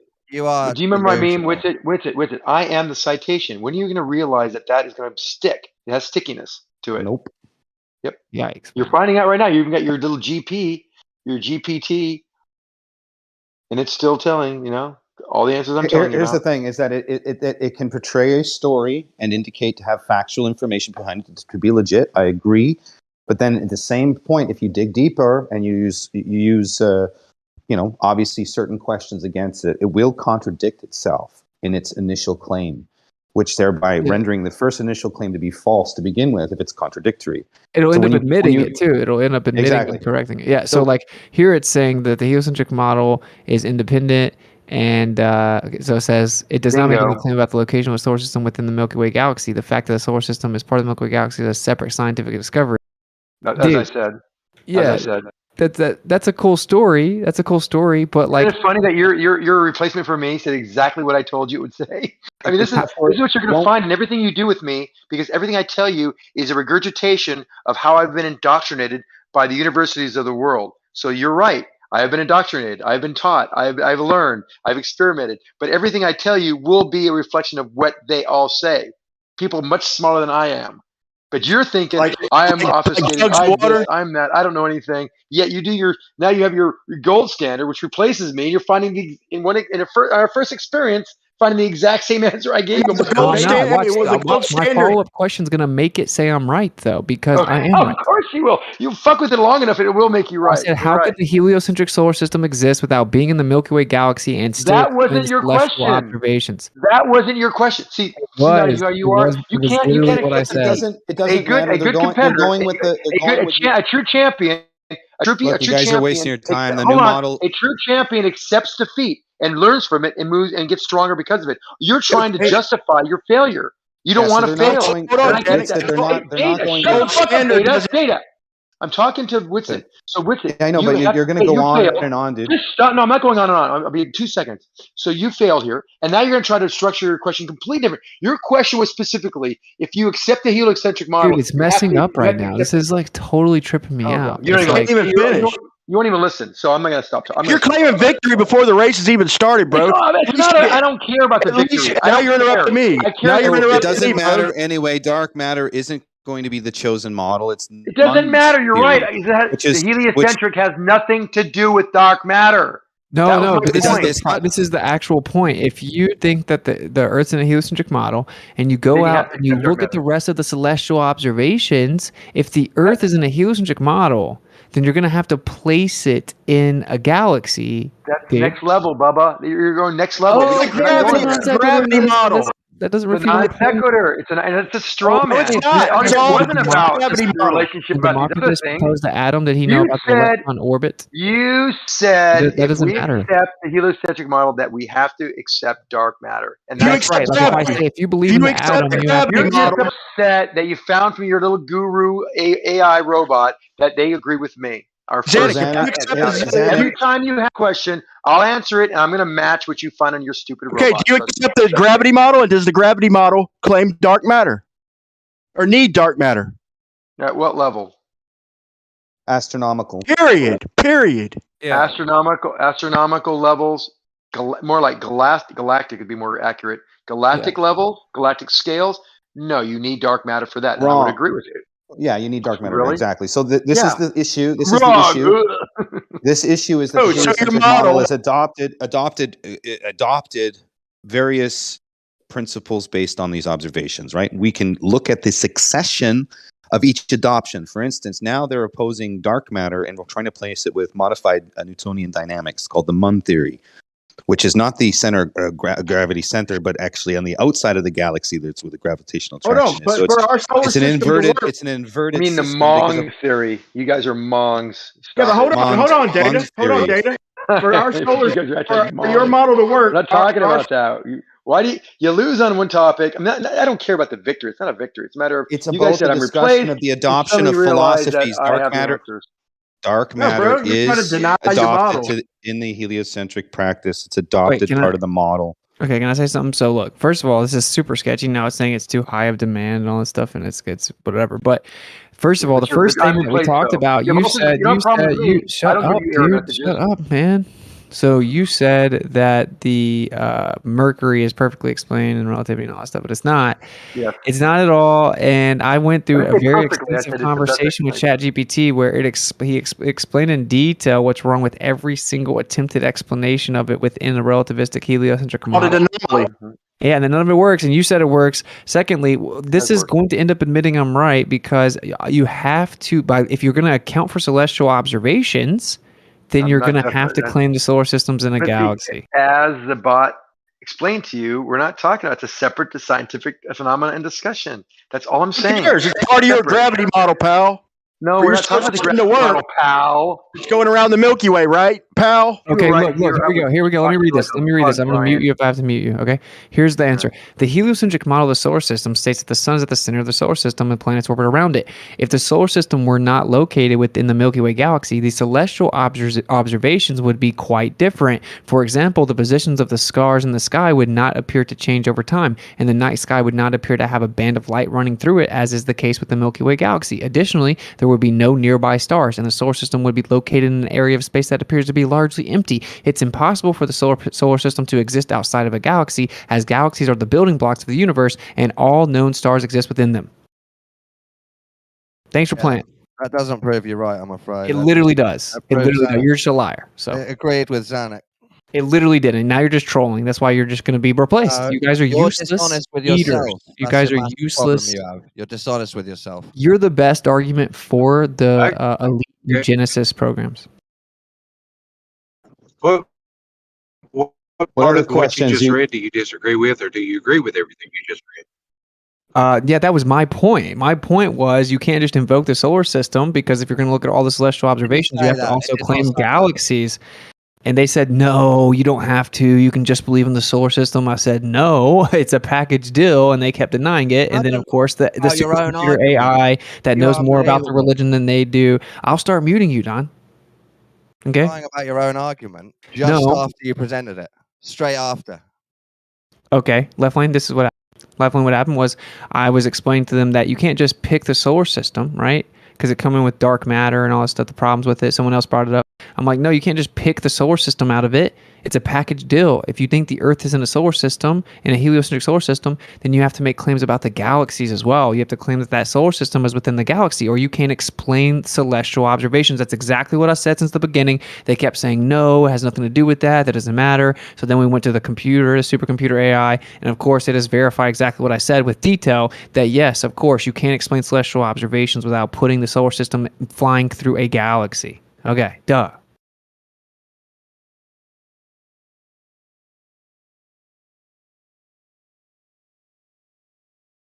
For Zanuck to even get like what he thought was a win, he has to deny half of his damn gravity model. Can I talk on that, Witsit? Isn't that a different subject altogether, Brian? Well, I definitely don't care if you talk. You just can't be interrupting like that. Yeah, the lies about this whole thing, it's like a snake eating its tail. Eventually, it's going to eat itself up. It said you can't have a solar system without a galaxy. It did not say the heliocentric model has to have a galaxy around it to work. It said that the celestial observations would be quite different. For example, the positions of the stars in the sky would not appear to change over time, and the night sky would not appear to have a... Okay, so you're wrong. That wasn't your argument. Your argument Yes, it was. that it needs a galaxy to be a heliocentric model. That was your Well, argument. our reality, That's not our what ChatGPT our said. model. I said to explain the celestial observations. No, you didn't. You Yes, fucking I liar. did. On You my lying cunt. baby, I did. You lying No, cunt. So you thanks for didn't. No, playing. you didn't. Thanks for You playing. didn't say that. I did say that. You said if we accept the heliocentric model, you need to accept dark matter. And I said, Or that's you the can't point. explain the That is celestial observations. I We're literally not talking said about that. You celestial do have to observations. accept Here's The where Witz is model. technically correct. Here's where Witz is Does the technically model correct. include Is that it is observations? I guess you could. dark. I mean, that's Dark part of it. matter is the accepted practice right now for astronomical events. So that's why they're debating whether to switch it to the Mun What theory. kind of astronomical events? What type of astronomical events are you speaking of? Wait, people still Well, the believe in dark matter? rotations, the speed, right? Okay, good. Yeah, I'm So, not trying to. It wasn't a rhetorical question. I mean, it oh, was fuck actually off, a true Sanic. question. Oh, Yeah, yeah. that's a good point. So rotations and how tight these galaxies are wound together. Yeah, and in fact, that all 95% of all the matter in the universe is Danik, unseen, it's expanding and and it's dark. contracting at the same time while you have all of these velocity differences between how you Yes. measure it. Yeah, that's So true. please spare me the fucking pedantic pathway here. I'm not And giving any. detract. I'm agreeing with you. I'm totally agreeing with you. Everything I said right there agrees with you. That we have no idea what this matter. We have a little idea, and we've named it dark matter. But 95% of all the matter we can't see, we call So dark matter. you still have to universe. have the orbiting pathway of the sun that out, revolve around the pathway of Doesn't the Earth affect- has to revolve around the sun. It's heliocentric in the sense, but now the difference is the sun is also moving. It's therefore not at the center, but it's moving through the galaxy. The idea is that you need dark matter. This is what's observed. It's part of the sun being at the center of rotation. It's still applied. It's still applicable Rotation of what? technically. The Of Earth's the solar- rotation none of these things of dark is matter going apply to around the anything. sun. None of the that things is- in this solar system are affected by dark matter. Nothing. No, it's the expansion and contraction and the energy force that's happening Still between not between that affecting the effect. solar- What's causing Nobody has the demonstrated dark friction? What's matter. causing the movement? What's Yes, causing they the have change? demonstrated it. They've observed it. Yeah. I'm not asking. So now that we know that they haven't demonstrated dark matter, you can't keep using it in a narrative. They have How's that observed correct? it. Do you mean They now have that done we so. I'm not asking, You you just know. stated it. Right. Fucking But hell. he doesn't hear people. You can't just say something and then say, right, now we know that. That's not how a conversation All right, I'm works. about to expose you guys. So anyone that's interrupting me playing this is going to get muted, because this is why you guys are getting replaced, because you lie so much. So here you go. Because heliocentric model, you claim that we're flying through the Milky Way galaxy, which means you're claiming that the galaxy is flying through the universe. Not the heliocentric model. Yes, it is. You can't invoke the heliocentric model without putting it in the Milky Way galaxy. There you go. Sure you could. How? How? Put it anywhere else. John, you just got called out for a liar. Why are you guys interrupting, man? It was just about to say it, so I'm gonna play it again. Can we please just? It's 10 seconds. You guys can just wait. I did it because I'm tired of people lying. Without putting it in the Milky Way galaxy. Sure you could. How? How? Put it anywhere else. You can't because of our actual observations. If you distribute. Oh, thanks for playing. Oh, I didn't say because of our observations though. Yikes! That It's was all brutal. based on our observations. That's how that dark matter was formed, because it needed an alternate explanation. Now they have dark energy, dark matter making dark fluid as a third alternative, combining both together. All you guys are kind of failing. I mean, Witsit, I'm really surprised. You usually are never lacking for answers, coherent and logical answers. You're losing your touch here. Everything you said today so far is kind of weak. Just to let you know. Yeah, you got to know that, right? So I don't put stuff on my baby, obviously. So I said no. If you invoke the heliocentric model, it's a package deal. You have to invoke the galaxies and that we're in the galaxy, because without it, you couldn't explain the celestial observations. And then once you guys got cornered, because even the supercomputer said it was just your kryptonite, because it's like you guys are robots and have to believe whatever the mainstream says. So whenever it said I was correct with detail about the specific observations, which I could have done, but it did, then you guys lied and said I didn't say that, right? And this is why you guys are going to be replaced. This is why I told my wife I'm going to stop talking to you guys, because you're not needed anymore, and you guys will drag us around. You'll lie about what I say, where I have to go back into a live stream with grown men and play my voice through a microphone just to end the bullshit. So that's why you're fired. You're fired. Oh, it hurts. What kind of package do I get? 2 weeks severance. So I No. get to keep my car. Nah, Really you can't. quickly, I hope still the get audience NSA understands that access. Keep your company when car. the damage control was performed on what Winston had said, the guy called Winston's performance weak today. Right, he was trying to cut it off at the knees because he knows that it destroyed the globe narrative. Thank you. Yeah. But this is what we don't need them, bro. Right? Like we got like why debate with disingenuous bots when we have a genuine super bot? You just I lie like about to what hear. the bot says. That's what you're doing. I'd like to hear Don apologize for calling Winston a liar, and he Fuck off, Brian. You're a liar as well. Fuck you. I mean, we just played it. Everyone heard it, bro. Not the sharpest tool in the shed, man. Fuck you. I don't hear him saying that he lied in there at all. I don't know what that even was. Yo, yeah, he was just saying he's saying I didn't say that. I was lying and made me put a promise and swear on it and like it's whatever. Like that's what I'm saying. This is a waste of my time, right? Where what I could be doing right now is just talking to your leader, the Superbot, and I could be getting intricate answers and stronger arguments that I could present to live streams to thousands of open-minded people. You guys have been able, because we're so censored and we want to strengthen our arguments, you guys have been able to suck energy out of us for hours at a time, bro, and run us in these circles. I was talking to physicists about this last night. I have a question for you. So, we talked about, we had a little bit of a debate, you and I back, everyone I think did, about length contraction, time dilation, and then, if you're in the moving body, you don't see this length contraction. If you're outside of it, you see the contraction. Is it real? Only from the perspective of the non-co-moving observer. But then we talk about the clocks, and I guess the paradox is then, if all that's true, then it's not really real. If you're in that moving object, just observed by the non-co-moving observer.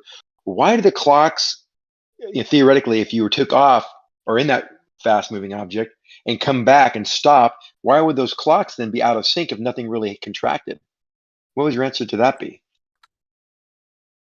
There are many different answers, by the way, for this. I just want to know what yours is. I wasn't listening. I was actually about to ask it about. Forgot about that, about length contraction. So you guys can just get proven wrong with that too. Yeah. Oh, yeah. Well, I don't know if I proven wrong, but I think we all have explained to it and try to explain our interpretation and taking things, the words that we've read in context. But I think we came to the conclusion that all of us agreed to a certain point. At the very end, you kind of said something that made me think that you didn't understand it, or you had a different take on it than I did. So we stopped there. I don't think we ever got to agreement. But we all went along with, yes, when you're looking at something whiz by you, you see a length contraction. The person in the object whizzing by you looks at you and sees a length contraction as well. Any other object that is not co-moving would see a different length contraction based on there's the speed differential from each other. So the non-co-moving sees this length contraction, and the moving see the contraction on the not moving.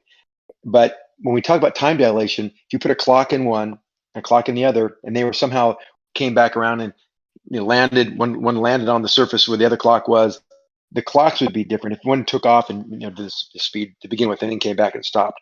So if this contraction is really just an optical effect from the non-co-moving observer, why do they see the time actually slow down in this clock when it comes back to rest and is equal in velocity with the other, which was the non-co-moving observer? Was that clear, or is that too wordy? Which clock, Sonic? Where's it? You don't see the. You take two clocks.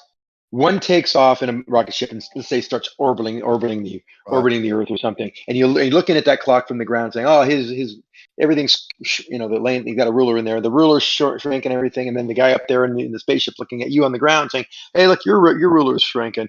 And then, but the clocks are still moving. And then when he comes back and lands, you think, "Okay, it was just optical the whole time. Me looking at you, you looking at me." But the clocks have a different time. What causes that? Well, which clock is take less? And how much? The one that's less is the one that left with speed. The one that stayed stationary has more time passed on it. None of them stayed stationary, though. They were both moving relative to each other. There's no such thing as stationary. No, it doesn't matter whether they're just at the same velocity when he comes back. It doesn't matter what velocity they are relative to something else. Then why would there be a change? Why would there be a difference?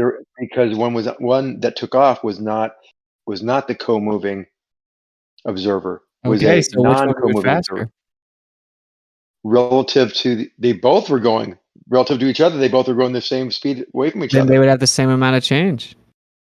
That's what. So you're asking me a question, but I wanted the answer. I know this. We both know this. One takes off. He looks at the Earth, saying, "Oh, that his length contracted," and the guy on the Earth looking at the spaceship, "Oh, his length is contracted. That ruler's gotten real small."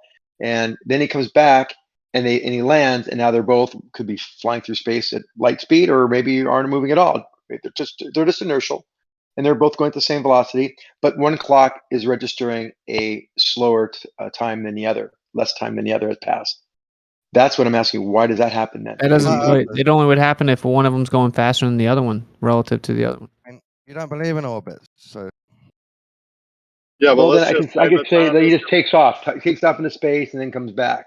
Either way, there would be length contraction with the observation of the person in the spaceship leaving, looking back at the Earth, and saying, "Oh, look how their length is contraction." And the guy, as he leaves, you kind of can see him; his length is contracting too. But when he comes back, if it's all optical based on the It's reference not speed, optical. It's physical. So like if the spaceship reaches its top speed and its top speed is the same speed that the Earth was going, then the person on the Earth, the clock on the Earth would actually suffer more length contraction and time dilation because the spaceship would have had to speed up to get to the velocity to get the length contraction, whereas the Earth would have been going through it the entire time. So yeah, like I understand your religion very well. Like that's why I know well, no, it's not real. you're not explaining it very well. Well, if it's not real, Well, I'm then why? sorry if you don't So understand. are you saying two things? So either the clocks wouldn't. You're saying the clocks wouldn't have different times, or they do because the length actually contracted, but then when it came back, it would expand again. So wouldn't it counteract it, and the clocks would be the same time? Why do they when read it came different? back, it would expand again. It's not about direction; it's about velocity. So It's not a direction. I mean, expand. I mean, either shorten inside. Remember, it doesn't really shorten. It actually kind of would rotate too. There's a different effect. We're not going to talk about that. We just want to talk about the length. The paper that I sent you. It's so funny. You and Jace did the same thing. You guys read my paper that I sent, and then pretend you were going to teach me about the rotational optical No, effect. I brought that up. I Debated. even posted the pictures of that rotation. You couldn't really see this contraction because it's more of a rotation, like the dice. I showed a picture of the dice kind of rotating, so you can see now the backside of the dice, whereas before you couldn't. Everything's getting kind of small and distorted, but that's how it manifests itself. So they say in the theory. But my point's not that. I don't care. Whatever. We know it changes size. We know it's optical from the non-co-moving observer would be noticing that whether I look at you or you look at me, no matter how fast we both are going in the universe relative to each other, that's what relativity means. What one is it real? If it's not real, then why do these clocks, when they come back in sync? This is my original question, by the way. Why, when the clocks come back, does the theory say that one clock would be rotating a less time had passed than the other? It would have to be that the one that moved at a greater velocity relative to the other reference frame would change the most. Pretty simple. Why? But then you're saying it's not optical. So we're inside. No, your religion says it's physical. No, our religion says it's optical. That it's no. Relative. Einstein specifically said it's not an optical apparent effect. He didn't say that. He said it's a real effect.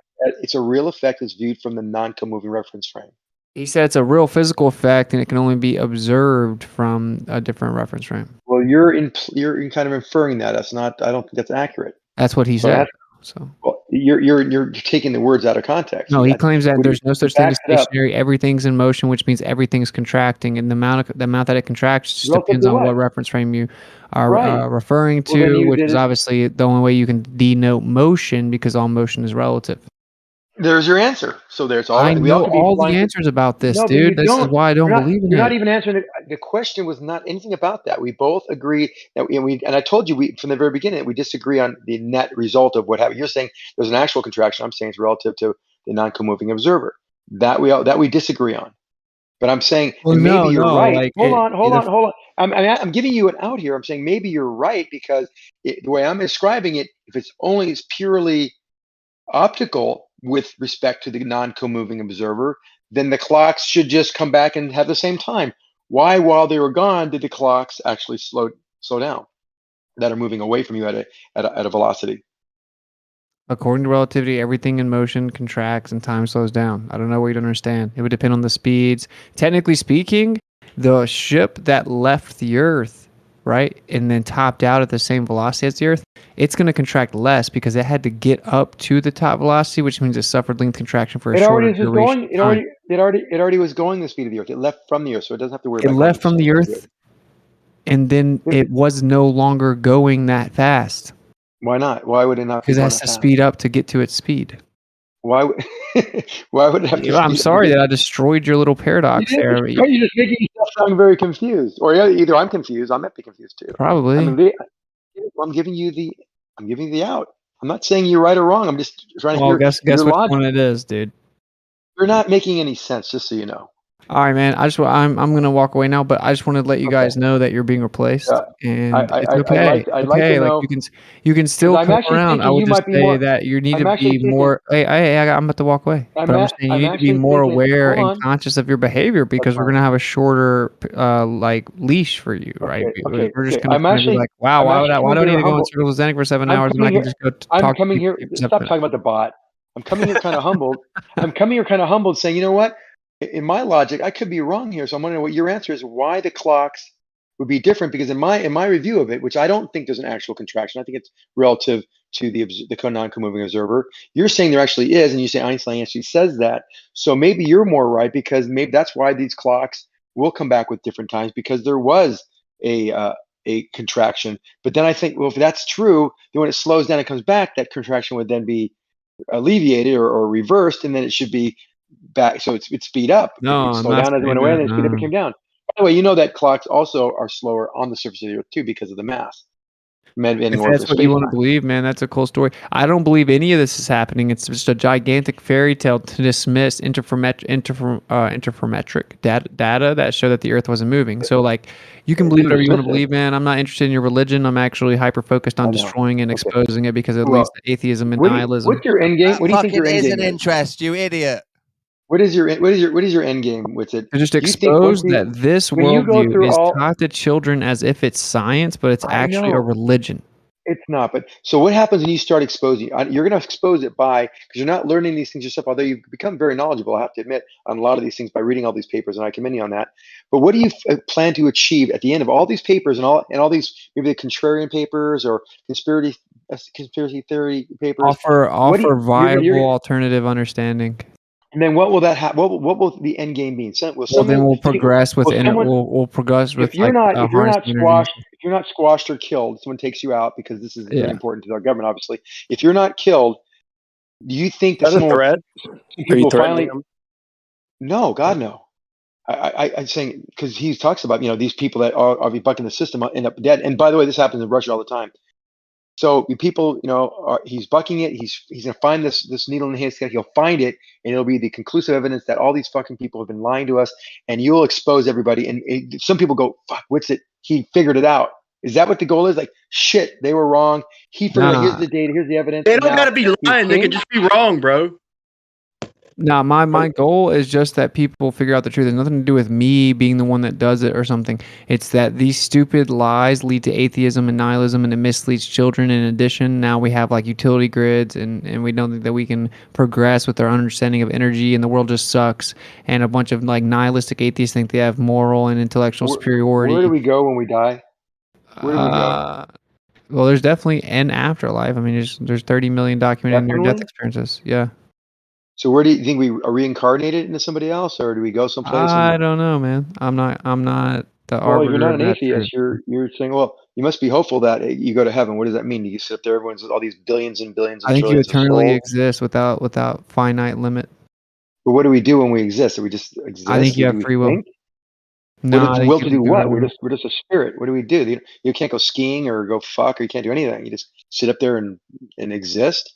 I That think you must be can torture. maybe That'd you be can hell. fly around and teleport and eat the best fruit ever, and I don't know. Why would you need food? You don't have a body. Maybe you just enjoy the taste of the best fruit ever. Why would there be any taste? You don't have a body or taste buds. Oh, They're there well, for a reason. maybe you have the ability to taste things because that's a very enjoyable quality of life. Or can we fuck too? Can we, I don't know, love is man. it? I don't think so. No.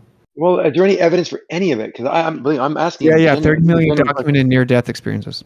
I get that, but what do you think where do you really go? What really happens? I don't think we can be tasting things and fucking. I wish we could, or driving race cars and flying airplanes. I mean, I don't think we can do any of that. I think if we just exist and it's just our minds, and we can't interact with anybody else. No one has any. No one even looks like anything. Are we just faceless spirits, radioactive material? You don't believe you have a soul? I do. I do really believe we have a soul, because we can't be this intelligent and have such love and thoughts in our head for not to be something in there that is a soul. But I'm thinking maybe we're reincarnated. I'm hoping we get reincarnated, but I don't want to get reincarnated into a bug or something. Bro, I mean, reincarnation. Obviously we don't know if it happens, or we'd know we were reincarnated. So pointless in even talking about that, dude. But the way you're evidence to any of it. I mean, I want to know where we go. Your model works. See the way your model works. I see why it's difficult to believe in, because you believe everything is material. But dude, at some level, even in your model, stuff has to hit the metaphysic realm. Like even if you look at you're the religious zealot, not me. Like what makes the gluon? Gluon? At some level, bro, you got to go to the metaphysical, bro. No matter what model. No, that means you're accusing us of being religious, and now suddenly you've become religious. You see how I just? No, I'm just saying, bro, like what makes I asked all the honest questions about, like, how do you know? It's all because we see. Oh, there's a lot of documented results. But I want to know where we go. Why are you not an atheist? Why do you believe in God? Why do you go to heaven? Why could you go to hell? Where do you end up? You're just a spirit that floats around, or you can taste fruit, and you can fuck, you can fly planes. No, you probably can't do any of it. You probably just sit there and observe, or maybe you just float around and help people out by throwing thoughts in their head so they don't get killed themselves by helping you be the guardian angel. I mean, all this is religious. Learning shit, bro. None of the things I talk about are religious. Everything you talk about when it comes to being an atheist or not is about religion. You're monologuing. Do you mind if I ask Brian a question, Zanuck? Absolutely. Hey, Brian, how you doing, buddy? The little ones. Brian, have you tried ChatGPT and asked it this question? If there's a sidereal motion of the stars, and there's a diurnal motion of the sun, and we measure them based on Earth rotation, how do we have the sun slow down less than 15 degrees, almost down to 9 degrees per hour in the south? That's a good question, man. I've never even used that chat, but that's a good question. I'll take another good question. Hold on. I can't wait for you to ask it, because you're going to be very delighted by its answer. And it's almost comical, and I don't want to reveal it to you. Reveal it. No, I want you to use ChatGPT and ask that question. And all you do is go to SunCalc and go to December 30th and go to Perth, and then look at the hourly interval, and then measure the elevation of the sun. Consistent, is it? Not very consistent. It's nowhere near 15 degrees. Yeah, I know, man. So if you go and do that, and if you ask how to explain it through rotation, it'll first claim that the Earth rotation is constant. Then it will say that the Earth rotation speeds up and slows down. But the point is just go ask it to explain it for you, because there is no explanation for it. If you want to destroy their model, it's even easier than that. Just a simple concept like the what do you call the analemma, bro? They say that the analemma is the bigger ring is caused by the sun's elliptical orbit. But dude, does that wideness look like a 3% difference? No, it's twice as big at the bottom, dude. If it's only a 3% change, like between 90 million miles and like 93 or 94 million miles, then it would be a 3% difference in the freaking analemma, bro. That kills the analemma just looking at the size of it. I don't even have to do the numbers, bro. It's obviously wrong. Hold on, real quick, before we get too far off of this reincarnation, I just want to say the reincarnation to me is scarier than a heaven or hell scenario when you die. And also, just if you even think that could be an option, like obviously that's an option. Reincarnation might be a thing. And if it is, wouldn't you set the world up to be a better place? If that's even the slightest of chances, like wouldn't we make sure everyone has food and clothing and shelter and stuff, and just to make the world a better place, just in case it's reincarnation's a thing. Yeah, but you'd hope for justice too, right, Jeremy? You hope for some pieces of shit, and you'd hope maybe they have it hard. There's some No, pretty. Jeremy's right. Without no shelter, there's nothing to be. There's no home to be given, right? So everything has a purpose. There's Like some pretty. ironically, an action and an opposite equal reaction. So somebody who has no clothes needs clothes. So that out of the human nature and the quality of the being, we provide that need. Without that humanity, we do not have a free will soul that allows us to operate within whatever frequency we have to worship whatever moral ideology or deity we want. So you cannot have this perfect world you deem. And even if you did believe in reincarnation, you'd still have to adopt the dimensional system that you're in now for any kind of cognitive memory that would be any of importance of the discussion you're having. There's some pretty. I'm just cool saying ones out there. I'm just saying all the billionaires, like if reincarnation could be a thing, all the billionaires take their money, set us up so that, just food, clothing, shelter, it's just all automatic. Well, that's what the new system is under Stellar. That's what they want with Stellar. If you look at Stellar's mission, Lumen Stellar, the token, the cryptocurrency, that's essentially what it's going to be used for, is exactly that. Right now, they're trying, obviously platforms in Africa and Brazil with Bitcoin and ADA, Cardano, but that's the idea what Stellar is for. So when there is extreme high inflation and it affects the poor, they'll be issued Stellar. And then the banking systems will be issued XRP. That's the rumor, but this is what the mission plan is what they state in plain sight. And ironically, Stellar and XRP are synonymous with the World Economic Forum. Yeah, but this ain't about crypto or nothing. This is about the billionaires ponying up and making sure we're set up to have a good place, and just in case you get reincarnated. Like, I don't know, if I had $100 billion or something, I would spend a few billion to make sure. Hey, just in case. Why wouldn't you just make paradise on earth for people if you were genuinely that kind of person? Instead of funding a way to control population, you would find a way to make education greater. Or the theory is that when people are of a wealthier society, they have less children. So make people more wealthier, and then therefore they actually pollute less and they make less children. So if you do that, well, then you do good work. You promote good things.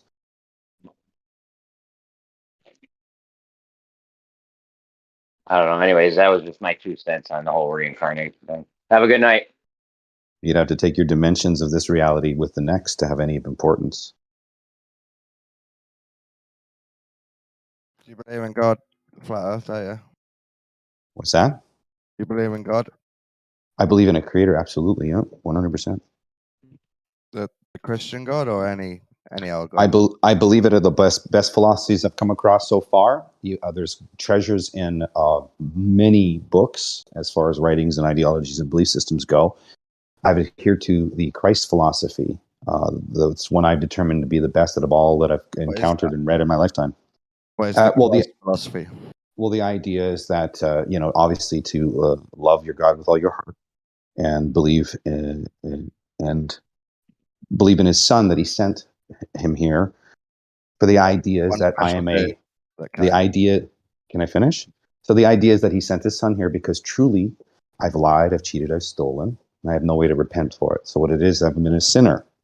And so the idea is that God himself sent his son here to basically show the compassion, the understanding of sacrifice to what it is to be sacrificing yourself here to not lie, cheat, and steal, and to be like Christ-like. So that motivation comes from the conclusion of what's supposed to be revealed at the end, which is a paradise on earth with a perfect body, with, of course, all the wonderfuls of the new created earth on heaven, new created temple on the new created earth, right?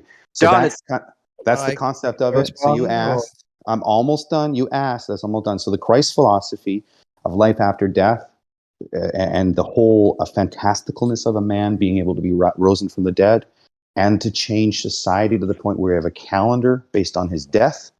I think these are just undeniable things that I cannot refute logically to myself. So I adhere to the best philosophy and the belief system that seems appropriate for me. Check this out, Don. If let's say we created a new ocean dwelling species, like we mixed a crab and a shrimp or something, and we didn't understand how they think, because we're way smarter than them, but we don't understand how they think or what they go through.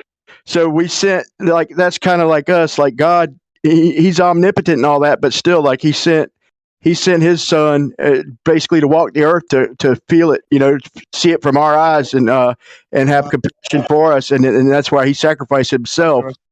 I get the idea, yeah. That Pretty fantastical, bro, and I get it. the It's how idea. you One falsify man. it, right? It's an I unfalsifiable understand. claim. One man Hold on, claim. hold on, Data, hold on. Let Don respond. Let's not. It's Go a ahead. lot of it's a lot of philosophy. I was hoping you summed it up a bit. I understand it's the whole story that comes with significance, which is philosophy. But I just don't understand Every why. story is, yeah. Why would he send one man at that time? Why not lots of different messengers or whatever? Well, he He's has. in a piece of Apparently, he himself. has, right? And here's the thing that I'm noticing as I guide myself into these scriptures and learn more, is that apparently in the last days there's going to be more and more people waking up to this. And ironically, there is a correlation between flat Earth being, I guess, an exercise really for the government and the entities involved doing this great reset.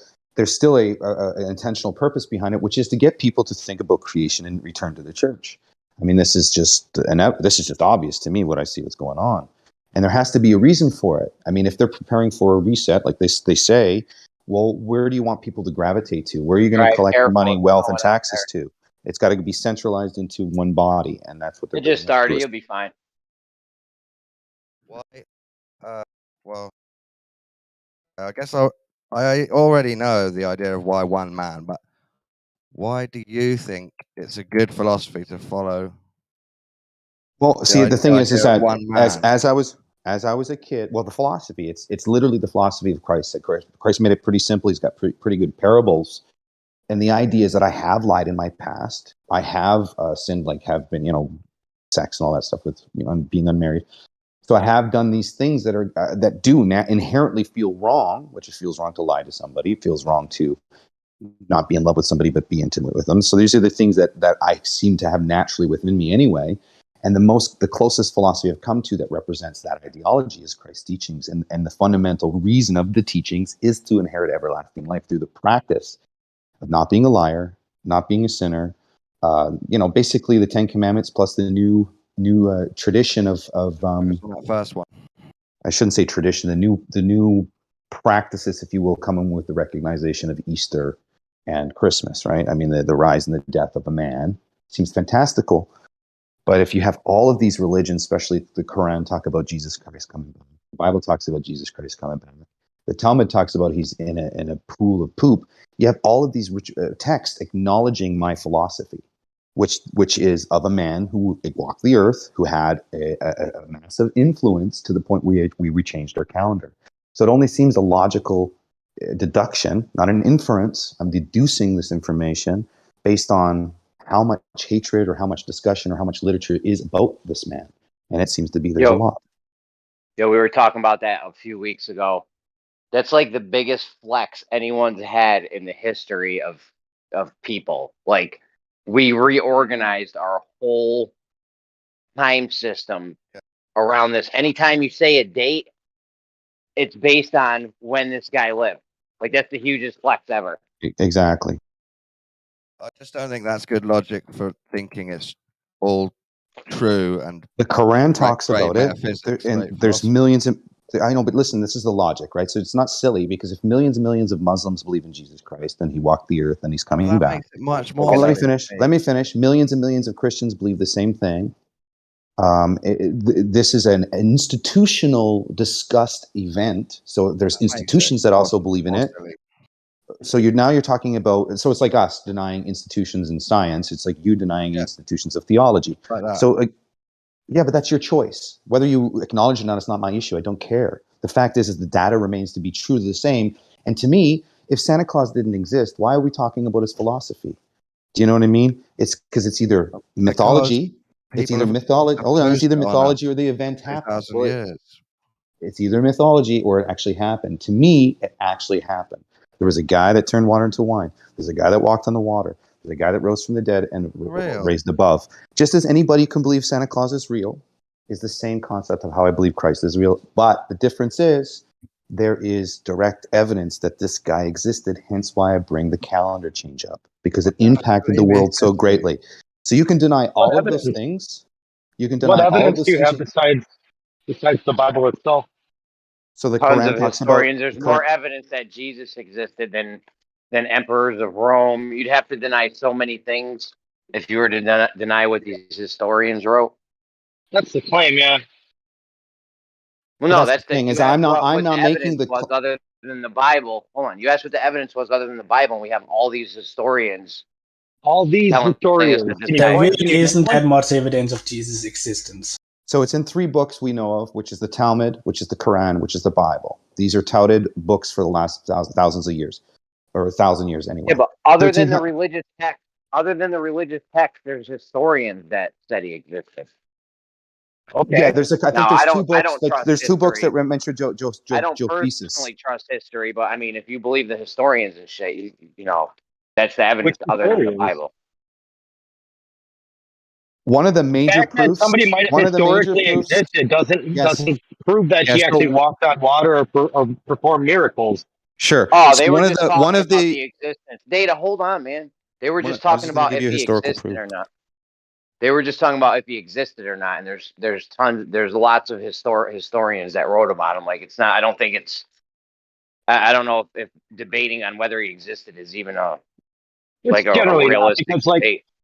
whether you want to argue whether he did magic or not, I mean, it's probable that there was a guy with the name Jesus at that time that was prophesizing and being religious and trying to. He wasn't the only one. There's plenty of other prophets at that time. He's just the one that became popular. So one of the historical proofs that Jesus walked is in the Jerusalem Museum. The person who sent Jesus Christ to his death, they actually have his coffin. I think his name is Caiaphas. I think that's the guy who ended up killing Jesus, was Caiaphas. Anyway, in the museum, this is what it's touted as the guy. They have his that wonderfully constructed tomb, right? It's all there. So that's the story behind the tomb that's in this Jerusalem Museum, is the dead body of the guy who killed Jesus. So if that isn't historical evidence that they've dug up How do they know that? and have. How do they know that, Tim? Like, what evidence do they have to show that I'm he's just actually saying. the one who did that? I'm just saying they've gone through the effort to confirm that a man by the Yeshua, I mean it'd be his Hebrew name, walked the earth, or Josephus or whatever. So you look at this person being represented having characteristics that change the whole entire system, or if anything, it was a tool to make a civilization called the Western society. So Judaic Christian values, Roman law, and Greek reason. It was literally a system devised, a book, if you will, put together like Euclid's Elements on how to create a civilization. That was what was formed in the West. Now we're destroying the West by removing these amalgamated Neoplatonistic traditions and into something else. And it's almost like I could call it flat earth days, meaning if you go back to Chaldean and Babylonian days, you have all of the return of these gods. And ironically, you have all of these gods returning now as we're discussing flat earth. So there's we're in flat earth days. That's what I see anyway. Correlation between history and now. It's just repeating. In other words, what I mean by that is in Roman days, before pagan Rome, or after pagan Rome, pardon me, when it was being destroyed by Christians, the Christians were the ones to tear down all the statues and burn buildings and stuff. And then the barbarians came in and finished off Rome. That's essentially how the collapse of Rome happened. And now we have the opposite happening. We have pagans coming now and tearing down all these Christian statues. So it's just repeating is just opposite.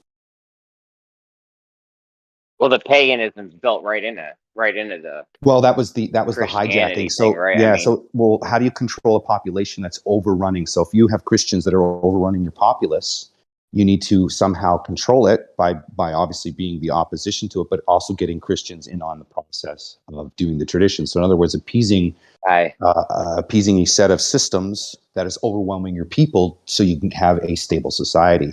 So giving in to the demand of Christians created it, but it was a subversion of the days, because what they did backhandedly was have arbitrary dates based on their pagan religions, their pagan gods. For instance, Nimrod or Mithra or whatever. Right. So December 25th is Nimrod or Mithra, depending on what mythology we're talking about. Yes. But this is, again, how they worked it into Christianity, right? And so as now Christianity gets subverted, how do you do it? Well, you basically knock down all the collected traditions that are actually nothing to do with Christianity. And then you show the Christian, by the way, you've been practicing Valentine's Day, you've been practicing Halloween, you've been practicing your birthday, you've been practicing Christmas, and none of those things are based in Christianity.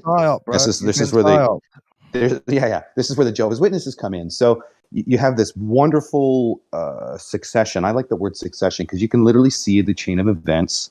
And now we're having Christianity removed, and there's going to be something else to replace it. And ironically, the agenda is coming from United Nations, which is the flat Earth map, if you will, which Antarctica doesn't exist on it, right? It's a closed-in, encapsulated dome, right? It's environmental, right? You got to be. The globalism's going away. So what we're going to do is we're going to build greenhouses in places that are really sunny, so we don't have to ship fruit from Mexico. We're going to, that's the idea. It's the centralization. It's a localized centralization of power. Because you can't control it globally. You have to take a breath, by, Data. Yeah, sorry. Take a breath, bro. And just take a breath on this question. It's big. How does him dying save us all? So the idea, how does it affect each out of all person's salvation? Okay, so I'll tell you. Out of all the philosophies that I've read, and I'm limited to all of them, the ones that I've had access to and interest in, and I've researched.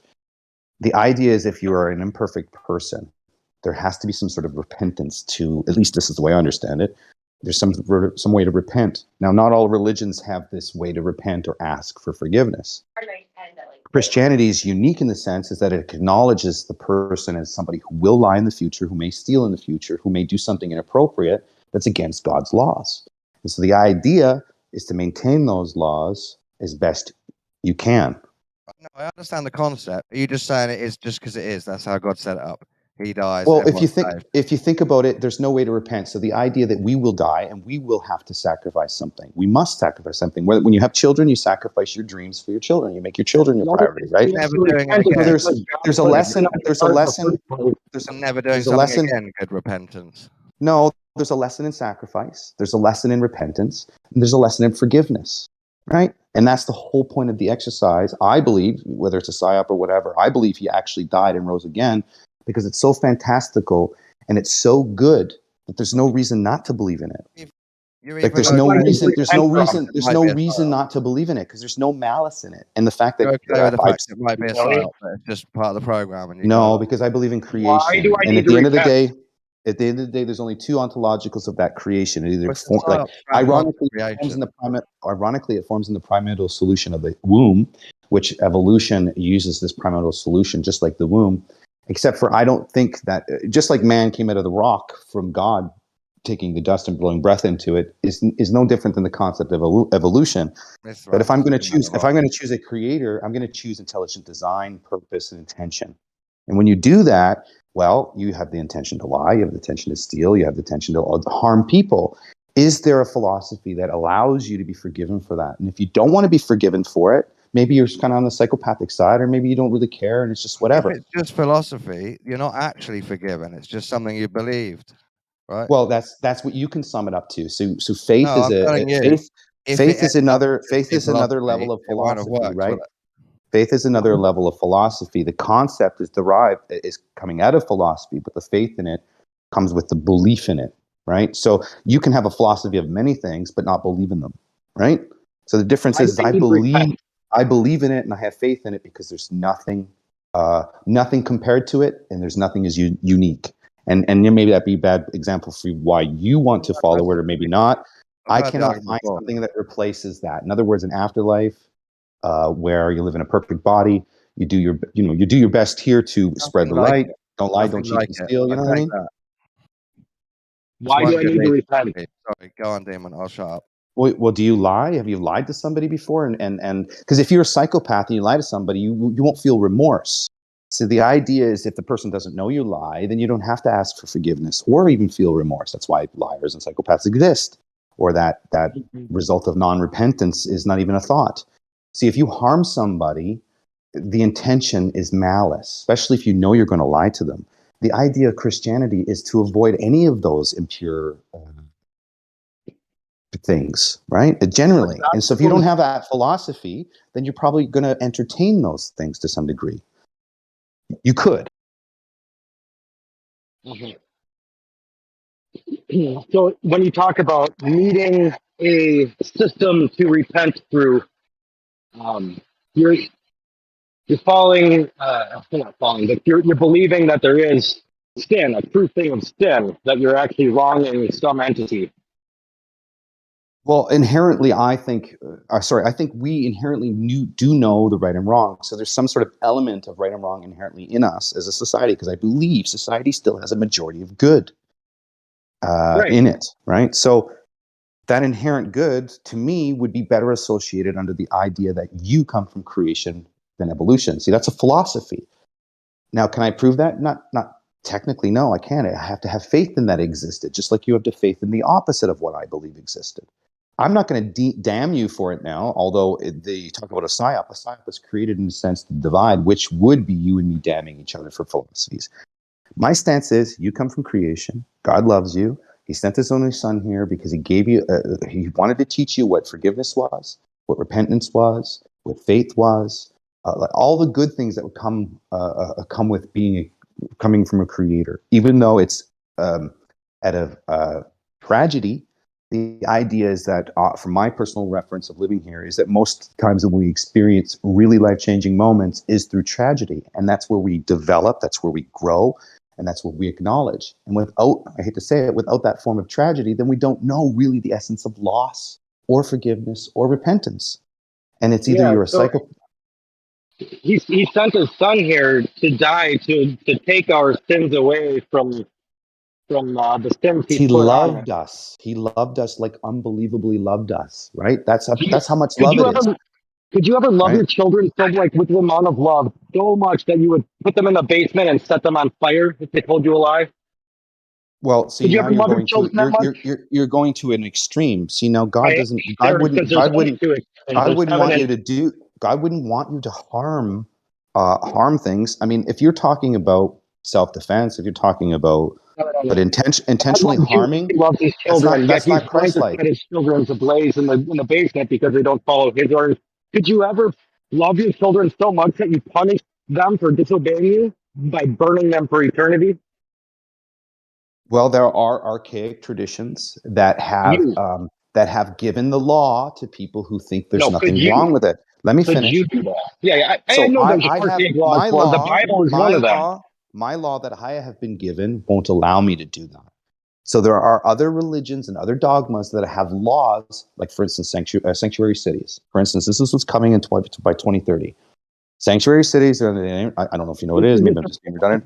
Point that's So really here's the kinda gross. laws. Here's the laws. I'm You asking can you murder. if You can could. murder. You Yeah. can murder somebody in one city, and then move to a sanctuary city and not be convicted of murder. Okay, that was listen. That was a biblical law. That was a biblical law back in the day. Yeah.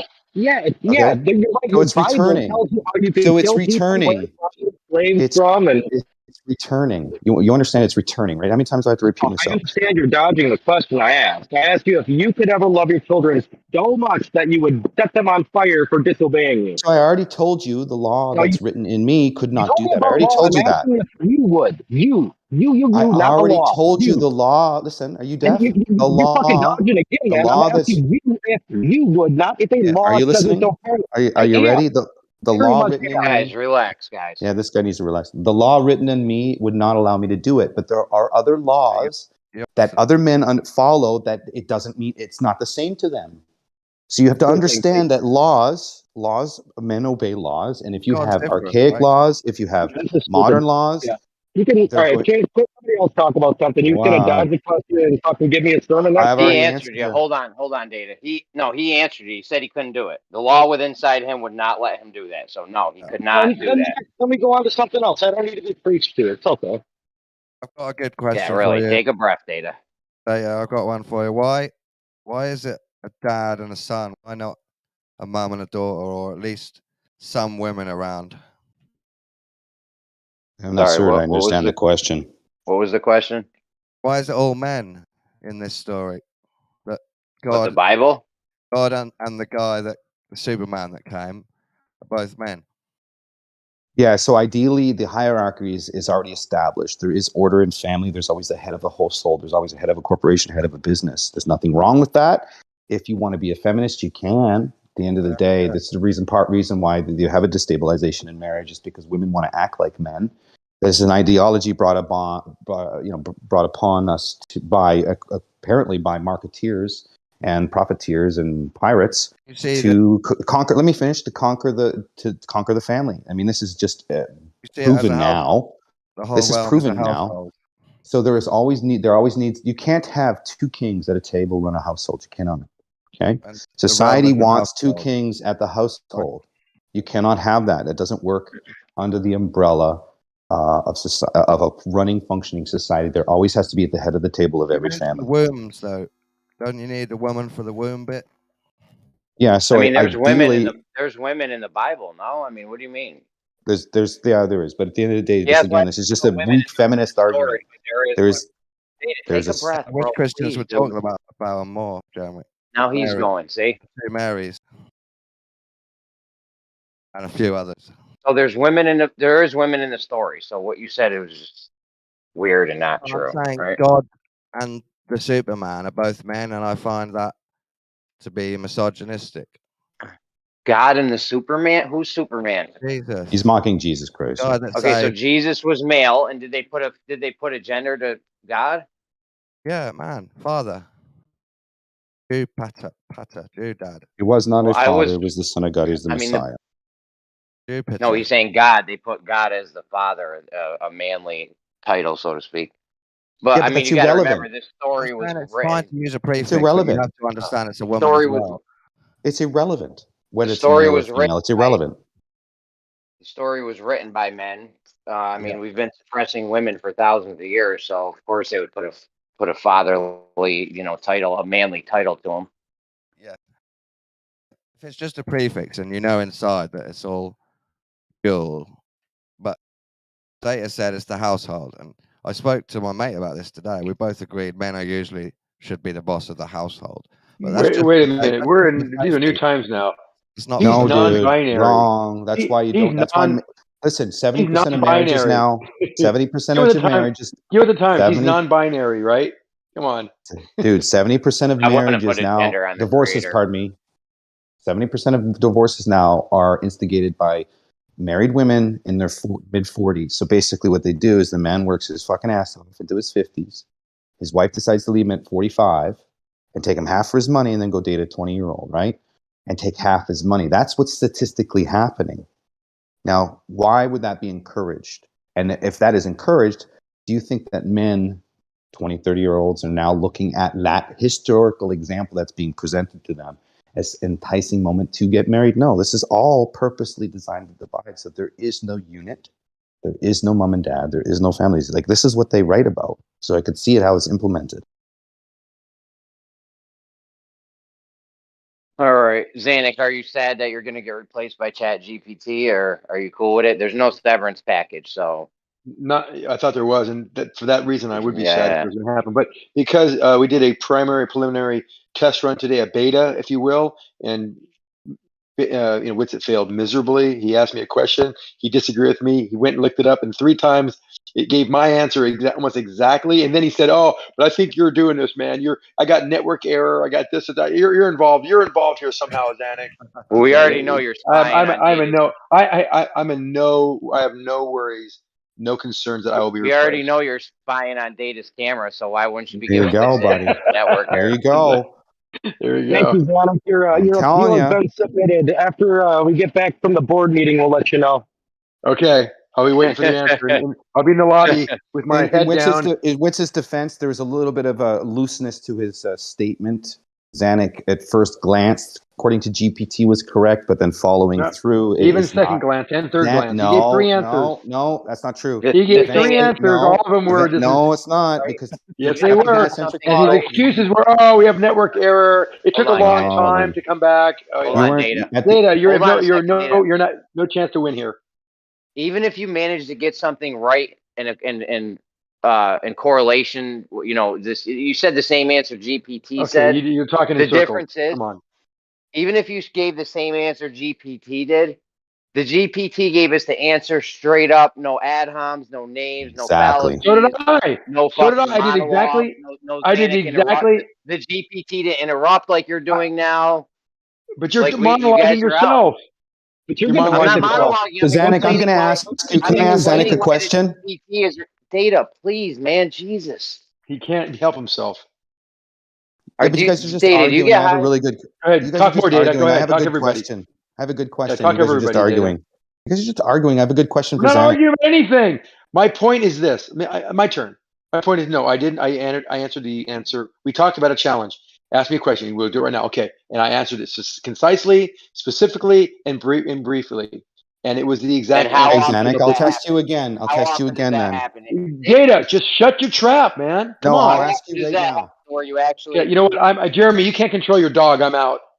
He's not a dog. We're not name calling. See, that's the Chat GPT would not have called Data a dog. Okay, perfect example. You don't All right. talk over Chat GP. I'm Chat Have a good night. GP Zanuck. I'm GP Zanuck. So Zanuck, I have a question for you, and I want you to explain it as if you're ChatGPT, okay? Okay. And see if you'll maybe you've already heard the answer. I don't know what. Okay, so the sidereal motion is measured due to the Earth rotation. The Earth rotation is causing the sidereal motion, right? Wait. Say more specifically. What are you saying there? The Earth sidereal rotation. So listen. I asked GPT this question: how is it possible that if the Earth is rotating, to have sidereal motion at one rate, to have diurnal motion at a different rate, more importantly, if both of those motions are measured due to the diurnal rotation? motion? Are you talking Let about me solar finish. rotation?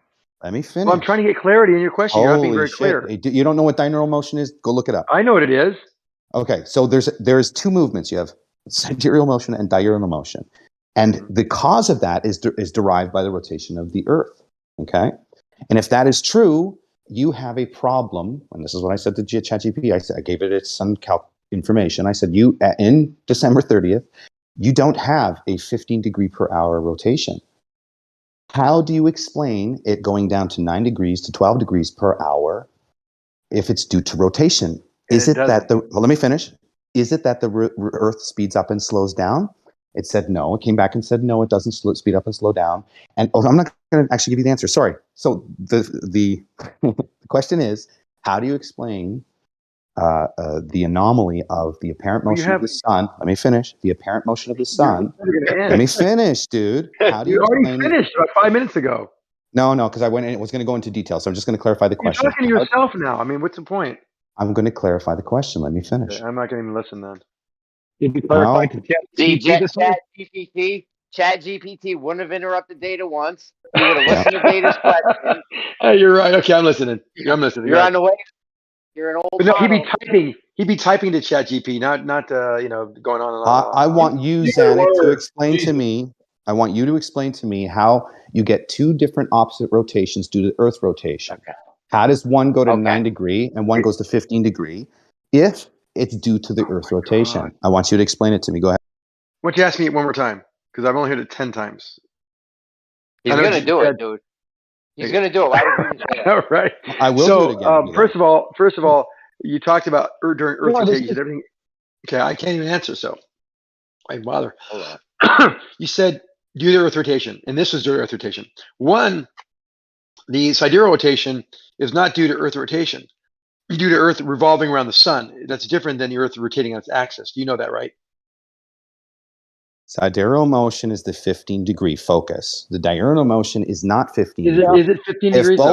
Let me finish. It's approximate. It's about 298%. So again, if you look at that rotation and you look at the diurnal rotation, how is it that you have two simultaneously different rotations caused by? Let me finish. Caused by. I know the question.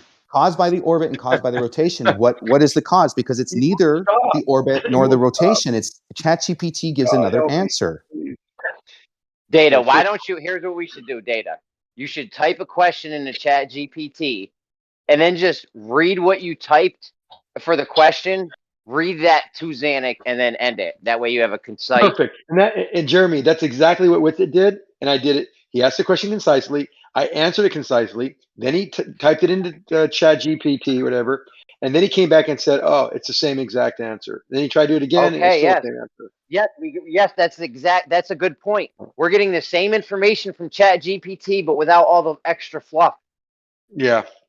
And just to let you know, your question is a little malformed because you do have a sidereal rotation, which will be slightly different than 15 degrees per hour, due to the fact that we're talking about in the model, in the heliocentric model, that the Earth is revolving also not only on its axis but also moving around the sun. So those added together gives you the sidereal rotation, where solar rotation is only with respect to the sun. So there are two rotations: one's on the axis, and one as the axis as of rotation, as well as the rotation in a circular path or elliptical path around the sun. So they're different. I don't know if you got all that, but no, we got it. We know all your rhetoric. That question was rhetorical. Okay, thank you. You're on your game, Jeremy. I gotta give you that. You're on top of it. I'm on point like the tops of arrows. You're right. You're like one of the top 5 flat earthers right now. Top 10, no doubt. Top 5 right now. I think you can go top to 10. Okay, so I'm just going to read you. I'm going to read you my question, and then I'm going to read you the response, and I'm going to read you my question again, just to show you what I've done. The question is: weather is not determinate here because time calculates the sun's movement, not reliant on weather. But for instance, at 12 noon, the sun is supposed to be overhead at 90 degrees. At 6 a.m. sunrise, overhead 90 degrees. However, 6 a.m. sunrise, we multiply by 15 degrees per hour. That's what you would expect as a measurement due to rotation of the Earth. But in reality, it's moving about 11 degrees from 5 p.m. to 6 p.m., from 6 p.m. to 7 p.m., 11 degrees, so that at 12 noon, it's not exactly 9 degrees, but around 80 degrees. It's not following the typical pattern. And you've claimed weather is the cause. Are you sure? Because prior it claimed that weather was the cause for it. And this is what it replies back. The apparent motion of the sun can be affected by a number of factors, including atmospheric conditions such as clouds and haze. These conditions can cause the sun to appear to move more slowly or more quickly than it actually is. Additionally, the observer's location and attitude can also affect the apparent motion of the sun. It's also important to note that the rotation of the Earth and the movement of the sun are not always perfectly aligned.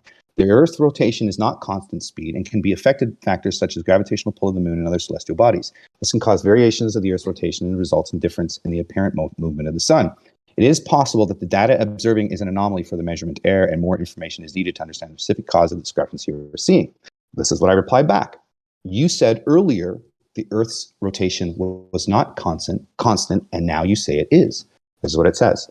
I apologize for my previous response was clear. The Earth's rotation is constant in the sense that the Earth completes a rotation about its axis 24 hours or one day. However, factors such as atmospheric conditions, the observer's locations, and time and date of year can affect the apparent motion of the sun in the sky. For example, the tilt of the Earth's axis and the elliptical around the orbit the sun can cause the sun's apparent motion to vary through the year.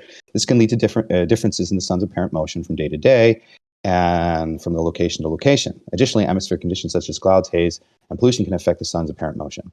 These factors can cause the sun's apparent motion to appear slower or faster than expected based on rotation of not faster than expected based on the rotation of Earth alone. And then I said, how does haze and pollution cause the apparent motion to change from 15 degree per hour to 11 degree per hour? Haze, pollution, and atmospheric conditions can affect visibility of the sun, making it appear to move slower or faster than its actual rate of motion. This is because the conditions can scatter or absorb light, making it harder to see the sun or making it appear different in different positions than it actually is. However, it's important to note that the rotation of the Earth is constant, and that the apparent motion of the sun can change due to the variety of factors such as the observer's perspective, atmospheric refraction, and observer's location. The sun's apparent motion can be also affected by the observer's viewing angle in relation to the sun and the observer's distance from the sun. That being said, the reason for the apparent motion of the sun observed moving only 11 degrees per hour as opposed to the expected 15 degrees per hour is based on the rotation of the Earth. We'd need further research and observation, which you can go to time, date, and prove it.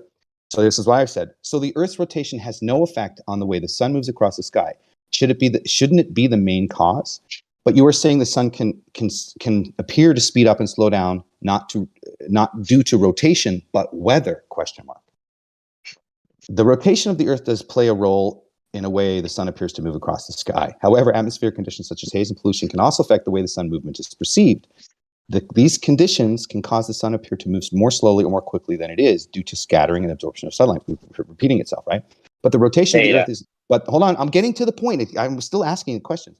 But the rotation. I'm just wondering, do you breathe? There's a lot of information I have to get out. But the rotation of the Earth is the main cause of the movement of the sun across the sky. It is important to note the apparent motion of the sun can also be affected by the observer's location time of year. And I said, if that was true, How does a sundial work if weather is appeared to speed up and slow down? A sundial works by using a position of the sun to cast a shadow on the calibrated surface, which then can be used to tell time. The rotation of the Earth does not directly affect the position of the sun in the sky, as the Earth orbits the sun. However, the rotation of the Earth does affect the apparent motion of the sun across the sky. So it's just contradicting itself. As seen from a fixed point on the surface, the rotation of the Earth causes the sun to rise. My God, Jeremy, are you allowing this to happen right now? Well, I'm almost done. I don't know. It gets I mean, better. Okay, So this is what I said. But you were saying the weather causes the apparent motion of the sun to change. I If didn't that say is that. true, Oh, you think that's if that is Yeah, true, I said, listen, this is what I asked it. You were saying that the weather causes the apparent let me motion of jump the in for sun. a second with the Hold on, I'm almost ChatGPT. I done. Let me got it. conclude this. This is kind of the definition of Let me insanity. It's like conclude. talking to a robot. Let me conclude. Going to Let me make conclude GT this. Let short me circuit. conclude this. That is You're illogical. You're interrupting. illogical. Data, No, I'm you not. got 20. Data, 10 The apparent seconds, motion bro. of the Wrap sun. it up, That is, D. if true, the sundials would be. I said if that was true, then the sundials wouldn't be able Oh to my tell God. time. They I would got only to account say for something. shadow change, which is solely based on the movement of the sun. The sundials don't Okay. account for weather, just the shadow cast by the sun. This is what it Hey says. Let me guys, finish. this is funny. I No, you're not going to finish. apologize. You're not going to allow I to finish. apologize for the confusion. It's But been as a 10 language minutes. mile, I can only provide you information based on text provided. Well, then can you calm down, man? It's annoying to listen to you. It's been 10 minutes. Come on. Let You me do say need to something wrap here. it up, Data. I just asked ChatGPT, do you believe in the flat Earth? No, I do not believe in the flat Earth. And then I asked it, do you believe in the globe Earth model? I do not believe in the globe Earth model. So don't listen to anything Too funny. ChatGPT Oh my says. It God. doesn't believe in Okay. either model. Hey guys, It's how an many AI. are there any? How do you believe if you're not a person? Yeah, exactly. Right? So why are you fucking having arguments with ChatGPT as if it's like a person? No, you know what's funny? It's sharpening Hey, Jeremy, my can I ask you a response question? and Jeremy? collecting the data Hold that on, shows there's Data, no answers and there's contradictions. Data, So there's motives for sure. Data, bro. Let's open the room up so other people can talk, bro. Relax. That was good, though. I liked it. Did anybody watch that? I don't know if any Star Trek fans out there. It's a little before your time, but the Star Trek is there's this one episode where the computer's taking over the ship, and then Captain Kirk like faces off with her. She's like a humanoid type of robot, but she took over. You're not needed. You're not making decisions quick enough. I'm in charge, and she was completely in control of this ship. And he just like sat in front of her and started asking her questions like Data just did with Chat GT, and finally got her to talk in like some circular logic. So she like malfunctioned. That does not compute. That's illogical. Then you're illogical. No, you're illogical. You should be destroyed. I should be destroyed. I should be destroyed. And then she started smoking, and then she died. When ChatGPT says this to me, that being said, for the reason the apparent motion of the sun observed moving only 11 degrees per hour as opposed to the expected 15 degrees per hour on the rotation of the Earth would need further research and observation. So the fact that it can show me that I have found a problem with the model that would need, yes, I did. So again, the sun does not move at 15 degrees per hour in the south during December. It moves around 11 degrees. So even when I mention it, listen, guys, I know it's hard for you. Even when I mention that it displays 11 degrees, it says that it actually needs further research to provide an answer because the only answer it has is the refraction of the air. That's it. So which one should I believe? I just asked it what it believes in, and it said it doesn't believe in either of them. So what's the fucking point? I'm not asking its belief. I'm asking on its logic, on how it structures its sentences and its claims. So if it contradicts itself, it contradicts itself. That means that I have information. I have proof, let's say, or evidence that there is lacking information in such area. Right. That's the whole point. What's lacking is your ability to communicate with a robot, and you basically. Dude, I'm perfectly entertained. I wouldn't know why you would take offense to me being entertained by it. I think it's funny. No, I'm entertained by you being entertained by it. Well, that's great. You should try it yourself. Zenik, are you enjoying your show? I'm enjoying it. Yeah, I can tell. So it gets boring, So if you're really listening to a CD that just keeps on circling, keeps on replay. Is there ever gonna be a time in your life where you're gonna, make a decision to be honest with yourself and accept reality for what it is, and accept that the heliocentric religion is nothing else than a perversion that has built upon the foundations of geocentrism, which also is being distinctively described in a cosmological book I have in my possession, where they explain to you that they basically just came up with a vision of a heliocentristic religious perversion that they then put over already working geocentristic system and then just perverted it, and then they just built it upon this perversion of foundation, and then now we're at this point where we're today, where people literally don't even know if they're man or woman, or that it's okay to kill something in the womb, and so forth, cheering each other on, being perversely wicked, living like monkeys on a spinning, tilted, wobbling ball with Come on, no I got money that direction. says you can say perversion one more time. Yeah, I know that you don't get it, man. I know that you don't want to see the world for what it is. I know it's too hard. It's just, we want Really? to keep it soft. Do you actually believe that of me? I'm just so nihilistic that way. I believe you're a softy, man. I believe you're just too soft and too scared to let go of this fantasy because you know what the consequences are. And you're just a softy, That's He the said you're problem. soft. You're I'm soft just like a too Twinkie afraid. stone. Yep. I'm just a scaredy little cat. Thanks, Clay. Yeah, that's what you are, Okay. man. Why don't you come debate me about something? Let's do that instead. Nah, man, I don't That's a do the good circle idea. jerk time Because you're soft. wasting No, it's because session. you're soft. We'll make a date and you'll come debate me unless you're soft. You too soft for it? That's nice that you said it, but I have made my No, I know, I decision. get it. I You're too once soft. You're afraid. You're too I afraid. It's once okay. I don't want believed to I beat you once up. I believed get in it. Santa I don't want Claus. to beat you up. It'd be mean, I once honestly. It'd be believed in mean to beat up Santa on somebody who's so Claus. soft. All right, I one once at a time, believed in guys. Santa Claus, and I also once believed in a spinning, tilted, wobbling space ball defying physics. I once did that, man, but then I was a real man to myself, and I needed to be honest to myself, and Yeah, well, prove to me Santa's not real. to make a He's decision. my fucking hero. But you can't do that because you would look like a fool, and you're too scared, to be a fool for the society. Well, You let's wanna be not you wanna let's not be Right. in attack So it, since people I'm not because they're afraid, come scared. debate me. I mean, that's just gonna Yeah. start shit right there. Yeah, I think many of these anti-flat earthers are just, very soft men. They Yeah, just but can't let's change.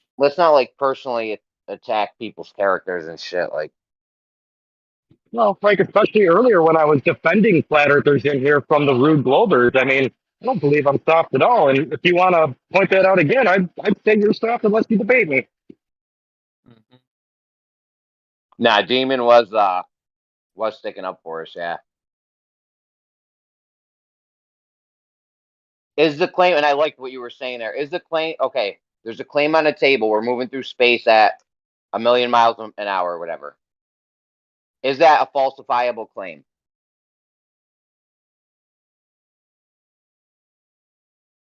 Demon? Is that falsifiable, you think?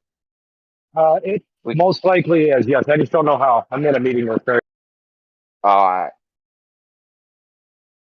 Yeah, nobody knows how. It's fucking unfalsifiable. Do you think using soft to describe an individual is insulting? I don't know. Because If you call somebody soft on the streets or in prison, you're gonna have a because fucking it issue. makes So. that makes you pretty soft. Right. So If you let's just think not me call saying people that someone is soft. soft is too much, then you must be pretty soft, We're all very gentle, beautiful, delicate snowflakes. Okay, but let's just focus on the arguments and not go after each other. These Don't guys are on make the way out soft. anyways. Chad GPT. I mean, take these guys. I said it as a general, I'm not only talking about Dina. I'm talking in general about the anti-flirts, anti-flirt earthers. I think they're pretty soft. That's just what I want to say, Well, They I just was can't taking a go poll. out there and be true to themselves.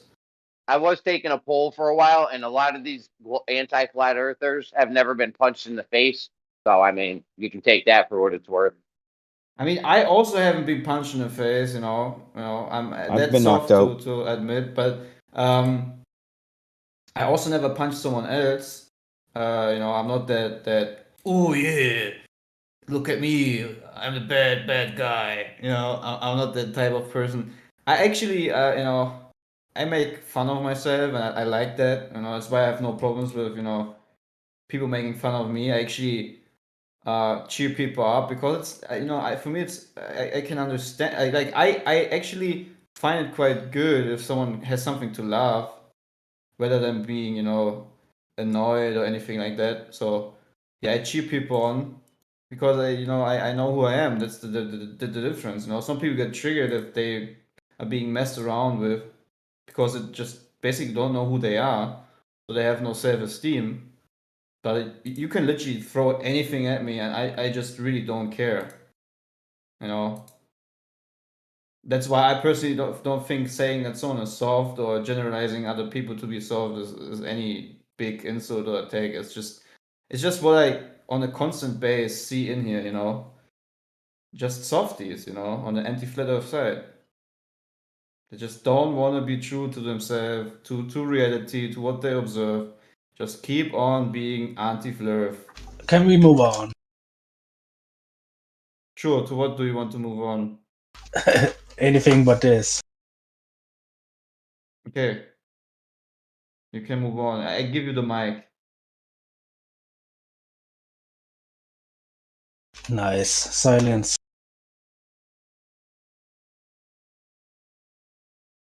Just 1 minute, guys. Yeah, let's take a moment of silence. Clay, we're having a moment of silence for the anti-flat earthers that have been replaced by Chat GPT today. May they rest in peace.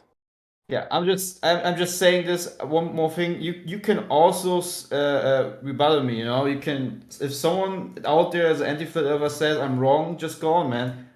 I'm happy to be rebuked. But I don't hear anyone screaming up, trying to defend themselves.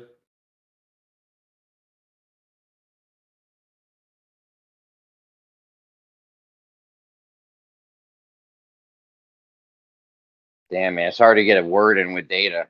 Bro, let us breathe every couple minutes, Data, will you? Or, you say a lot of stuff. We want to respond to a lot of stuff you say sometimes. Coolest thing just happened to me, guys. So my battery died completely. Like I couldn't. Asked this guy for a jump, and he was like, came over and gave me a jump, whatever. And I'm like, oh, fuck, like let's go to the O'Reillys and get a new battery. And I'm like, yeah, let's go do that. I'm like, I said something like, I hope I can. It's like 100 and something or whatever. It was like I was trying to get it to around 170 or whatever, because that's what I had on me. And he was like, you know what, man? I want to do something good for you, bro. I'm gonna buy you that battery. The first time I ever met this guy, bro. I just asked for Wow, bro, that's a so... jump. Yeah, fucking buys me this battery. So like now, like I have to I'm gonna get him back somehow. I don't know how, You but throwing $50 or something? Pay it forward. Maybe he wanted you to pay it forward. pay it forward. Okay. Yeah, next time you see someone, don't rush it. Just wait for the moment. You're gonna know when the moment happens. Somebody's gonna be hurting, look like they're frazzled and shit, And then boom, pay it forward. Yeah, man. If we all just did that, the world would be such a better place. Mm-hmm.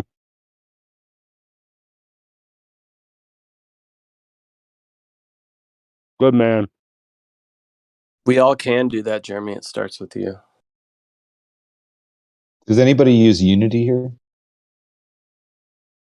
I'm not sure what that is. Isn't that a 3D game thing?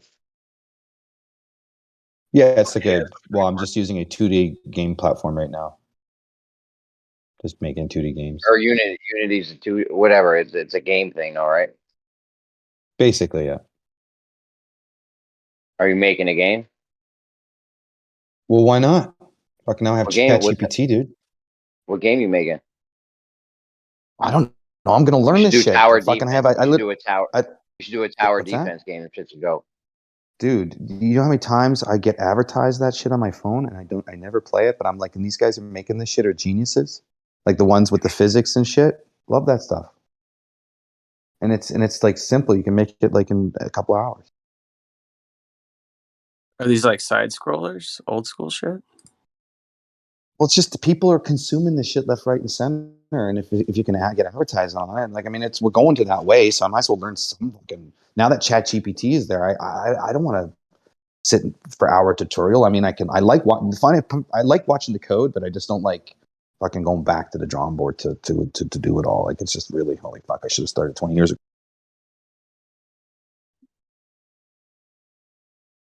So ChatGPT helps me because I have all these ideas, but no way to facilitate the code and the gaming and shit. Right. So this is what I really like. What I in essence, like to use it for. Besides breaking its philosophical balls. So are you heeding the learned? Oh, I'm just starting, dude. I just opened up Unity yesterday. I just downloaded a whole bunch of packages. I'm just going to start just doing it because now that I can at least get it's different watching the videos because you can, like I said, you can get directly specific response. Chat GPT that is slightly better than Google. Actually, much better than Google as of now. I got booted.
Hey, so Jeremy, you there?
Data, what are your thoughts on the possibility that some of the bot testing was done within this environment and community?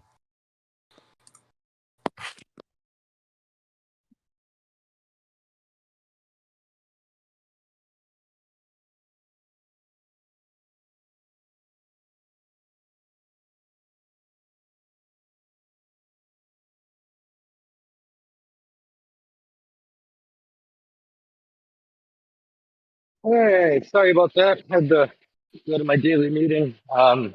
Person here that still asked the question about traveling through the universe and testing for speed. What? I can't remember who it was that asked the question about being able to tell if you're moving through the universe at a specific speed or whatever. Yeah, It I was came Oh up yeah. it's called whatever is the accepted answer in astrophysics at the time. Yeah, that was Data earlier, and he just left. Oh, my bad.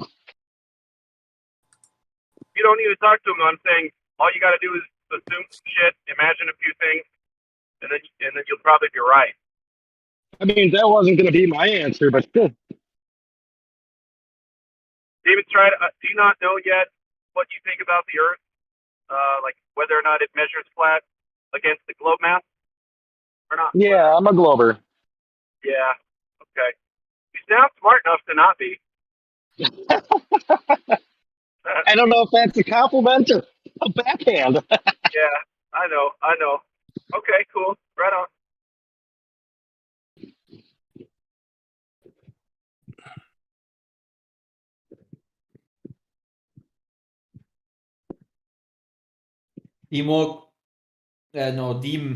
Demonstrate. Do you think there will be one day that you can get on an adventure into space? Do I think there will be one day when I can venture into space? Yeah. No, man. I was born into a class of humans that pretty much considered subhuman, not allowed to gain monetary status, will always be at the bottom. I'll probably never get to go into space. Why do you think that someone who owns a space company was never himself in space?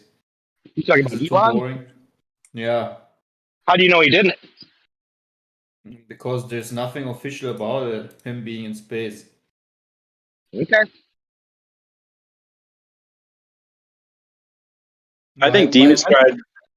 Why do you think he would invest so much into a topic, like into a company he has ultimately created, spending billions upon billions, but himself never wanting to visit the place that you believe in? What if he was afraid of flying? Not just like regular flying, like he flies in his jet all the time. He's just afraid of flying really high.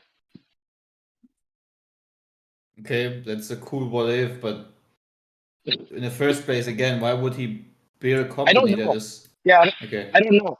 I have no idea for that. I wouldn't hold a position on that either way. I mean, that's okay. I can accept that. I just find it quite weird, especially coming from a guy's mouth that also says, must be real because it looks so fake, honestly. Right? You can tell it's real yeah, right. because it looks so fake. Exactly. We'd have way better CGI. It's just all the things as a globe that you need to like let's say hand wave, all the obvious statements. I mean, it must be I can very hand wave. hard. I can hand wave your interpretation of almost anything. That's perfectly fine for me to do as a human because you're just another human, right? Until you present me with an actual logical piece of evidence or data saying why would somebody do this is not going to move my needle in any direction. Okay. So you like when you listen to a person speak and he made certain statements. For you, it's not important to know who the person, like why he does his statements and like essentially what the goal is and why he Yeah, I makes would. and it doesn't really define a person by what he states. Right, because I don't know much about Elon Musk other than the public statements he's made. How do you know him, anything about him, really and truly? How do you know he doesn't just say half the shit I he don't says know to him tell people? privately. Again, I just see the fruits of what he says. And it just adds up to the whole deception, He's obviously a deceiver. So I got a question about the Coriolis. I know it affects football throws. Does it affect like long jumps in the Olympics, stuff like this? Where does the Coriolis start to affect things, and then I'll stop? Like, what size of object? What kind of sport do I need to be playing? You know what I mean? You have, like, in order to have to like calculate for it, because you know it's like, oh shit, I live on the globe, so I know I'm gonna have to account for this force they tell me about. So I'm gonna put this calculation into my math. That's the type of scenario you're talking about. Well, maybe not. Let me try to be clear. So Neil deGrasse Tyson said that there was a field goal that the team won the field goal by a certain amount of like a fraction of an inch because of the spin of the Earth, and so in effect, what that would be Coriolis affecting the football score, correct? Something you would have to account for Coriolis to get that score to miss, or I don't know. Do you hear where I'm going with this? I do. My response would be football sucks, and I think that's just Neil deGrasse Tyson trying to look cool to non-nerds. I think you're right. Awesome. Cool. I agree with that totally. Mic check. You guys hear me okay? You're kind of echoey, a little bit spacey. Okay, let me go. I've got something to say about that. Let me get a different mic. I'll be right back. Is that Paul?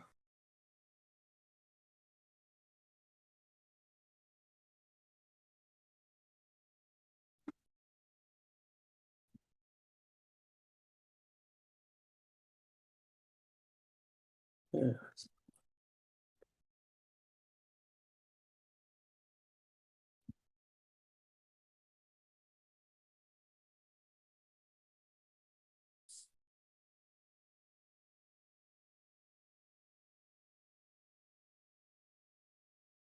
You got my boy Democ muted again. What's up? Did he get put in the corner already today? I'm sure he He's wants. probably muted from yesterday, I'm assuming. I haven't heard him today. Can you guys hear me now? Yeah, Yeah. Sounds better, Paul. Sorry. You guys probably hear that, don't you? No, it's fine. How's that? Can you hear? See if I can hear you guys. Check niner 1-2. There you go. I got you now. Okay. From the discussion from a couple of days ago, even within Xanax on argument or the other people talk about the sniper, if you're throwing if you're doing the long jump, or if you're doing like the shot put or the javelin or something like that, you would want to do it probably throwing west because you would get more distance. That's a good question. Do you know if they actually orientate the shots or anything like that? You know if they orient them in any position? I don't think they can think about that when they're designing the fields, the track and fields. I don't think they think about that. But I mean, if you gain a quarter of an inch or eighth of an inch, throwing west, that's the way I would throw. Okay, so do they do that, or? I'm going to ask Google right now. Ask ChatGPT. What's that, Extremis? Ask ChatGPT. That seems to be the thing to do today. Oh, okay. Well, I mean, I've heard that the bullet will either go down or further, rise, depending on if you're firing east or west. So you would think if I was going to gain some distance, I would throw west or something like that. It will, or jump west. But the problem is you're talking about, it rises 4 inches or whatever over 800 yards. I mean, you're not going to get anything throwing a javelin. What do they throw it? 100 yards, maybe? I don't know. I don't know. I mean, it can if a quarter of an inch, eighth of an inch, 16th of an inch could be the difference on you winning or not. That's the way I would throw. Well, and even if that's true, if everybody has the same, I mean, if you're all throwing east or if you all lose a quarter of an inch, it's all moot anyway. It doesn't matter. No, I agree. He's out there with a compass, trying to aim it up to east, and then he lines up on east, and it's pointed right at the stands. He's like, "No, fuck it." Hey, are hot air balloons affected by Coriolis or spin of the Earth, or are they different? You know what? I believe it's affected slightly, but my parents, they live in New Mexico, so I actually got to learn a couple interesting facts about hot air balloons, because I always wondered, like, how the fuck do you get back to where you took off from, right? Like, how do you change direction in a hot air balloon? Like, what's the deal with that? And You don't. apparently right, you don't. There's imagine like a crack in the sky. It's a big circle. One's going east and one's going west. The one going east is higher than the one going west. So when you want to go east, you raise up the directions that are going east, and then when you want to go west, you let it cool down, so you sink back into the band of air that's going to the west. You just make this big circuit. To answer the question, balloons are affected by Coriolis, but the air current's affected a lot more. So those will determine your direction more than Coriolis. So yeah, Demon Strike. So that's exactly how balloons can be positioned, right? Even in higher altitudes. So that's how they control high altitude balloons, is either raising up or down to catch winds going east or west. Yep. Oh shit. No shit. Hey, have you guys seen that there's a law being granted in Europe that can now put insects into all sorts of products? Yeah, I'm gonna make some cricket bread. Getting that pie, boy. Eat some bugs. Yum yum. In my tum Yeah, tum. like big industries can now use like certain types of bugs and certain types of stairs, like a paste or whatever, and put it in certain products. The They even FDA like already just allows a certain amount of rat feces and hair and cricket legs and all that. But you're talking about actually making a product. Yeah, I mean, I'm for it. there's also bug burgers in Germany. Like you can get insect burgers in a supermarket. What? Yes, there's I a want to try one. also I'd smoke it. I'd smoke it and try and eat it. you can also get a protein. Hey man, if you do that, if you eat an insect burger, please film yourself. I appreciate that. Yeah, you guys eat water bugs all the time. Shrimp. Yeah, I guess. Like my favorite's lobster, man. Fucking smoked lobster. Oh my god, that little sea spider never tasted so good. If you Yeah, say they're just smoked lobster, wow. water bugs. When I learned what actually lobsters and all that stuff in the sea eats, then I recognize that I will never eat them anymore. Yeah. They are like literally like the what is it called? They're like the, how should I say it? They're the cleanup crew. The cleanup crew, yes. They Yeah, eat all the cockroaches. toxic shit in the sea. Shrimp are lobsters, by the way. Lobsters Shrimp are are shrimp. lobsters? No, they're not. You silly bitch. I actually heard they actually put oysters in a lake or a bay that was really polluted. And over the course of how many years, the bay became clean because of the oysters. So yeah, I don't know if I would eat them either. Oyster are like a very good cleaning tool for the sea. They're full of toxins. So just keep on slurping them. No, oysters are nasty as fuck.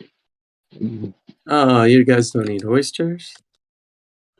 I have actually never eaten oyster, I think, They're not Was like never they don't taste interested. bad. It's just slimy, and you gotta it's like having a big loogie in the back of your throat. Like it's fucking gross. No thanks. I like fish, that's it. Keep it simple. Fish is good. Yeah, I eat fish. I'm getting ready to go on a big fishing trip here in a few weeks. Well, not big, but yeah. Nice, man. Do a little offshore, get some grouper, hogfish, all kinds of stuff, man. Never been fishing in the ocean. Let me know if you find a dodo bird. You going like underwater fishing, or are you gonna cast a line and troll behind a boat? Neither. Not trolling. I mean, maybe if we're not catching any grouper, snapper, or hogfish or anything like that, maybe we'll throw in lines to troll for like kingfish or something, but or dropping lines, basically. That's cool, man. It's fucking like 10 degrees here. Like, I'll live vicariously for somebody who's got it warm. Yeah, it's warm here.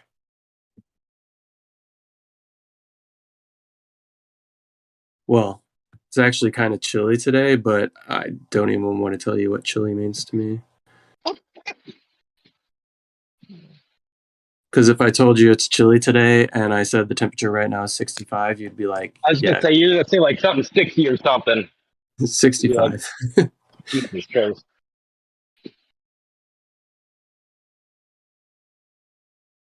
Dude, as soon as it gets to 40 degrees here, I throw shorts on and start spring cleaning.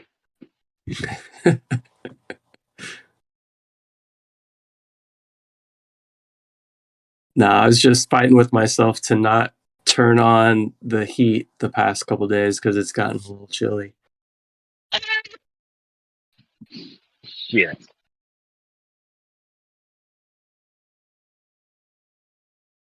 But yeah, fishing in the ocean, man, it's great. You can get some good fish that produce a lot of meat per catch. So yeah, gotten groupers that are huge. We've got groupers that you can't actually pull in the boat anymore. Like it's illegal to bring them in, but you can reel them up, keep them in the water. Is it because of their size or is it their species? It's the species. If you look up Goliath grouper, they're fucking ginormous. Mm-hmm. Last one we caught was like, I don't know, it was like, imagine pulling up like a decent sized sofa. It's basically what it was. Jesus. That's cool. That's hardcore. But that's a hell of a workout. Oh yeah. Just to be able to not pull it in and eat it. For the thrill.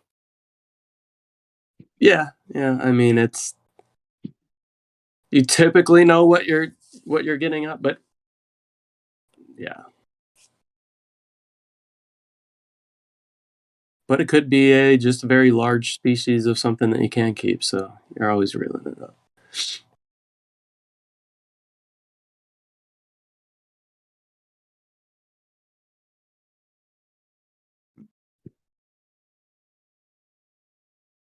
These Mountain Dew Energy Cherry Lime Lift, pretty fucking good. Recommended.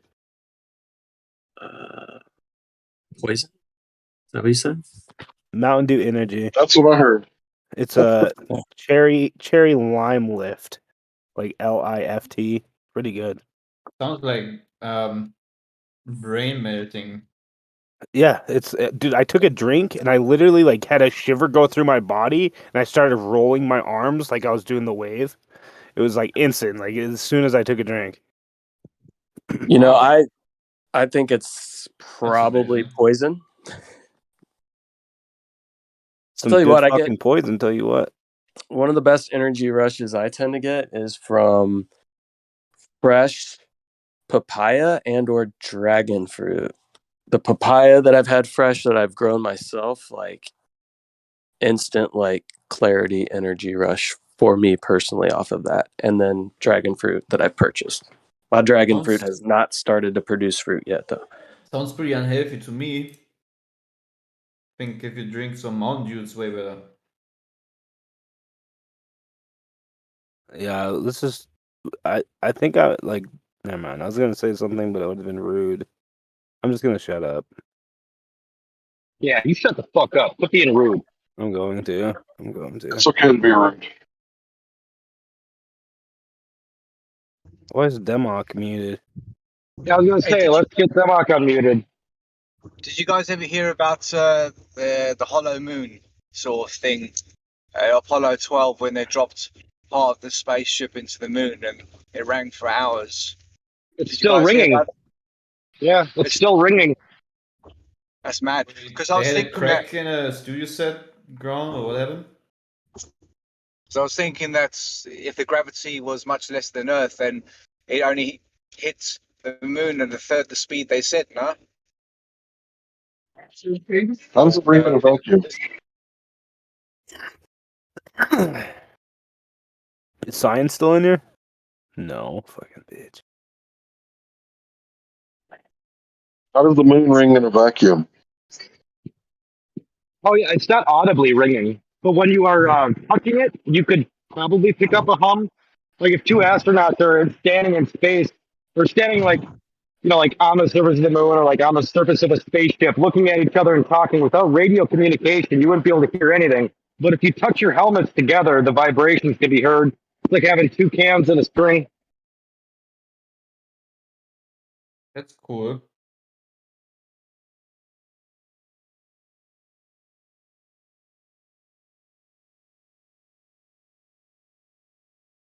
That reminds me of my childhood. Yeah, when you're in space, nobody can hear you say the Earth is flat.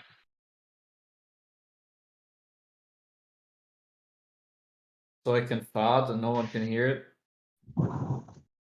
But if it was porous, if the moon was porous, would it give an indication as to why it could be floating? If it's not a sealed object or whatever, it's got something trapped inside it that defies gravity because it's lighter than everything else. Hey, do you think if you fart in a spacesuit up in space, do you think the fart gets like, cleaned up and you can breathe in good air again, or what do you think? Or the fart just stays in there?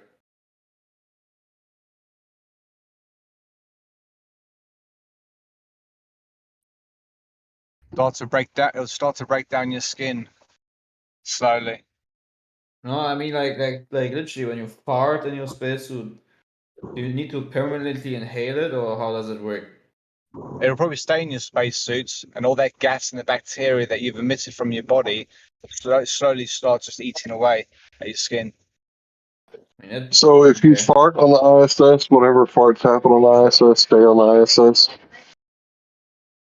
Wow, that's imagine, man. Imagine. You would have to be on a diet that prevented you from farting. Guys, why is it that when I go to the toilet and I make my business, why does it smell? Because of the things that you're eating, decaying and decomposing while it's going through your stomach, because most of the time No. I mean, why does the stuff I get let out, why does it smell in the room? I mean, if I'm not farting, I'm just doing my business. Why does it smell in the room? And sometimes it smells awfully, We all know it. because you have a high sulfur diet. That could be one cause. There's butane, there's methane. I mean, things in how is the smell being produced? Sulfur. No. How is the smell being emitted in order to be smelled by someone else, for example? If someone else comes into the toilet, why is he smelling my business? He's smelling negativity or positivity. He's smelling a code that your nose can pick up on. It sounds quite, I don't know. Your receptors in your nose are telling your brain through electrical signals, the description, the... Is there particles being given to the air by my business? Yeah. I wouldn't say pathogenic, but definitely, yes, along those lines, yes. You've got bacteria in the air. So imagine having diarrhea on the space, the ISS. I asked the question the other day. I said, how do they shit in space? You imagine how much fucking backlog of shit you would need inside your stomach for your stomach, your system to push it out. But then there's nothing to push it out to. So you're going to die of fucking shit poisoning, man. You're going to fucking die of your own toxins. Fart smell on the ISS. Have you seen? Have you seen it? Well, have you seen they the use that toilet for on coffee. the ISS? Have you seen the toilet on the ISS? It's just literally like an outdoor toilet. Like you have a bag of plastic and you just poop in it. That's it. You never see bats with shit on their face, do you? No.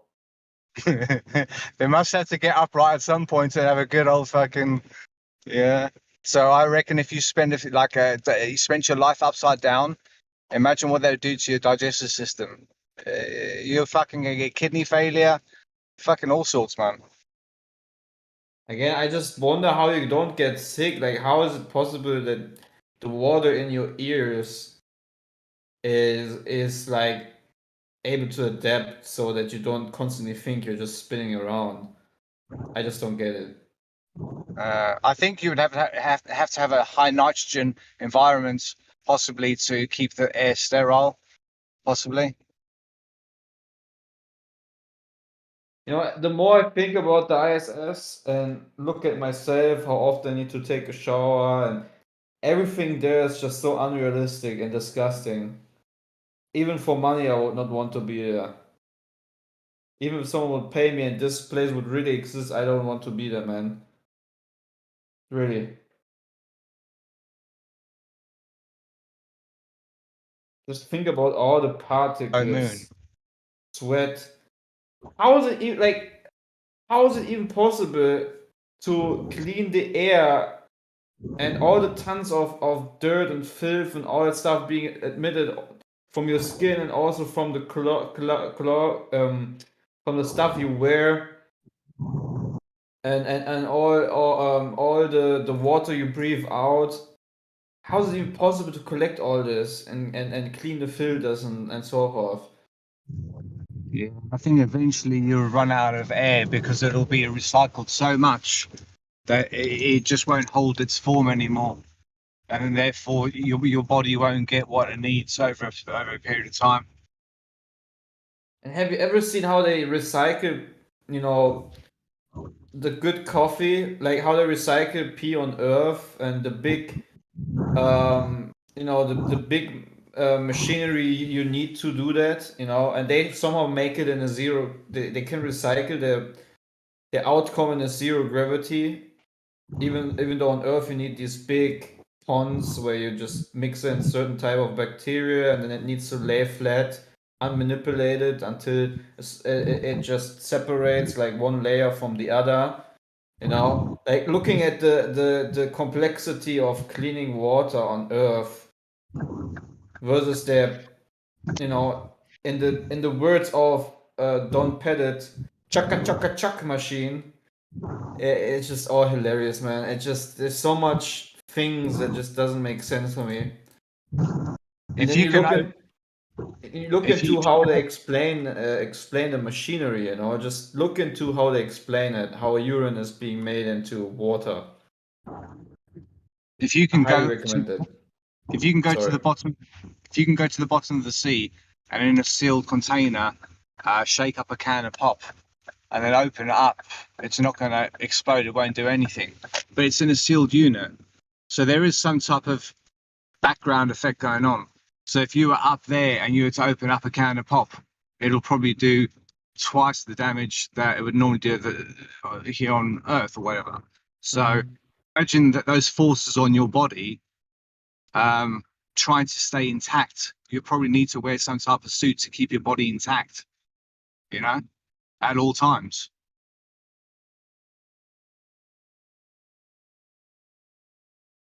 Like, wait, this is their toilet supposedly, man. Like, this is what gives you coffee at the end. And now if you look at and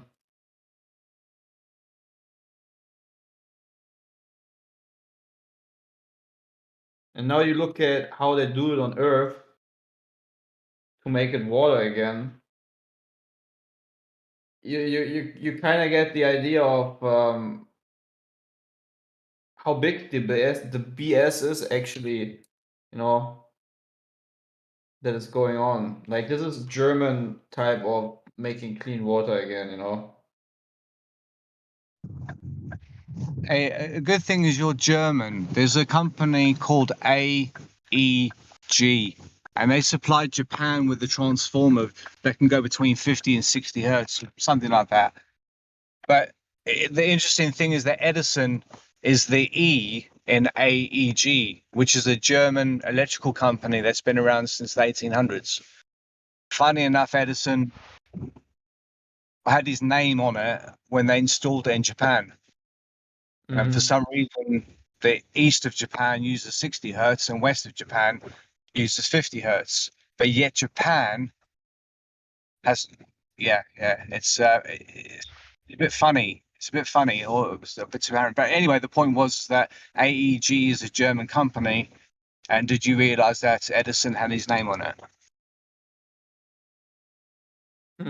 Okay. Because when you're west of Japan, you're at 50 hertz from UK, whatever that type of longitude there area. When you get towards Japan, it goes to 60 briefly, and then goes to 50, and then goes to 60 east of Japan. Almost like it's a transformer, but it's transforming. It's going from 50 to 60 to 50 to 60 temporarily. It's almost like a relay switch or something, because you're going from one hertz to the other. But the frequency in the air, or that hum that you'll probably get on Earth, or that, I don't know, something, if all the machinery is running at a certain frequency or a multiple of it, then there'll be synchronicity, wouldn't there? And therefore, yeah, but they've done something at Korea, North and South Korea, same thing. One side is 50, the other side is 60. People might say it helps with the jamming of the signals. Hydropower, all sorts of great reasons which make perfect sense. But their positioning is suspicious. Yeah, I was just saying, always seek truth, always seek the flat earth. Well, if flat Earth was 10% smaller, but the lands were the same size, then we got ourselves a more chance of proving something. Even in the 1592, their maps were smaller. You're looking at a minute of arc is like 60 miles and not 69. Jump from that suddenly to this bigger Earth in some point between 1600 and recent times. Oh, wow. Well, maybe their calculations were off. Yeah, but you got to say to yourself, like, okay, like, you know, let's come up with an agreement. We'll use the same tool. Great. We'll break down the sky into 100 parts a quarter. Great. We've got that. We got that. But when you look at the maps, like the specialist ones, a guy called Cornelius de Jode, you look at his maps, and you will see that you'll see that their measurement is different. And their maps would, if you went from the equator and then 10 degrees in, they were 10% smaller. The circumference is just assuming it was flat, type of idea. But measurements, surely if you're looking at the stars and you're going from point A to point B and you're going such and such, how do you put a number on that? You're going to put 100 on you. Why would you put 111.1 recurring? And yes, it could be anything or whatever. But looking at their maps are different to his maps were different to all the other maps. And that was the interesting thing. That is Africa wider at the top than we think? Because if that was the case, it would mark it to be true. And we have anomalies with flights that go across the top, the north of Africa, central.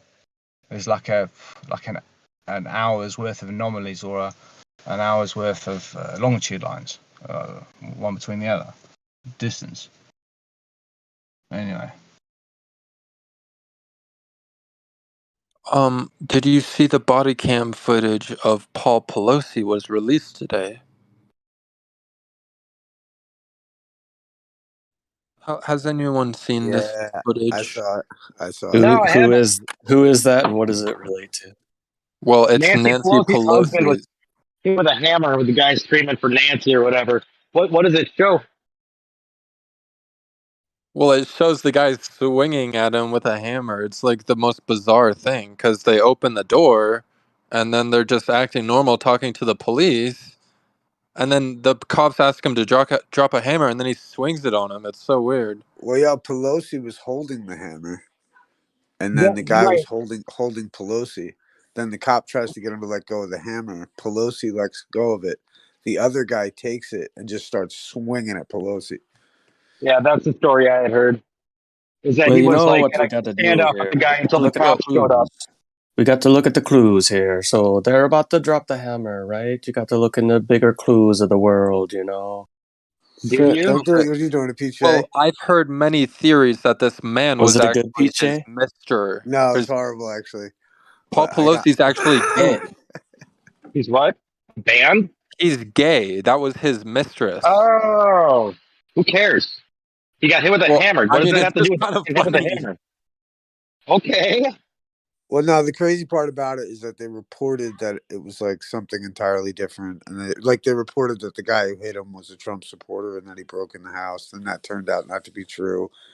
Get it? And then they were like trying to hide everything. So the fact that the footage got out, everyone else, I heard somebody good. It's like, great, fuck the footage. We want Epstein's list. We still So want the fucking client the list. footage shows that he's not a Trump supporter, though, right? No, it just showed like the guy was like lived in a commune with a bunch of gay people, probably not a Trump supporter with a BLM tattoo or some shit. So it's like that wasn't true. But then the point is now here it comes out that they were trying to like not talk about it. Now here comes out the fucking footage, which is like going against everything that they initially said. That's why it's relevant, because it's just the movie. It's the big the big show. Huh. Interesting.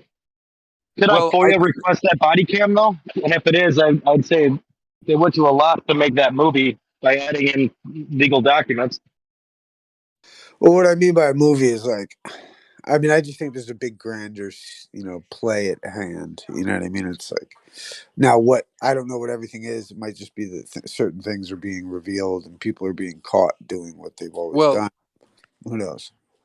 Issa, did you think that the man, did he break in or were they friends? Which one did you think? I don't know. I saw reports of both. I guess initially it said he broke in, then it said he didn't break in, and that he's like a friend of Pelosi's. Yeah, it's weird. So he's 42. His name's DePap. He said at the scene of the crime, he was sick at the level of lies coming from Washington, D.C. and, quote, came here to have a little chat with Pelosi's wife, according to the Tuesday court filing. Hashtag, I didn't really want to hurt him, but, this is a suicide mission. I'm not going to stand here and do nothing, even if it costs me my life, DePap allegedly said.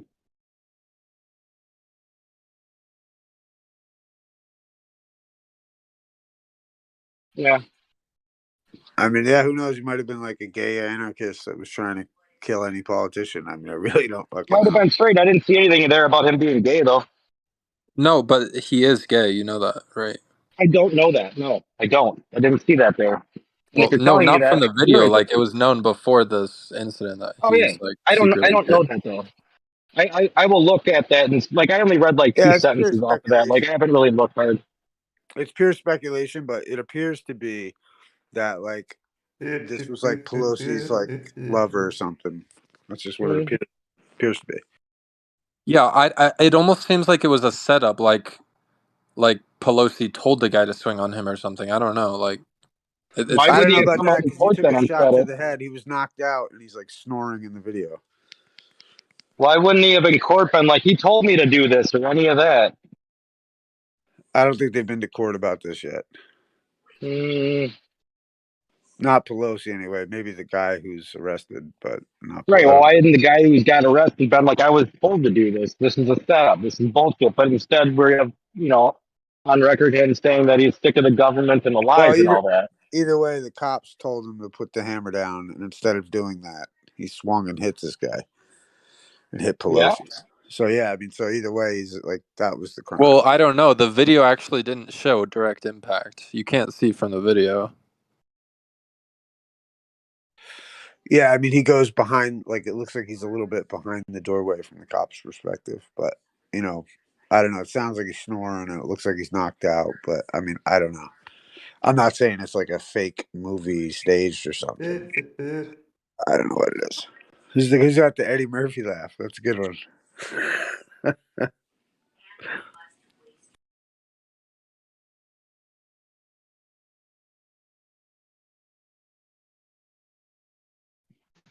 What is there controversy over this? I mean, not really. I mean, yeah, it's an interesting. Nancy Pelosi's like, supposed to be an upstanding citizen and all, and her husband's getting caught with some gay dude beating him over the head with a hammer. Okay, but you're just you're alleging that, like, there's no evidence that that's actually what took place. Why did he call the cops if this was his lover? Like, I don't, like, that starts to not add up immediately. Well, the story's claim is that he's basically a anti-Pelosi conspiracy nut. Yeah, that's what I was reading. But also, like, let me get you over this. I hope, not you who was just speaking, but the dude before. I hope you don't ever get beaten up by a gay person, because then people are going to come up with the theory that that was your gay lover and this or that. There's no evidence for any of the relationship thing you said, just other than the one guy having been known to have been gay. Now you're associating that with Pelosi. So I just hope that never happens to you, because I'd hate for you to be, mischaracterized. Well, that's why I said appears to be, right? It doesn't, though. Yeah, there's no appearance at all. Oh, all we see from that video is that a guy got hit, and the guy might be dead. If you ever get beaten up by a gay person, it's going to appear to you that you're gay. Are you gay, dude? He was in underwear, bro. Are you gay? Are you gay? Are you offended by me like being worried? I'm offended by what you're saying. Yes, and no, I'm not gay. I have a fiance and 2 kids. That doesn't mean you're not gay. So does though, Pelosi's right? husband. That doesn't mean you're not. Doesn't mean you're not gay, though, right? I mean, come on, bro. Sure. Would there be anything wrong? I mean, you're really getting touchy about this. That's all. Well, I mean, I did grow up having 2 gay uncles. Like, I don't know. It's crazy thing is, like, they never tried to groom me either. So I don't know. I just feel like when you're coming out and attacking this guy because it seems like only because he's gay, when in reality it seemed like he was like anti-government right-wing nut job. But whatever. Are you defending anti-government right-wing nut jobs? Well, what makes you think that he's an weird though? And why are you going here, bro? Hold on. What's weird though is like that guy Pelosi's husband has like a smile when he says hi. He's not even like upset or worried. It's like his face is just like a look at his face, dude. Like it's like yeah, I just hope you guys don't ever get attacked by a transgendered person or anything like that. I'd hate for you to be called something you obviously are not, from what it would appear to be. He was, man. And we hope the same for you, dude. I hope the same for you. I hope you don't get beat up. I hope you don't get beat up by a gay guy. I carry every single day. There ain't nobody beating my ass up. Fucking the second I'm threatened, there's a couple sentences that are going to come out of my mouth, and if they aren't obeyed, it may be the wrong move for whoever's trying to fuck with me. Guy. It's amazing that you guys can come up with these stories based on so little information. I mean, not that he might be gay. This could be a gay love triangle for all we know. But you have no evidence whatsoever to indicate that. That wasn't us, though. I mean, I think that was something in the news that they mentioned something like that. Yeah, I think it's like Jesse Waters. I think Jesse Waters on like Fox News was saying how they're gay. Yeah, there's some text messages or something, and I think there's a little more to the fact that they're gay. So when you're saying the relationship between the guy with the hammer and Pelosi, or is this some other husband? Yeah. Yeah, the two fags. Yeah, you know, I don't know, dude. I don't know. Yeah, I haven't seen that part of this story, so. Let's see if I find it.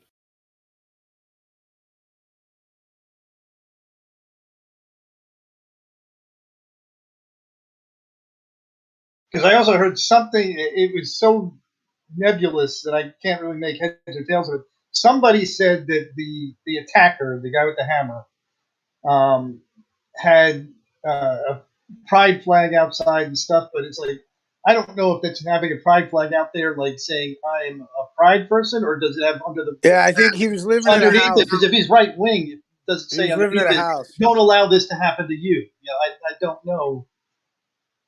Yeah, I guess he was living at a house that had like a pride flag, a BLM flag, and like a bunch of stuff, and like he like was known to the police as to be like some gay dude, man. He was like, you know, that's what it was, I guess. Yeah, that doesn't sound right wing, so I gotta go and decide whether or not that's all true. So I gotta go and find out if it's true.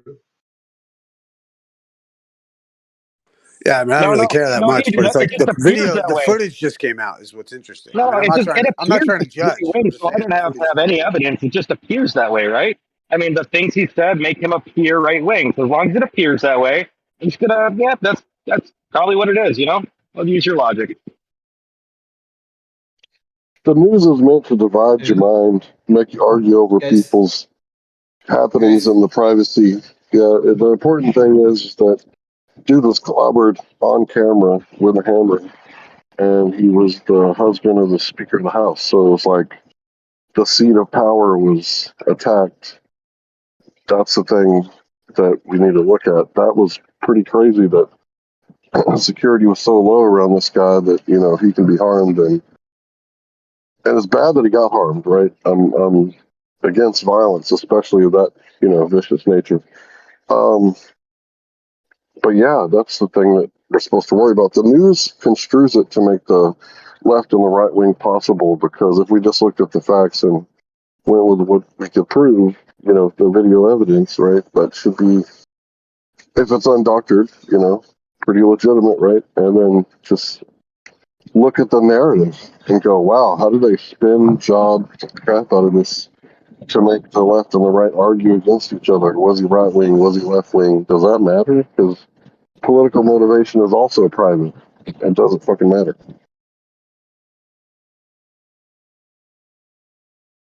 No, I think the right wing thing just goes to call into question the people who say he's gay and stuff like that. It's like, you know, they're a little bit mutually exclusive. So you're like trying to determine what's happening here. Who's telling the lies?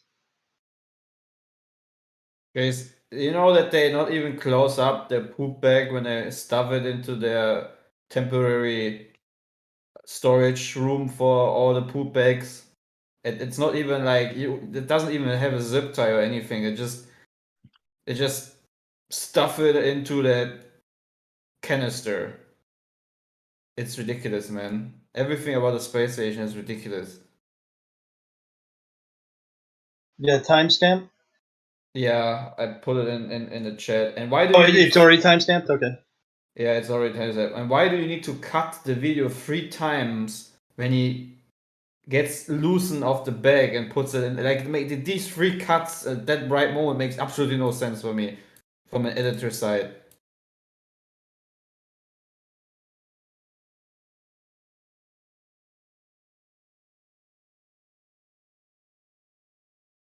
It's absolutely disgusting.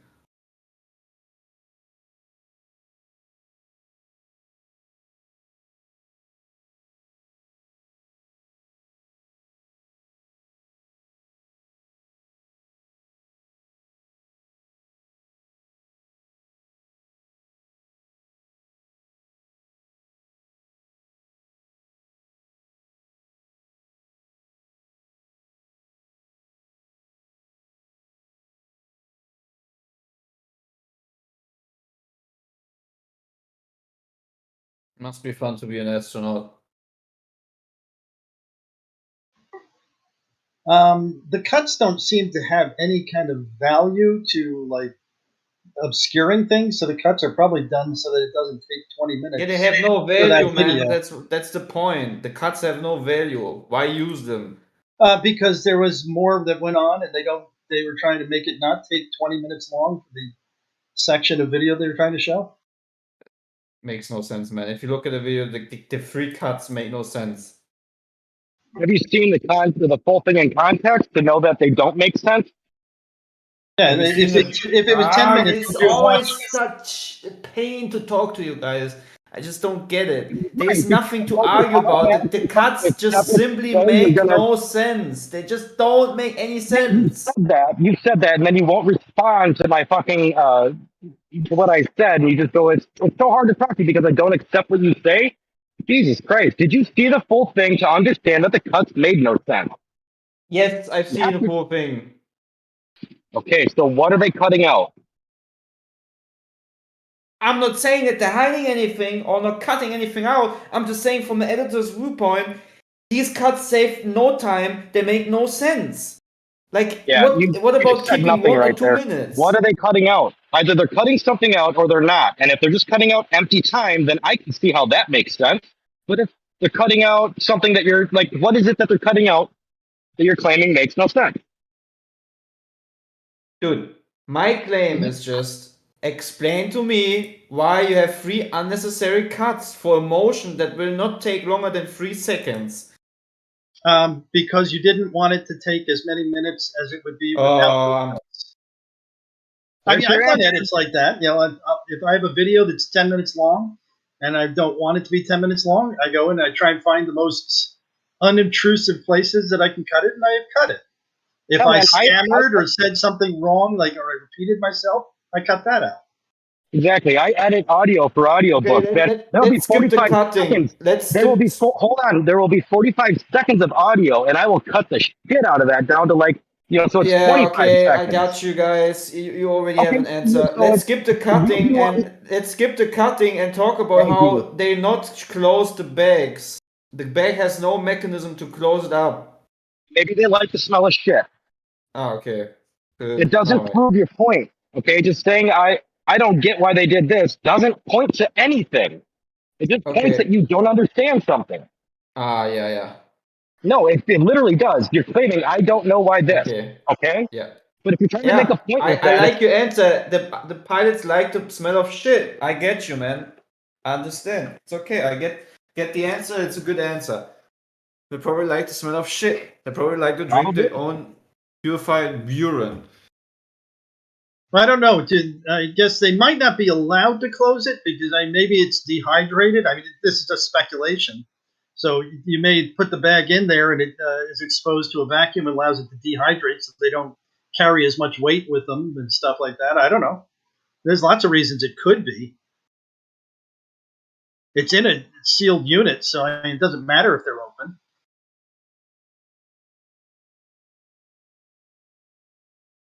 Okay, so tell me, if this video was about maximizing time, why do you have a section in a video where he literally takes almost 10 seconds to grab the right tissue? I don't know. I don't know who did the edit. Whoever edited the video must have been drunk, or also someone who loves to smell shit.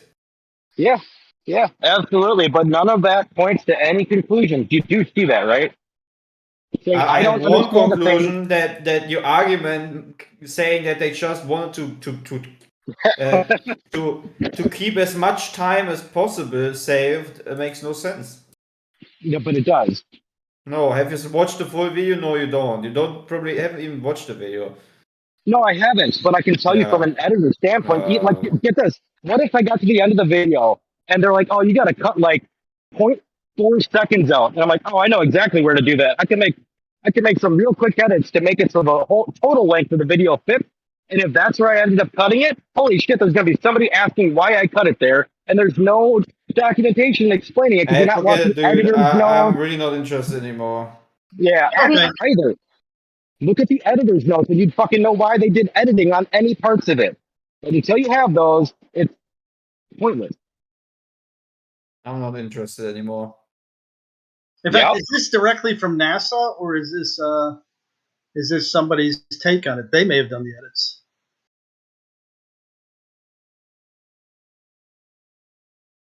It says NASA Johnson, so maybe it is from NASA. Hard to say. It's just a random guy on a pothole in space. A random guy could edit the video and then re-upload it, right? Or is it on an actual NASA website you're watching it on?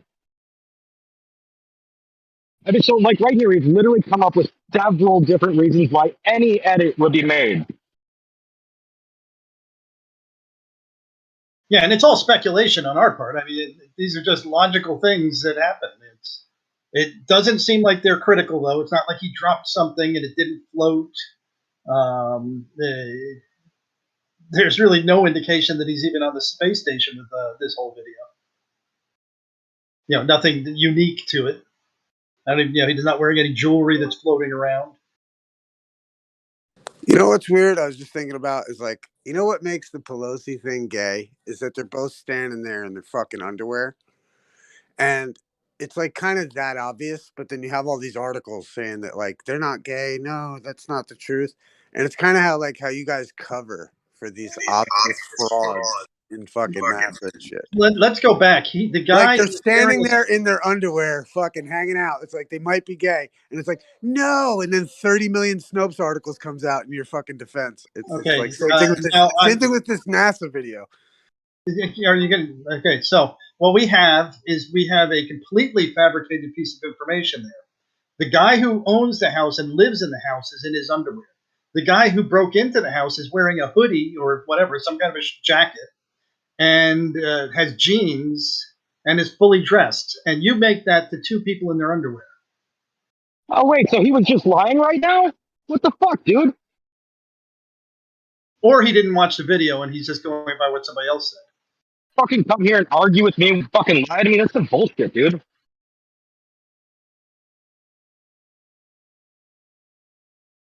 You guys are so butthurt because fucking Pelosi got caught being gay. Stop. Well, no, I'm butthurt that you're lying blatantly.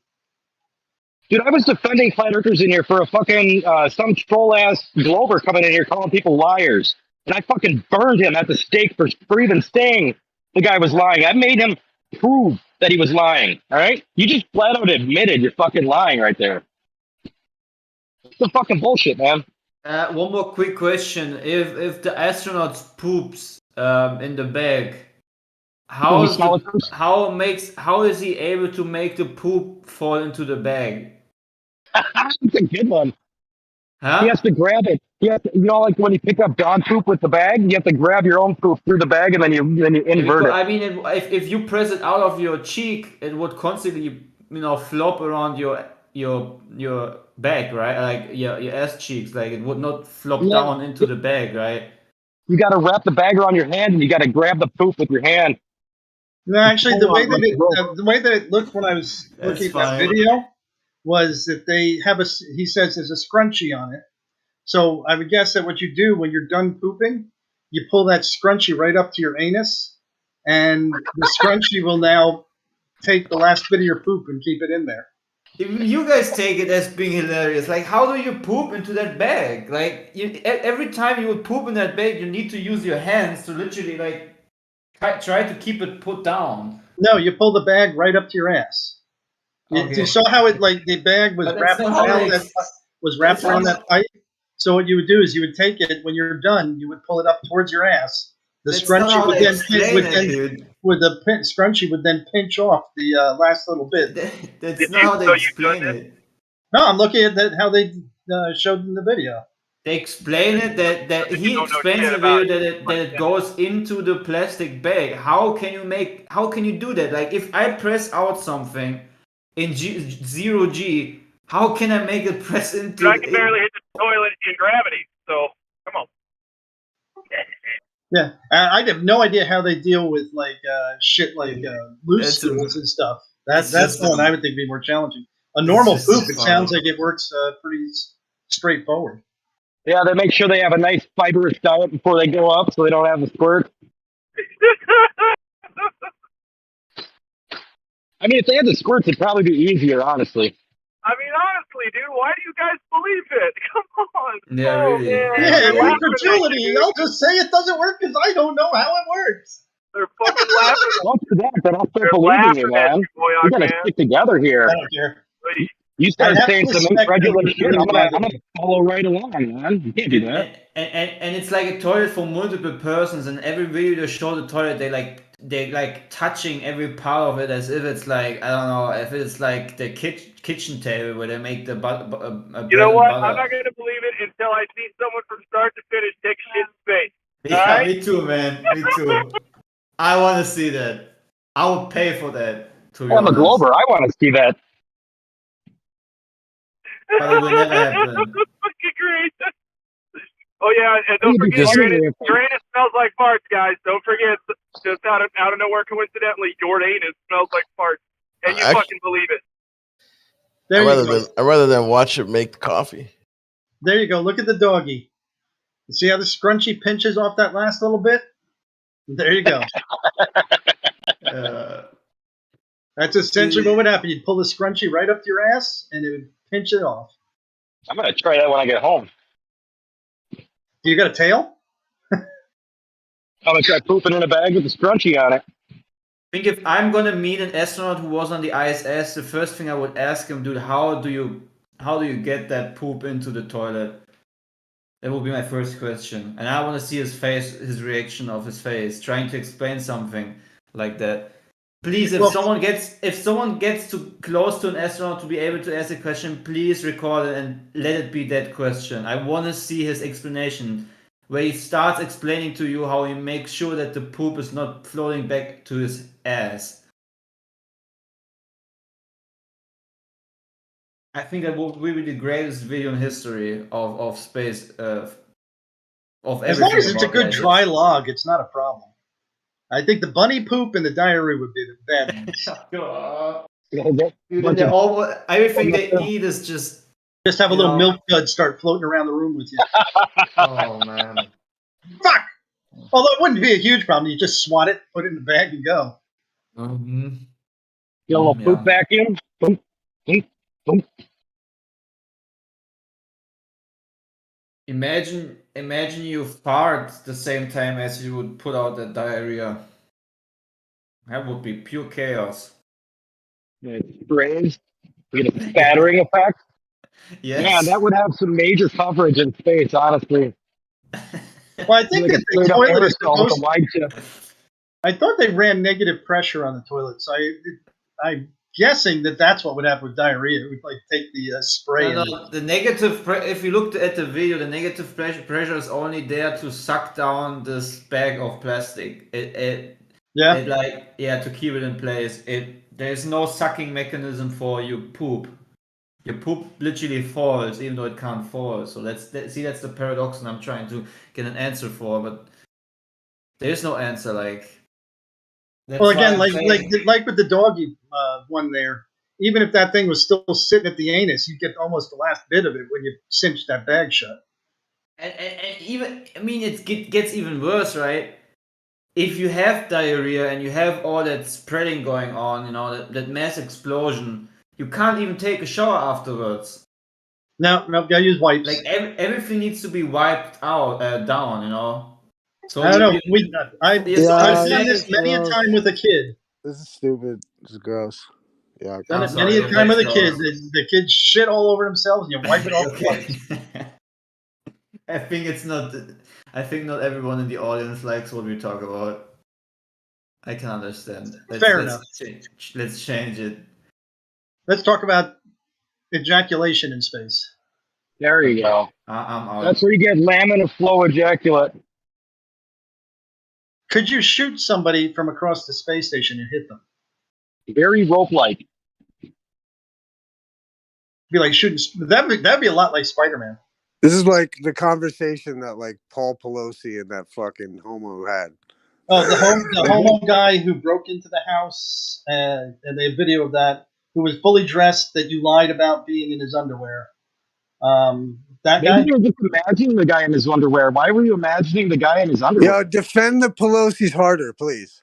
No, I'm just asking why anybody who you lie against with a hammer in his underwear. Like, why was that in your head?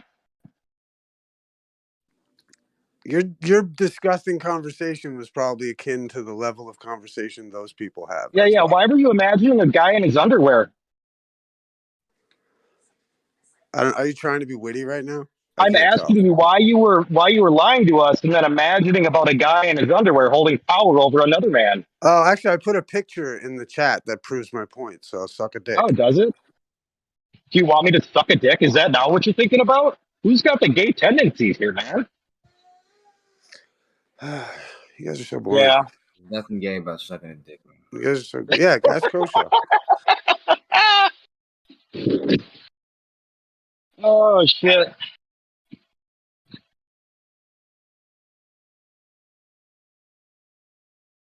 This is a weird segue, but you know, I like that show, Black Mirror. Oh fuck yeah. And I do, yeah, but I just watched that episode. It's like the last episode. It was so fucking weird because it was the one where they play that video game, and you know, I don't know if you guys have seen it, not seen it, but one of the dudes goes in as a chick, and every time they go in, they just fuck. Like they're buddies. That was just so weird. Mm-hmm. But they're straight on the outside, so I don't know. Just the whole thing confused the hell out of me, and I kind of wish they didn't make that whole season. Yeah, that whole show is fucking amazing. Yeah, I like all the other concepts. episodes. Yeah.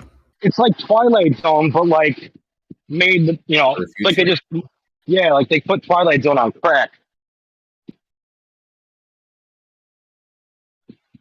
Yeah, do you guys see like they're making like the Joker like get pregnant or something in like Marvel or whatever the comic is? What? Yeah, dude. I saw a clip of that on YouTube. What the fuck is that about, anyways? I saw the thumbnail. I didn't click and watch the video, but I do know what you're referencing, and I didn't look any further into it. I'm a Marvel guy, so I was like, "Fuck that." I saw something about it, and it's like they're trying to make it so that the Joker, right? I think it is that is gonna have like a baby. I just want to say I got nothing against transsexuals, and definitely nothing against homosexuals. I just thought the episode was weird. I think it's weird if the Joker's pregnant. I think those things are weird, but I just want to make that statement because you may have sounded like a just ration against. You're gonna draw the line in the sand, Kosho? You're like, you know what? I can't go along with that one. Well, no, I mean the episode was weird. It wasn't realistic either. I'll toe the party line up until you get to these fucking ruining my TV shows. Well, no, it's one thing if it makes sense. It's another thing if it doesn't make any fucking sense. Yeah. I like the one where they were like drugging the soldiers, and then they get them to go into battle against like these demon things or whatever. And one of the soldiers got, I don't know, he's left out too long, or his information got scrambled, and he realized that the people they were fighting weren't actually like goblin monsters; they were real people. It's just the chip that was put in his head made him think that they were,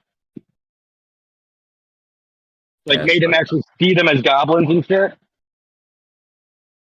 Yeah, we have to be careful not to spoil something. Because I may have spoiled. Actually, I didn't spoil anything about that gay one. I mean, that's the entire episode. There's so many things in that show, though, that like are already moving in that way or have already taken place. Yeah.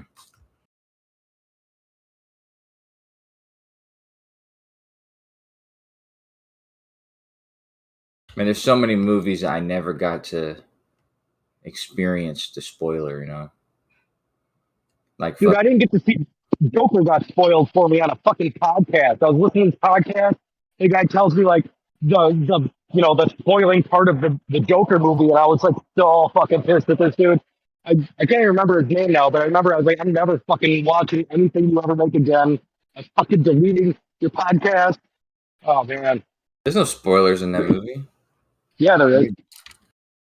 Like think about the ending, right? The thing that happens right before the ending, I got told about, and it's kind of like building up to that, and to have that taken from me was so fucking infuriating. You mean what the Joker does on TV? Yeah. Oh, okay. Well, I mean that they got that. That's from what? But that was a comic. That was a movie, cartoon movie made by fucking great comic book writer. I just forget what his name is, but God, it's gonna bother me now. But either way, but yeah, they stole that same exact scene from that movie. I think it's based on the comic book. Which one is that though? Is Something like Batman, Batman vs I Superman. never followed the comics really. Like I had a couple when I was growing up. I was more like the cartoon of Spider-Man and the cartoon Batman and all the cinematic versions of the instances, the video games and shit. It's like when the Marvel movies came out for the Avengers. My brother spoiled that one for me too. He's like, Thanos is gonna. I was like, what the fuck did you just tell me? Yeah, but I He's had like, a lot of no, it's movies in the spoiled. Like story. Fight Club was just spoiled for me, before I ever seen it. Fuck. What else? The Sixth Sense. Yeah, that one's kind of hard. Like that one got spoiled like 2 years after it came out.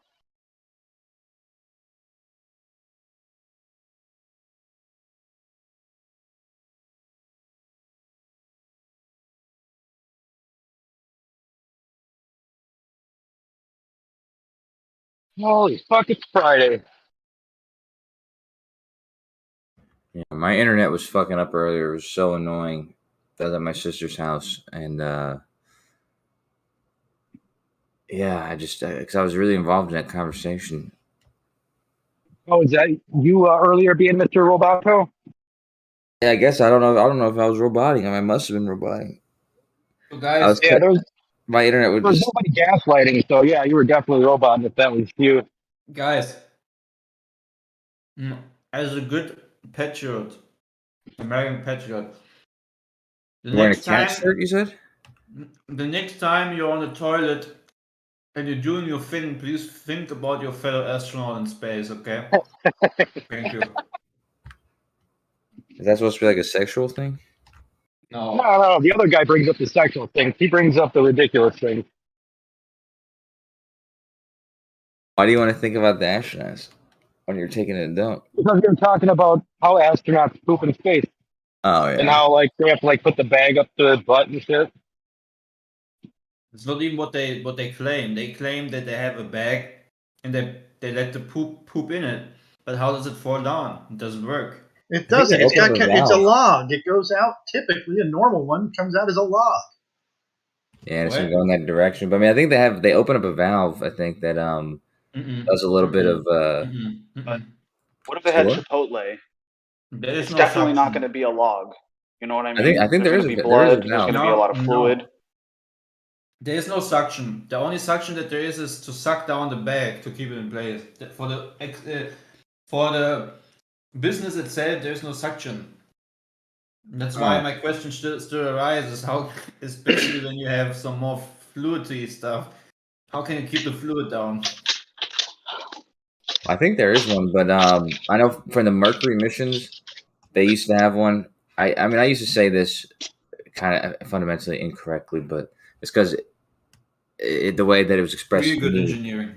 No, but yeah, but in the Mercury missions, they had basically a hole. Oh fuck! Holy shit! Hold on 1 second, okay? I'm talking about the ISS. Okay. Well, we can look at every ISS toilet video. Nobody can understand you when you got a mouthful of fluid. There's probably just Look wait. at every ISS video and tell me how they do it. Regarding the toilet.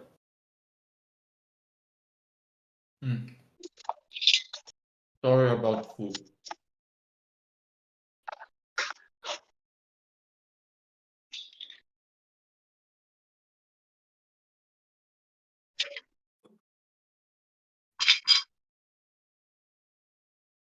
It's okay. I'm not mad.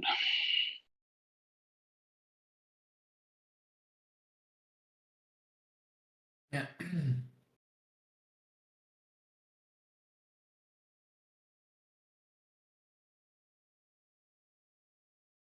Spaces. Did you guys hear about the guy that got killed in Tennessee by 5 cops? And this guy who got killed, they couldn't find any evidence of the probable cause to pull him over with. But within like less than 3 weeks, they've already got those cops fired and arrested and charged with kidnapping and some other charges, but the kidnapping charge is important to me because that's what auditors have been saying. You know, you guys are kidnapping us when you arrest us for when we break no crime. And the cops got charged with it. Are you talking about Kidnapping. that Tyree Nichols? The Tyree Nichols one? Yeah, the one that happened in Tennessee, right? Memphis? Yeah. Yeah, man. Cops need to be prosecuted more when they fucking break the law like that. Like, some places in the country don't even have badge cams. They still get away with shit like this. Fucking civil forfeiture. Like, if you carry more than $10,000 in cash, cops in certain counties have just absolute authority to take it from you. And if you fight to get it back, you only get a certain amount back that you end up paying out to the fucking lawyers anyways. Just the grossest thing ever. People using the fat arm of the law to fucking stuff their pockets. Where's all the people tonight, So empty. Is anything special going on, happening tonight? I'm bored. It's Friday. I mean, shit. I can't wait to get Yeah, I home think and not do anything. you can't wait to get home, do nothing. Anything. Yeah, dude, I work fucking Monday through Friday, sometimes 10 hours a day at this fucking factory, and then when I get off, I go do DoorDash, and sometimes it's just nice to get off work and just let your What do you brain work? and body relax. What do you work as? Right now, it's like I'm assembly. I lift fucking heavy parts, put them together, but I used to machine the parts, so I don't know. I do lots of shit.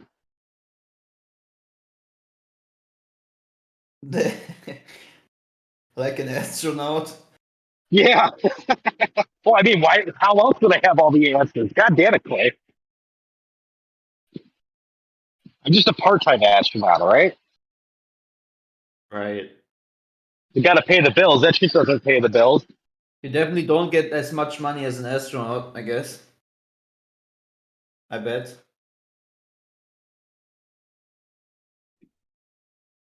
Unfortunately. How about this angle? The astronauts are such good shills because they're actually being held captive by the government and forced to go into the ISS and pretend that they're astronauts to work off their slave wages, which is why they never come out and say it's fake, this or that. I was part of a coup, because they're actually being coerced to do it. That's a good one. Or What's what the if already they said that one? or what if they've taken a blood oath and they dedicated their life Yeah, towards well, I would. fundamental belief in deceiving I don't people? believe anyone could take a blood oath, or I mean, I'm sure many people could go through with it, but you'd have at least one person come out and like expose everything. We'd have a Snowden, right, that would come out and be like, "Hey, y'all, I'm willing to die for this," and they're lying to you. But I haven't seen that yet. I had a Because no friend one who wants was to in the die, military. right? He was a Mason, and he explained the blood oath that he took. He was a pretty shitty Mason, though. He didn't pay his dues for like years, and was, since leaving the military, like unaffiliated with them. But he did tell me about the ritual and the little blood oath that they do. Right. So wouldn't you expect more people to come out and do that and tell you that exact same thing, like the astronauts, and like it wouldn't be this mysterious thing. We would have many people on accounting and video recording or whatever proving this. I mean, we have enough astronauts saying we didn't go there or the Earth is flat. I mean, I think there's different levels of these Please. rituals. Like if you're trying to join your local lodge that wants you to pay like $100 a month or whatever to be a part of them, maybe they prick your finger, and they get a little blood out, and you fucking roll up one of your pant legs, and you put on the stupid costume and do the dance or whatever. But if you're trying to be part of the club where like your generations will be financially secure for hundreds of years because you're going to go fake a moon landing, it's probably not a prick on the finger. It's gonna be a bigger sacrifice. I would definitely think it's going to be a much crazier sacrifice. And that's the only account that I've heard from somebody where it's like, I know this person in real life and I trust their account. But, the stuff that we've heard from other sources that we can't verify, but you can only speculate as to their accuracy. It's like they're killing babies and all doing all kinds of fucking weird shit. So What did he probably gain not going to from? be a lot of people coming out being like, "Yeah, I killed a baby." Like that's So all like, do all the astronauts have to kill a baby, or do you think they like sacrifice one baby per mission? I think they put all the astronauts in a room like blindfolded, and they have each one do an action, and when everybody takes off their blindfold, there's like a dead body, so nobody knows who was the one that actually killed them. It just was one of them, and now they're all bound by secrecy. Wow, that because- sounds like completely fabricated horse shit that has no factual Dude, basis you're whatsoever. interrupting while I'm in the middle of a sentence. You could have waited for that, right? Couldn't you have waited? Not really, but go ahead. Well, then just sit down for a sec. Mr. Smith. Please. Yeah. Anyways, yeah, that's usually how like these creepy blackmail rituals go. It's where it's like all parties can be held accountable for the heinous thing that happened, but nobody knows who it was. Just that it was one of the ones that was there. That slight delay in when you said blackmail, I thought you were talking about black males, and I was like, what about the black females? God. You know what's even easier? Have you ever heard of hypnosis? You can literally hypnotize someone to stop smoking. You can hypnotize someone to thinking that he is now Superman and he can jump out of a window and fly. You can hypnotize people into all sorts of kinds of actions. So you can also hypnotize someone in forming him to be someone like an astronaut and make him unable to speak anything that would go against the script that he applies to.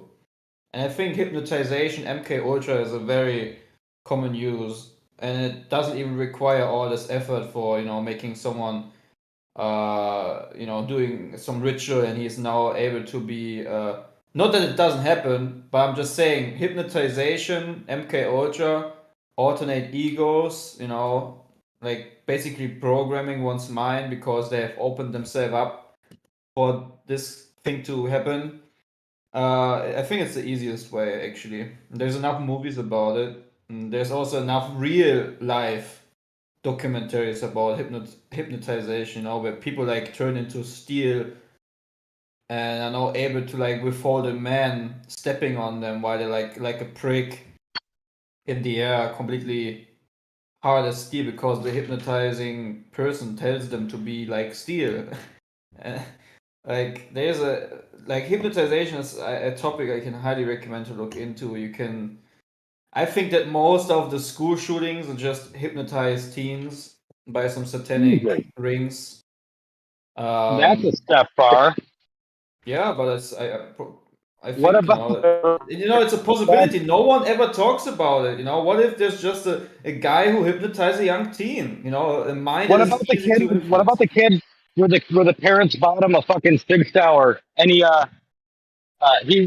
got his and his parents keep it in their nightstand or whatever. Like, there's so much evidence showing that this kid was just a troubled teen and took his fucking gun that they bought for him out of their dresser because it was unlocked and took it out on kids at school.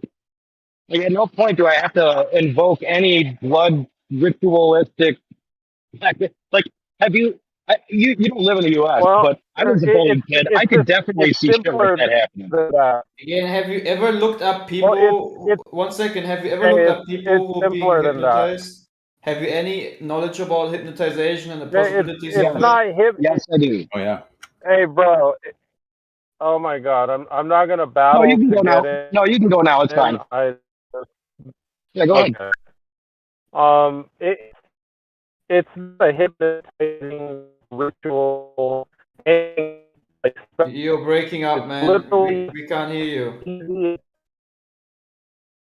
Okay, how about now? No, Yeah, it's better. Yes. Yeah, it's not even like a complex thing. You're breaking up again.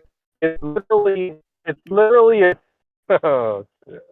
Yeah, I could see my meter fucking fluctuating. Bro, it Probably doesn't beaming want him to right speak the now. truth. The Illuminati's got his number. Yeah, don't be speaking the truth, bro. I don't want to hear it, and neither does Discord. You overload the the buffer, so Illuminati. just speak in one word, halting statements, and maybe it will work. That can be it. But Yeah, there you go. I get Fuck, that didn't work. Okay, Yeah, you're still breaking okay. up. What if I talk fast like this? Maybe No, that'll dude, work. you should get a new Let me phone try or talking whatever. fast. You have a different phone? Dude, I got a S20. I got an S22, dude. Are you talking through a potato though? Yeah, is it GMO? No, I 'Cause if got it's a GMO, it's fucking. gonna be shit.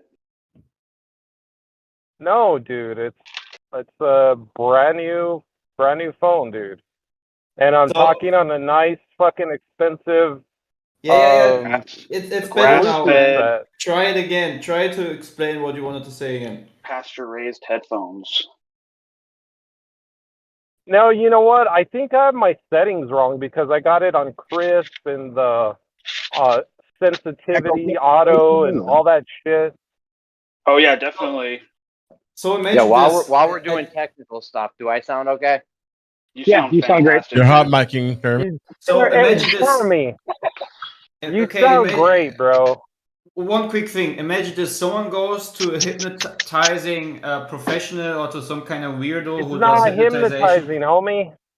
Okay, Dude, listen. I already tried to tell you, it's not even that. Hold on, let him finish his. Okay, You know, can I finish? Can I finish? let him Someone finish what he's saying. goes to someone who's a guy who can hypnotize you for a good reason, for like stopping smoking at a young age, or just to try it out, for example, for a good reason.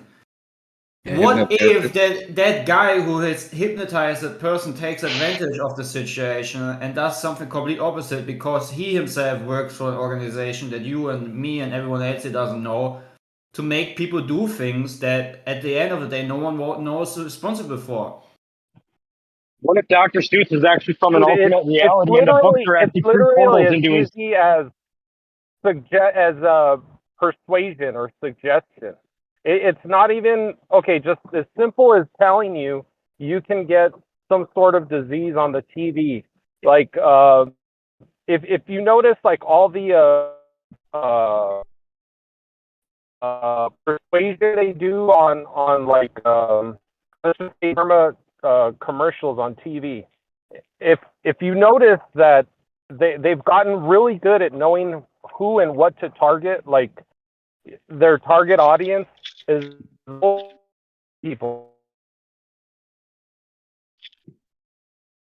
Oh, this is painful, dude. You got to get your shit fixed, bro. Yeah, you guys still watch commercials on TV? Fuck, get some Netflix or YouTube Red, man. Dude, Don't just throw your I'm shoot your saying TV, they're bro. the target audience, so yeah, they're gonna target those people that are watching it. So like nursing home people who are still collecting a check, you know, Social Security, they need to spend money, and shit like that, and then like stay-at-home moms. For sure, when I go to my I mean, fiance's grandma's house, she's yeah, always dude, got like the big with big beat on. pharma, you know, it's obvious that they figured, because look at how much money they're spending in advertisements. If they weren't making that money back somehow, which those spots are expensive too, they're like at least 800,000 to $1 million, probably more, probably like 2 million for a 30-second hit. Because if you figure what the Super Bowl commercials are, they have to be, the Super Bowl commercials are a lot more expensive, but you know, those are millions.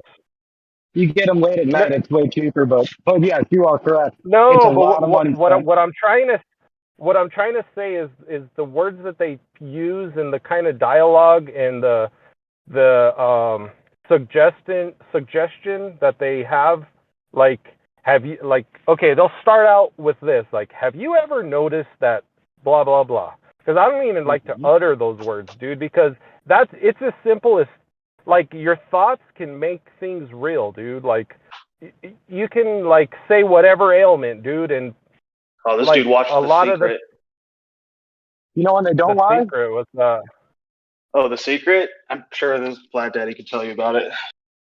Yeah. No, I never have, but intention to reality. So yeah, you know when they don't lie to you is when they say, "Stay tuned, we'll be right back for your programming." Well, guys, I well, highly that's recommend. literally what it is. It's programming. is there any way we can say, like, if we can see in this video, for example, how easy hypnosis is, and what you can do? Like, you can literally do whatever you want with a person. The person has to Under be hypnosis. subjectable. How can You we? can't just tell a person to jump off a bridge, though. How can we make sure that all the events that we see when there's a mass shooting or whatnot is not being influenced by a technique like this, manipulating a person to You have to correlate it first.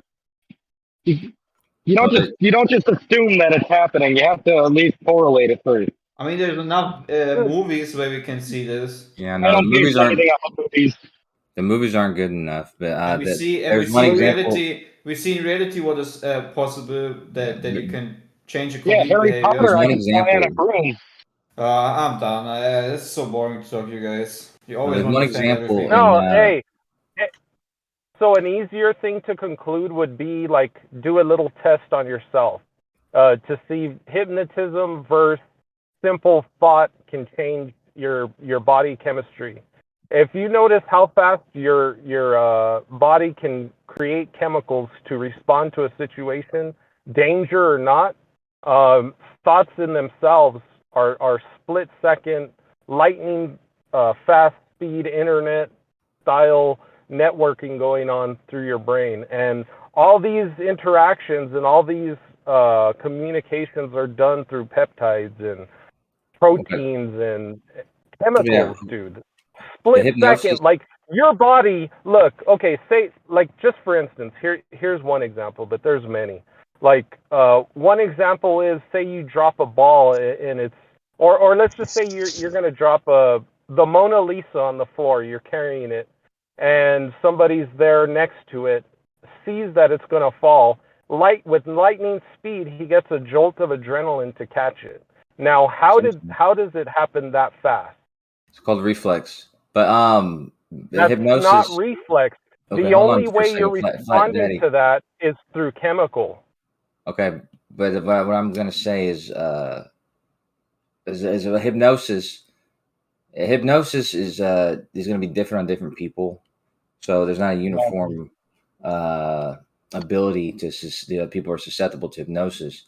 But there is it's a single example of this sort of hypnotized subject supposedly doing a crime like this, and I think it wasn't very successful. But the guy who shot Bobby Kennedy, JFK's brother, in '68, the guy who was claimed to have shot him, I think he might have been taking the blame, but I think he fundamentally he missed, and I think somebody else might have shot Bobby Kennedy. But regardless, he claimed immediately that he had no idea what was going on, and he was being hypnotized.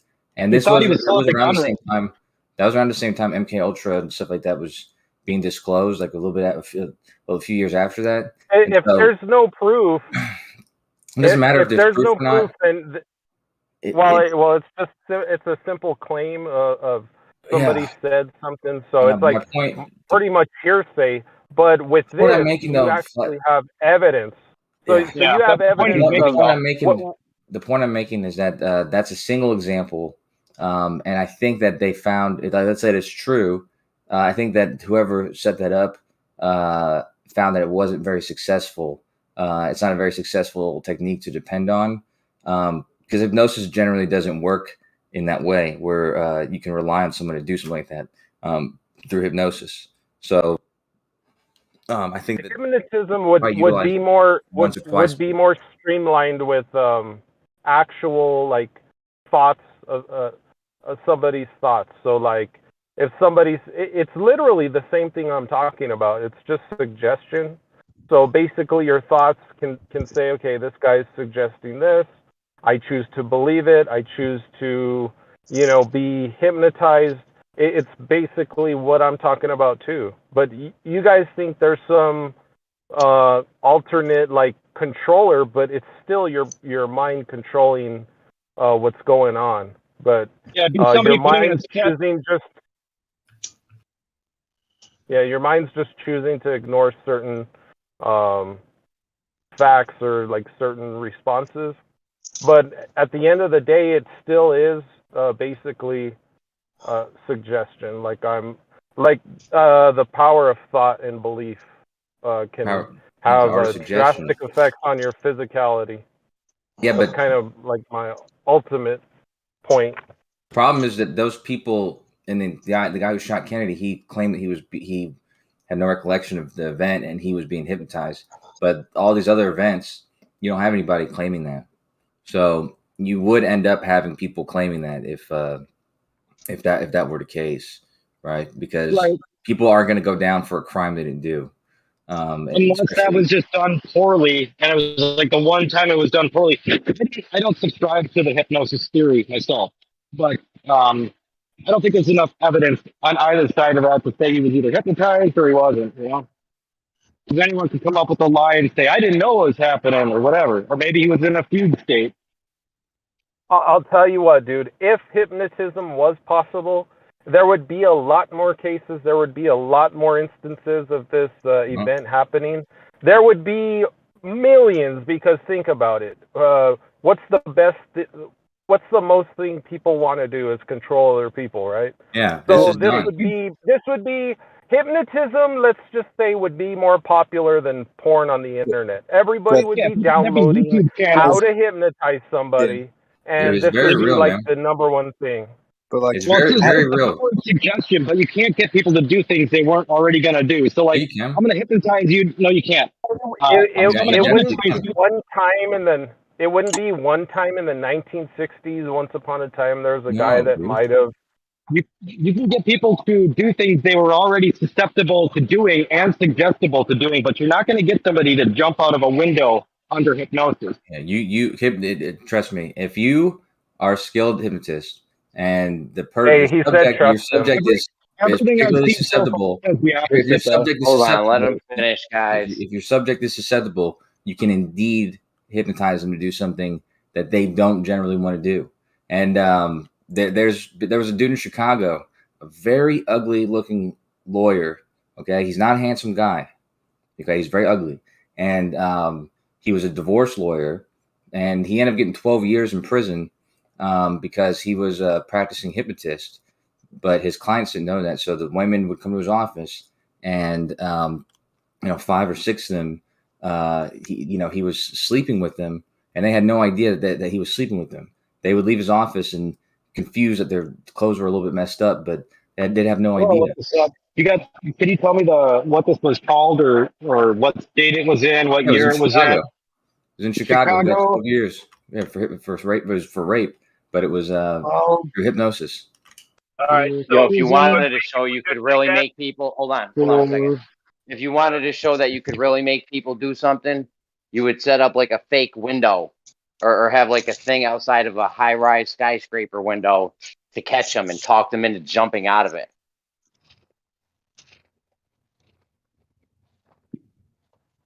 Right? Because that's really the true test.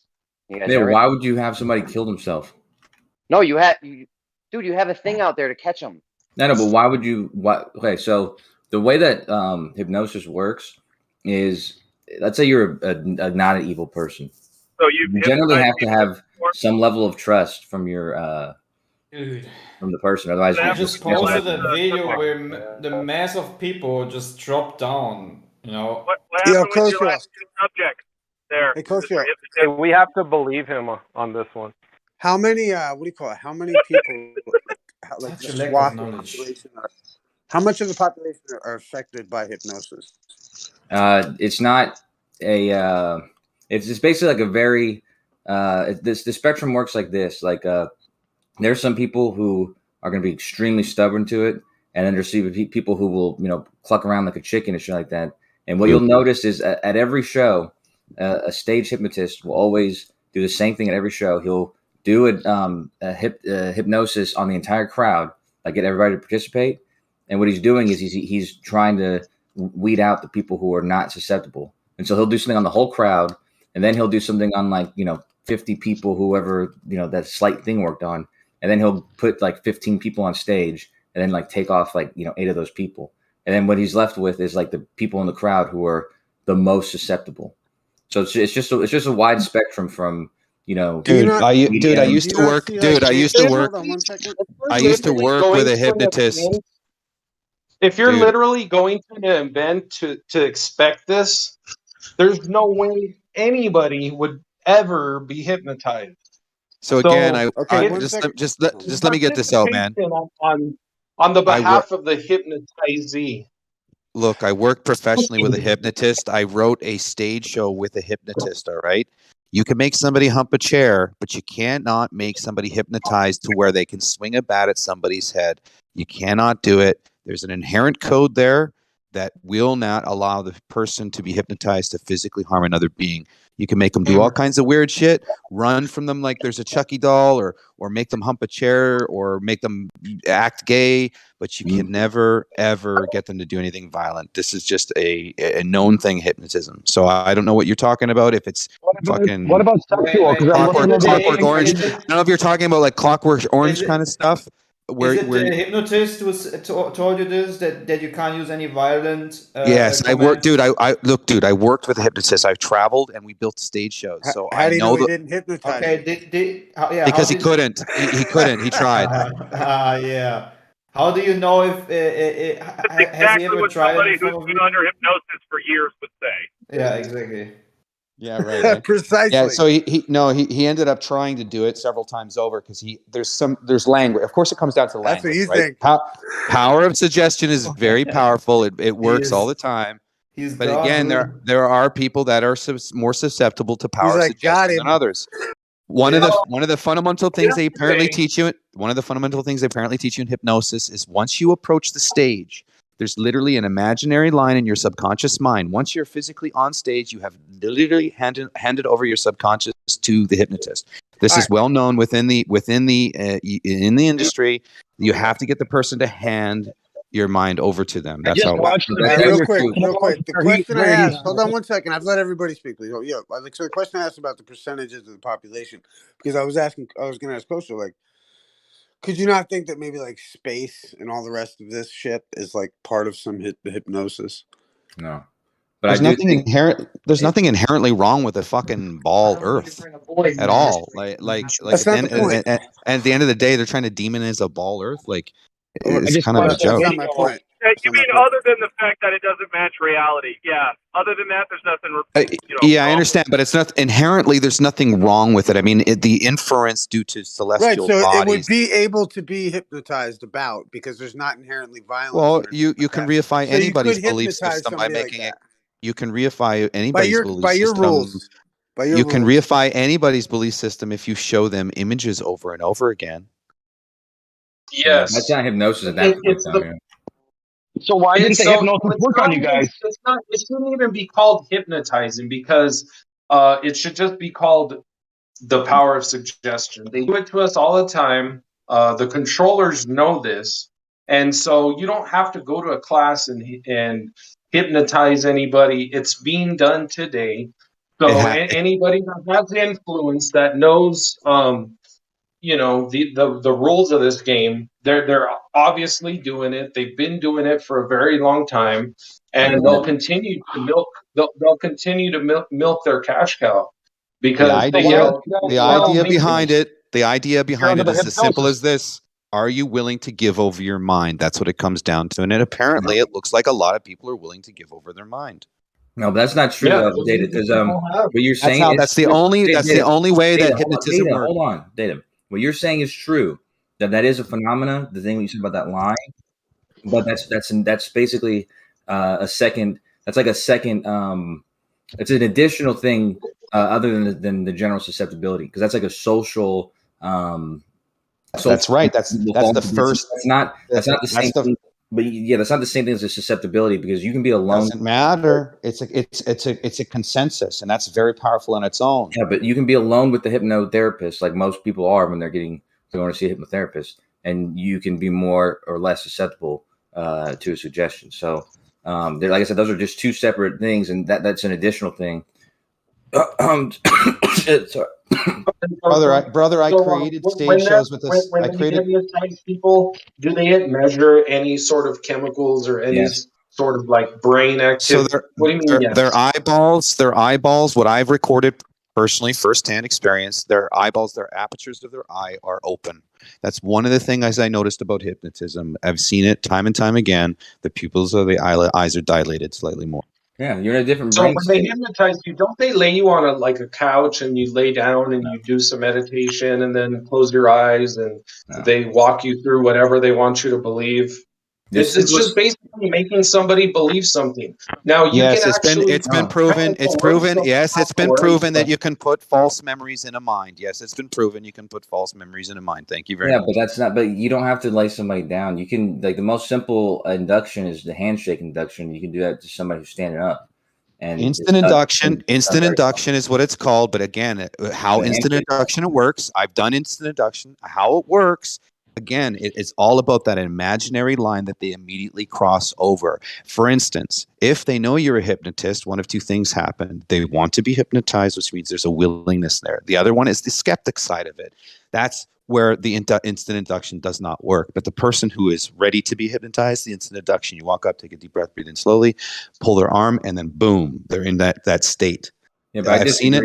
Yeah, no, I disagree with the how that functions because the way that, as I understand, because I've done handshake induction, but the way that handshake induction works is that people don't realize this, but when you actually shake someone's hand, you are in a vulnerable state that you're not like you're not. It's not a conscious thing, but when you think about it, you're sort of like you're thinking very hard about like where their hand is and who this person is, and they're a stranger or they're not a stranger, and so it's like your brain is in this state of not fight or flight, but it's more of a reptilian part of your brain, just if for an instant, and that Oh, the heightened limbic system. that Do heightened you have any sense. proof of that? What? So you're talking about the limbic system. Do you have any proof of that? That is actually what part of the brain is being used during these during that induction? hypnotizing? Do handshakes engage the R complex? Yeah, during that induction. I mean, I can show you 100 times that people doing the handshake induction, but that's how I understand that. Do they have any brain states? Do they have like a brain scan of that happening at the time? Because that would be really fucking interesting to look at. No, they do definitely have brain scans, and the people are definitely in the which one is it? Isn't it is it alpha? I think it's the alpha state. Beta? No, Beta? alpha is what you're doing right now.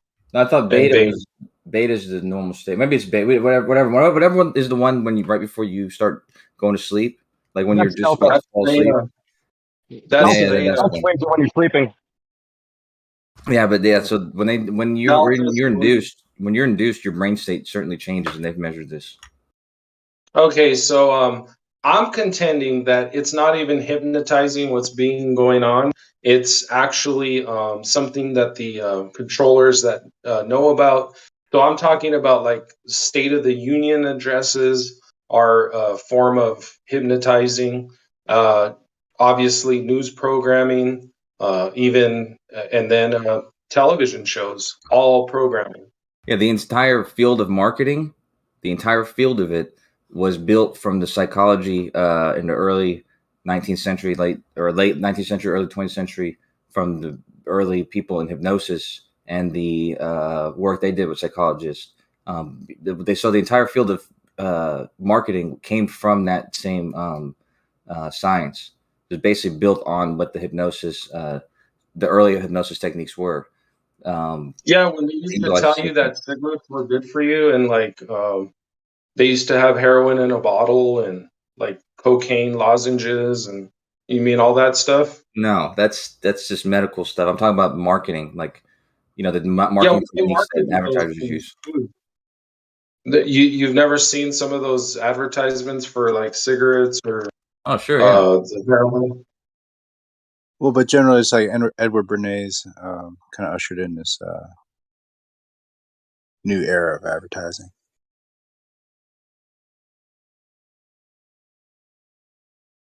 And a lot of stuff was. It didn't come from Hollywood, I'll tell you that, because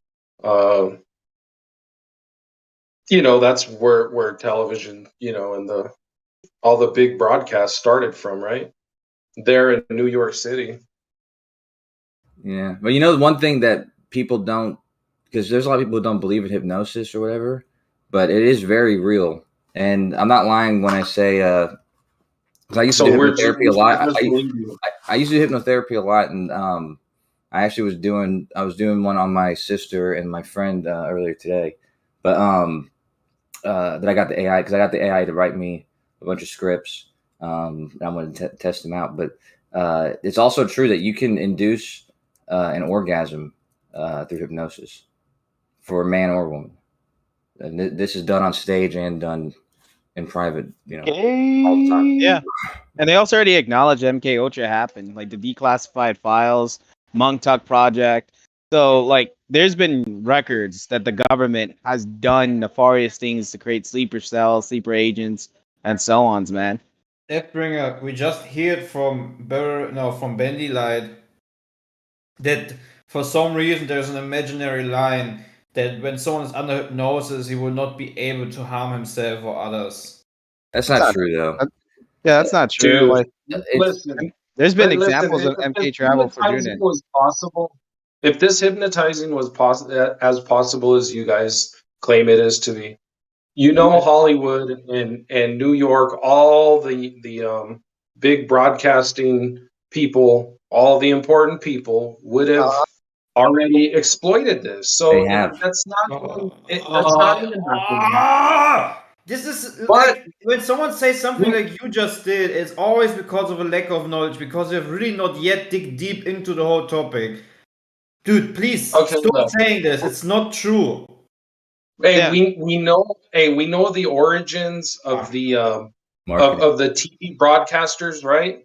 We know where they started. This is so annoying.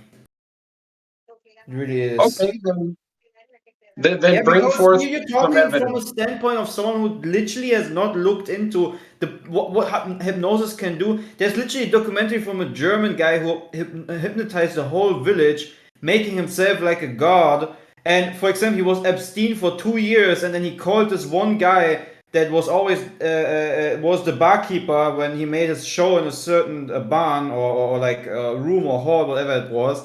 And after 2 years still, when he called him via the telephone, the guy would instantly do whatever the guy says, even though he was not physically there. After being 2 years of being absent from that village, he would still just call that guy up, the barkeeper, and he would still do everything he tells them. Like go to this person and start laughing, or go to this person and act like a dog or whatnot.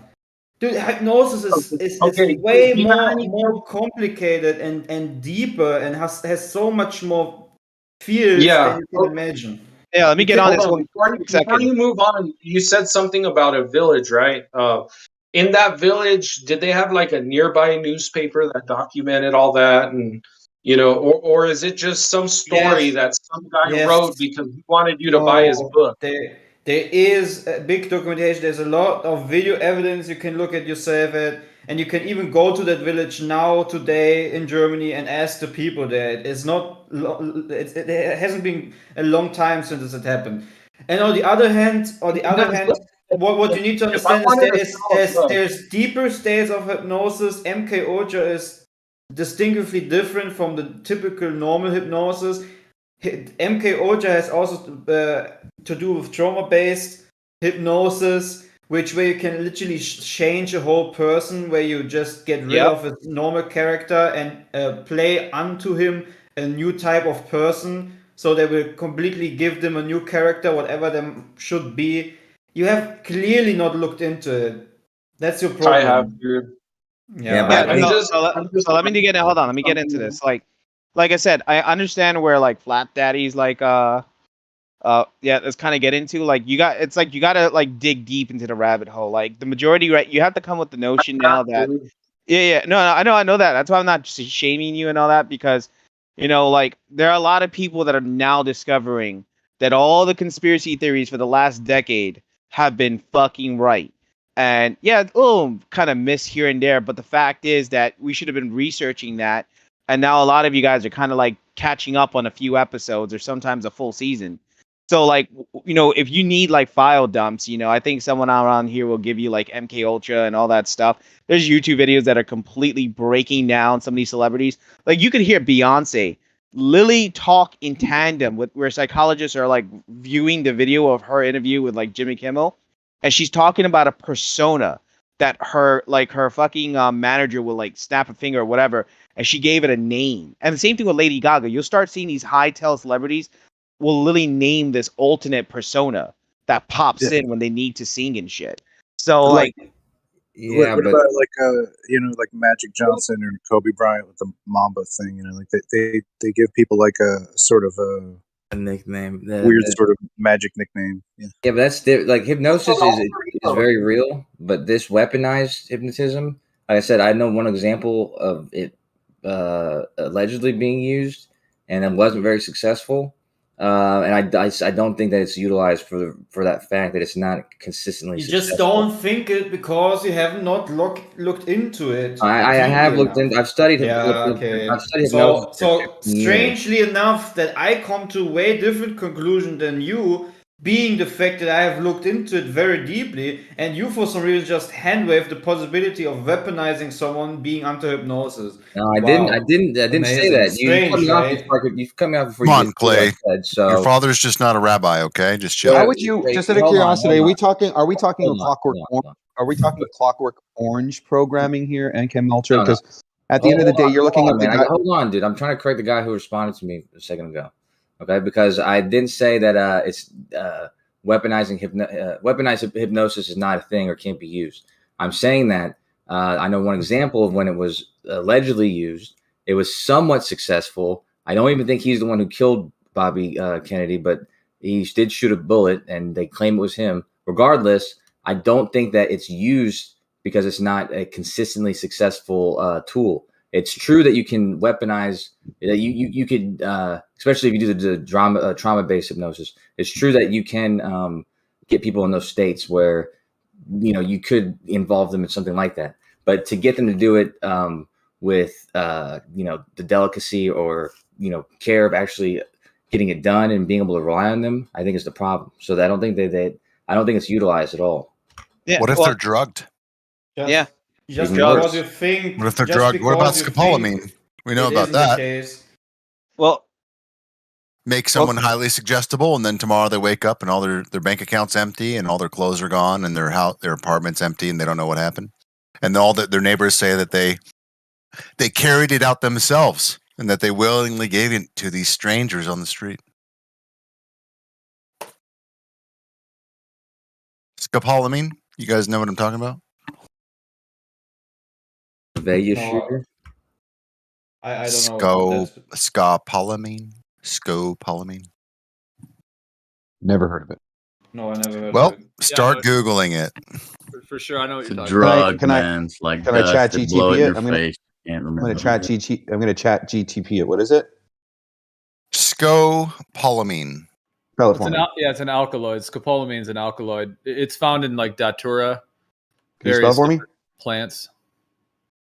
Can They've you also spell for made me? drugs out of it, like pharmaceuticals, and they used to use it for inducing birth back in the 50s. And Yeah, Sure. but that's How do you spell it?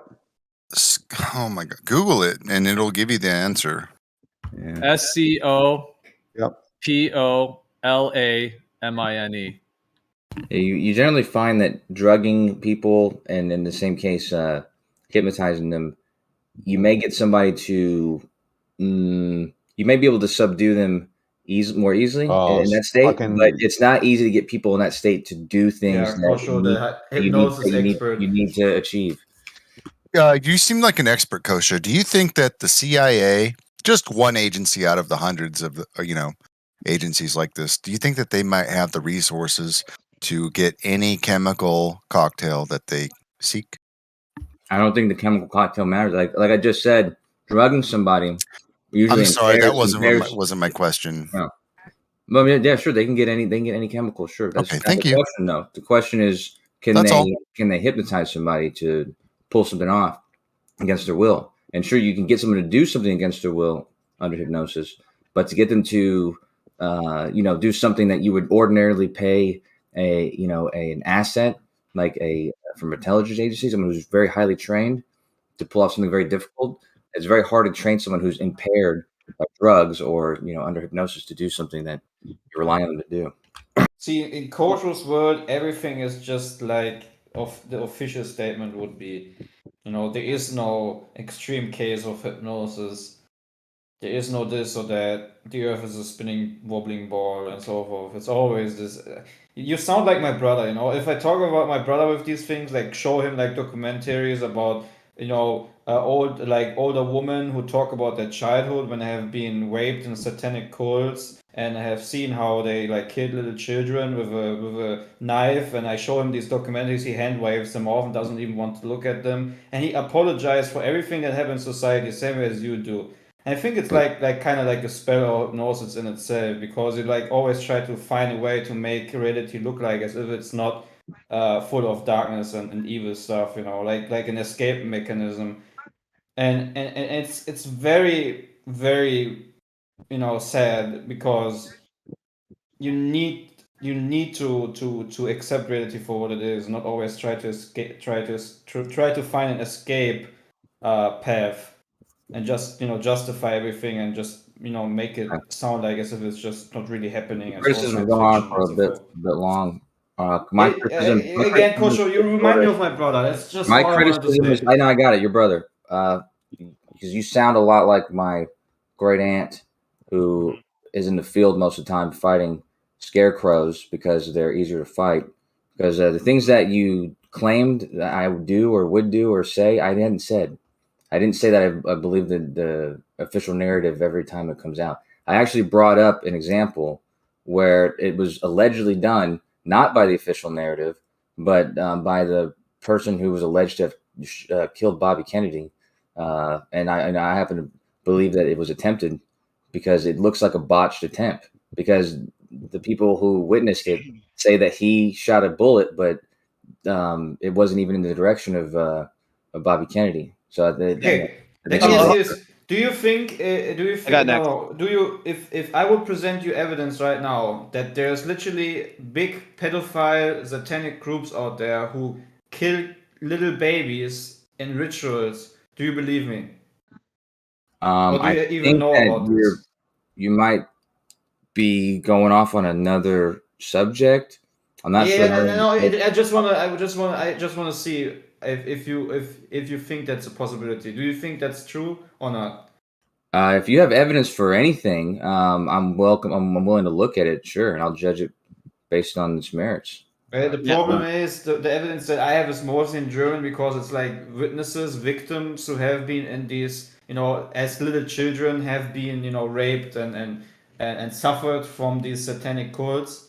And unfortunately, I can't give it in your native language, but I'm pretty sure there's a lot of also documentaries about this in English.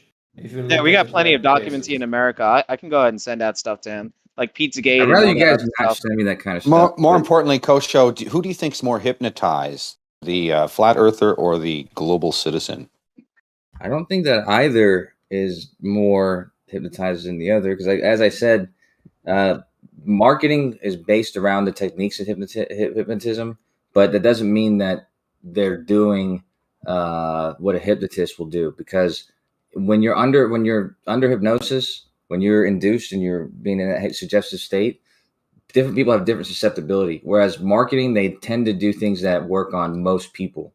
So if like I said, most people are Globers, for example, but that doesn't represent the same percentage of people that are highly susceptible to hypnosis. So Well, here's the thing, though, right? And this is where I think Benny Light was trying to say, right?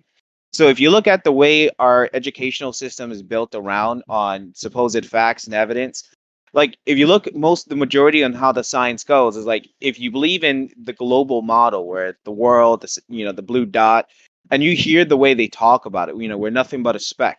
And the same scientists will also will also back up that evolution is a fact when it's not. It's a theory. And the same thing with the Big Bang, which I think it was this debunked with the God particle experiment, but whatever. And they still have these things all together that we evolved from monkeys, even though that's never been proven, but they say it factually, right? And these very same scientists, they cross the road with the whole how many genders there are and gender is a spectrum. So it's like this entire mainstream infrastructure that's kind of brainwashing people. And when we're talking about the flat Earth, we're challenging the mainstream apparatus, which clearly plays off this whole idea that we are coming from an authority, we're educated, we went through all these years of college, but you have to believe us. If not, you're stupid and you're a radical or you're an anti something. And that's the issue where we're coming from, because the way it is, we're trying to show you this what is considered alternative truth to kind of wake you out of this matrix. Okay. I was going to respond to something else you said, but go ahead. There's many points. I'm trying to remember what I was about to respond to. Well, which one do you want to? What did you say right before the last thing you said? Wait, like which one? Well, I want to make one comment on the difference between, you were talking about the hypnosis versus, some of these like multiple personality type things. I was just going to say there is a difference between like a surface level hypnosis versus like trauma-based mind control, which is a whole nother set of circumstances that I'm just saying those things are different. Like taking somebody that's in a kind of ordinary state and then doing hypnosis on them is one thing. But in terms of like MK Ultra and some of the other like procedures that they can put people through, where they induce like trauma and then create various like fractured parts of their personality from that, which is likely being done on some of these, people like Beyonce and some of these different musician, in the music industry, and sort of trying to create these like altars, and then that can also play out in terms of like the military and them trying to create, what is that movie, Manchurian Candidate kind of thing?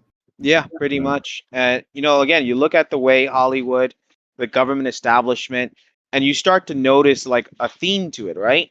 Like for instance, like you notice how the majority of musicians play out these satanic like things in the Super Bowl. They pull up Egyptian motif, Freemason motif, and then to say like for instance, like, oh, they're clearly being thematic or artists, and it just gets more ritualistic. It looks way far more bizarre that you will see this in a Super Bowl. Then you notice that the LGBTQ, which represents only about 1%, and that's giving them 1%, not like they're usually around the 0.5% based on census data, like are like fully implemented in the majority of the population's culture and entire thing. Like it's that's what I'm trying to say. It's like I remember what I was going to say. Yeah. Yeah. All right, go for it. If you I was going to say you said they're just theories, but they're presented as facts, and obviously we have different paradigms than one another. But in my paradigm, what we call scientific theories are facts. They're not scientific theories unless they're facts, right? So if it's not factual, it actually doesn't become a scientific theory. No, it's called indoctrinated theory exercise. Yeah, I'll reply to that. So here's the thing, right? So for example, right, when a lot of Globers attack the flat Earth model, right, or like you guys have an official model, but after you talk to them for about an hour or two, and people will tell you straight up, there is no official flat Earth model. There are a bunch of presumed theories, and if you look at the word facts, and if you look at ideas or proposed theories, it will tell you proposed ideas and facts is based evidence. Meaning, like for instance, if I have two apples, that's a base evidence. That's not a theory or a hypothesis of it. So when someone goes as far as saying like dinosaurs or evolution or even evolving from these creatures, that's a fact. But then when you sit down and you will literally talk to the scientist, when they're giving you these hypothetical variation examples that this creature evolved into this salamander. So you got this walking fish and the salamander, and he's giving you these two examples. Like, unless we live in a Pokemon world, makes sense. But we don't live in a cartoon, and that is not, they don't have any concrete proof to show it. And they always tell you like billions of years. That's the example. So that's a theory, right? I could tell you that if you drink salt water, you will die from sodium poisoning. That's a fact. That's not a theory that's going to happen. So there's certain things you can literally go about saying that's factual and that's a theory. And that's the problem with these scientists. Instead of just saying a theory and letting you figure things out on your own, they lie to you by saying it's a fact. That's the matrix. And you have to escape it. I mean, though, and like I said, in science, generally, something that's seen and is seen to happen over and over again, we generally call that a law. And something that we've gone over thoroughly and tested, and had several different, so we have entire models built around it.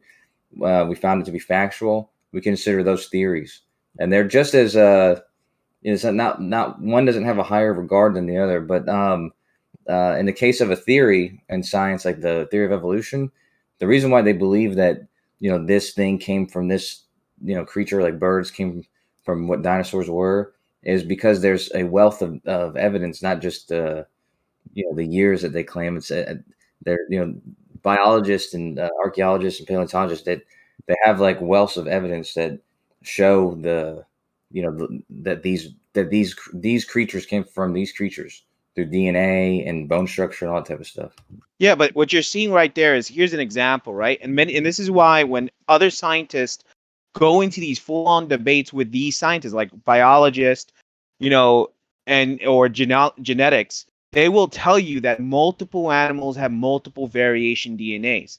And when they're asking these said scientists, where are you getting this foundation of evolution? How are you getting this walking fish to this like salamander? Where's the process? Can you show your work? And all they can tell you, well, this creature's DNA and variation of appearance is very similar to that creature. Yeah, that's understandable. Anyone could make an example. If anything walks on fours, have multiple bones, have fur, and so on. But it's the issue is that it's still a theory, because we haven't seen with our own visual eyes or concrete evidence that we came from this. Here's an example: the missing link, right? Most people are told from education that the missing link that requires man to evolve from the great apes is one skeleton, which is a lie. It's 25 to 32 sets of skeletons, depending on which paper did you read. And it has to show incredible physical variations that are slowly showing it being modeled in, right? And then there was even a geneticist that I think he won an award that even argued, even if you had a creature that evolved into mutation A, and this creature require another mutation A to continue the gene line, that is 1 in 1 million chance of that happening.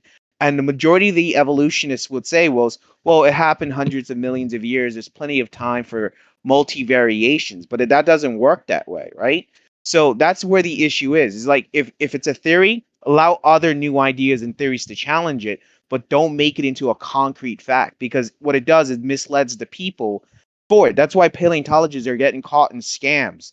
Like, they'll find a fossil tooth, and it took them a while. After a few courts and scientists went after them, they made an entire fucking dinosaur, a whole ass creature, out of a tooth. And after they finally challenged it, they go like, "Oh yeah, we just wanted to give like a really cool entertainment for dinosaurs for the kids." And it's like they're breaking all laws of information. If you could pass the mic, it'd be probably more fair. Yeah, go ahead. No worries, man.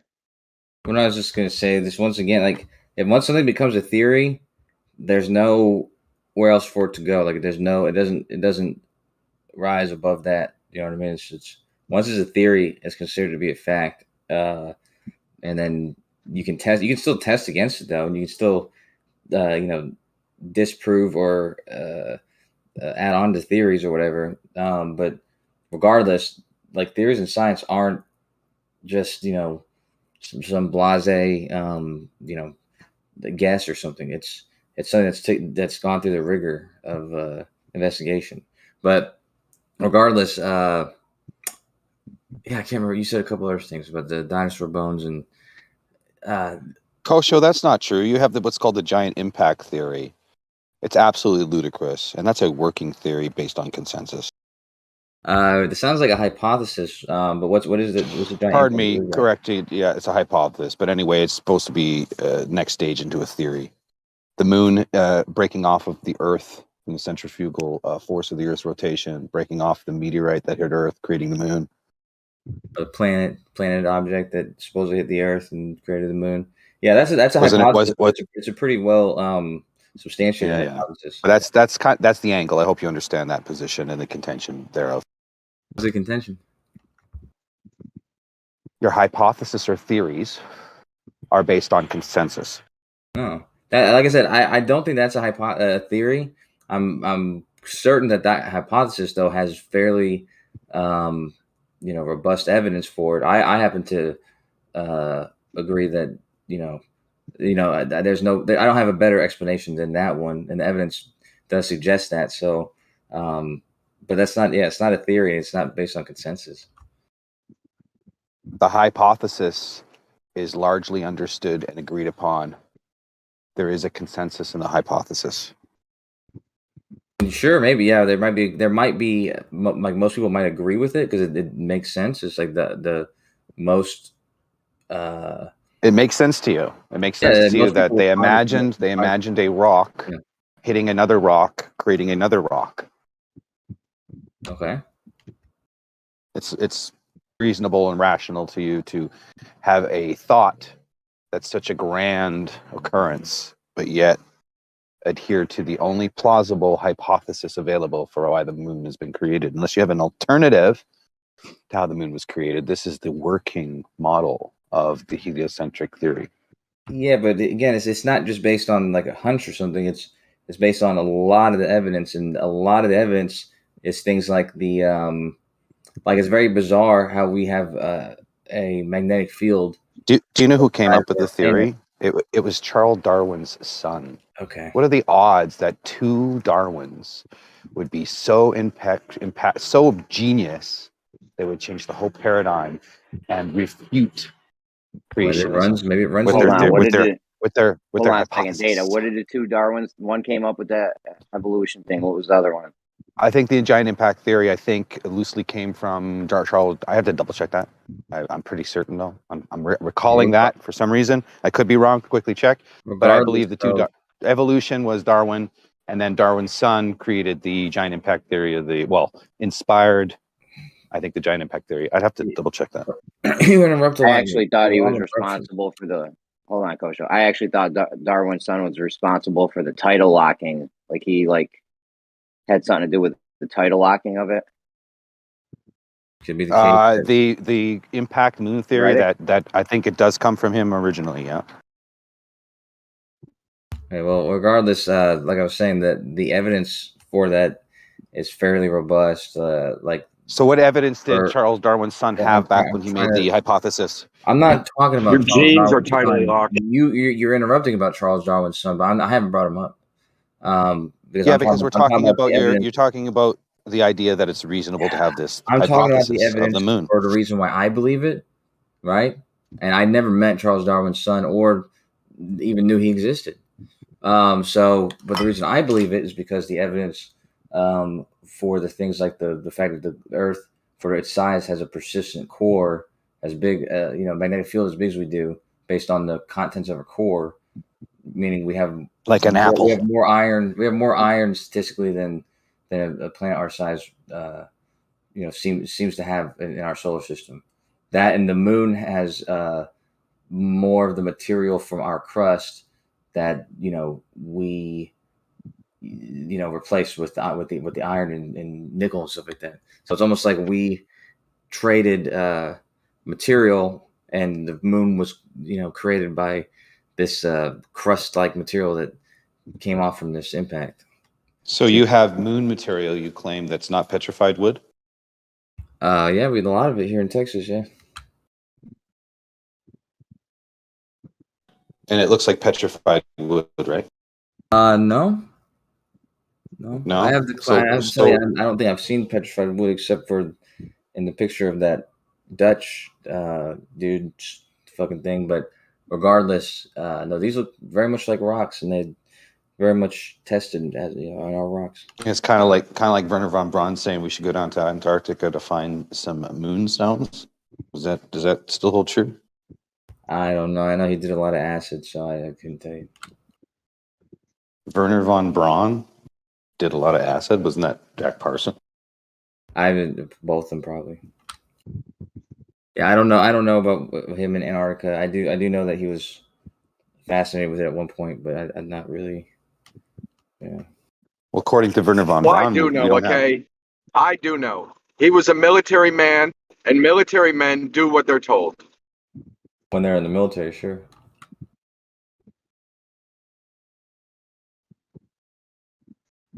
He did what the military told him to do. Sure, in Germany, I agree. When he came to America, he was in the military, so. So whatever story he said about this going here and looking for this and that, you better believe he was puppeted. Okay. Well, Scott's uncle, I know I keep bringing up Scott's uncle, Edgar Mitchell. He's the one who claimed him and Alan Shepard traversed the moon on foot. I think they were on foot to find rocks to bring back to investigate this claim of this impact. If you would bet more than 50% that actually happened, I would worry about your mental health. Just for person to person, man. I'd bet you $50,000 that actually happened. And just even money, 50 to 50. I'd give you 5 to 1 odds. Oh my gosh, wow, man. Yeah, well, Edgar Mitchell did a psychic experiment on his way either there or back, and that actually upset Alan Shepard. But regardless, I mean, just look at all you gotta do is look at that data from that science experiment, and that would prove it, right? But hey, humbly though, Coach, I think we all can witness really what's happening on display right here. The delusions of a young gentleman named Coach, who then you have 50,000 cash, then $250,000 cash. I mean, you kind of speak with looseness, and I mean, just again, chill, rational person to like a nice guy who probably would stand with someone who needs help. You should probably not be so confident that there were men walking.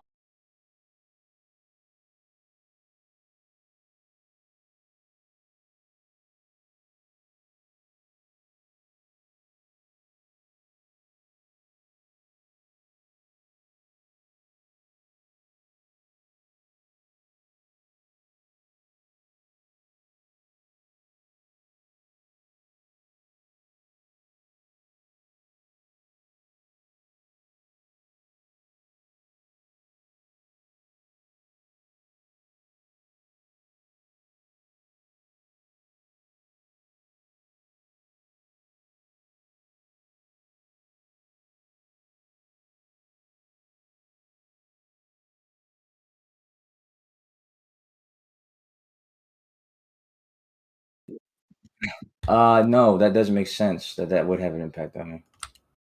That they claim to have gone, but they don't go in the next decade.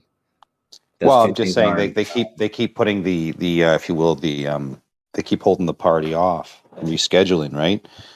So, do you have a particular time and date where you think we can all celebrate the party, like the feet on the moon again? Well, I bet somebody in this room that it would happen before 2027, but I mean, I'm convinced it's going to happen in the next couple of years. Well, I'd definitely buy you a beer, Kosho, if that happened. Yeah, just make it a strong one, huh? Fucking what is it? What does George Thorogood say? One bourbon, one scotch, and one beer. That's what we'd do. Yeah, I'll take that. Yeah. Actually, yeah, I'll take that instead. Yeah. Although I don't know the point of taking a bourbon and a scotch, but well, the bourbon. Why would there not be a dozen drones deployed on the moon, flying drones? Just poop, dropped off from the Artemis thing. Why would there not be? I think you might find that there actually probably are something like a dozen drones on the moon currently. I bet you it's probably more like a half a dozen, but I wouldn't be surprised if it was a dozen. I'm not taking it. I don't have an inventory. You got a smile on your mouth there, buddy, when you're saying that. You can hear that, right? Say what? You got a smile on your mouth when you're talking about the drones definitely hear it. You're on right. the moon. Good call out. Well, the Artemis mission just went there specifically. No, it didn't. To do that to the. There you go. There's the smile again. There's the smile. I can hear it in your voice, buddy. Definitely didn't. You think it did, and you have one little story and pictures. That's it. No judgment. I think Dad is watching his cam. Data, are you watching his cam? You never know. Well, it's 50 cents an hour, but regardless, that's pretty good price, buddy. What are you offering? Well, I'm a cheap whore, believe it or not. But well, what are you offering? Well, we can talk about that afterwards. It's a little racy. But, there's the smile again. There's the smile again. That time I was smiling, but regardless, Don, who by the way, I don't know if this guy is like Jekyll and Dr. Jekyll and Mr. Hyde, but when you're suggesting Don that I'm I don't know. I'll easily fall for anything because I think they let off craft when they went and orbited the moon. Yeah, it's a pretty believable story, so I believe it because I watched them do it. Pretty Some believable, Japanese believe ones it. failed. What do you? But pretty believable. 51%. Boom, I'm all in. It's like that's ridiculous.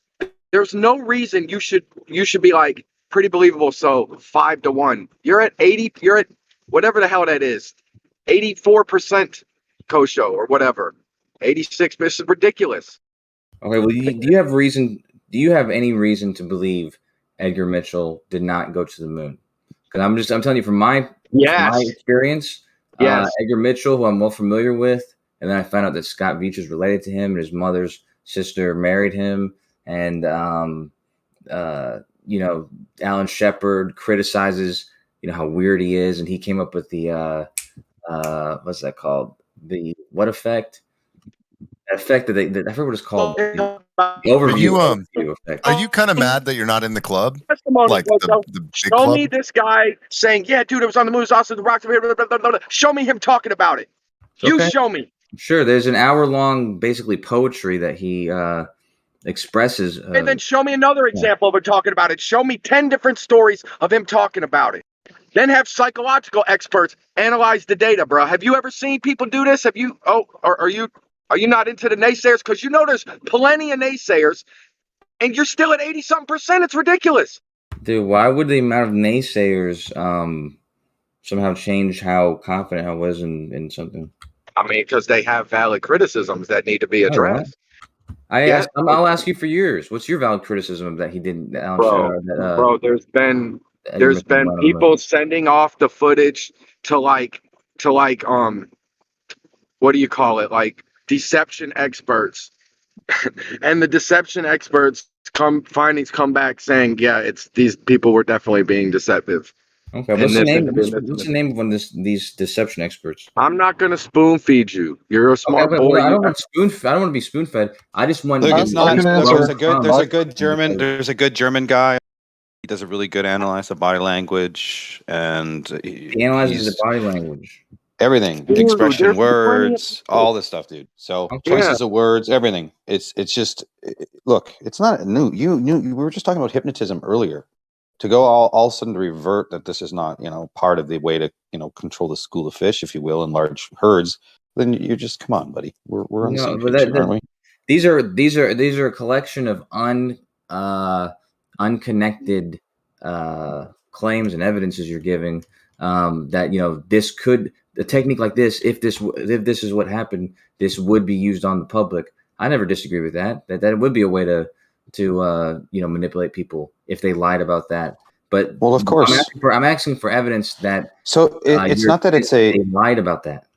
Look, it's either they can go or they can't go, and if you believe that they can go, that's fine. When do you think you say within the next couple of years? So like 2025. I mean, it's scheduled for 2024, but it may be it could be delayed a couple of years. I'd start to get worried, not of the So can I ask you this question? But I would get worried that Can I ask you a question? Do you think that there's so apparently, maybe you can just fact check me here, maybe explain it for me. If you go back almost every 7-8 years kind of thing, it seems like that's sort of like this cycle. In other words, there would be this really hype up, we're going to the moon, but nothing would happen. So a few years would go by, the same thing, hype up, I'm go to the moon, nothing would happen. So again, they predicted another date, right? It was 2024 with William Shatner's voice, right? And apparently they had to release something about COVID not being able to go. But you're saying by 2025, that's fine. No, I'm all for it. I'm all for space exploration. I'm all for all the evidence and proof that we can get together. Because that's a pretty amazing feat for human civilization to be able to nest in the stars, and it's kind of interesting. Hold on, it's kind of interesting because if you even look biblically, it says that man will nest in the stars. Yeah, and hold on, and then what God says He'll do is He'll whack them out of it. So, are we there yet? Are we nesting in the stars? We have the ISS. No, I got some advice though, man. You might just want to make 1 or 2 points at a time. That way, I can respond to something you're saying. Because when you start talking about nests and then that nest being in the sky, I'm now thinking about something totally different than what you fucking said a second ago. right? So I don't know, man. Yeah, 2025. This or 2024. I think it was originally scheduled for the end of this year, early next year. That could obviously be delayed till later next year. That wouldn't bother me or shock me or anything. But it's supposed to be Artemis 3 is a manned mission to the moon or manned mission landing on the moon. Sounds exciting. I don't know. And it's not a thing. That's what I was going to respond to. It's not something that 8 years ago or every 8 years they've done this. This is actually the first time the missions that not just plan to go to the moon, but have already been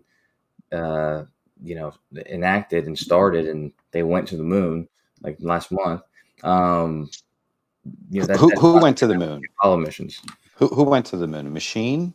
A No, human? the mission that's planned to send men to the moon has already sent So just the machines, not the man yet. Right. Yeah.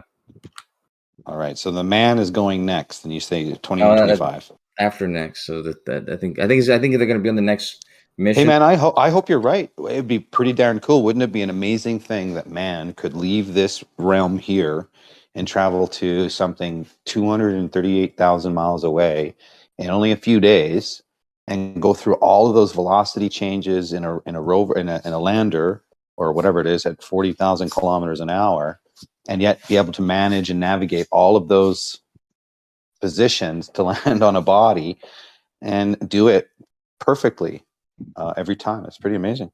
Perfectly, I don't know, but it's probably a lot harder than people like us might first assume. But you got to remember that, especially the Apollo missions, they actually hired literally the best pilots in the world. So, and they actually trained them on the crafts they would be using on the moon. So I mean, I don't think it's not in a vacuum. They don't. Yeah, not in a vacuum. No, but they tested the craft in realistic scenarios in the atmosphere. Yeah. Of course, it's going to be much easier on the moon. So I don't know what the problem with that is, but yeah, they tested it in open air and on Earth.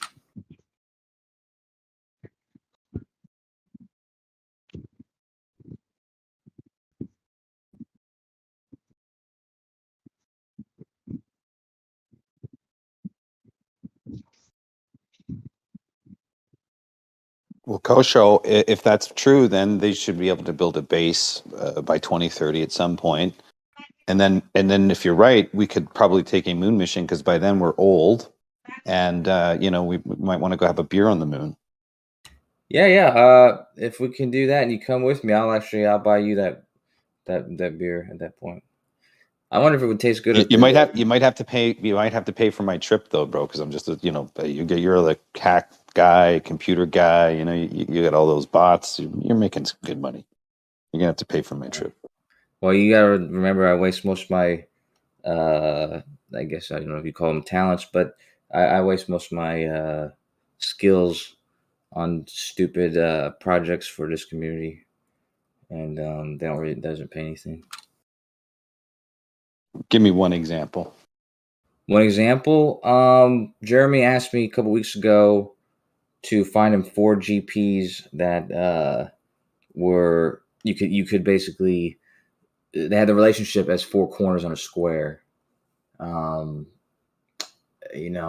yeah, he wanted this.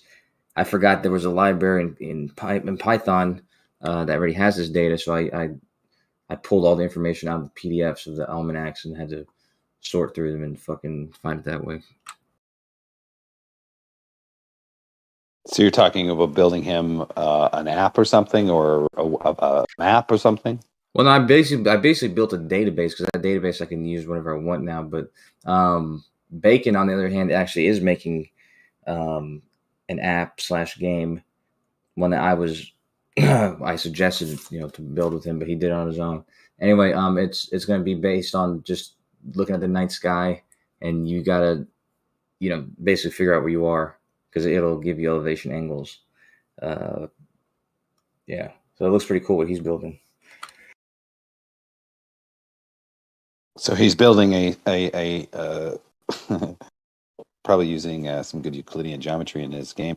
What are you building for the community that's kind of in the essence of stargazing? No. Like, I was gonna build that exact thing that Bacon built, and he's done that already. So I'm not building any games for the community. I mean, actually, no, I'm working on a bot right now, based on the one I made for my girlfriend's job. I basically took over my girlfriend's last job with a bot, an AI bot. I don't have to, make these phone calls. She was having to make phone calls all day long and try to, sell people shit or whatever.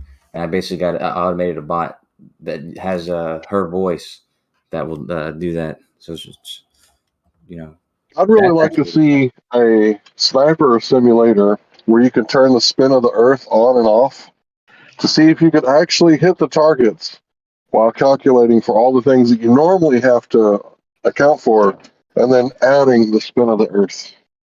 What do you mean by that again? Like, Yeah. what are Yeah. the Calculate that. Aerial snipers, bitch. oh, snipers? Okay. I saw a video a couple of days ago. A guy shot 3,400 meters, 3,400 meters. That's pretty far, man. Or was it 3,400? Yeah, I think so. That's a lot, man. That's more than I've. Is that, pardon me, it might be over a mile and something. So 3,200, 3,300 feet, something like that. 3,300 feet. Probably not meters, probably feet then, because it's over a mile, right? That's not over a mile yet, but well, a mile is. Fuck, a mile is 5,280 feet. What am I talking now? It has to be. Hold on, let me do the math here. We have to go back and look at the number. It's just a long, really long shot, right? Like fucking super, super long. So I'd have to go look at what the units are. 1 second. Yeah, depending on the shot and specifically the what he's trying to achieve with that shot and what kind of weapon he's using, you may or may not use Coriolis. So it's most of those long distance snipers, though, the ones that have made kills at the longest distances, they've all claimed to have used Coriolis. So.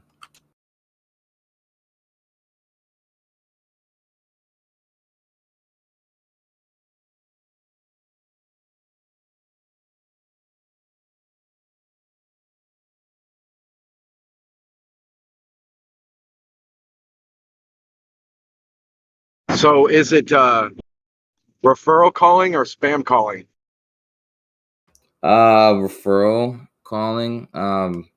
Because she worked in real estate, and it was kind of an in between job for her. That's why she was about to quit, and I was already making this automated thing for her, and so instead of her quitting, I just basically took it over.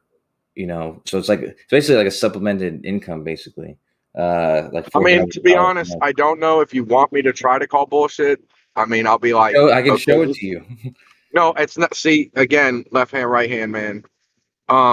You said I was already making this thing, and then you're like, but I took it over for the. I didn't see a distinction there. No. But I'm saying she was right. She wasn't liking the job. She's got to just call these companies and try to make an appointment for some bullshit. I don't even know. I just have the AI do it or whatever. But regardless, she didn't like doing it already. So I was already trying to help her so it could be automatic for her. But she was at one point she was just planning to quit. So she's left the job completely, and I'm just taking it over completely. Nice. Fuck yeah, that's sick. Fucking sick, bro.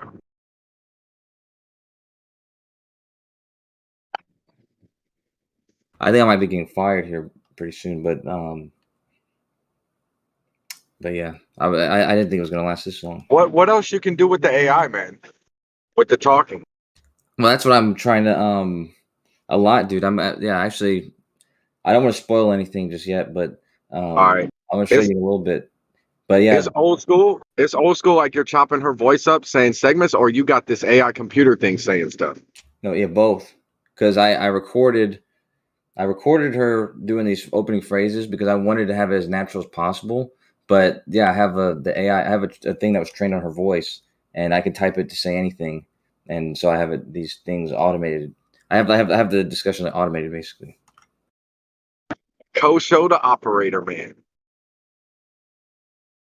I mean, that's actually in doing this. That's why I want to make one for myself now, because because it might be. I think the stuff I use to train her voice is not the best quality, and I know that obviously I can give as much training as I care to. Yeah, so it is 3,400 meters. Sorry, 3,400 meters. Yeah, man, 3,400 meters, almost 2 Was that miles, was that a basically. kill shot or was that a Anyway, in the video, in the process, watching the guy set up, there's no discussion of Coriolis. There's no. He's just looking, aiming, and knowing the distance because he's practiced the shot. Okay, and so it was like it wasn't like a kill shot or whatever. It was just a dude. Just a long range shot. That's a man. long Just shooting shot, like a covered barrel, right? Or covered bay of hail, covered hay bale. Yeah. Also, there's a lot of systems like there's a lot of like in the sights or whatever. No, man, give me a break. I like, fired a gun. That's not how it works. You don't have to do any of that shit. Most likely, just drop the rate drop of the gun, perhaps the barrel once you know the curve of the bullet coming out, and the whatever direction the wind you're shooting against or with or whatever. But at the end of the day, it's just the velocity of the bullet you have to worry about, the drop rate, and the spin of the bullet coming, and then the wind against it. That's it. That's all. At least that's what anytime I've used it, I've never had to do. And yeah, the excuse is, well, it has to be really, really far. Well, you got the same process at 3,400 meters. Why not for the kill shots at least? Like the people who are shot that far, like every subtle detail has to be put into it. So that's why they definitely had to count for Coriolis in those cases. They claimed that they had. Anyway, I've never done a 2-mile shot, but watching the videos that I've seen, just for competition, there's no at 3,400 meters, 3,800 meters, there's no, or 3,800 One that yards. was like 4.2 miles. Well, that's what I mean. So you don't have to do it at 2 miles. You have to do it at 4 now. Yeah, there was a guy who did it at 4 miles. 4.4 miles. 4.4 miles. Yeah, that's crazy. Yeah. Isn't that right here? But 4 months ago. I got videos of long-range military instructors talking about how Coriolis and drift is they don't use that at all in ballistics. In ballistics? Well, at least within bullet ballistics, not like artillery per se. He said, take it up with artillery. Yeah, so that's the problem. Some artillery is not going to need to account for it, and most snipers are not going to need to account for it. No snipers. There's no sniper. There's not one situation. No, not at all. No, they do. That's in the training, and they claim to do it. Like I said, show me a citation. Don't shoot nearly as far as what you would need to shoot to. Provide a citation, and I'll show you mine because I got military instructor. He's unbiased. This has nothing to do with flat Earth. He flat out says in his lecture that drift and Coriolis, we don't do that here. He said all of that shit can be accounted for with just simply knowing your windage.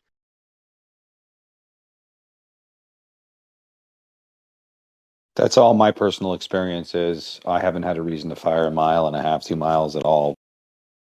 And the stuff that I'm limited to that wouldn't apply to me because it would imply that if it was separating, it would deviate from course because it's in its own reference frame. And that would mean that the Earth would have to do the same for any projectile or anything traveling above the surface at a velocity or a rate. I don't think it works like that. But you don't think it works like that, but ideally to have any deviation, separation, you'd have to have something separate from its initial reference frame or position. And if the deviation is due to a rotation, well then you'd have to have a separation. In reality, you'd have to have a separation between the object in that one reference and the object that's leaving that reference. That's how would you get the deviation. Other than that, how would you get deviation? Well, we claim, or at least I claim, and the people who agree with Coriolis to claim that Coriolis is an effect that occurs when an object is moving in reference to a rotating frame as viewed from that rotating frame. So as long as a body is moving in reference to that frame, That's all that needs to occur. You know what I mean? Like when you say that it changes reference frames because it was attached to the Earth and it's not, that's not really. That's how deviation is caused. There's no other way to get deviation. It would be like the same as rolling it would be this exact same as me taking a ball and rolling it along this rotating surface. It would arc. So the plane would have to do the same thing, or the bullet would have to do the same thing, right? That's the example of it.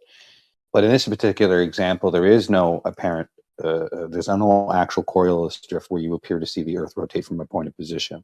You don't actually witness or see that, right? That's why you don't technically account for it, right? That's the claim. You see it in the same way that you would see it on the table. That same exact. No, the difference between with the ball rolling across the table is it's a physical interaction between two bodies, and that's causing a frictional. It's causing a frictional force. It's causing a frictional force, which is causing the deviation. There's a reasonable, rational explanation for it. But however, when there's two bodies separate and there's no physical interaction between those two bodies, and if the one is inertial and one is non-inertial, then that's two reference frames together. And so that meaning that standard there would be the cause for deviation, is having the non-inertial and the inertial reference at the same time, causing deviation, except we don't see that at the same time. There is no deviation. So there is a deviation because there would be a straight line path. And because it's not a straight line path, that is caused by the reference frame. We know that viewing it from different reference frames. Viewing it from a rotating frame specifically. Whatever the fuck you said didn't make any sense. To try again. Viewing it from a rotating frame is what's causing that. It's not caused by two different reference frames. Whatever you said, it's caused by viewing the movement of an object moving along. Moving in reference to the rotating frame, viewed from the rotating frame, and you do see a curved path because of that. But here's the problem: it's an optical effect because there's no physical force driving it, as if it was a ball rolling across a rotating table. There's no frictional force; it's an optical illusion.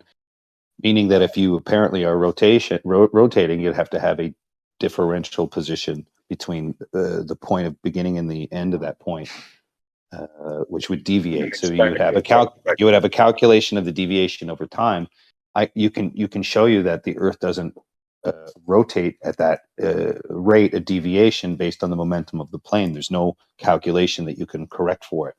So if you're talking about he knows. Yeah, he's playing a game. What happened with the AI bot that Witsit was talking about? Did he ever read the screenshots and stuff? He's just getting into it now, but as far as reading nice. what context, like he's doing it now, so it'll be interesting to see what he gathers. I mean, I do. It's just not just for the concepts and cosmology and philosophy and all that stuff and mathematics, is that it actually allowed me to exercise my thought in a way that even if I expressed to Google, I would have to search through meaningless links and things that didn't make any sense. While this particular avenue immediately addressed either the for or against, or the contention in the claim of either the math or the philosophy, right? So that's pretty amazing. Yeah, yeah. I thought all that was pretty interesting this morning. I couldn't stick around because I had too much going on, but I was hoping I didn't miss it because it sounded like it was going to be exhilarating to listen to all what he had to share.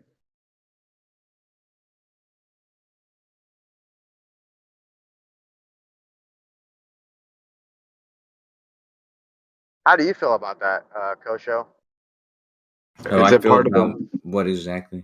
Because I also I was interested in that conversation as well, but I didn't have internet consistent enough to participate in it as much as I would have liked to. But I did actually when I first, like I said, I shared it earlier, when I first heard Jeremy claim that Woodson had shared him something from I heard a little bit GPT. I did the same thing, and I had a conversation with it about the same subject, and it didn't